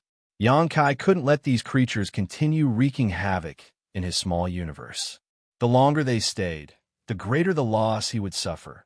So with a thought, he yelled, "Water reflects the moon." The moon in the sky immediately shone brightly and cast its glow on everything below. A layer of frost was instantly seen on the figures of these wind spirits, as though they were covered in white clothes. Xianxia was ecstatic since his water element divine ability seemed to be working. Just now, he was worried that his element powers wouldn't be useful against these wind spirits, but now he could set his mind at ease. As the frost expanded, Xianxia could clearly feel that the speed at which the world force was draining had slowed. The wind spirits instinctively felt that something was off. They were originally wolfing down the small universe's heritage, but they were now staring up at the moon in the sky. The next instant, their figures shook to break free of the frost, then they pounced at the moon. The howling of wind was heard coming from their mouths, which threw Xianxia's small universe into turmoil. Martial Peak, Chapter 4420, it's a divine ability. The closer the wind spirits got to the moon, the colder they felt. Showered in the moonlight, they found themselves becoming increasingly sluggish as the frost on their figures thickened. Despite that, they still wouldn't back down, so Xianxia had to watch as the wind spirits crept closer to the moon. The moon in Xianxia's small universe was the manifestation of his water element divine ability, which was somewhere between illusory and real. He wasn't certain what would happen if these wind spirits managed to reach it. He wouldn't dare to take the risk. Seeing as water reflects the moon was unable to stop these wind spirits, he decided to use his first divine manifestation and bellowed, "Golden Crow, cast the sun." The moon suddenly sank beyond the horizon, and as the golden crow cawed, a great sun leapt into the sky, a three-legged exotic bird flying around it gaily. The icy cold power was instantly replaced by a scorching heat. The wind spirits hadn't managed to stop their advance when the golden crow's true fire was spit out from the sun. Then, a series of strange, sizzling sounds were heard. As these wind spirits continued to howl, their figures were completely engulfed in the black golden crow's true fire. Golden crow's true fire was said to be able to burn down everything in existence, and it seemed these wind spirits weren't an exception. Seeing that, Xianxia was ecstatic. He could see that the 20 or so wind spirits had turned into fireballs, and as the golden crow's true fire continued to burn, dark smoke started billowing from their flaming figures. Xianxia frowned as he instinctively felt that the dark smoke was a terrible thing. This was his small universe, so he was able to detect the slightest anomaly, and the dark smoke made him feel like he had eaten some rancid food. Realizing the ferocity of Golden Crow cast the sun, the wind spirits instinctively tried to flee. However, since they were now covered in Golden Crow's true fire, how were they supposed to get rid of it? Moreover, Xianxia had cordoned off the space around this area, so regardless of how hard they tried to break through the seal, they were unable to escape the Golden Crow's true fire. Xianxia pushed his power to strengthen his Golden Crow, cast the sun. More dark smoke billowed from these wind spirits, and as that happened, they became dimmer and dimmer. The very first wind spirit was previously besieged by over 100 open heaven realm masters, so it was much weaker from the start. Quickly being burned down by the Golden Crow's true fire, it soon fell apart and vanished into thin air. Xianxia arched his brow because as the wind spirit evaporated, he felt a stream of world force surging into his small universe, which helped make up for some of the damage done to his heritage. What's going on? Xianxia wondered, but didn't have time to ponder on this issue as he had to continuously sustain Golden Crow, cast the sun. At the same time, he exerted more force to fortify the seal so that these wind spirits wouldn't be able to cause further damage to his small universe. Golden Crow, cast the sun, was immensely powerful, and given Xianxia's current cultivation, he was even able to cause a certain degree of damage to a high-rank cultivator using it. Therefore, the average open heaven realm master wouldn't be able to persevere for long under the influence of this divine manifestation. With that said, these wind spirits were clearly pretty tough. The great sun in the sky continued to burn them, and although Xianxia could feel that they were getting weakened by the moment and believed that they would eventually fall apart like the first wind spirit, that would still take some time. 2 days later, Xianxia, who had been paying close attention to the wind spirits, suddenly shifted his attention to one of them. Just then, following a muffled boom, the almost transparent wind spirit exploded into nothingness.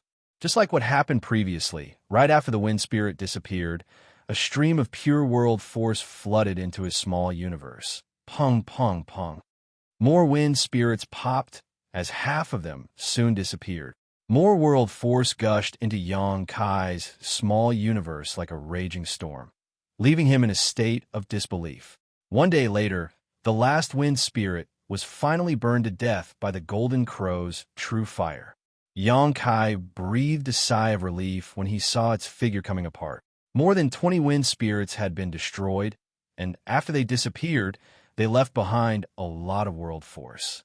What was more precious was that the world force was without any impurities. In other words, anyone could absorb it and turn it into their own capital immediately. Initially, the heritage of Xianxia's small universe was severely damaged because of those wind spirits.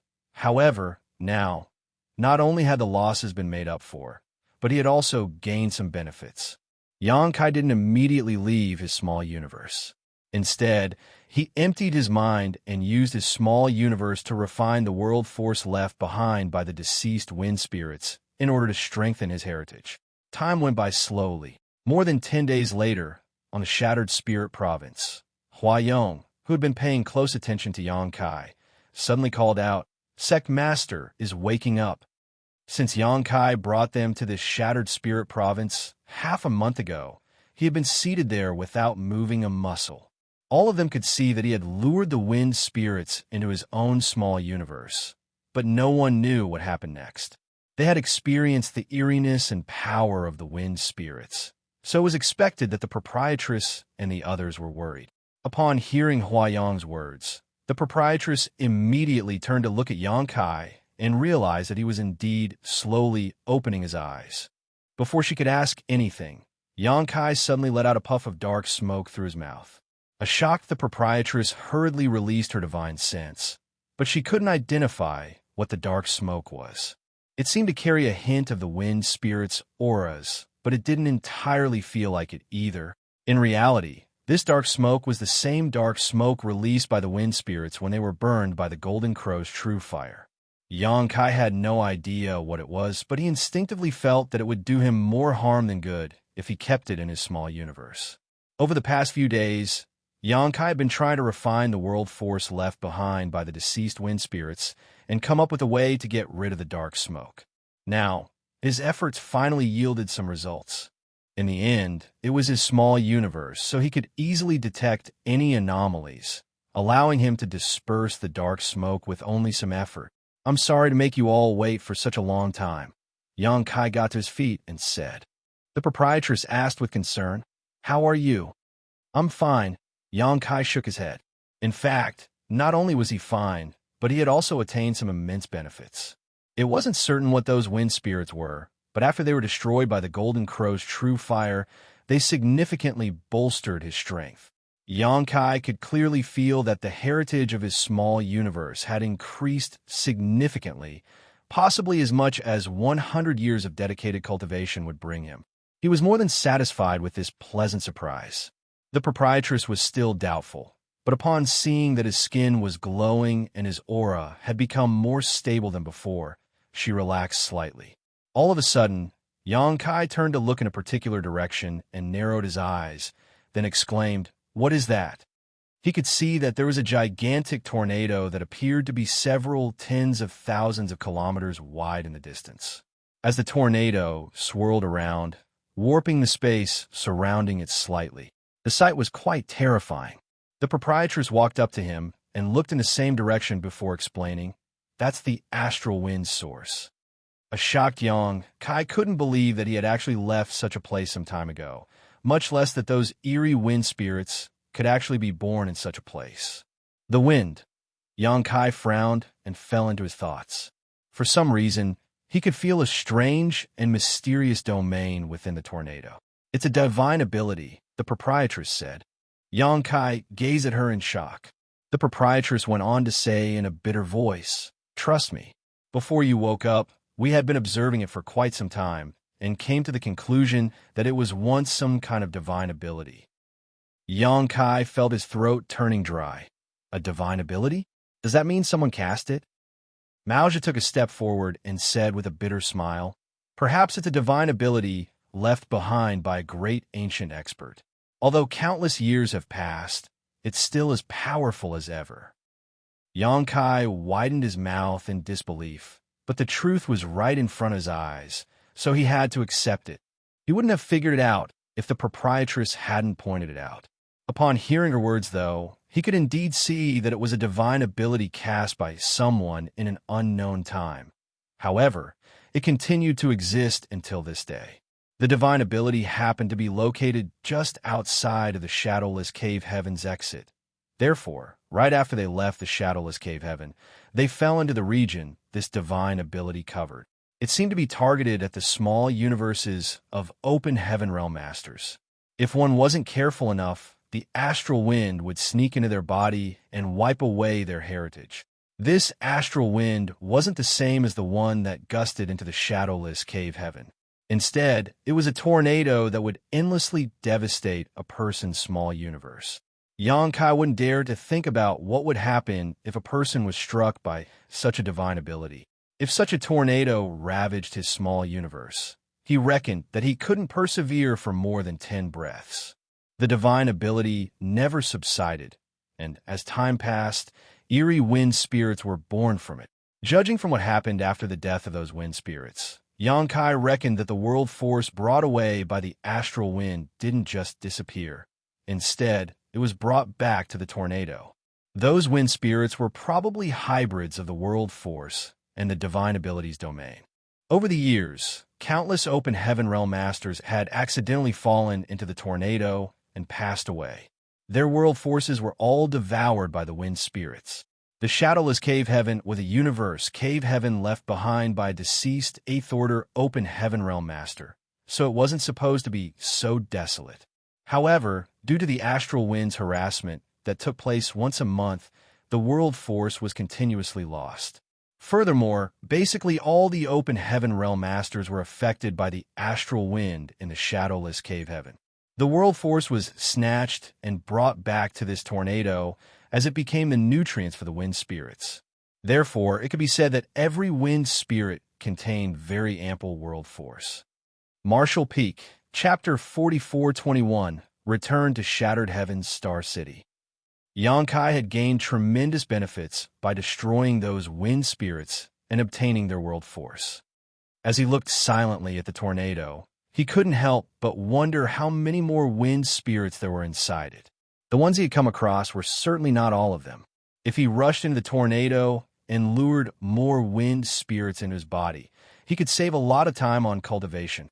In that case, he would be able to ascend to the 7th order open heaven realm sooner. Although there was only a difference of 1 order between the 7th order and the 6th order, it was like the gap between the heavens and earth. The former was in the high rank, while the latter was in the mid-rank, so they were not comparable at all. Others might be wary of the astral wind, but Xianxia was able to ward it off, and with his previous experiences, he could handle those wind spirits with ease. Nevertheless, he soon gave up on that idea. This couldn't be helped as his strength had increased too quickly recently. Back then, he was forced to ascend to the 5th order open heaven realm. Then 1 month later, he made it to the 6th order by consuming a world fruit. If he still rushed into making an attempt to reach the 7th order open heaven realm, it might cause his small universe to become unstable. After all, the open heaven realm was a process where one had to build up and manage their small universe gradually. Sometimes advancing too quickly was a bad thing. He reckoned that when he was ready one day, he could still come back here and lure those wind spirits into his small universe in an attempt to ascend to the 7th order open heaven realm. At the thought of this, Xianxia set his mind at ease. "Where are we now?" Xianxia asked. The proprietress replied, "We're in the shattered heaven, but I don't know our exact location." Xianxia nodded gently, thinking that the shattered heaven indeed lived up to its bad reputation. Before coming here, he had heard that this place was paved with danger. He had previously seen some ferocious artifacts that had gained sentience, and now there was this divine ability that had persisted across countless eons. No one knew how much more danger they would bump into. If they were not careful enough, they would lose their lives here. Xianxia fished out a universe chart he had bought in the Shattered Heaven Star City, but he soon realized that he still couldn't identify their location. Left with no choice, he said, "I guess we're lost for now. We can only play it by ear." No one objected to the suggestion. Regardless of where this was, it was better than staying in the shadowless cave heaven. They had never expected that they would be able to leave the shadowless cave heaven in their lifetime, after all. Xianxia then fished out the 6 Fated Paths bag and released the 100-plus people he had previously kept inside it. After a brief discussion among the 6th Order Open Heaven Realm Masters, they headed in a particular direction. They came across a lot of danger on the road, most of which did not come with a warning. Although the 10 6th Order Open Heaven Realm Masters had been vigilant, they still suffered damage on several occasions. More than 200 cultivators had left the shadowless cave heaven with Xianxia. 20 or so were killed by the wind spirits, and half a year later, only roughly 140 people were left. Other than the 6th Order Open Heaven Realm Masters who were still fine, basically everyone else had suffered some degree of injury. This just went to show how dangerous the Shattered Heaven was.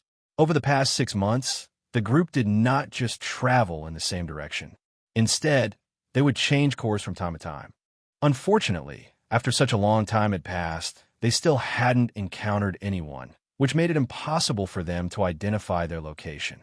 Another 6 months later, Xianxia, who was in the lead, suddenly looked in a particular direction for a moment.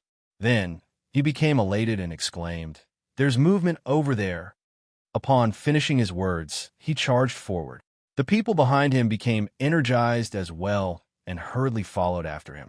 A moment later, they saw some flashes of light in front of their eyes and felt some energy fluctuations coming from up ahead. Apparently, some people were fighting. As they got closer, Xianxia realized that there were 2 Open Heaven Realm Masters engaged in a life-and-death battle.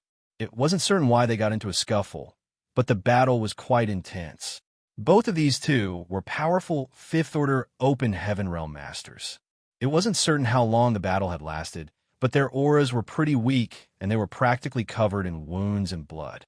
While they were trying to hack each other to death, though, the two men sensed something and turned to look at Xianxia. The next moment, their expressions changed drastically as they separated and drew back. A short time later, Xianxia stopped in a spot that wasn't far away from them. When the two men saw the group of people behind Xianxia, they sported solemn expressions. As they exchanged glances, they subconsciously moved closer to one another. Regardless of the cultivation of these people, they couldn't possibly go up against so many on their own. Although they were just fighting a life-and-death battle earlier, they were at least familiar with one another. Compared to these strangers, they would rather trust the party they knew. Noticing their vigilance and hostility, Xianxia put on a friendly smile and cupped his fist. "Please excuse us. We just happen to pass by this place, and we mean no harm." The man on the left shot Xianxia a glance with distrust, then asked with a frown, "What do you want?" Xianxia replied, "We were previously trapped inside a perilous place, and it took us years before we finally managed to escape. Unfortunately, we've become lost, so we don't know how to get to the Shattered Heaven Star City. Would you be so kind as to point the way for us?" The two men were astounded as they were wondering why such a large group of people had approached them all of a sudden, but it turned out that these people were just looking for directions. The man who spoke earlier pointed in a particular direction and said, "If you want to head to the Star City, move in that direction. You'll reach it in half a month." Xianxia looked in the same direction and nodded gently. "Many thanks. Sorry for disturbing you." Following that, he flew off in the direction the man had pointed out, followed by the rest of the group, which soon disappeared into the distance. The two men, who were engaged in an intense battle just a moment ago, traded glances, feeling at a loss. After this farce, they were no longer determined to kill each other. Furthermore, they were equally matched to begin with, so if they kept on fighting, both parties would end up severely wounded at best. Now that they had been interrupted, they no longer had the heart to keep fighting. After cursing at one another, they turned into rays of light and charged in different directions. Meanwhile, Xianxia and the others were moving in the direction they were pointed at full speed.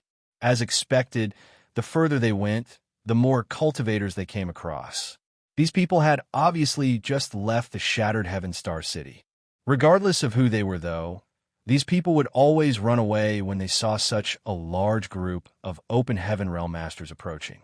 Countless people were killed or robbed in Shattered Heaven every day. If a person was killed in this place, no one would seek justice for them. Half a month later, the Shattered Heaven Star City came into sight. The people behind Xianxia started cheering. The Sure brothers were especially loud. When these cultivators saw the Star City, their eyes became reddened and moist, as though they had just been reborn. Previously, they had accidentally fallen into the shadowless cave heaven, and they thought that they would never be able to leave. It never crossed their minds that they would have a chance to return to the 3,000 worlds one day. Many of their companions had lost their lives along the way here, so it felt amazing to have come back alive. Soon, they charged into the Star City. As they watched the cultivators who were moving around, the stalls on the streets, and the disorderly buildings, they felt a sense of cordiality. The sight before their eyes was never seen in the shadowless cave heaven after all. Even Wuxia and the other mountain lords were moved. Then, they checked into an inn and had a bath to wash away the dirt on their bodies. Following that, Huayong took out some money to hold a banquet for the companions who had left the shadowless cave heaven together. At that instant, the inn's lobby was crammed with people. Over 140 people were divided among more than 10 tables. Xianxia and the other sixth-order open heaven realm masters were seated together while the rest of them crowded around with their friends as they chatted and drank.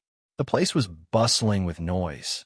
Meanwhile, many open heaven realm masters in groups or as individuals came over and proposed a toast to Xianxia, thanking him for helping them to escape the shadowless cave heaven and return to the 3,000 worlds. An easygoing Xianxia didn't turn down anyone and soon became tipsy. A while later, Huayong asked the Sure brothers, "What are your future plans?"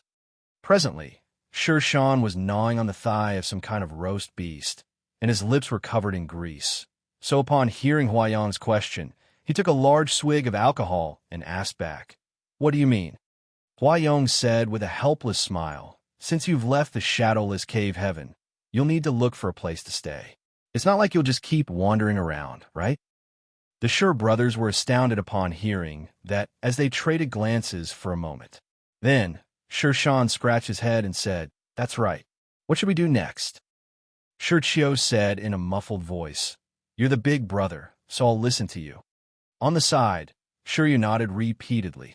Xianxia batted his eyes, then looked smilingly at Huayong. "What about you two? What are your plans?" Huayong replied with a smile, "My wife and I joined Voidland, and thanks to the sect master Yang, we've been promoted to the position of elders." Then he took a glance at Maozha. Brother Mao and them should have done the same. "You decided to join Voidland?" Xianxia stared at Mao Zhou in shock. A silent Maozha sported a wry smile. As a Sixth Order Open Heaven Realm Master, he wouldn't have joined Voidland if he wasn't restricted by the loyalty list. Even if he willingly decided to join, he was supposed to be an elder just like Huayong. But now, they were just Yang Kai's subordinates and couldn't even control whether they lived or died. They were practically servants. Huayong promptly said to the Sure brothers, "We all owe the sect master a life-saving grace. If it weren't for him, we wouldn't have a chance to leave the shadowless cave heaven. Since we've now gained a second chance at life, we should repay his favor. We all occupied different territories in the shadowless cave heaven.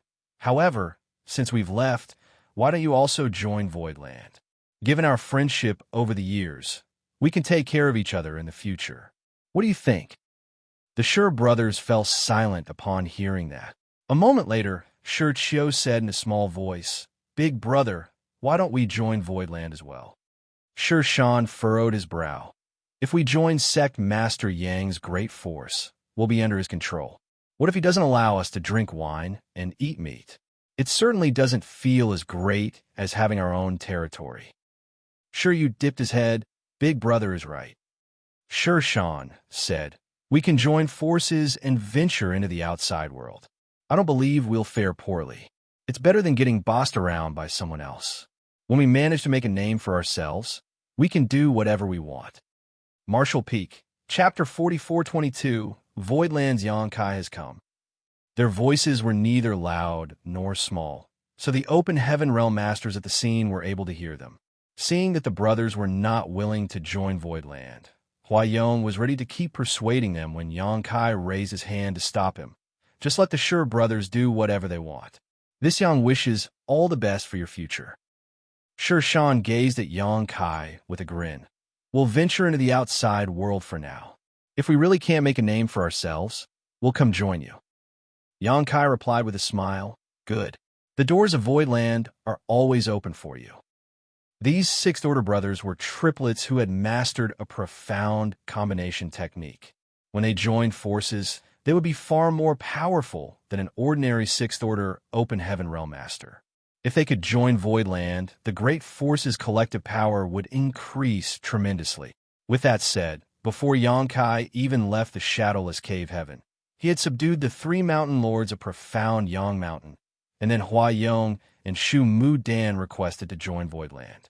It could be said that he had gained some handsome benefits by acquiring 5 more Sixth Order Open Heaven Realm Masters for Voidland.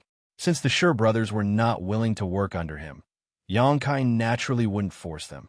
Then, Yang Kai looked around and declared openly, "If any one of you is willing to join Voidland, this Yang will welcome you. If you have somewhere else to go, this Yang will wish you all the best. Since we've overcome a great life or death crisis together and finally left the shadowless cave heaven together, we're practically friends now. If you're willing to join Voidland, this Yang will not mistreat you." Then, he picked up his cup and continued, "This Yang will propose a toast to all of you. Let's drink to all our futures."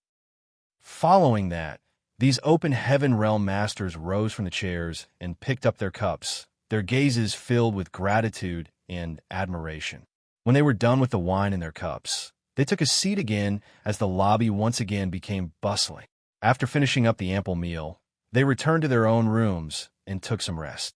However, Xianxia was unable to get any sleep, as some people would knock on his door and express their willingness to join Voidland from time to time. These cultivators had been trapped inside the shadowless cave heaven for hundreds, if not thousands of years. Although they had returned to the outside world, most had no place to go. They were grateful that Xianxia had brought them out of the shadowless cave heaven, and since he was the sect master of Voidland, they were more than happy to side with him. Just like what Xianxia had said, they had experienced life and death moments together, so they knew they would not be mistreated. Furthermore, the three mountain lords of Profound Yang Mountain and the island masters of Twin Spirit Island had joined Voidland. So regardless of what Voidland was like in the past, it would have a bright future since so many Sixth Order Open Heaven Realm masters belonged to it now. Xianxia didn't turn anyone down who came into his room, as he happily agreed to let them join. Voidland was unlike other great forces, as it was founded not long ago, so they didn't have enough time to nurture their own young cultivators. What's more, it was hard for the people from the shadowless cave heaven to join other great forces, as their loyalty wasn't guaranteed. However, since Voidland was in the midst of rapid development, Xianxia desperately needed more masters to help support it. It wouldn't be too late to think about other issues when everything was settled in Voidland. Looking at it from another perspective, the cultivators who joined now could grow with Voidland, and as time passed, they would eventually develop a sense of belonging, so their loyalty wouldn't be an issue in the long run. 2 days later, the Sure brothers bid Xianxia farewell. Since they had decided to venture into the outside world, they wouldn't want to stay here too long. They had loitered in the desolate, shadowless cave heaven for far too long, so they yearned to explore the wonders of the outside world. When Xianxia saw them off, he realized that the Sure brothers had many of the people from Unrivaled Guild with them. There were also some people who were originally from Profound Yang Mountain. The Sure brothers had been the chiefs of Unrivaled Guild for many years, so although they were rather muscle-brained, they were indeed powerful and had their own charisma. Since they did have some influence, it was expected that some people were willing to follow them. As for the people who were originally from Profound Yang Mountain, they were probably wary of Wuxia and the other mountain lords. After all, following Profound Yang Mountain's demise, they immediately sided with the other two great forces, which practically meant that they had abandoned their old leaders. Now that Wuxia and the others had joined Voidland, these people didn't have a nerve to side with Xianxia, so they had no choice but to leave with the Sure brothers. About half of the over 140 people left, so roughly 70 remained. Xianxia wasn't in a rush to leave the Shattered Heaven Star City, though, and instead cultivated in this place for half a month. Although the Shattered Heaven Star City was dilapidated, it was also filled with good things. Countless cultivators moved around this place every day, and many of them were able to bring back rare resources from the depths of the Shattered Heaven. Xianxia initially intended to buy some cultivation resources, but his attempts were ultimately in vain. This couldn't be helped, as the things in this place were quite expensive, almost 2 times the average price in the outside world. More importantly, he couldn't find the things he really needed. Since he was now a Sixth Order Open Heaven Realm master, the fastest way for him to cultivate was to refine Sixth Order materials. After his conversation with Chef some time ago, Xianxia learned that he had to refine full sets of materials to properly increase the heritage of his small universe. He had more than enough material for the 5 elements, but he lacked Sixth Order Yin-Yang materials, as these things were truly rare. As for Fifth Order materials, he didn't need to buy them. With the Gourd Vine and Voidland, complete sets of Yin, Yang, and 5-element materials were produced every month, so the supply was basically infinite. Half a month later, a ship departed from the Shattered Heaven Star City. The ship was bought by Xianxia, and while its defensive and offensive strength weren't particularly outstanding, it was pretty spacious, as it could comfortably accommodate 200 people, so the 70 or so aboard had more than enough space to move around. Since the route had been mapped out, someone just needed to drive the ship forward while Xianxia found a room and cultivated in seclusion. The view in the void alternated between surreal and desolate as time went by slowly. 1 month later, the ship suddenly shook. Huayong knocked on the door and said, Sect Master, we've arrived at the first destination according to your plan. We've arrived? That was quick. Xianxia opened his eyes and left the room. After nodding a Huayong, he walked towards the deck. He looked into the distance and saw a spirit province that was full of world energy hovering in the void. A thick layer of fog surrounded the spirit province, and one could faintly see some beautiful buildings and splendid mountains through the mist. Some figures left the cabin as Wuxia and the other mountain lords stood behind Xianxia and looked into the distance. Wuxia narrowed his eyes and asked, "Is this void land?" Although the place looked average, it had the scale and ambience of a second-class great force. With that said, it wasn't very impressive. "It's not void land." Xianxia shook his head. Wuxia was confused. What was this place if it wasn't void land? He had just left the shadowless cave heaven, so he was unable to identify the location without a universe chart. As they spoke, the proprietress led chef and accountant to the deck. Hearing the noise, Xianxia turned around and walked over. "Why are you here, proprietress?" The proprietress shot him a glance and frowned.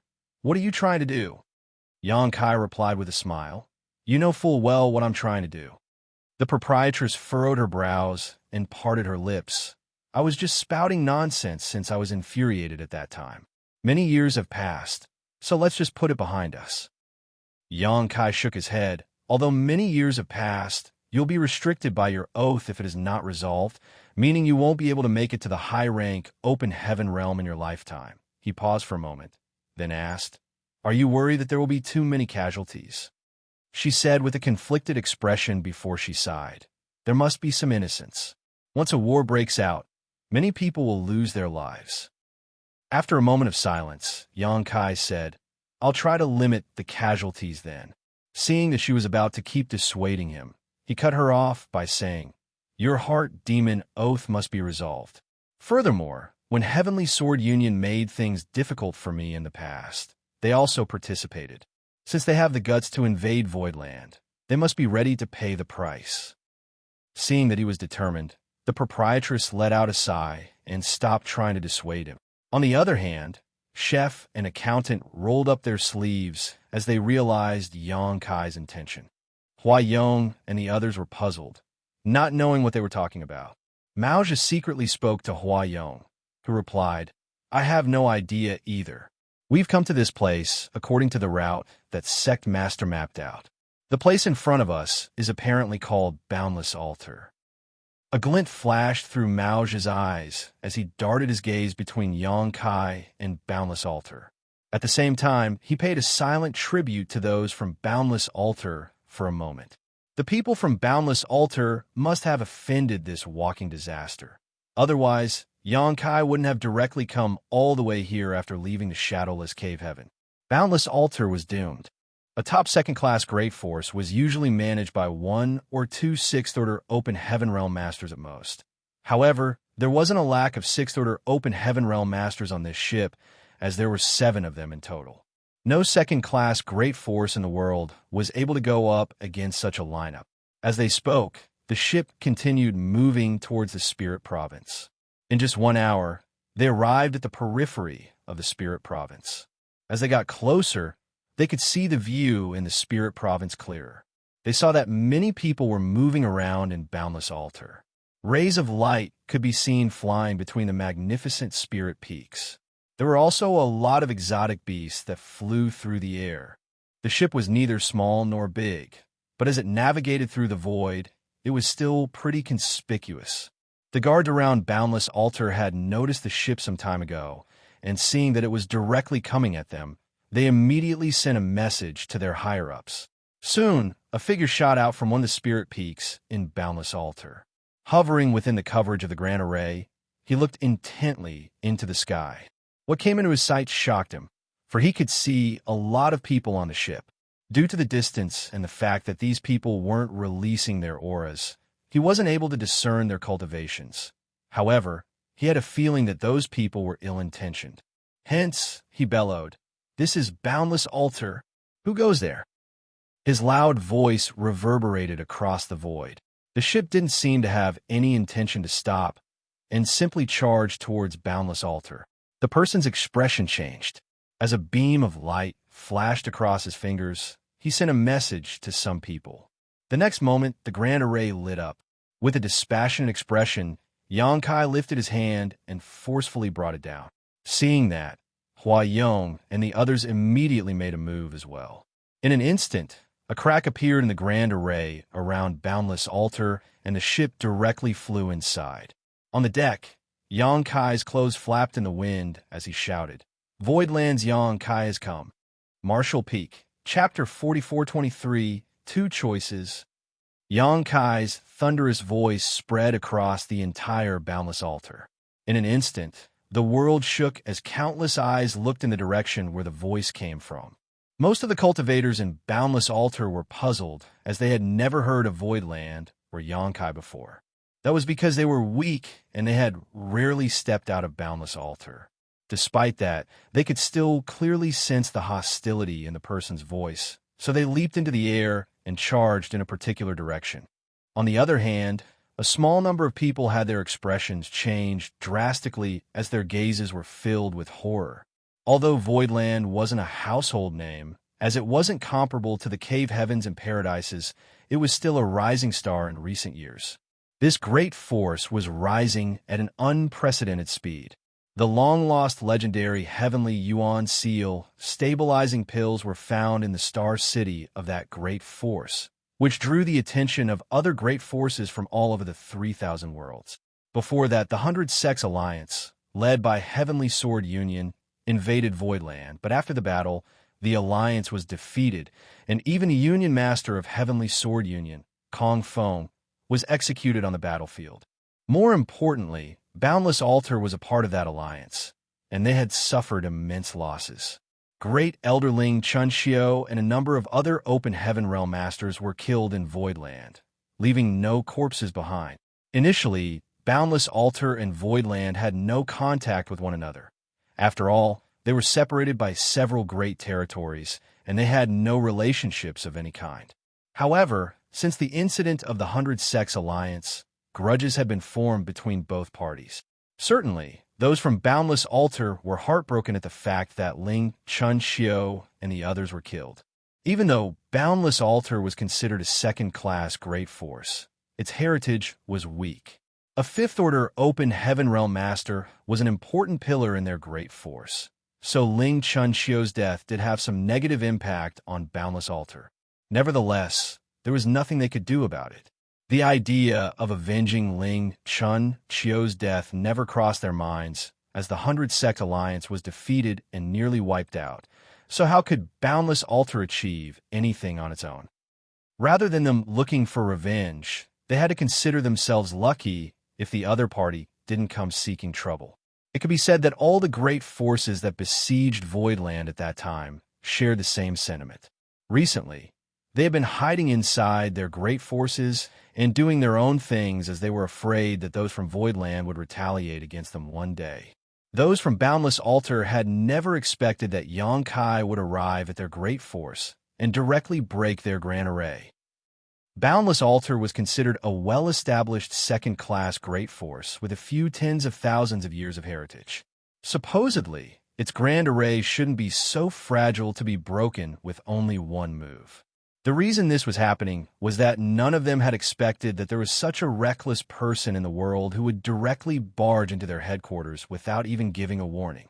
The Grand Array wasn't even fully activated when a crack was opened in it, which allowed Voidland's ship to enter.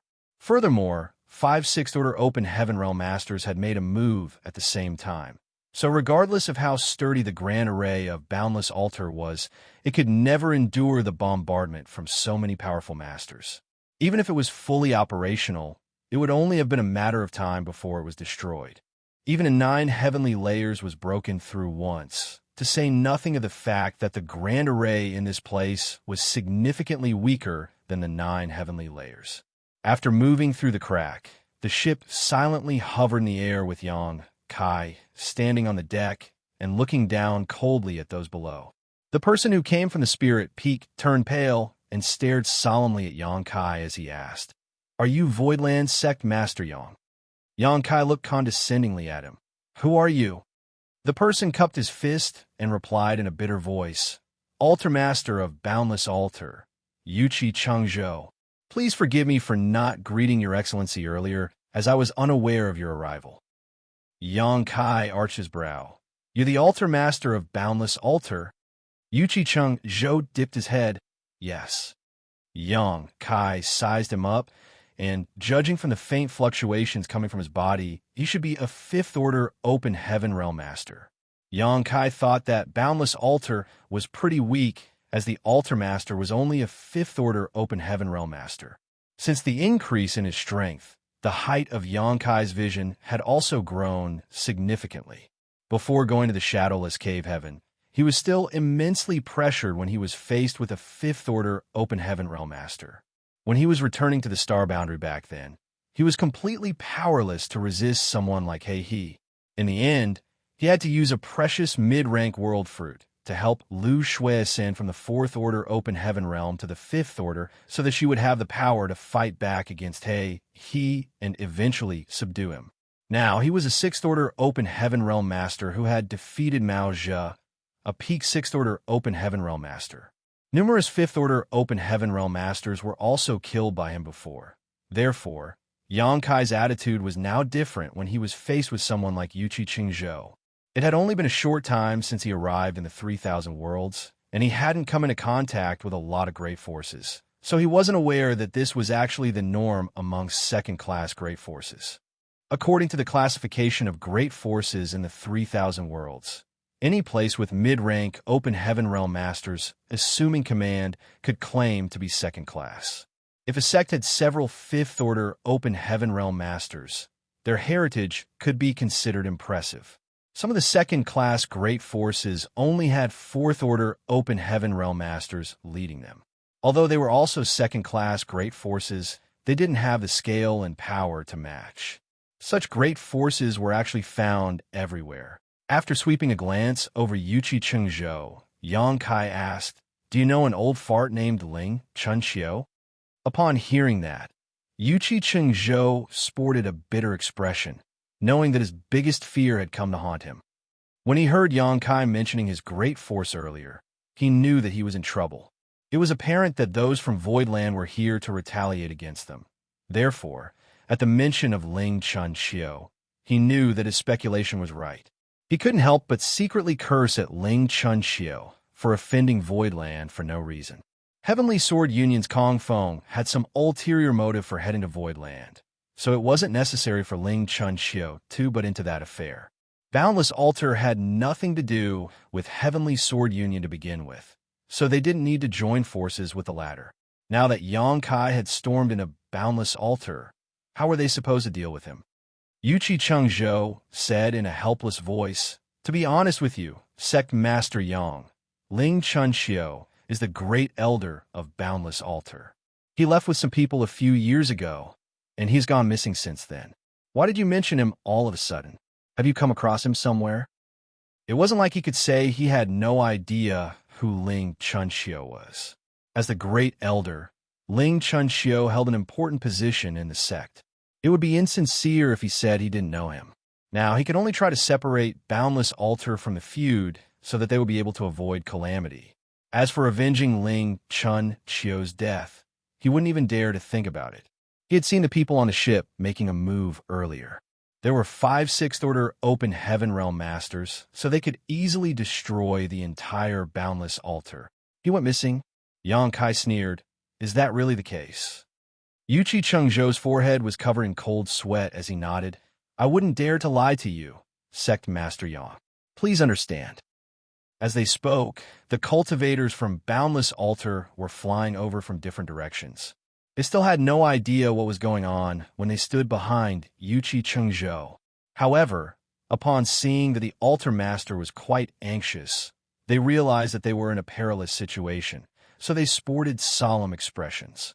Yang Kai stared seriously at Xianxia for a moment before he nodded gently. I'll take your word for it. Since you don't know where Ling Chunxiu is, I'll tell you now. That old dog brought some people to invade Voidland, and he was killed by me for his transgression. Xianxia pretended to be shocked as he exclaimed, Why would he do something so foolish? Xianxia stared at him and felt disgusted, thinking that the altar master could indeed put on a good show. A frustrated Yuchi Chengzhou said, "The great elder was old, and he sometimes made rash decisions. A few years ago, he was pretty dejected over something, so he decided to go out and travel. He hasn't returned since then. We all thought that he was cultivating in seclusion somewhere, but we never expected that he had made such a huge mistake." Following that, he bowed deeply at Xianxia. "Please forgive him, Sect Master Yang. He has paid the ultimate price for the mistake since he was killed. I hope you will not try to settle accounts with him now." There was a devious smile on Xianxia's face as he said, "Why would I settle accounts with a dead person?" Yuchi Chengzhou's expression changed. Xianxia's words suggested that he was going to settle accounts with those who were living instead. Knowing that the crisis was unavoidable, Yuchi Chengzhou secretly sighed and cupped his fist.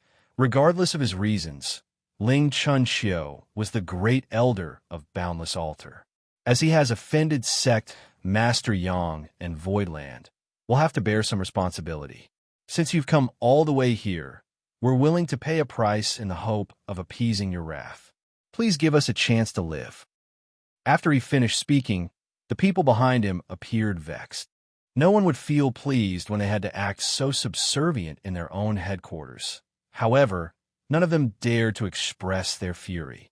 The altar master's obsequious behavior suggested the other party was too formidable. If they got into a conflict, Boundless Altar would suffer a huge loss. "It's surprising to know that you're such a sensible person, Altar Master Yuchi." Xianxia looked meaningfully at him. He was initially filled with murderous intent as he was ready to help the proprietress vent her anger here, but was rendered almost speechless by Yuchi Chengzhou's eloquence. Since the other party was acting so polite, his murderous intent subsided. With a lower gaze, Xianxia fell silent for a moment before declaring, "Since you're willing to offer some compensation, Altar Master Yuchi, we can certainly talk it out." Yuchi Chengzhou breathed a sigh of relief. "What demands do you have, Sect Master Yang?" Xianxia replied dispassionately, "When the 100 Sects Alliance invaded Voidland, I declared in front of Ling Chunxiu and all others present to hear that not only would I kill them, but I would also wipe out the sects behind them, down to the last chicken and dog." He had indeed said such a thing to both Ling Chunxiu and Qi Jin at that time. The expressions of Yuchi Chengzhou and the cultivators from Boundless Altar changed drastically upon hearing that. Xianxia's cold voice went on to reverberate as he continued. "This king initially intended to honor those words. However, since you're such a reasonable man, this king will give you two choices. Do you want me to destroy the sect or kill everyone here?" Was there a difference between the two options? It seemed that this matter couldn't be resolved peacefully. Yuchi Chengzhou sported a dark expression as he said in a grim voice, "Sect Master Yang, we're willing to appease you, so why do you insist on acting ruthlessly?" Xianxia snorted, "When the 100 Sects Alliance invaded Voidland, no one forced you all to join. Since you've committed the act, you must pay the price. One's mistakes must be paid for in kind." Martial Peak, Chapter 4424, a Sixth Order Open Heaven Realm Master. Yuchi Chengzhou said after a sigh, "I'm the Altar Master of Boundless Altar. I'm already embarrassed that I'm not able to make the sect thrive, but the foundation of several tens of thousands of years cannot be destroyed on my watch. If you're so relentless, Sect Master Yang, don't blame us for offending you." "You're courting death." Xianxia's eyes were filled with coldness. "You're fully aware that all of you can't go up against this king." Huayong, who was standing behind him, wore a menacing expression. He had just joined Voidland, so he desperately needed a chance to prove his worth. If a battle broke out, he would be the first to charge forward. Yuchi Chengzhou said in a grim voice, "Everyone dies eventually. The only difference is how soon it happens. Since the Great Elder made a mistake, we can't blame you for coming over to hold us accountable. However, there are no cowards in Boundless Altar. We shall live and die together with Boundless Altar." The cultivators behind him appeared incensed as they shouted, "Live and die together with Boundless Altar." Following some whooshing sounds, The auras of these open heaven realm masters spread around as the world forces undulated. A moved Xianxia swept a glance over these cultivators and secretly sighed. Was this the heritage of a sect that had been in existence for several tens of thousands of years? Although they were lacking in strength, their sense of belonging and loyalty to their sect was far greater than those of younger great forces. Even though these people were all aware that they would lose their lives in this battle, they still refused to back down. Many appeared terrified, but no one was willing to take a step back. Xianxia nodded lightly. Since you've made such a decision, this king will stop persuading you. On the road to the Yellow Springs, at least you won't be lonely. He was determined to destroy Boundless Altar, as this was related to the proprietress Heart Demon Oath, so there was no turning back. Although he respected their loyalty to their sect, that wouldn't stop him from demolishing Boundless Altar. Anyone who stood in the way of his martial Dao would be killed. Having made up his mind, Xianxia raised his hand and was about to order his people to attack, when suddenly he turned to stare at the deepest part of Boundless Altar and exclaimed. Wuxia and the others also sensed something as they looked in the same direction. A powerful aura seemed to have awakened in that place. Although the aura was only faintly exposed, it revealed that the owner was extraordinary. There was actually a sixth-order open heaven realm master in Boundless Altar. The revelation surprised Xianxia. When he saw that Xianxia was only in the fifth-order open heaven realm, he thought that Boundless Altar was pretty weak. It wasn't until this moment that he realized he had underestimated the heritage of a sect that had been in existence for over 10,000 years. It wasn't that they didn't have a sixth-order open heaven realm master. The person just didn't want to reveal himself. If it weren't for Xianxia and his group preparing to make their move, this person wouldn't have exposed himself at all. The ample aura suggested that the person's cultivation was truly incredible. Upon sensing the aura, Xianxia and the others looked in that direction and exclaimed, "Old ancestor." Just then, an old voice was heard coming from that direction. It seemed that he hadn't spoken for a long time, so his voice sounded hoarse. "Little friend, will you please listen to this old master first?" Xianxia gazed in that direction as a glint flashed through his eyes. It was as though he was able to see across space and find out the person's whereabouts. Then, he said impassively, "Is there any advice you'd like to give me, old sir?" The person replied, "I wouldn't dare to give you any advice. I just hope that you'll come here and have a talk with me, little friend." After giving it a thought, Xianxia nodded, and then he turned his head and ordered, "All of you wait for me here." A worried Hua Yong said, "Sect Master, do you want me to go with you?" "There's no need for that." Xianxia waved his hand and took a step forward. After he left the ship, his figure flickered and disappeared. All of them looked in the direction where the old voice came from. Xianxia and the others appeared ardent, as though they were hoping that their old ancestor would be able to solve this issue for them. Wuxia, who had remained silent for a long time, suddenly said, "This old sir from your sect is about to ascend to the seventh-order open heaven realm, right?" He too was at the peak of the sixth-order open heaven realm, as he was just one step away from the seventh order. Therefore, he was especially sensitive to this person's aura. However, he had suffered some losses in the shadowless cave heaven some time ago. Although he had returned to the 3,000 worlds, it would take him a long time before he could restore his lost strength. Xianxia replied, "Old ancestor has been cultivating in seclusion for 800 years. I have no idea about his current cultivation." Wuxia sneered, "Do you think your old ancestor can make him leave?" Xianxia turned to look at Wuxia, who then snorted, "You're too naive." He didn't explain anything after finishing his words. No one could understand how horrendous Xianxia was until they fought him head-on. Before coming across Xianxia, Wuxia believed that no one under the high-rank open heaven realm was a match for him. There might be a small number of people who were as powerful as he was at most. After all, he was already at the peak of the sixth-order open heaven realm. Nevertheless, after one encounter with Xianxia, he realized that there was always someone out there who was stronger. That guy was no different from a monster, as he had condensed numerous high-rank elements. Although Xianxia was just a sixth-order open heaven realm master, Wuxia speculated that his power was actually approaching the Seventh Order. He wasn't certain about the power of this old ancestor from Boundless Altar, but he was sure that this old man was no match for Xianxia. He was at the peak of the Sixth Order Open Heaven realm, but he had suffered a loss at Xianxia's hands. Now that another person of the same caliber was about to experience the same, Wuxia couldn't help but take pleasure in the other party's misfortune. If he was the only one who had suffered from this kind of setback, it would be too sad. No one knew what Xianxia and Boundless Altar's old ancestor talked about, and they couldn't even detect any energy fluctuations coming from them. But 2 hours later, a figure shot out from the deepest part of Boundless Altar.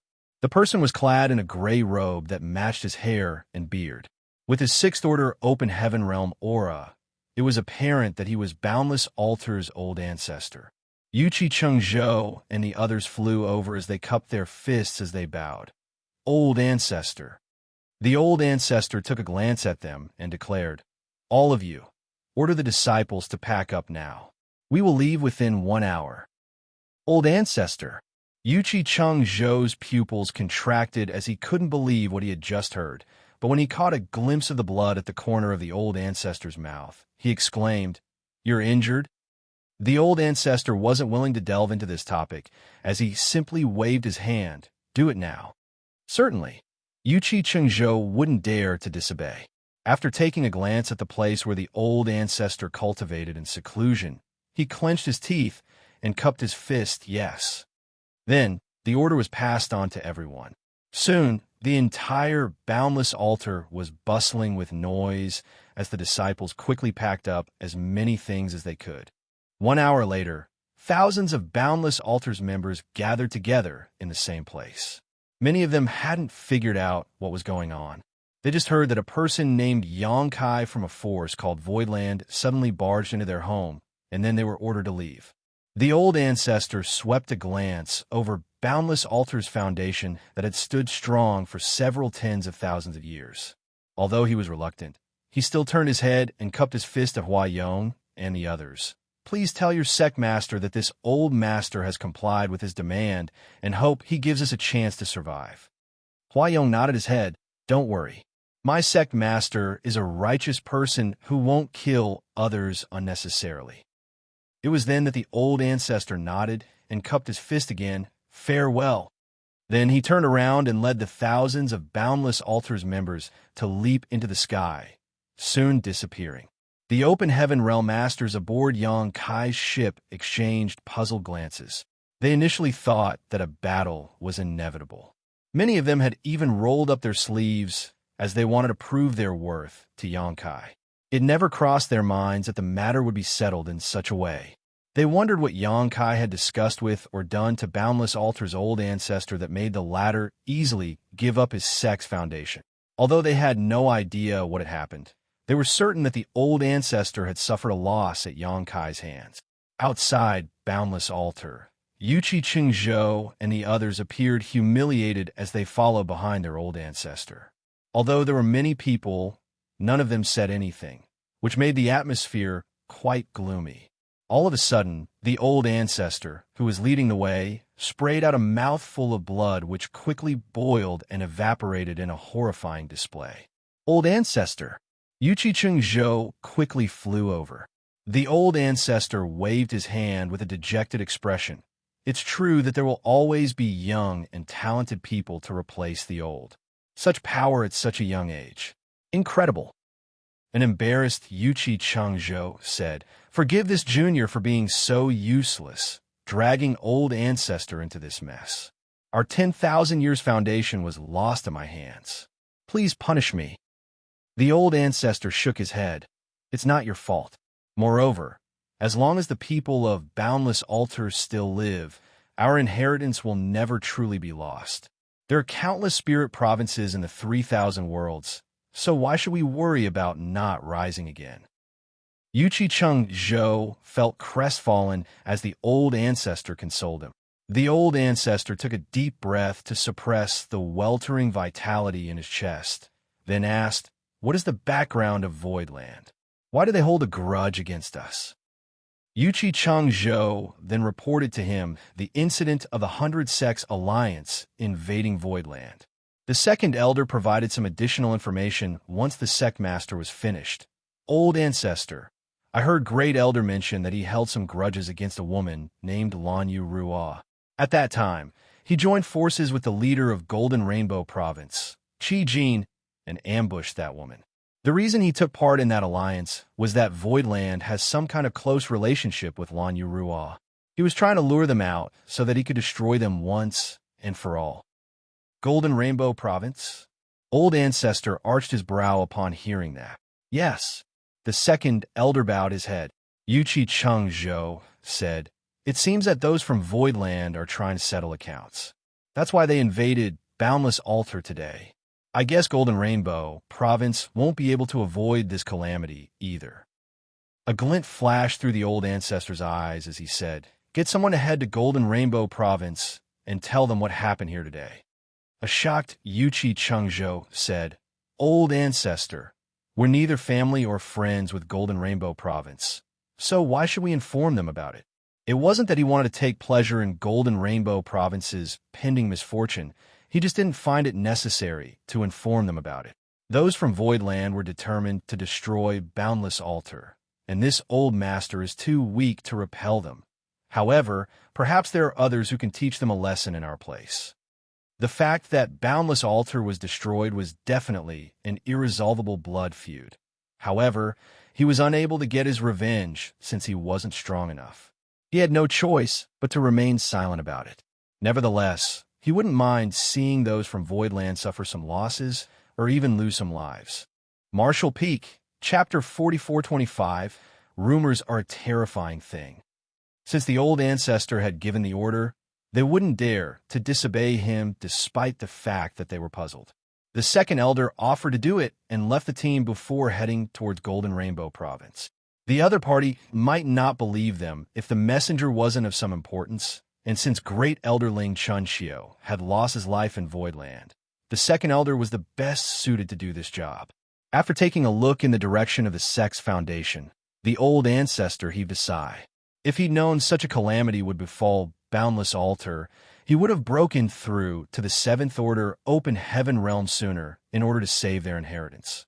However, it was too late now.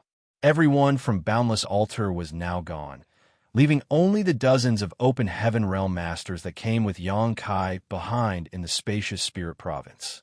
They hadn't been able to detect any movements coming from Xianxia since he went over to meet with Boundless Altar's old ancestor. However, these Sixth Order Open Heaven Realm masters could sense that his aura was stable, and he didn't show any signs of injuries, so there was nothing to worry about. They reckoned that they could settle down in Boundless Altar for now, since this place was beautiful and full of world energy. Although all the valuable items were gone, the buildings were naturally immovable, so they found some places to stay as they cultivated and waited patiently. 2 months later, a roar was heard coming from the deepest part of Boundless Altar, one so thunderous that the entire sky shook. All of them turned to look in that direction. Maoja narrowed his eyes as he could clearly sense the joy in Xianxia's heart through the resounding roar, as though the latter had gained some kind of immense enlightenment.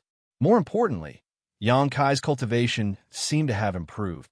That revelation stunned Maoja. As a Sixth Order Open Heaven Realm Master himself, he knew that it was extremely difficult to take a step forward in this order, so how was it possible that Xianxia had grown significantly in such a short time? Was he really a monster? Maoja wasn't aware that when they were passing through the tornado divine ability back then, Xianxia lured the wind spirits into his body and killed them, which greatly nourished his small universe and saved him over 100 years of secluded cultivation. When he met up with Boundless Altar's old ancestor, even though they didn't engage in a life-and-death battle, they had exchanged some moves. Despite the fact that the old ancestor had used all his power, he was still injured by Xianxia. If this wasn't the case, he wouldn't have ordered the disciples of Boundless Altar to evacuate. The reason the old ancestor decided to back down was that he realized he was no match for Xianxia. He wasn't even able to defeat Xianxia, to say nothing of the fact that the latter had brought more Sixth Order Open Heaven Realm Masters with him. If it came down to a fight, everyone from Boundless Altar would die. The fact that he was able to leave with his disciples safely was already the best possible outcome. When they traded moves at that time, Xianxia suddenly comprehended something, which was why he hurriedly started cultivating in seclusion, and it wasn't until this moment that he finished. In fact, Xianxia's cultivation hadn't increased a lot. After all, it had only been a short time since he ascended to the Sixth Order Open Heaven realm, and coupled with the fact that he had been nourished by the world forces left behind by the deceased wind spirits, his own heritage was already quite rich. The reason Mao Zhe felt this way was that Xianxia's Sixth Order aura had become increasingly stable. Upon seeing that Xianxia had left the place where he cultivated in seclusion, everyone went over and greeted him. Sect Master Hua Yong and Shu Mu Dan cupped their fists. Xianxia nodded gently and swept a glance over them before ordering, "Destroy this place." Upon receiving the order, all of them began using their divine abilities. Several tens of thousands of years of inheritance had been accumulated in this beautiful spirit province, as over the millennia, countless open heaven realm masters had passed away in this place.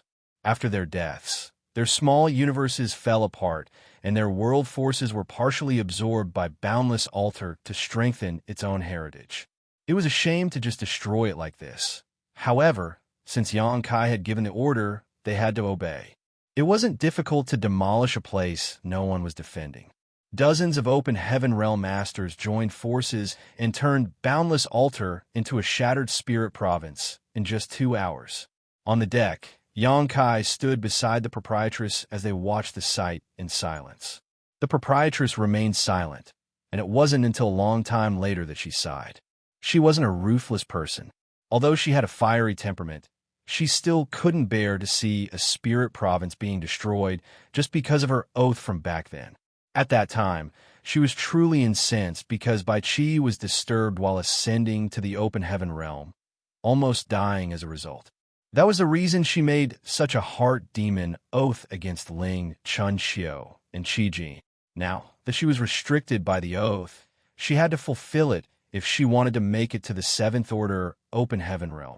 Fortunately, the way Xianxia settled the issue was as peaceful as possible, as he didn't injure any innocent people in the process, which was acceptable. She could never have expected that the little shop hand she forcefully brought back to first in the past would so quickly become such a successful master. Not only had he saved her from the shadowless cave heaven, but he also owned void land and commanded many powerful cultivators. It only took Xianxia a couple of decades to achieve things that would normally take others thousands or even tens of thousands of years to do. Hua Yong returned with the other cultivators as he cupped his fist and reported, "Sect Master, Boundless Altar is gone for good." Xianxia nodded. "Let's go." Since Boundless Altar was destroyed, his next destination would be Golden Rainbow Province. As the ship accelerated, it turned into a ray of red light and shot towards the nearest territory gate. The proprietress suddenly said, "The old ancestor from Boundless Altar could have ascended to the Seventh Order before now." Xianxia was spacing out when he heard that. Then he frowned and nodded. I agree." If she hadn't pointed it out, he wouldn't have pondered on this issue. It was apparent to him that the old ancestor was at the very peak of the Sixth Order and was about to ascend to the Seventh Order Open Heaven realm. Although Boundless Altar was just a second-class great force, they should have enough resources to support the old ancestor's ascension given their years of accumulation. However, the fact was that the old man had been stuck at the peak of the Sixth Order Open Heaven realm all this time. Perhaps he wasn't confident enough? Or perhaps he lost the drive to continue striving forward due to his old age, so he wouldn't dare to give it a try? Xianxia pondered. The old ancestor was indeed quite aged, and his vitality was clearly declining. He was no longer in the prime years to attempt an ascension to the Seventh Order Open Heaven realm. The ascension from the Sixth Order to the Seventh Order was equivalent to the process of rebirth. Once the person succeeded, their strength would increase tremendously. However, one mistake would cost them their life. No one would easily attempt a breakthrough if they weren't confident enough. That might be so, the proprietress said impassively, but another reason might be that he wasn't willing to reach the seventh order. A curious Xianxia asked, "What do you mean? Don't cultivators always aspire to achieve greater heights? Since he is able to do so, why isn't he willing to take that step forward?" To the side, Mao's expression changed as he gazed at the proprietress and asked in horror, "Could the rumors be true?" "What rumors?" Xianxia asked inquisitively. Mao furrowed his brow. "Sir, have you ever thought about why there isn't even a single high-rank Open Heaven Realm Master in all the second-class Great Forces? According to the classifications of Great Forces in the 3,000 worlds, a Great Force with even one mid-rank Open Heaven Realm Master would be considered second-class, and a Great Force with high-rank Open Heaven Realm Masters would theoretically be first-class. Since this is how the Great Forces are classified, many second-class Great Forces should eventually become first-class given enough time. That's because, after millennia of accumulation, some people must be able to make it to the seventh order Open Heaven Realm. Xianxia's expression changed as he nodded. "You have a point. Although the second-class Great Forces were not comparable to the Cave Heavens and Paradises in terms of their heritages, at least some of them had to have been able to nurture disciples who directly broke through to the fifth order Open Heaven Realm. For example, Zhou Yi, whose body was taken over by Black Crow Divine Monarch when Xianxia came across him in the Blood Monster Cave Heaven, came from a second-class Great Force, Great Thousand Bloodland. After Black Crow Divine Monarch took over his body, he used it as a base and ascended to the fifth order Open Heaven Realm. In other words, Zhou Yi was supposedly able to make it to the fifth order himself. Given enough aptitude and opportunities, he should have been able to ascend to the seventh order Open Heaven Realm someday. Once he did, Great Thousand Bloodland would become a first-class Great Force. As time passed, it might even become a part of the Cave Heavens and Paradises.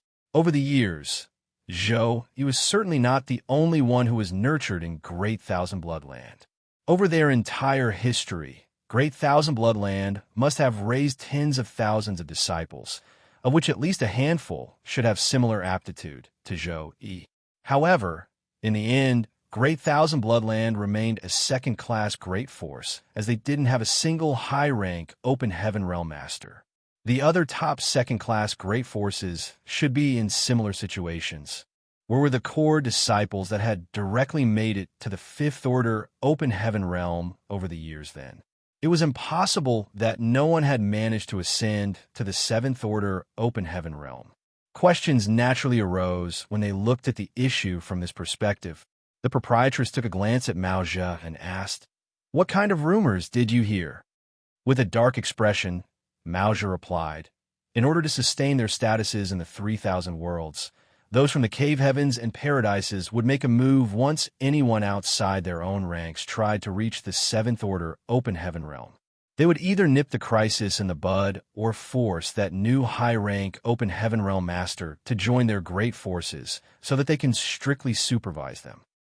The expressions of Huayong and the others changed drastically when they heard that, and Huayong anxiously asked, "Are you serious?" He and his wife were both in the sixth order Open Heaven Realm, so it was just a matter of time before they tried to reach the seventh order. If Mao's words were true, they would have to think twice about reaching the seventh order Open Heaven Realm. Otherwise, those Cave Heavens and Paradises might target them when they achieved an ascension. Mao shook his head. "It's just a rumor I heard. I have no idea whether it's true." If the rumors were true, it would explain why there wasn't even a single high-rank Open Heaven Realm Master in all the second-class Great Forces in the entire 3,000 worlds. It wasn't that no one was capable of ascending to the seventh order, but rather that once they broke through, they would be brought back to the Cave Heavens and Paradises to be put under strict supervision. The old ancestor from Boundless Altar certainly had the resources to reach the seventh order Open Heaven Realm, but he still wasn't willing to do so. Perhaps that was what he was worried about as well. Xianxia's face fell as Mao's words reminded him of his own experience. He was targeted back then because he was trying to directly ascend to the seventh order Open Heaven Realm. In the end, he was forced to become a fifth order Open Heaven Realm Master. It was only then that Zheng and the others let him off. The cave heavens and paradises would never allow him to directly ascend to the seventh order open heaven realm, as they suppressed him at all costs. However, the idea that they would also stifle the cultivators who made it to the seventh order open heaven realm through years of accumulation was absolutely intolerable. Rumors are a terrifying thing indeed. The proprietress shook her head with a helpless smile. I've heard such rumors as well, and many people believe them to be true. They're not. Xianxia frowned. Of course not. The proprietress shook her head. Although the cave heavens and paradises could be overbearing sometimes, they can't control everything and everyone in this world. They would appear far too petty if they would even butt into such affairs. How could such short-sighted and narrow-minded people ever become truly powerful and respected? Marshall Peak, Chapter 4426, He Really Came. As a shopkeeper of First Inn, the proprietress had a lot of connections, and she was adept at gathering information. Moreover, First Inn was the property of an elder from Xianyuan Cave Heaven named C2 Kong, so it was related to the aforementioned Cave Heaven. Therefore, she definitely knew better than most people about this kind of information. Since she had said it wasn't the case, it must be the truth. Although the rumors are false, the reason those sixth-order open heaven realm masters from the second-class great forces are not willing to ascend to the seventh-order open heaven realm does have something to do with the cave heavens and paradises. As for the exact reason, the proprietress shook her head and fell silent, apparently unwilling to disclose anything more. Xianxia and the others exchanged glances as they felt like they were on tenterhooks. However, since the proprietress wasn't willing to explain anything, they were not in any place to force her. In any case, the sixth-order open heaven realm masters at the scene were worried about ascending to the seventh-order open heaven realm in the future. The proprietress' words suggested that it might not be a good thing to reach the seventh-order open heaven realm. The heritages of those second-class great forces are not as simple as they seem either, as their inheritances stretch back for many millennia. If they're faced with a crisis that would destroy their sex, they might just display a power that is unimaginable under normal circumstances. The proprietress turned to look at Xianxia. Although Golden Rainbow Province isn't famous now, they have existed for far longer than Boundless Altar. Several tens of thousands of years ago, Golden Rainbow Province had a heritage that was approaching that of the 72 paradises. However, they slowly declined for some reason. Xianxia was astounded. I can't believe Golden Rainbow Province was so powerful in the past. If they were approaching the level of the 72 paradises in the past, they should have been able to raise multiple high-rank Open Heaven Realm Masters. When a person reached the high-rank Open Heaven Realm, they could easily live for several tens of thousands of years. It wasn't certain what happened to Golden Rainbow Province that led to their downfall, but now, even the former lord of Golden Rainbow Province, Qi was only in the fifth-order open heaven realm.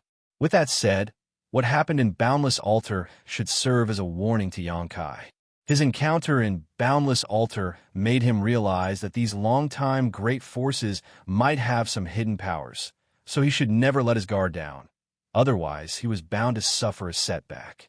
The proprietress said with a smile, these great forces must have some capital in order to gain a footing in the 3,000 worlds.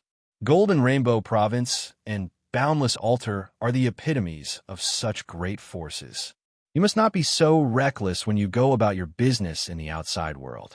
Don't oppress any second-class great force as you please, for some of them might be concealing high-rank Open Heaven Realm Masters. A shocked Xianxia asked, if a second-class great force has a high-rank Open Heaven Realm Master, wouldn't that make it first class? The proprietress shook her head.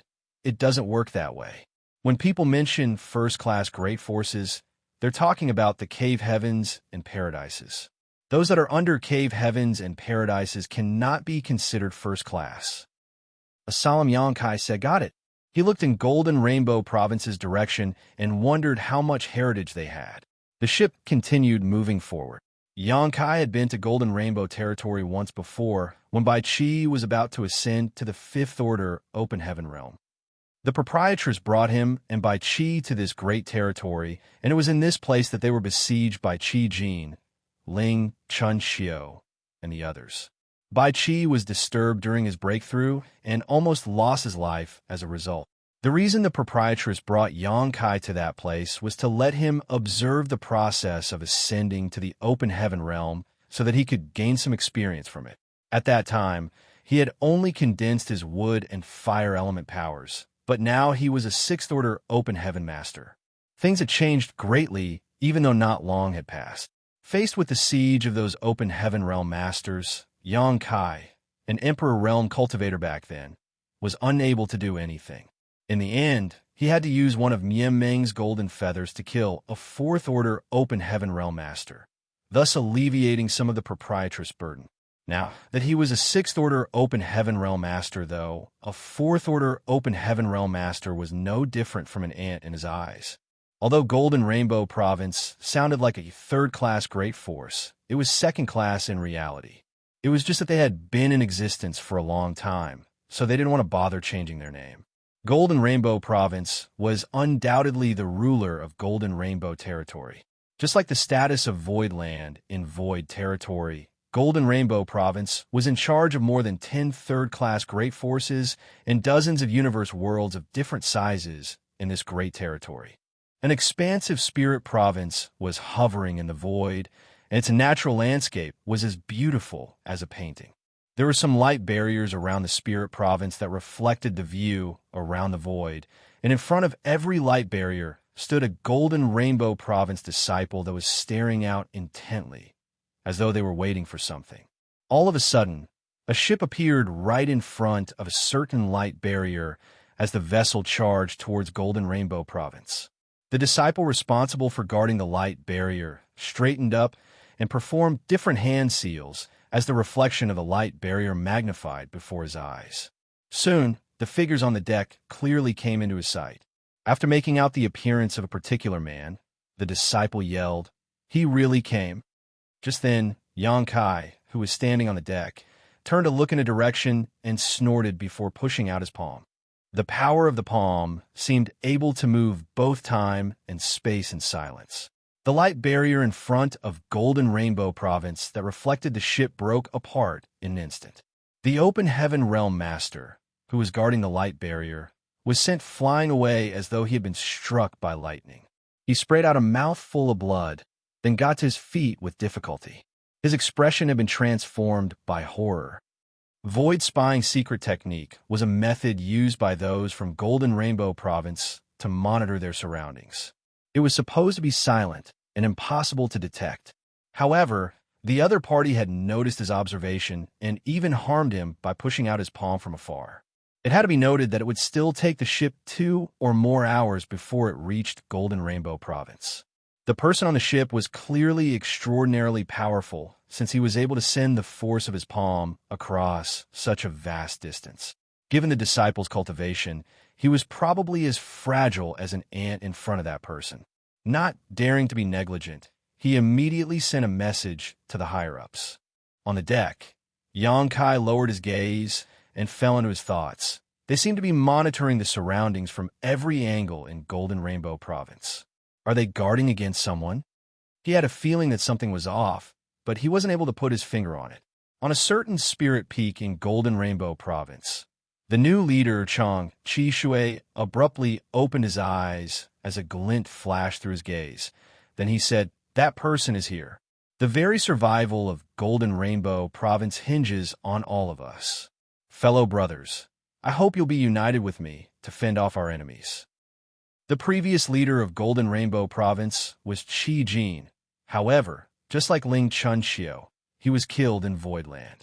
Since he was dead, those from Golden Rainbow Province had to elect a new leader.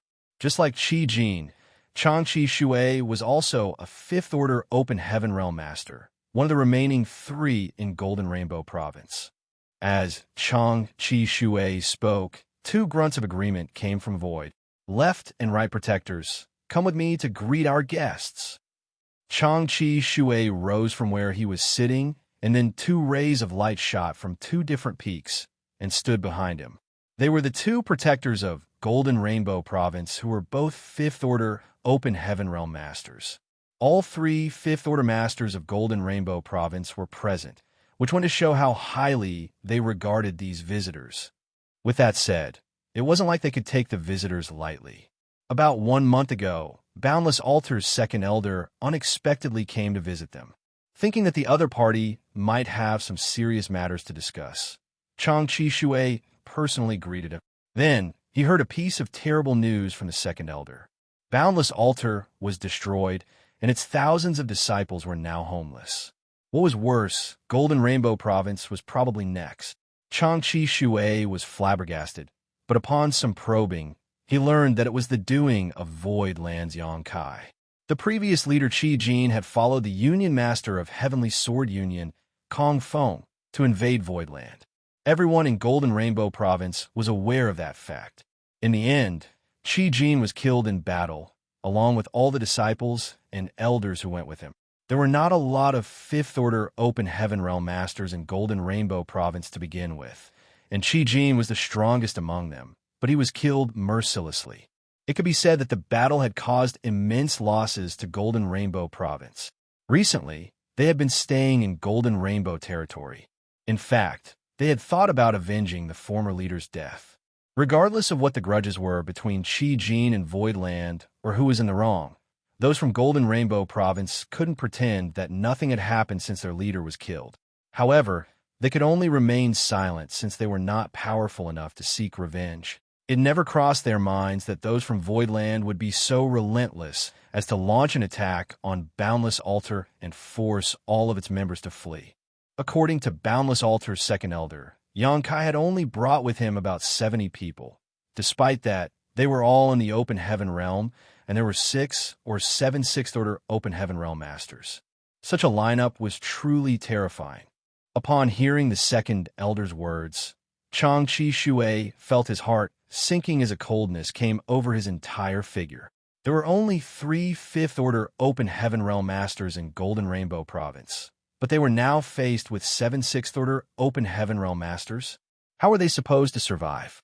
The two parties weren't even on the same level. When their enemies knocked on their door, Golden Rainbow Province would be destroyed with ease. After the second elder from Boundless Altar revealed the information to them, he left in a hurry. On the other hand, Xianxia Shui and the other elders of Golden Rainbow Province felt like they were on pins and needles. If the second elder's words were true, Yangkai would never let Golden Rainbow Province off. It was just a matter of time before he arrived at their sect. None of them could come up with any solution, as in the face of absolute power, all plots were meaningless. In the end, they decided to report the matter to their old ancestor, who had been cultivating in seclusion for a long time, so that she could make a decision. The old ancestor was a supreme being in Golden Rainbow Province. However, since she had been cultivating in seclusion for nearly 3,000 years, other than a small number of elders, most weren't even aware she existed. Xianxia Shui had met the old ancestor once when he was an Emperor Realm Jr. in the past, and had never seen her since. He wasn't even sure whether the old ancestor was still alive or not. Nevertheless, before the old ancestor entered seclusion back then, she was already a 6th Order Open Heaven Realm Master. 3,000 years had passed, so she was probably very close to the 7th Order Open Heaven Realm. Given her cultivation, she might be able to force those from Void Land back. Xianxia Shui paid a visit to the old ancestor, who was in a restricted area of Golden Rainbow Province. However, he wasn't able to meet her and could only speak to her from a distance. Upon hearing his report, the old ancestor told him to leave. Before that, she assured Xianxia Shui that their sect would be fine. She would make sure that their enemies wouldn't leave alive should they have the guts to appear. Xianxia Shui set his mind at ease upon getting such assurances, as he speculated that the old ancestor must have ascended to the 7th Order. If not, the old ancestor wouldn't have said such a thing. It had to be noted that many 6th Order Open Heaven Realm Masters from Void Land were coming, so unless there was a 7th Order Open Heaven Realm Master around, it would be impossible for them to repel the enemy. Martial Peak, Chapter 4427, Seeking Justice. On a magnificent spirit peak stood Xianxia Shui, as he looked into the distance. Soon, a ship from a void came into his sight as the vessel charged towards him. "They're here," he bellowed and raised his hand. "Start the array." Upon receiving the order, the cultivators of Golden Rainbow Province, who were well prepared, activated the Grand Array as layers of light barriers lit up around the Spirit Province. In the blink of an eye, 8 barriers had been formed. Golden Rainbow Province had been in existence longer than Boundless Altar, and at the peak of their power, they were approaching the strength of the 72 Paradises. Although many of the top cultivators were gone since their downfall, they still had a significant inheritance built up over the eons. Their strength was manifested in the Grand Array that had just been activated. The layers of light barriers appeared extremely sturdy as they surrounded Golden Rainbow Province. It was as though they were able to withstand the most violent storms in the world. The strength of a great force's heritage was evident in 2 aspects. One of them was the power of their Grand Array. The more ample their heritage was, the more powerful the Grand Array would be. Secondly, it was the support their disciples would get when ascending to the Open Heaven Realm. The Open Heaven Realm masters of every great force, if possible, would return to their sect before their predestined time of death. After they died, their small universes would collapse, and their world force would partially assimilate into the sect, which was how their heritage was strengthened. The small universe of a cultivator was full of the traces of their grand Tao, the essence of their entire martial Tao. This kind of Tao essence would also permeate the place alongside their world force and remain in the sect. If any disciples in the future comprehended the same kind of grand Tao as their ancestors, they would be able to obtain part of this inheritance and enhance their chances of ascending to the Open Heaven Realm. For these 2 reasons, any great force in the world was extremely concerned about the accumulation of heritage in their own headquarters. The heritage of Golden Rainbow Province was truly extraordinary as it had been gathered and built up over tens of thousands of years. Although the Grand Array wasn't as abstruse as Voidland's 9 heavenly layers, in terms of pure defensive strength, it was equal to, if not better than, the latter. After all, it had only been a short time since Voidland was founded. The predecessor, Seven Wonders Land, was also a second-class great force, but it was at best average among second-class forces.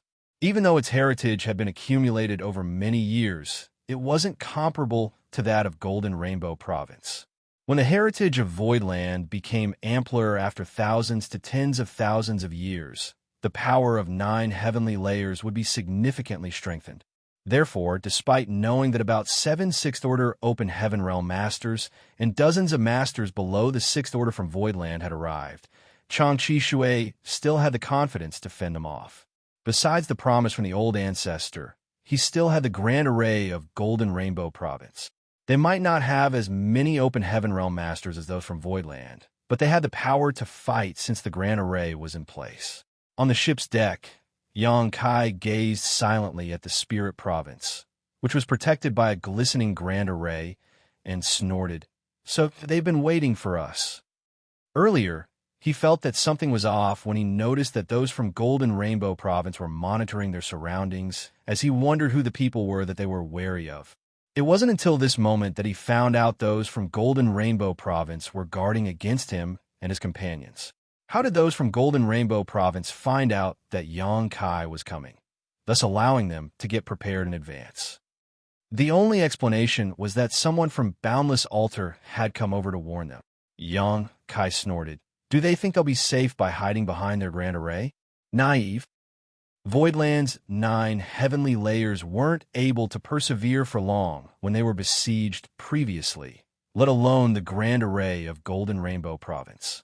At that time, the 100-Sect Alliance seemed to have many people on their side, but there were only a small number of top masters among them. The Open Heaven Realm masters behind Xianxia were much stronger on average than those from the Alliance.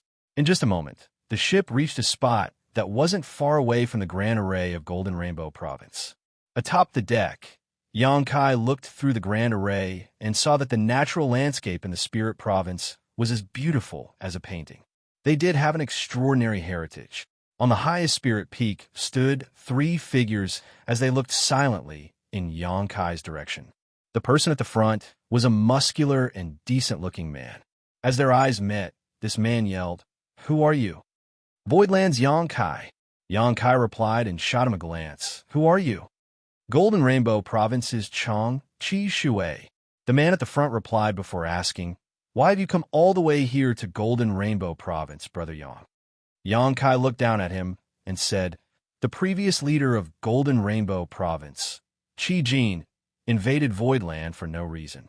This king is here to seek justice from your noble sect." Xianxia Shui frowned. "What kind of justice are you seeking, Brother Yang?" Xianxia grinned at him. "An eye for an eye and a tooth for a tooth. Since you all tried to exterminate my sect before, I am here to return the favor in kind."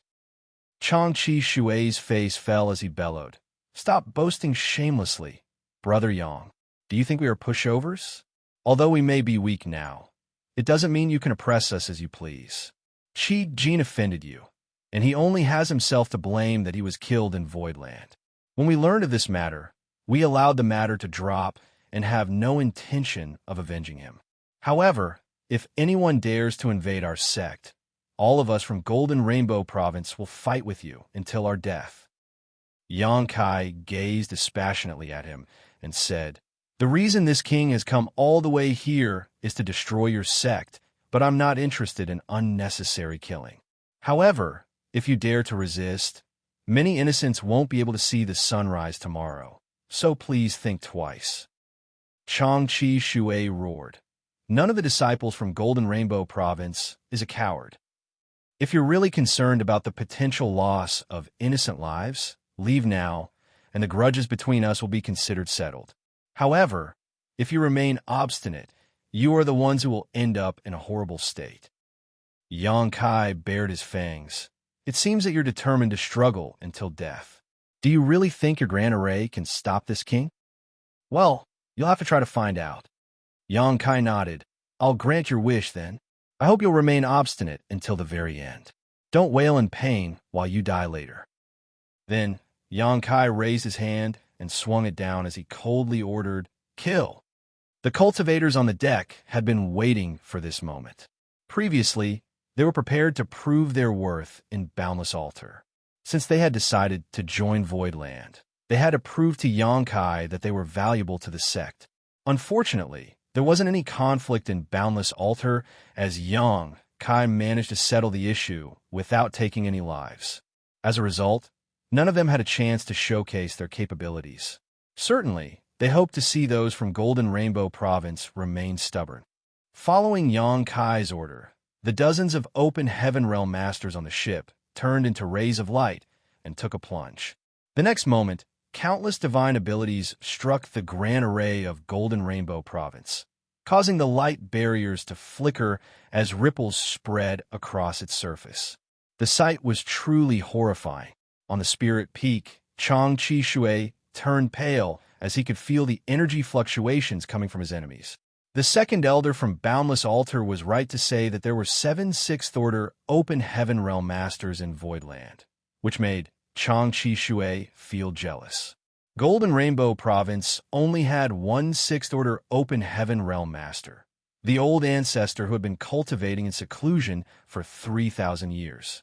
On the other hand, those from Voidland could easily deploy 7 sixth-order open Heaven Realm Masters.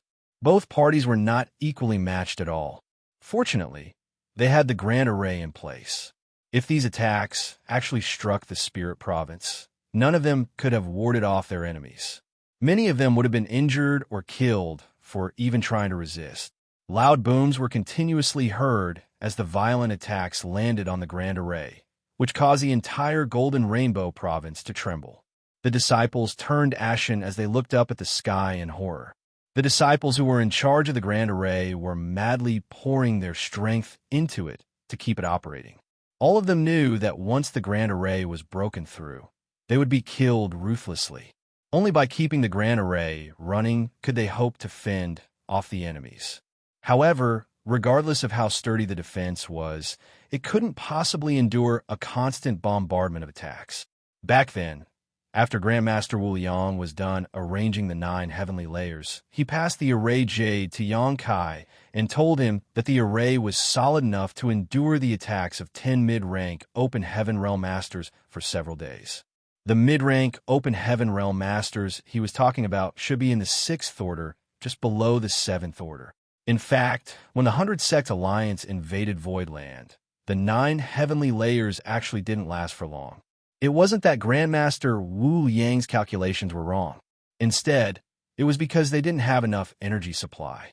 On another note, Yang Kai had the intention of luring the enemies into the sect, so he intentionally opened up the Grand Array.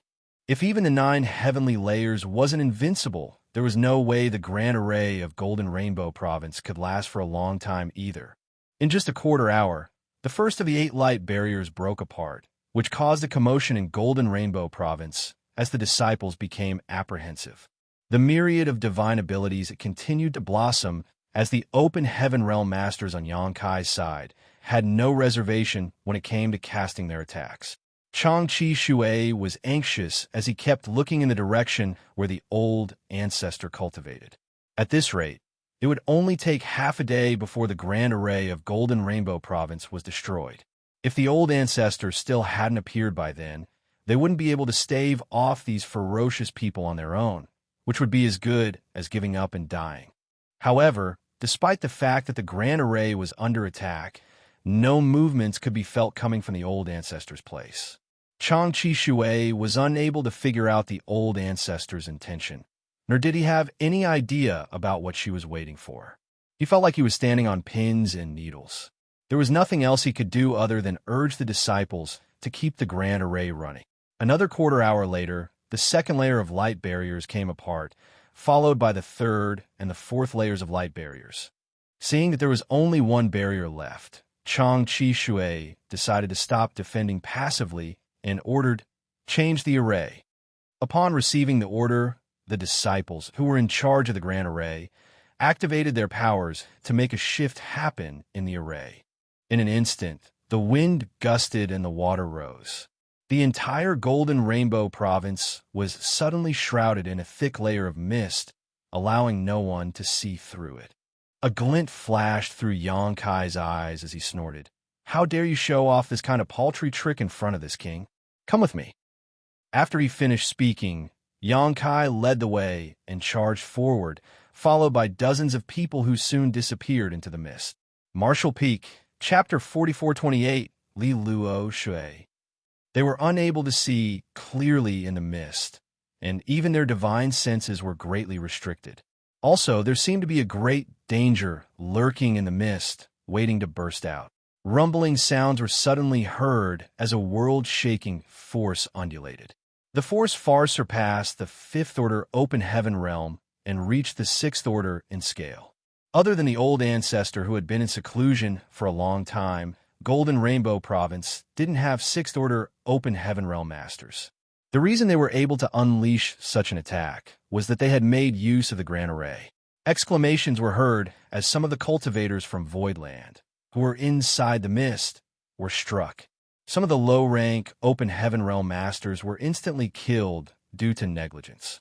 As the Grand Array's power blossomed, Yang Kai sported a solemn expression and released his divine sense. The next instant, his expression changed drastically as he yelled, "There are some weird creatures in the mist. Be careful." He could detect that there were a lot of tiny insects hiding in the mist that were not visible to the eye.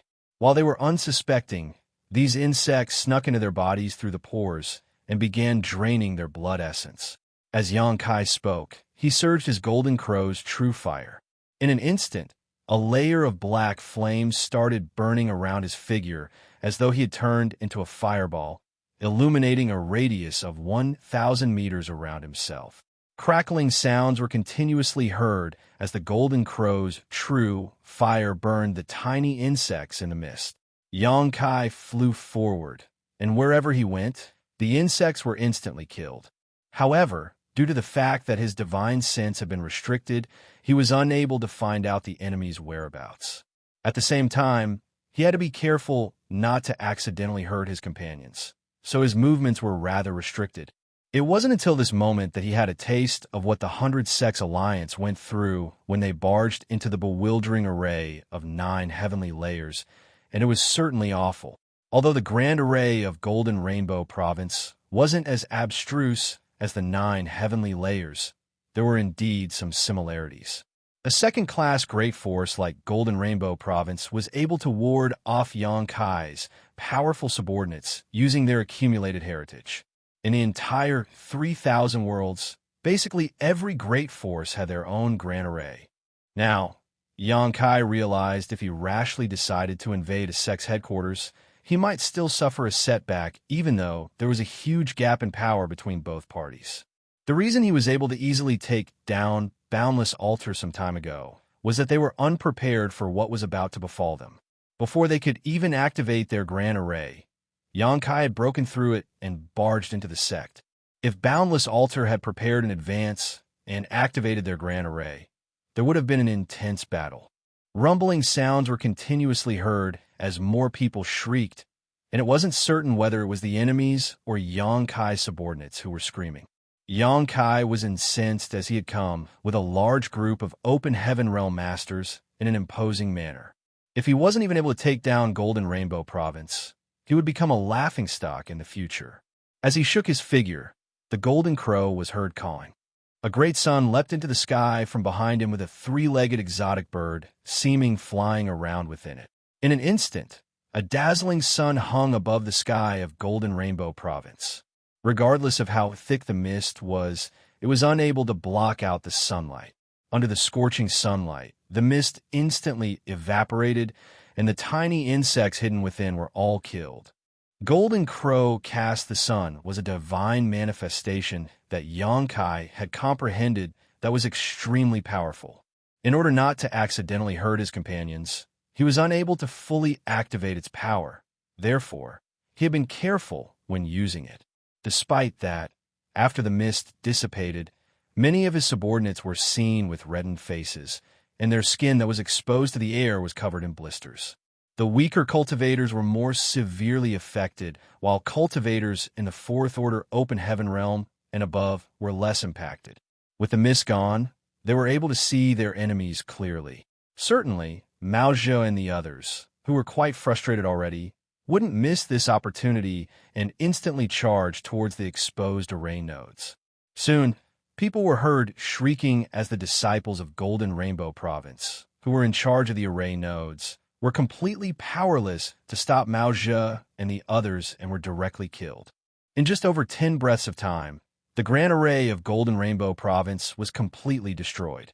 On the main spirit peak, Changqi Shui shuddered in fear as though he had been struck by lightning. He watched as the disciples were slaughtered, but there was nothing he could do to help them.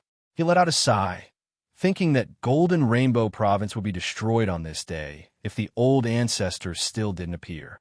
Meanwhile, Xianxia had retracted Golden Crow, cast the sun as he stared coldly at Changqi Shui, his eyes filled with murderous intent. Without moving his figure, he raised his hand and pushed out his palm towards Changqi Shui. He had given the other party a chance. If those from Golden Rainbow Province gave up on resisting like those from Boundless Altar had done, he wouldn't have decided to kill them ruthlessly. Since they were still so obstinate, though, they only had themselves to blame. Faced with the pressure from 6th Order's Open Heaven Realm Master, Changqi Shui was forced to lower his figure as he felt the aura of death engulfing him. Just then, Xianxia suddenly narrowed his eyes and balled up his fist instead as he summoned his Azure Dragon Spear and then thrust it out. Before the spear even reached Changqi Shui, a slender hand abruptly appeared in front of him like a phantom. The fingers curled up, then nonchalantly flicked at the spear 3 times. An immense force burst forth and Xianxia felt as though a mountain had crashed into his spear. He almost lost grip of his weapon as his figure shook and moved backwards. His face had also turned pale. At the same time, Wuxia and the others noticed this and looked over in the direction where the slender hand appeared. There a woman with a delicate brow and long hair that hung over her shoulders appeared. Her purple dress with a belt around the waist fluttered in the wind. She looked like she was about 28 years old, which was the prime age for a woman. Her peaks were tall, and her waist was slender. If they came across such a woman somewhere else, they would have thought that she was a young woman who had just come of age. However, presently, this woman was exuding an aura that no one could ignore. That was the aura of a high-rank, open heaven realm master. Xianxia narrowed his eyes. A seventh-order open heaven realm master. Other than a seventh-order open heaven realm master, no one else could so easily ward off his attack, and the woman's aura proved his point. There was no doubt that she was a newly advanced seventh-order open heaven realm master. Xianxia had previously gone through such a stage. After he ascended to the fifth-order open heaven realm, he was unable to curb his aura since his cultivation hadn't stabilized yet. This young woman was in exactly the same situation. Wuxia and the others sported solemn expressions as they exchanged glances in disbelief. It was inconceivable that Golden Rainbow Province had a seventh-order open heaven realm master with them. They wouldn't have believed it if they hadn't seen it with their own eyes. At that instant, they felt their hearts sinking. Although she was clearly a newly promoted seventh-order master, she was still a high-rank open heaven realm master. High rank and mid rank were two completely different realms. It could be said that the gap between them was like the difference between the heavens and earth. On the other hand, Xianxia Shui had just escaped from death's door as he fell into a dazed state for a moment. Then he snapped out of his trance and widened his eyes before falling on one knee. With an excited expression, he said, 37th Sect Master of Golden Rainbow Province, Xianxia Shui, greets martial ancestor Li. The person before his eyes was old ancestor Li Luo Shui, who started cultivating in seclusion 3,000 years ago. The disciples of Golden Rainbow Province were dumbfounded. They initially had no idea who this young woman was, but upon hearing the sect master's words, they were shocked to learn that she was their old ancestor. It never crossed their mind that Golden Rainbow Province had such a powerful master. At that instant, they were all energized as they fell on their knees and shouted, "Greetings, martial ancestor." Many men secretly examined the woman and thought that not only was the old ancestor alluring, but she also had an intoxicating figure. They couldn't help but admire her, thinking that they could die with no regrets should such a woman actually become interested in them. Without even turning her head, Li Luo darted her gaze around and scanned the surroundings, then sighed, "I can't believe Golden Rainbow Province has declined so much." An embarrassed Xianxia Shui apologized. "I'm sorry for disappointing you, martial ancestor. I'm truly useless." Li Luo Shui scoffed. "All of you are indeed useless. Not only have you squandered away the heritage of our ancestors, but you also can't even repel the enemies at our gates. Disgraceful." Xianxia Shui was covered in cold sweat as he almost fell on all fours. Although the old ancestor looked like a sweet young girl, she clearly had no qualms about fiercely reprimanding them. "I suppose I can't blame it all on you, though." "Get up," Li Luo Shui replied. "Yes," Xianxia Shui answered before slowly getting to his feet. As he hid behind Li Luo Shui, he looked in Xianxia's direction as a sense of resentment flashed through his eyes. Then he reported, "Martial ancestor, it's these people who are trying to destroy our sect." Li Luo Shui shot a dispassionate glance at Xianxia, then said, 7 Sixth Order Open Heaven Realm Masters and 15 Fifth Order Open Heaven Realm Masters. It's no wonder that you can't stave them off." Xianxia stared at the young woman and asked, "What's your name?" Li Luo Shui replied impassively, "What point is there announcing this queen's name to a dead man?" Upon hearing that, Xianxia was amused. "You're pretty arrogant, aren't you? Do you think you can definitely defeat us just because you're a 7th Order Open Heaven Realm Master?" Li Luo Shui replied, "Isn't that the case? You won't understand the difference between the 7th Order Open Heaven Realm and the 6th Order until you experience it yourself." Xianxia asked, "Judging from your aura, you've just ascended to the 7th Order. I wonder how much strength you can actually use?" Li Luo Shui let out a breath as her chest heaved. "All of you are bound for death since you've forced me to ascend to the 7th Order. If you don't want to suffer, kill yourselves now. When this queen makes a move, I'll make you beg for death."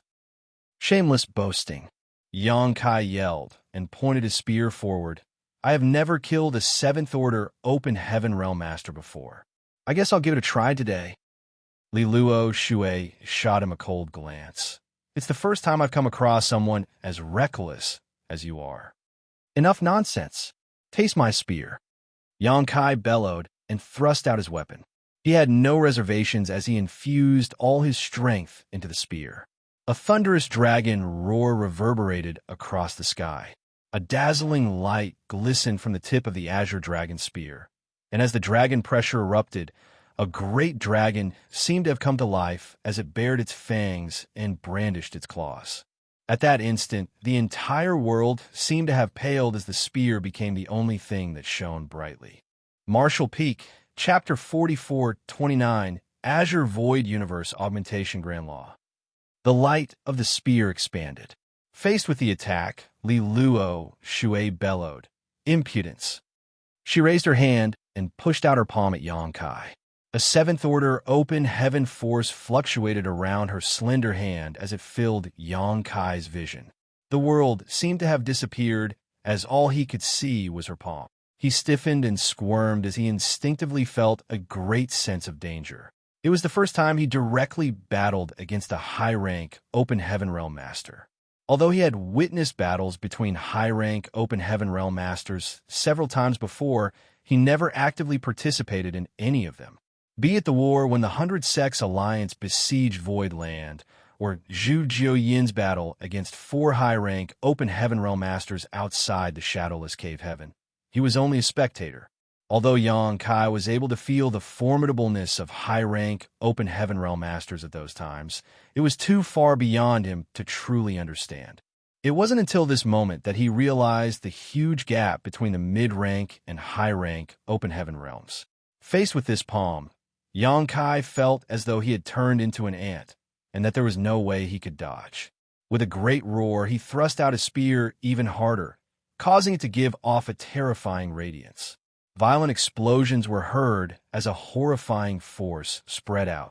A pale Xianxia was sent flying away while Li Luo Shui remained on the spot, her figure only shaking slightly. When she looked down at her hand, she saw a tinge of redness in the center of her palm.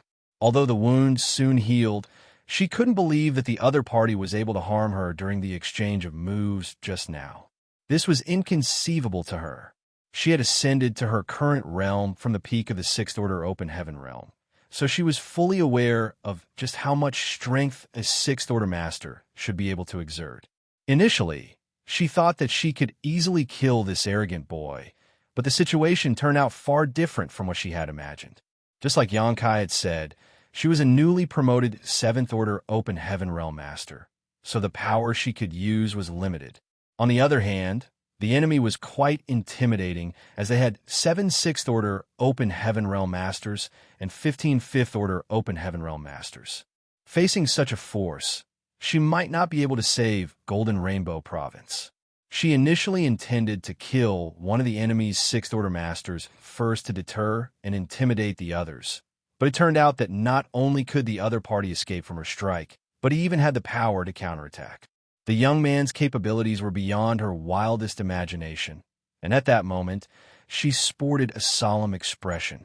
On the other hand, after Xianxia was forced backwards for some distance, he managed to stabilize himself.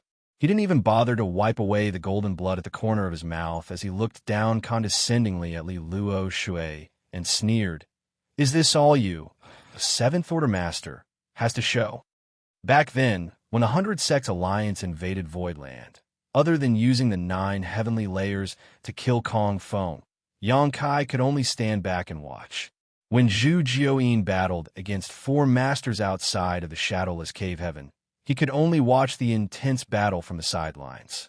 However, at this moment, he finally had the right to fight a high-rank Open Heaven Realm Master. This right meant a lot to him, as it signified a huge leap forward in his martial Tao. He no longer felt as powerless as he was in the past. At this moment, Xianxia felt fortunate that he didn't insist on directly ascending to the high rank, which was practically impossible. Only the strength within one's own grasp could be considered real. After spitting out a mouthful of blood, Yang Kai pointed his spear at Li Luo Shui and roared coldly, "Kill!" As space principles undulated, he instantly appeared in front of her and forcefully thrust out his spear. At the same time, Maozhe, Gengqing, Zhouye, Huayong, Shumu Dan, and the proprietress all made a move as they sent out their own divine abilities at Li Luo Shui. 7 Sixth Order Open Heaven Realm Masters surrounded Li Luo Shui like moths to a flame, not only recklessly charging her, but also ensuring that she wouldn't be able to escape.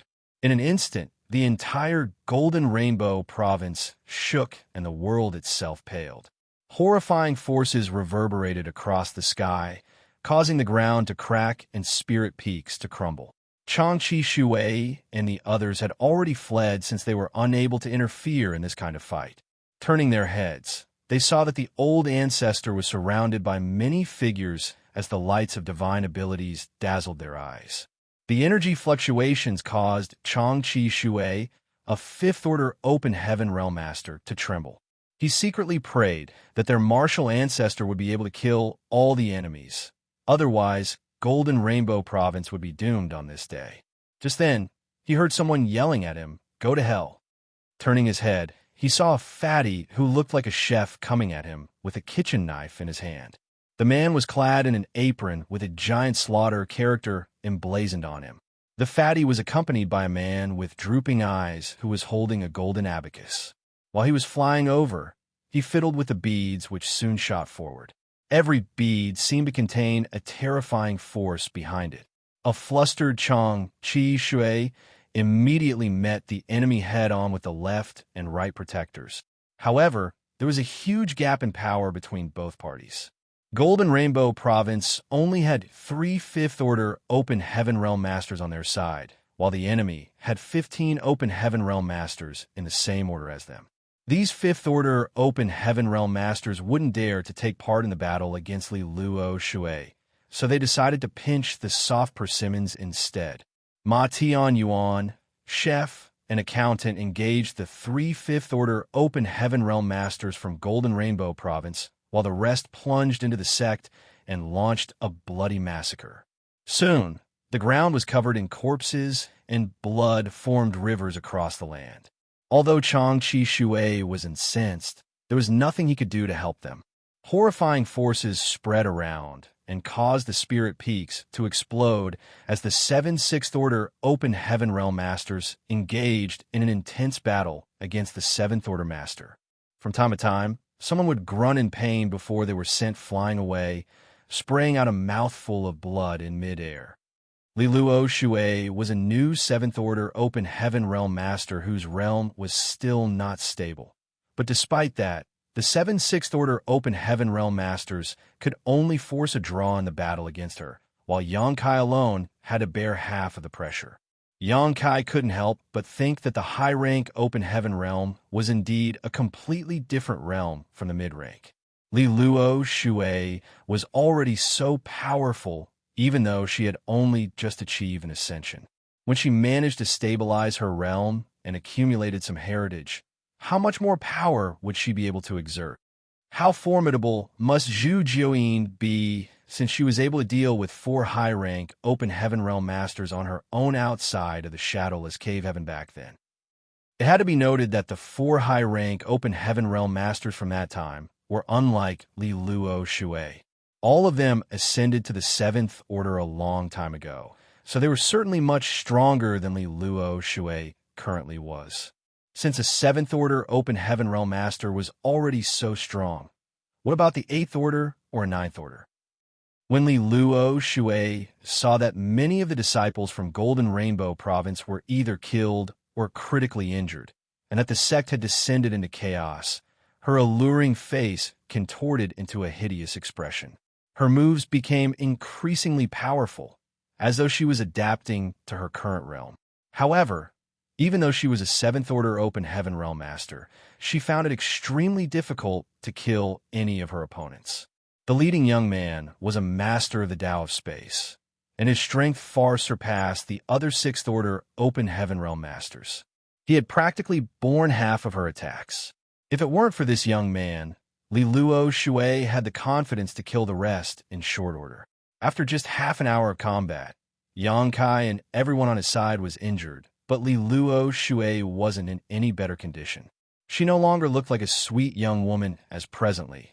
Her hair was a mess, and she was covered in sweat. Just then, someone was heard screaming. Changqi Shui and the others were pushed over the edge by chef, accountant, and Ma Tianyuan and had no choice but to cry out, "Martial ancestor, save us!" Right after Changqi Shui shouted, Chef slashed across his neck with his knife and sent his head flying away. Blood started spurting out of his neck like a fountain. Realizing that they were unable to turn things around, the left and right protectors tried to flee, but they didn't have a chance to do so. Accountant shot the beads from his abacus at them from all directions and formed countless holes in their figures. Ma Tianyuan promptly made a move and beheaded the two of them. The 3 Fifth-Order Open Heaven Realm Masters of Golden Rainbow Province were all killed, while the other Open Heaven Realm Masters had basically been wiped out beforehand. Countless others below the Open Heaven Realm were either dead or dying. The entire Golden Rainbow Province was no different from a living hell, and the Spirit Province where the sect was located was beginning to crumble and crack. Li Luo Shui shouted through clenched teeth, "All of you must die today." All of a sudden, her curvy figure shook as an invisible force spread out with her as the center. Xianxia and the others, who had surrounded her, were sent flying away as they were caught off guard. Xianxia's pupils contracted when he saw what was happening as he felt his chest tightening. That was because Li Luo Shui's black hair and clothes flapped in the air, even though there wasn't a trail of wind, as though an invisible force was infusing into her petite figure from all directions. At the same time, her aura seemed to be rising rapidly. Xianxia was flabbergasted as he had no idea what was going on. It was difficult to deal with this woman to begin with, as 7 Sixth-Order Open Heaven Realm Masters were unable to take her down. However, it now seemed that her strength was rapidly increasing all of a sudden. Right then, the proprietress exclaimed, "Azure Void Universe Augmentation Grand Law." "What in the world is that?" Xianxia asked in shock. The proprietress' words suggested that she realized what Li Luo Shui was doing. There was no time for any explanation, so the proprietress simply sent him a wisp of her divine sense that contained all the information he needed to know. Soon, Xianxia learned what this Azure Void Universe Augmentation Grand Law was. Strictly speaking, it was a forbidden technique. An 8th Order Open Heaven Realm Master named Azure Void Divine Monarch had created this technique many years ago. Using his own body as a refining furnace, he drew the heritage of his sect's headquarters into his body and forcefully increased his strength with this forbidden technique. The headquarters of every great force contain a heritage that had been accumulated over thousands, if not tens of thousands of years. This heritage was the inheritance left behind in the headquarters by the Open Heaven Realm Masters, who passed away over the millennia for its future disciples. However, this kind of heritage could also be absorbed and refined. It was a painfully long process for an Open Heaven Realm Master to increase their strength through the refinement of Open Heaven pills, cultivation resources, or the world force of a universe world. Regardless of what method they used, the goal was to strengthen the world force of their small universe, thus allowing them to wield greater force. The heritage within the headquarters of a great force could be absorbed and refined in a similar manner. Nevertheless, no one would do that, usually. Firstly, it would weaken the sect's heritage, thus causing some instability to their own great force. Secondly, it was basically impossible for this heritage to match with their small universe. Absorbing this heritage forcefully was basically like drinking poison to slake one's thirst. Martial Peak, Chapter 4430, The Forbidden Technique's Power. In the entire 3,000 worlds, practically every headquarters of every great force contained a complicated heritage. That was because the Open Heaven Realm Masters who passed away over the years allowed their world force to assimilate into their own sects. The Grand Tao that every Open Heaven Realm Master comprehended was different, so the traces of those Grand Taos were distinct as well. As such, the heritage of a great force was usually not only immense, but also complex. If an open heaven realm master rashly absorbed and refined the heritage, it would do more harm than good. However, back then, an 8th Order Open Heaven Realm Master named Azure Void Divine Monarch developed this technique to forcefully draw the heritage into his body in order to significantly increase his strength for a short time. Nevertheless, there was a huge downside to this technique. Although the Azure Void Universe Augmentation Grand Law could help an Open Heaven Realm Master obtain an incredible amount of power in a short time, they had to purge this heritage soon after. Otherwise, it would affect their foundation and the purity of their small universe. If one didn't purge this added heritage, the impurities in their small universe would cause their cultivation to plunge. In the worst case, their small universe would destabilize and crumble, costing one their life. That was the reason the Azure Void Universe Augmentation Grand Law was a forbidden technique. This technique was widely known among Open Heaven Realm Masters. However, no one was willing to use this forbidden technique unless their sex survival was at stake. That was because it was akin to gambling their lives away.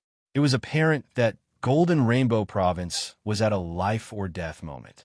Li Luo Shui was resolute as she decided to damage her own foundation just to use the Azure Void Universe Augmentation Grand Law to repel the invaders. Li Luo Shui, who was already a 7th Order Open Heaven Realm Master, was seen with her aura rising rapidly. It could also clearly be felt that a mysterious force was penetrating her petite figure from all parts of Golden Rainbow Province. With the infusion of this force, she seemed to have merged with Golden Rainbow Province.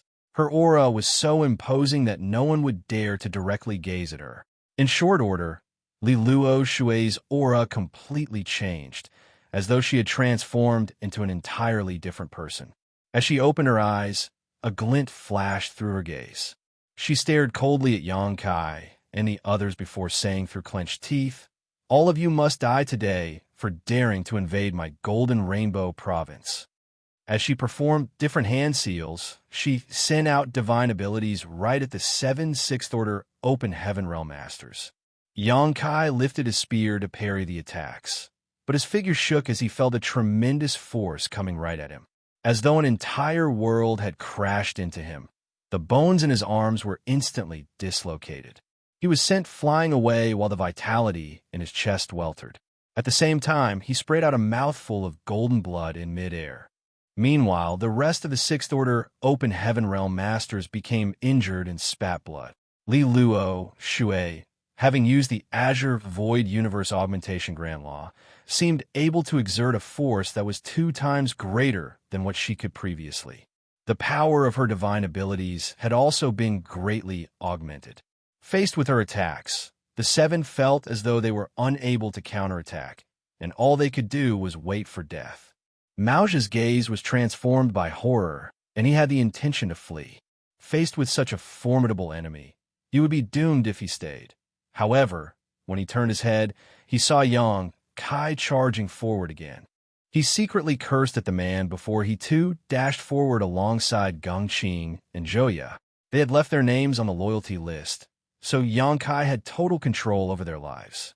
Regardless of how reluctant they were, they had to fight alongside him, for if anything happened to Xianxia, the 3 of them would suffer as well.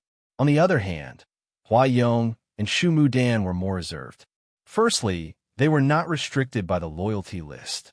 Secondly, Shu Mudan was pregnant, so she couldn't take part in an intense battle lest her child is affected. The couple only helped their companions out by casting their divine abilities at Li Luo Shui from afar. The proprietress was naturally giving her best as she and Xianxia wove back and forth to get closer to Li Luo Shui. The force around Li Luo Shui surged as she remained on the same spot. Faced with the bombardment of attacks, she could easily ward them off by simply raising her hands. She no longer looked as flustered as before. The Azure Void Universe Augmentation Grand Law had pushed her power to an unimaginable level in a short time, allowing her to not only fend off the incoming attacks, but also counterattack at the same time, drawing grunts of pain from Xianxia and the others. As time passed, Yang Kai and the others became covered in blood, looking completely battered. Judging from the current situation, these 7 Sixth-Order Open Heaven Realm Masters were obviously no match for Li Luo Shui, and it was just a matter of time before they were defeated and killed by her. However, Li Luo Shui no longer appeared calm as her expression grew anxious. This couldn't be helped, though, as she was running out of time. The Azure Void Universe Augmentation Grand Law had allowed her power to increase significantly in a short time, but she could not ignore the downsides of this technique. This infusion of power was no different from poison to any Open Heaven Realm Master.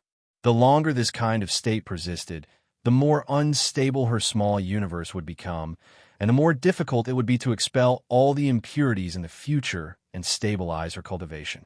Therefore, she had to kill all her enemies and end the battle in the shortest time possible. The longer this dragged on, the worse her situation would become. When her small universe became unstable, she would lose the power to fight completely and suddenly be at the mercy of Yang Kai and the others. She repeatedly attempted to kill one of them to achieve a breakthrough, but she was always stopped by Yang Kai. The young man was an expert in the Tao of space whose skills were also phenomenal. The way he flitted about like a fly annoyed her to no end. By now, she clearly realized that the young man was the strongest among these Sixth-Order Open Heaven Realm Masters, but he was also the most difficult to deal with. If it weren't for him, she would have killed everyone else a long time ago, without having to resort to such drastic measures. She felt resentful as she targeted most of her attacks at Yang Kai, who had no choice but to try his best to defend himself and dodge, causing deep wounds to appear on his figure. There was no such thing as impenetrable defense in the world, though.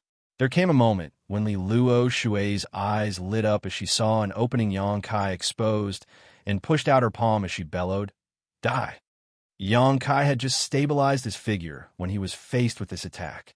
It seemed that there was no way he could dodge, so he had to fight. Realizing this, Yang Kai's figure stood firm and raised his spear to intercept the palm. At the same time, he roared, "Golden Crow, cast the sun." A great sun suddenly leaped into the sky from behind him. It was so dazzling that the entire Golden Rainbow province was painted gold. There seemed to be a 3-legged exotic bird playing around in the great sun, cawing loudly for all to hear. A black flame burned at the tip of Azure Dragon's spear, as though it was able to extinguish everything in the world.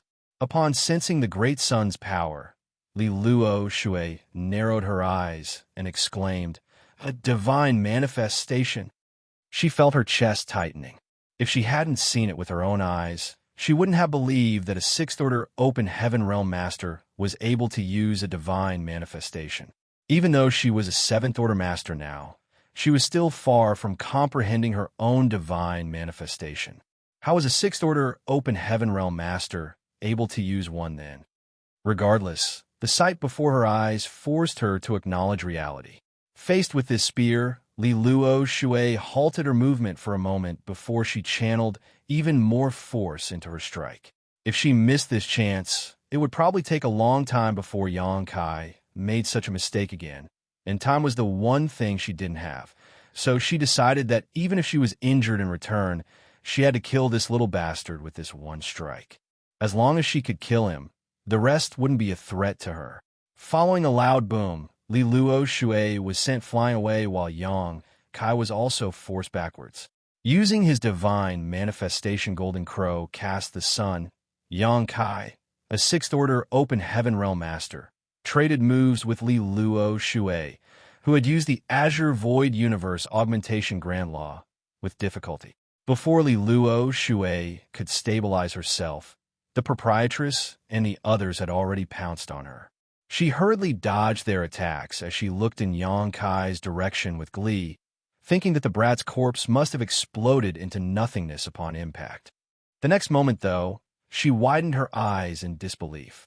That was because, unlike her imagination, the boy wasn't vaporized like she expected. Although he was covered in blood and shrouded in a layer of blood mist, he was still alive. What's more, the great sun hanging in the sky was as dazzling as ever. Why is this brat so resilient? Li Luo Shui's eyes shrank. Meanwhile, Xianxia was still reeling from a shock. If it weren't for his half-dragon body, he would have been killed just now. The Azure Void Universe Augmentation Grand Law was truly horrifying, as it could allow a person's power to increase tremendously in such a short time. Presently, the small universe in his body was in turmoil, as he had apparently been impacted by Li Luo Shui's attack. He spat out a mouthful of blood and opened his bloodshot eyes before looking in Li Luo Shui's direction. The next instant, he performed a hand seal and yelled with a hideous expression, "Water reflects the moon." A cold-looking full moon suddenly appeared alongside the great sun. The moon cast its glow on the ground and brought with it endless coldness. It was a miraculous sight to behold as the sun and the moon hung in the sky at the same time.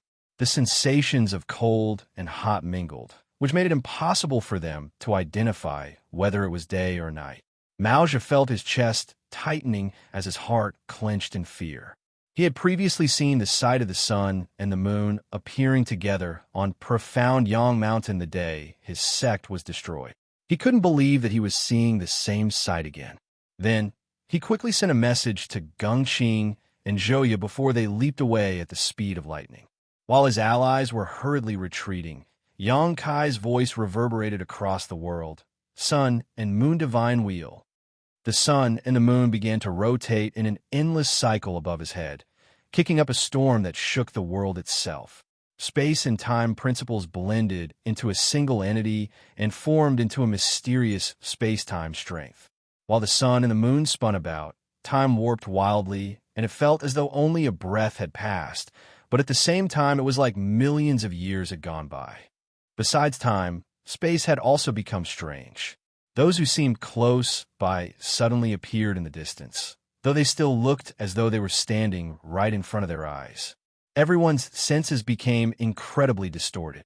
The sun and moon divine will spiraled across the sky of Golden Rainbow Province as it slammed towards Li Luo Shui. She sported a solemn expression and roared. Not daring to have any reservations, she gathered all her strength while performing a set of profound hand seals with her slender hands. Countless powerful divine abilities were cast at Sun and Moon Divine Wheel in an attempt to block its advance. Everyone seemed to be seeing hallucinations as the sight before their eyes shattered while the rumbling sound was so thunderous that it pained their eardrums. Martial Peak, Chapter 4431, Forcing Back a Seventh Order. The violent movements subsided as everyone's warped perception slowly returned to normal. All of them were horrified when they looked up as Golden Rainbow Province had literally exploded. The Spirit Province had shattered into countless pieces which now drifted about randomly in the void, together with broken corpses which were scattered about here and there. Golden Rainbow Province was thoroughly destroyed. Without the protection of the Grand Array, the Spirit Province, with several tens of thousands of years of inheritance, was unable to withstand the fierce battle. Innumerable disciples from Golden Rainbow Province were either killed or injured. Only a small number of people survived the brutality of the Sun and Moon Divine Wheel's impact, not because they were stronger than the rest, but simply because they were luckier. On one of the broken pieces stood Li Luo Shui as she fell into a dazed state.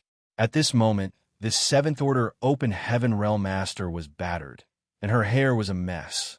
Although she had successfully parried the Sun and Moon Divine Wheel, she wasn't unharmed. She found it extremely difficult to deal with the eerie space-time strength that was now corroding her physique and small universe. On the other hand, Yang Kai was panting heavily. He felt as though all his energy had been sucked out of him, and his small universe had never been emptier. Although the Sun and Moon Divine Wheel was powerful, he hadn't fully mastered this new space-time strength, which was why he wasn't able to control how much force he wanted to exert. The consumption of energy just to use the divine ability was terrifying. However, even though he had used his most powerful divine ability, he was still unable to kill Li Luo Shui, which went to show that the gap between the Sixth Order and Seventh Order Open Heaven Realm was indeed too wide to close. Still, holding his spear in one hand, he pointed at Li Luo Shui and drew a deep breath. As his chest bulged, he bellowed, "Come." Her hair flapped in the air as she looked in Yang Kai's direction with a gaze filled with murderous intent. Before she could even make a move, though, her expression changed.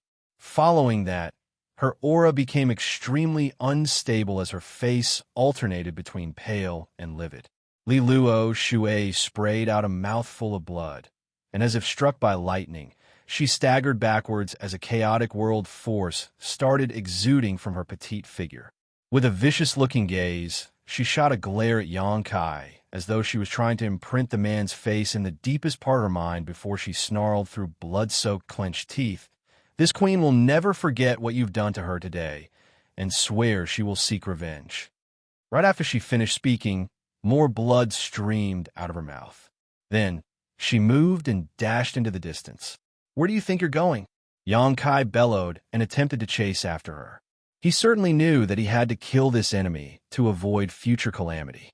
Li Luo Shui was a 7th Order Open Heaven Realm Master, so if she wasn't killed today, she would become a huge threat in the future. However, after taking a few steps forward, he staggered and almost lost his balance. He felt a burning sensation in his chest, which made it hard for him to breathe.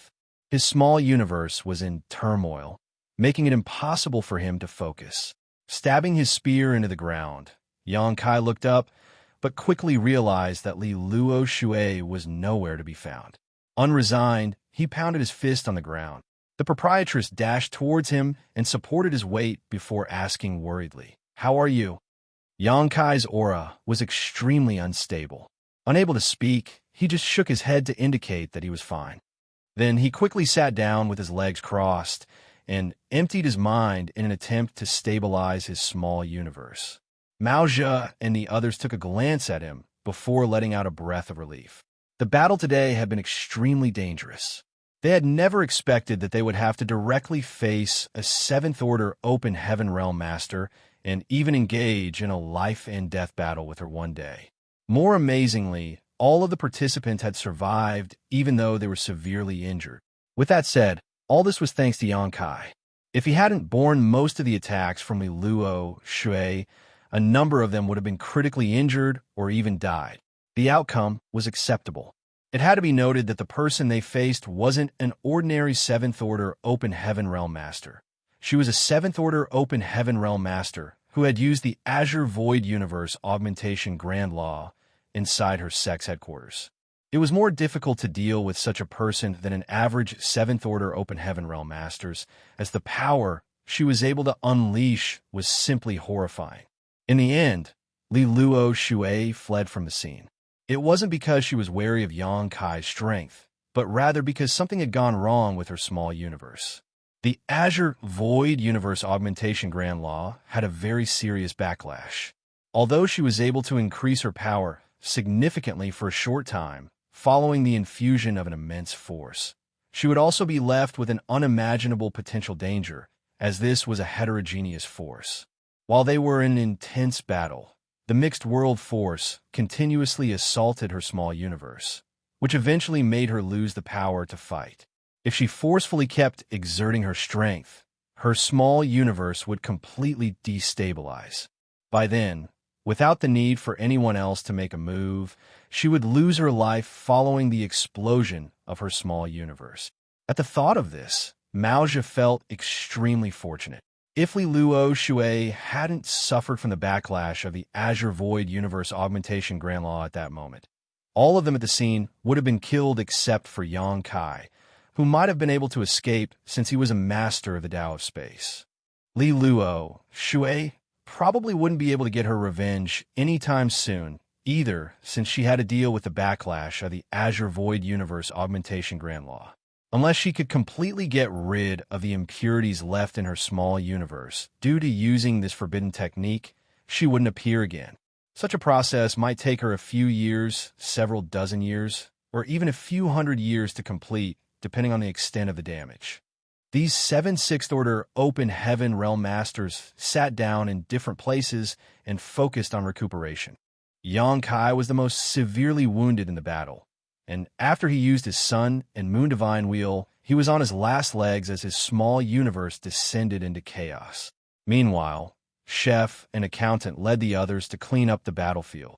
The spirit province where Golden Rainbow Province was located was shattered, and all enemy open heaven realm masters were killed. As for the remaining disciples, they were either dead or injured, with the survivors having no idea where they should go. Chef and the others didn't make things difficult for them, as these people were merely disciples with weak cultivations, so there wasn't a need to kill them. They simply allowed these people to flee. Time went by pretty quickly as Xianxia remained seated for an entire year. It took him half a year before he managed to stabilize his small universe this time. It was only now that he realized just how critical the small universe was to an open heaven realm master. The small universe was the source of power and the foundation of an open heaven realm master. Everything about the small universe was closely related to the cultivators' grand Tao. It took him another half a year to recover to his peak. 1 year after Xianxia sat down to recuperate, he finally opened his eyes. He remained seated on one of the broken pieces of Spirit Province and looked around to see the proprietress and the others were seated nearby, cultivating in silence. Noticing some movement, the proprietress opened her eyes and took a glance over at him.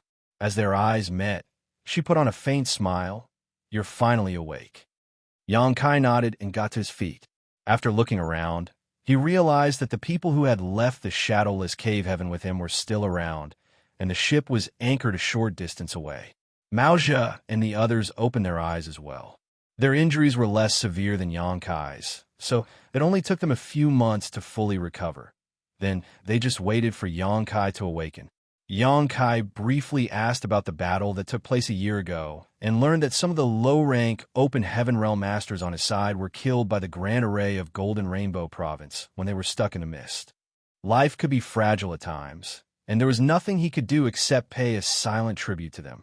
Although some of the low-rank open heaven realm masters were killed, Xianxia had gained tremendous benefits after the battle. While Xianxia was recuperating back then, Chef and the others were responsible for cleaning up the battlefield. The entire Golden Rainbow Province was destroyed in the struggle, but besides Li Luo Shui, the 7th Order Open Heaven Realm Master, and some other weaker Open Heaven Realm Masters who had fled early on, the rest were all killed. Only the inheritance of Golden Rainbow Province that had been accumulated over a long time was left behind. It could be said that they had obtained the entire inheritance of Golden Rainbow Province. Although Golden Rainbow Province was just a second-class great force, they were pretty wealthy as they had been in existence for a long time. Chef and the others collected all the items and sorted them out before putting them into different space rings, which were then given to Xianxia. Xianxia didn't intend to keep all these items for himself, of course, so after the ship departed from the Spirit Province, he distributed rewards to everyone based on the contributions they had made. Naturally, all these open heaven realm masters were elated. They were used to a life of destitution in the shadowless cave heaven, where they had to be extremely frugal with each and every open heaven pill, not to mention cultivation resources of different orders. Everything was scarce in the shadowless cave heaven. Now, all of them became rich after just one battle, which was why they were ecstatic. Their admiration and respect for Xianxia had grown significantly since he was generous enough to distribute such rewards to them. The ship moved forward in silence as it passed through different territory gates.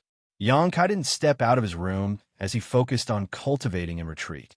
One day, though, upon receiving a message from the proprietress, he dashed towards the deck.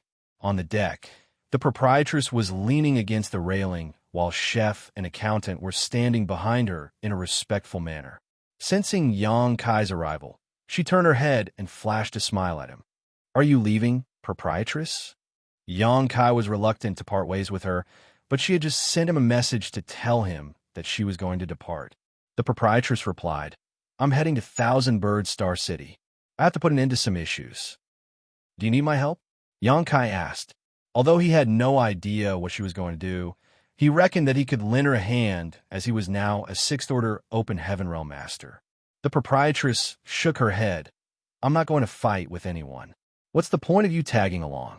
Just go back to Voidland." Xianxia asked, "This place is not far away from Voidland. Why don't you pay a visit there? Olbai must be waiting for you there." "There's no need for that. I believe we'll meet again soon. As for Old Bai, just tell him to stay there when you see him." Upon hearing that, Yang Kai started chuckling. "Old Bai and I'll be waiting for you in Voidland then." The proprietress raised her hand and poked the young man's forehead. "You're now a sixth order open heaven realm master. Will you stop laughing like a fool?" "Yes, yes, yes." Yang Kai quickly straightened his face. "Good. We shall part ways here. Thousand Birds, Star City, and Voidland are in different directions." Following that, she nonchalantly waved her hand. "See you soon." Then, she took a step forward and leaped into the void. Chef and accountant grinned at Yang Kai before leaving with her. Standing on the deck, Yang Kai watched as the three of them disappeared into the distance. Then he let out a breath. When he headed to the shadowless cave heaven back then, he had never expected that he would return as a sixth order open heaven realm master. Although he was rushed to achieve an ascension, he didn't regret his decision. As a man, he was faced with all sorts of choices in life. He didn't strive to make his life perfect. He simply strove to never have any regrets. Martial Peak, Chapter 4432, Return. Although Li Luo Shui had fled, the battle wasn't unfruitful. At the very least, through the battle with her, Yang Kai had identified his current limits. He was still significantly weaker than a seventh order open heaven realm master, even a newly promoted one. When he was faced with Li Luo Shui, he had to join forces with all the other sixth order open heaven realm masters in order to be able to simply match her.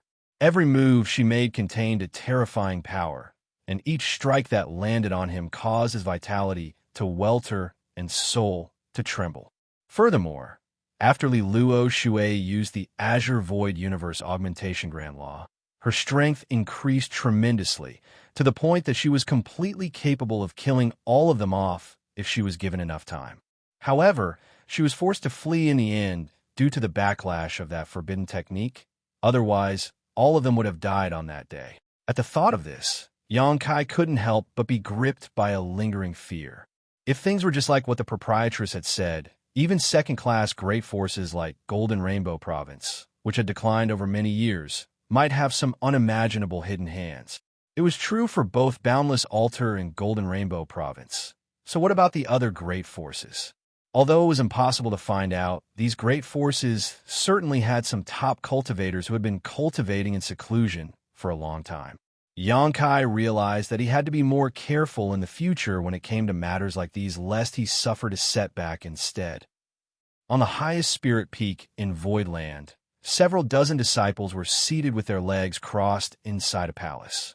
There's a galaxy mirror in front of every one of them, and through the reflection on the mirrors, they could see the view around Voidland. The Void Spine technique wasn't an abstruse secret technique, so it was a good method to monitor the surroundings of a great force. Previously, those from Golden Rainbow Province had used this technique to detect Yang Kai's approach, which was why they could get prepared in advance. The development of Voidland had now stabilized following a rapid expansion phase. After the incident where the 100 Sects Alliance invaded Voidland, Bian Yuqing decided to build this Heavens Observatory in order to monitor the surroundings of the sect so that they could detect any approaching enemies in advance. There were always several dozen disciples in the Heavens Observatory at any given time to watch the movements around Void territory and detect any potential threats. If there was any emergency, they could immediately contact the Elder Hall, which would then take appropriate action. Presently, besides several dozen disciples, Yuhi, a sixth order cultivator, was also in the Heavens Observatory. Back then, Yang Kai was forced to ascend to the fifth order open heaven realm in Shattered Heaven. Then he dove into the shadowless cave heaven on his own. Following the closure of the shadowless cave heaven's entrance, Yuhi and Bai Qi were unable to go in regardless of how hard they tried. Left with no choice, they could only return to Voidland. Since her return, Yuhi had been staying in the Heavens Observatory. She didn't want to leave so that she would find out about Yang Kai's return as soon as it happened. All this while, she had been apprehensive. After all, the Shadowless Cave Heaven was an infamous universe cave heaven, as no one had managed to leave that place prior to Yang Kai's entry. Although Yang Kai was a master of the Tao of space, No one could say for certain if he would be able to escape from that place. However, she stopped feeling anxious half a year ago because a piece of news reached Voidland which made her believe that Yongkai had returned safely. Other than Yu He, Bai Qi had also been staying in the Heavens Observatory. Suddenly, one of the disciples who was responsible for watching a particular direction suddenly rubbed his eyes and looked intently at the galaxy mirror for a moment before he exclaimed, "A ship is coming." Yu He and Bai Qi instantly appeared behind the disciple as they looked at the galaxy mirror. Through the reflection, they could indeed see a ship moving towards Voidland. Voidland wasn't far away from the Star City. Usually, outsiders would directly head to the Star City, and only their own people would head towards the headquarters. Recently, no one from Voidland had left, so it was highly probable that Yongkai was aboard this approaching ship. Yu performed a hand seal and shot a ray of light into the galaxy mirror. Soon the image magnified and allowed them to see the deck clearly. A familiar figure on the deck came into her sight as she exclaimed and covered her lips with her hands. An excited Bai Qi called out, "He's really back." Following that, Yuhi dashed out of the palace, followed by Bai Qi. Soon, two beams of light shot into the sky as a gap appeared in the grand array. The opening of the grand array shocked Bian Yuqing, who was handling her official duties. She immediately left her palace and looked up, only to see Yu He and Bai Qi flying towards the sky. Realizing something, she quickly contacted those from the Heavens Observatory. Soon, she was told that the sect master had returned. She let out a long breath as her chest heaved. The worries in her mind could finally be set down. Voidland was founded by Yongkai, and the backgrounds of the members were pretty simple. They mainly came from two places. First of all, there were about 600,000 disciples who came from the star boundary. Although there were a lot of them, all of them were weak, as there wasn't even one open heaven realm master among their ranks yet. Second, there were a few thousand people from Abundant City from the Blood Monster Cave Heaven. Although the number of people on their side paled compared to those from the star boundary, almost all the open heaven realm masters in Voidland were from Abundant City. Regardless of which place they were from, Yongkai was essential to the sect. If anything happened to him, Bian Yuqing wouldn't know how Voidland could continue on. Fortunately, the sect master had returned safely. After giving a thought, she decided to send a message to everyone. Soon, both Voidland and the Star City became bustling. On the deck, Maoja gazed at the magnificent spirit province ahead and asked with surprise, "Is this Voidland?" "Indeed." Yongkai nodded his head. "This is Voidland. Does it meet your expectations, Head Mountain Lord?" Maoja replied impassively, "Since I've submitted to you, please don't mention that Head Mountain Lord title again. The three of us ask for nothing else other than to be treated fairly." "Good." Yongkai put on a faint smile. Maoja and the others were forced to submit to him, and it was apparent that they were unresigned. Certainly, Yongkai was aware of that. Regardless, as long as the loyalty list was in his hands, Maoja and the others wouldn't be able to cause any trouble. Therefore, he didn't have to be wary of them. They were sixth-order open heaven realm masters, after all, so they could play vital roles at critical moments. Moreover, Yongkai had always been an easygoing and fair-minded man. Chen Tianfei was the first one to leave his name on the loyalty list, and he was never mistreated. On top of that, he was also given the important duty of taking care of the Gorvine. Yongkai believed that Maoja and the others would change their impression of him as time passed. This spirit province has an extraordinary heritage, and its scenery is splendid. Voidland is indeed amazing, Sectmaster. Huayong was ecstatic. Before coming to this place, he was worried that the heritage of Voidland might be weak. However, now, he realized that this place was truly exceptional. He and his wife had made the right decision to join Voidland. This place was already wonderful to begin with, and with so many sixth-order open heaven realm masters joining, its future would be bright. Shumu Dan said in a small voice, "This grand array seems to be a little special as well." Yongkai replied with a smile, "This grand array is called the 9 Heavenly Layers. Not only is it powerful, but it also has many different and unpredictable functions.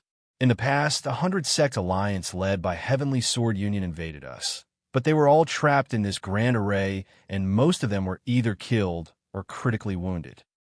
9 heavenly layers, Maozhi muttered under his breath. He wasn't an expert in the array Dao, but just like Shu Mu Dan, he could see that this grand array was extraordinary, though he couldn't figure out its true power just from observing it. Upon hearing Xianxia's words, he couldn't help but start having some expectations towards the 9 heavenly layers. Since the Grand Array was able to fend off the 100-sect alliance, it was surely quite powerful. What is that? It seems so lively. Shu Mu Dao turned to look in a different direction with a curious gaze. Xianxia replied with a smile, "That is Void Star City." "It's a star city?" Everyone aboard the ship was shocked as they gazed at the star city. They could see that the place was crammed with people, and countless flight-type artifacts could be seen leaving and entering through the void dock. The sight before their eyes suggested that it was a flourishing star city. Furthermore, the place was much larger than an average star city, clearly marking it as first class. They found it inconceivable that there was a first-class star city belonging to Voidland. They exchanged glances in disbelief as they couldn't figure out why the star city of Voidland was so attractive to foreign cultivators and merchants. It had to be noted that every first-class star city had their own unique characteristics and products that could attract merchants from all over the 3,000 worlds. Voidland must possess an incredible heritage to control such a grand star city.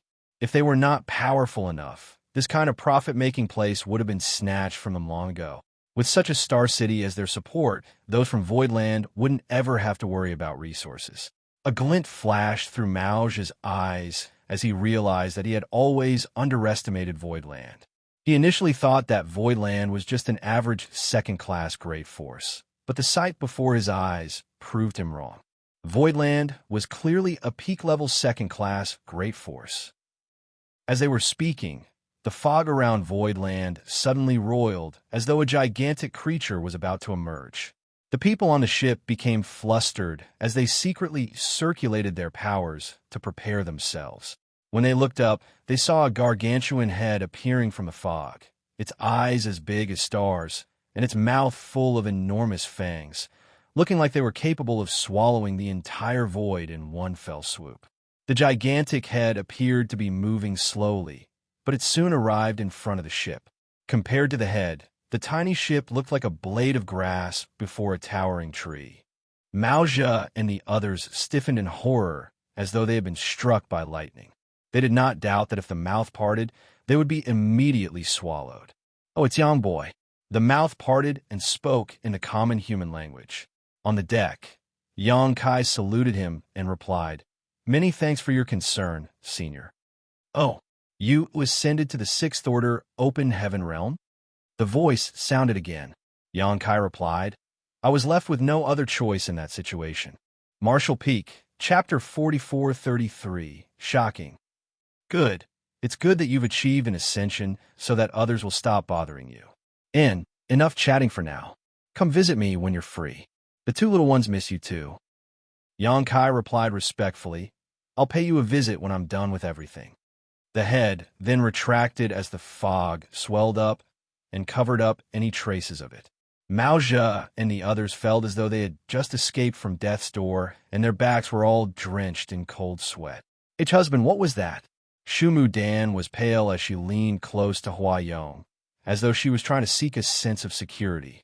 Hua Yong gulped and said hesitantly, "Perhaps it was a turtle's head?" Shu Mu Dan was torn between laughter and tears. Is there such a huge turtle in the world? How gargantuan must his body be since his head was already so big? "Baishi," Maozhi said in a bitter voice as he looked at Xianxia, "the divine dragon has 9 sons, and Baishi bears a heavy load. I can't believe that Baishi belongs to Voidland." Upon hearing that, all of them were flabbergasted. Xianxia said with a smile, "You're indeed a knowledgeable man, Brother Mao. However, Senior Baishi doesn't belong to Voidland per se. Instead, he's carrying Voidland on his back. He had been asleep for countless years, and as time passed, a spirit province formed on his back, which was occupied by the predecessor of Voidland. Fortunately, Senior is a kind and benevolent man who doesn't have the heart to kill, so he has allowed us to remain." The corners of Mao Zhe's brow twitched while Hua Yong gulped and asked in a raucous voice, "Senior, by she carries Voidland on his back." This piece of news was shocking to him. Divine spirits were famous and powerful creatures. Every mature divine spirit was as formidable as a high-rank open heaven realm master. For an ancient divine spirit like Bai Shi, he was probably stronger than the average 8-order open heaven realm master. Since Voidland rested on his back, there was no way Bai Shi would sit back and do nothing should an existential crisis come to the spirit province. In other words, the presence of such a divine spirit was the greatest protection Voidland could have. What puzzled Huayong was why Bai Shi was so cordial to Yang Kai. For such a formidable presence like him, he probably had no regard for anyone in the entire 3,000 worlds. On the other hand, a glint flashed through Mao Zhe's eyes as he fell into his thoughts. Previously, Yang Kai had used his dragon transformation to destroy Profound Yang Mountain, which made Mao Zhe believe that he was a member of the Dragon Clan. Now, it was obvious to him that Bai Shi's attitude might have something to do with this. After all, Bai Shi had a Dragon Clan bloodline. Voidland was a magnificent place with an extraordinary heritage, and it was close to a flourishing star city, which ensured that they would never run out of resources. It was also protected by Bai Shi. It was probably the only second-class great force in the entire 3,000 worlds to have all these advantages. Before coming to Voidland, all of them were wondering about what kind of place Voidland was and whether it could accommodate powerful people like them. If the heritage of Voidland was too shallow, it would only hinder the development of their potential as 6th-order open heaven realm masters. However, upon their arrival, they realized that Voidland's heritage was truly spectacular. They no longer dared to underestimate this place, and instead felt honored because they were now part of Voidland, at least in name. The next moment, a gap appeared in the fog as 2 figures shot out through it and landed on the deck. A pleasantly surprised Yu, he stared fixedly at Yang Kai as she tried her hardest to suppress her excitement and elegantly saluted the man, "Young master." Enough of that. Yang Kai went over to hold her up and patted the back of her hand. "You must have been worried." Yui shook her head. "I'm glad that you've returned safely." Behind her, Bai Qi looked around, but as the people he was yearning to see were nowhere to be found, he felt his heart sinking and asked anxiously, "Where are Proprietress and the others?" Yang Kai replied with a smile, "Don't worry, Proprietress and the others have returned as well. We parted ways halfway through because she had to head to Thousand Bird Star City." Thousand Birds Star City. Bai Qi's expression turned milder when he heard that. He no longer felt apprehensive upon learning that the Proprietress and the others had returned safely. They were not around merely because they had parted ways with Yang Kai on the road here. Then, he quickly said, "I'll go there now. Proprietress told me to tell you to wait for her here. I'm guessing she'll be coming over soon." Yang Kai shouted at his back, "I can't wait that long." Without turning his head, Bai Qi turned into a beam of light and shot into the distance. He could never set his mind at ease before seeing with his own eyes that the Proprietress was safe. Seeing that Bai Qi was determined to leave, a helpless Yang Kai decided not to stop him and just watch him go. On the deck, Mao Zhe and the others curiously examined Yuhi. They had heard the woman call Yang Kyung Master just now, but they were unable to discern her cultivation since her aura was fully withdrawn. However, they had a feeling that she was in the 5th-order open heaven realm at the very least. Perhaps she was a 6th-order open heaven realm master, just like them. It was inconceivable that a woman with such cultivation would call Yang Kai Young Master. They couldn't help but grow curious about Yang Kai's background and suspected that he might have a powerful backer. "Let's go in for now," Yang Kai ordered. Then the ship continued moving towards Voidland. The Grand Array had been opened as the disciples were fully aware of what was going on. No one would dare to stop the sect master from returning. Before the ship even landed, Yang Kai, who was on the deck, saw a lot of people gathering together below. The person at the front was none other than the second manager of Voidland, Bian Yuqing. Soon, the ship landed and Yang Kai led the others to leap off the vessel. The people who had gathered and had been waiting for quite some time bowed in unison and shouted, "Welcome back, Sect Master. Get up." Xianxia lifted his hand. "We're all one family here, so there's no need for such formalities." He swept a glance over them and realized that all the cultivators in the mid-rank open heaven realm and above from Voidland had gathered behind Bian Yuqing. Even Mo Mei, who was stationed in the Star City, had returned. All of them straightened up while Bian Yuqing kept a faint smile on her face. Just when she was about to say something, a phantom-like figure abruptly appeared in front of Xianxia. With her hands on her enchanting hips, she stared calmly at the man. A shocked Xianxia almost pushed out his fist, but upon realizing who the person was, he took a few steps back with a helpless smile. "Senior Zhu." The person was none other than Zhu Jioyin. Seeing that she was still in Voidland, Xianxia was elated. Supposedly, the agreement between them had become invalid since she had escorted him all the way to the Shattered Heaven right before he entered the Shadowless Cave Heaven. In other words, she was no longer Xianxia's protector and was now free to go wherever she wanted. Some time ago, Xianxia was still worried that this woman had really left. It wouldn't have mattered if she were to leave alone, but the problem was that Shanqing Luo was cultivating under her now. If Zhu Jioyin really left, she would probably take Shanqing Luo with her. By then, Shanqing Luo wouldn't be able to disobey her. Seeing that she had stayed in Voidland, Xianxia set his mind at ease. After giving it a thought, though, he realized that even though she was a powerful divine spirit, she didn't have anywhere else to go other than Voidland and the entire 3,000 worlds. After all, she came from Grand Ancient Ruins boundary, and there was nowhere in the outside world that she was familiar with. Rather than wandering around aimlessly, she was better off just staying here. Zhu Jioyin snorted. "It's said that good people don't live long, while a scourge lasts 1,000 years. I told you all that this brat wouldn't die, but you wouldn't believe me. Isn't he back now?" Bian Yuqing replied with a fawning smile. Yes. You're absolutely right, Senior. We've been worried for no reason." "Zhu Jioyin snorted and shot a disdainful glance at Xianxia. Then, after sweeping a casual glance over the people behind him, she vanished into thin air. Xianxia sported a helpless smile and bowed. "Good to see you too, Senior." Mao Zhe and the others were all stiff as boards as they were soaked in cold sweat once again. They were unable to detect any signs before Zhu Jioyin's appearance. And although the woman never released her aura, just a glance from her seemed capable of killing any one of them if she wanted. It was as though they had lost control over their own lives when she stood before them, and they did not doubt that if she wanted one of them dead, they would be. After a gulp, Mao Zhe asked in a hoarse voice, "Sir, who was that?" Xianxia placed his palm beside his mouth and said in a small voice, "She's a heavenly moon demon spider, Zhu Jioyin.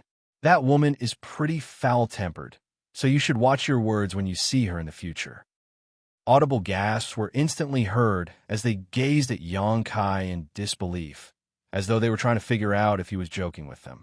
It was horrifying enough that she was in Voidland, and now a heavenly moon demon spider was also around. Although she was undoubtedly more famous, he was known to be mild-tempered and amiable. Therefore, when they saw Shi earlier, other than being a little shocked, they weren't too frightened. However, unlike Shi, the heavenly moon demon spider was known to be a ferocious divine spirit that had no qualms about slaughtering people. All of them felt like crying. When they thought about having to live alongside such a fierce divine spirit, they felt a crawling sensation on their scalps. The consequences would be dreadful if they accidentally offended her in the future. "Oh, you dare badmouth this queen behind her back, you smelly brat. Don't even dream about seeing Luo for the next 10 years. A voice boomed beside Xianxia's ears and shocked Mao Zhe and the others. Xianxia instantly sported a dejected expression. "It's a misunderstanding, Senior. Please be magnanimous and forgive me." Naturally, Zhu Jioyin flat out ignored him. Mao Zhe and the others looked sympathetically at him. Although they had no idea who this Luo was, she should be someone important to him. A crestfallen Xianxia sighed. "I shouldn't have opened my mouth. I was too foolish." Bian Yuqing suppressed her laughter as she tried to change the subject. Who are these people behind you? Sect Master.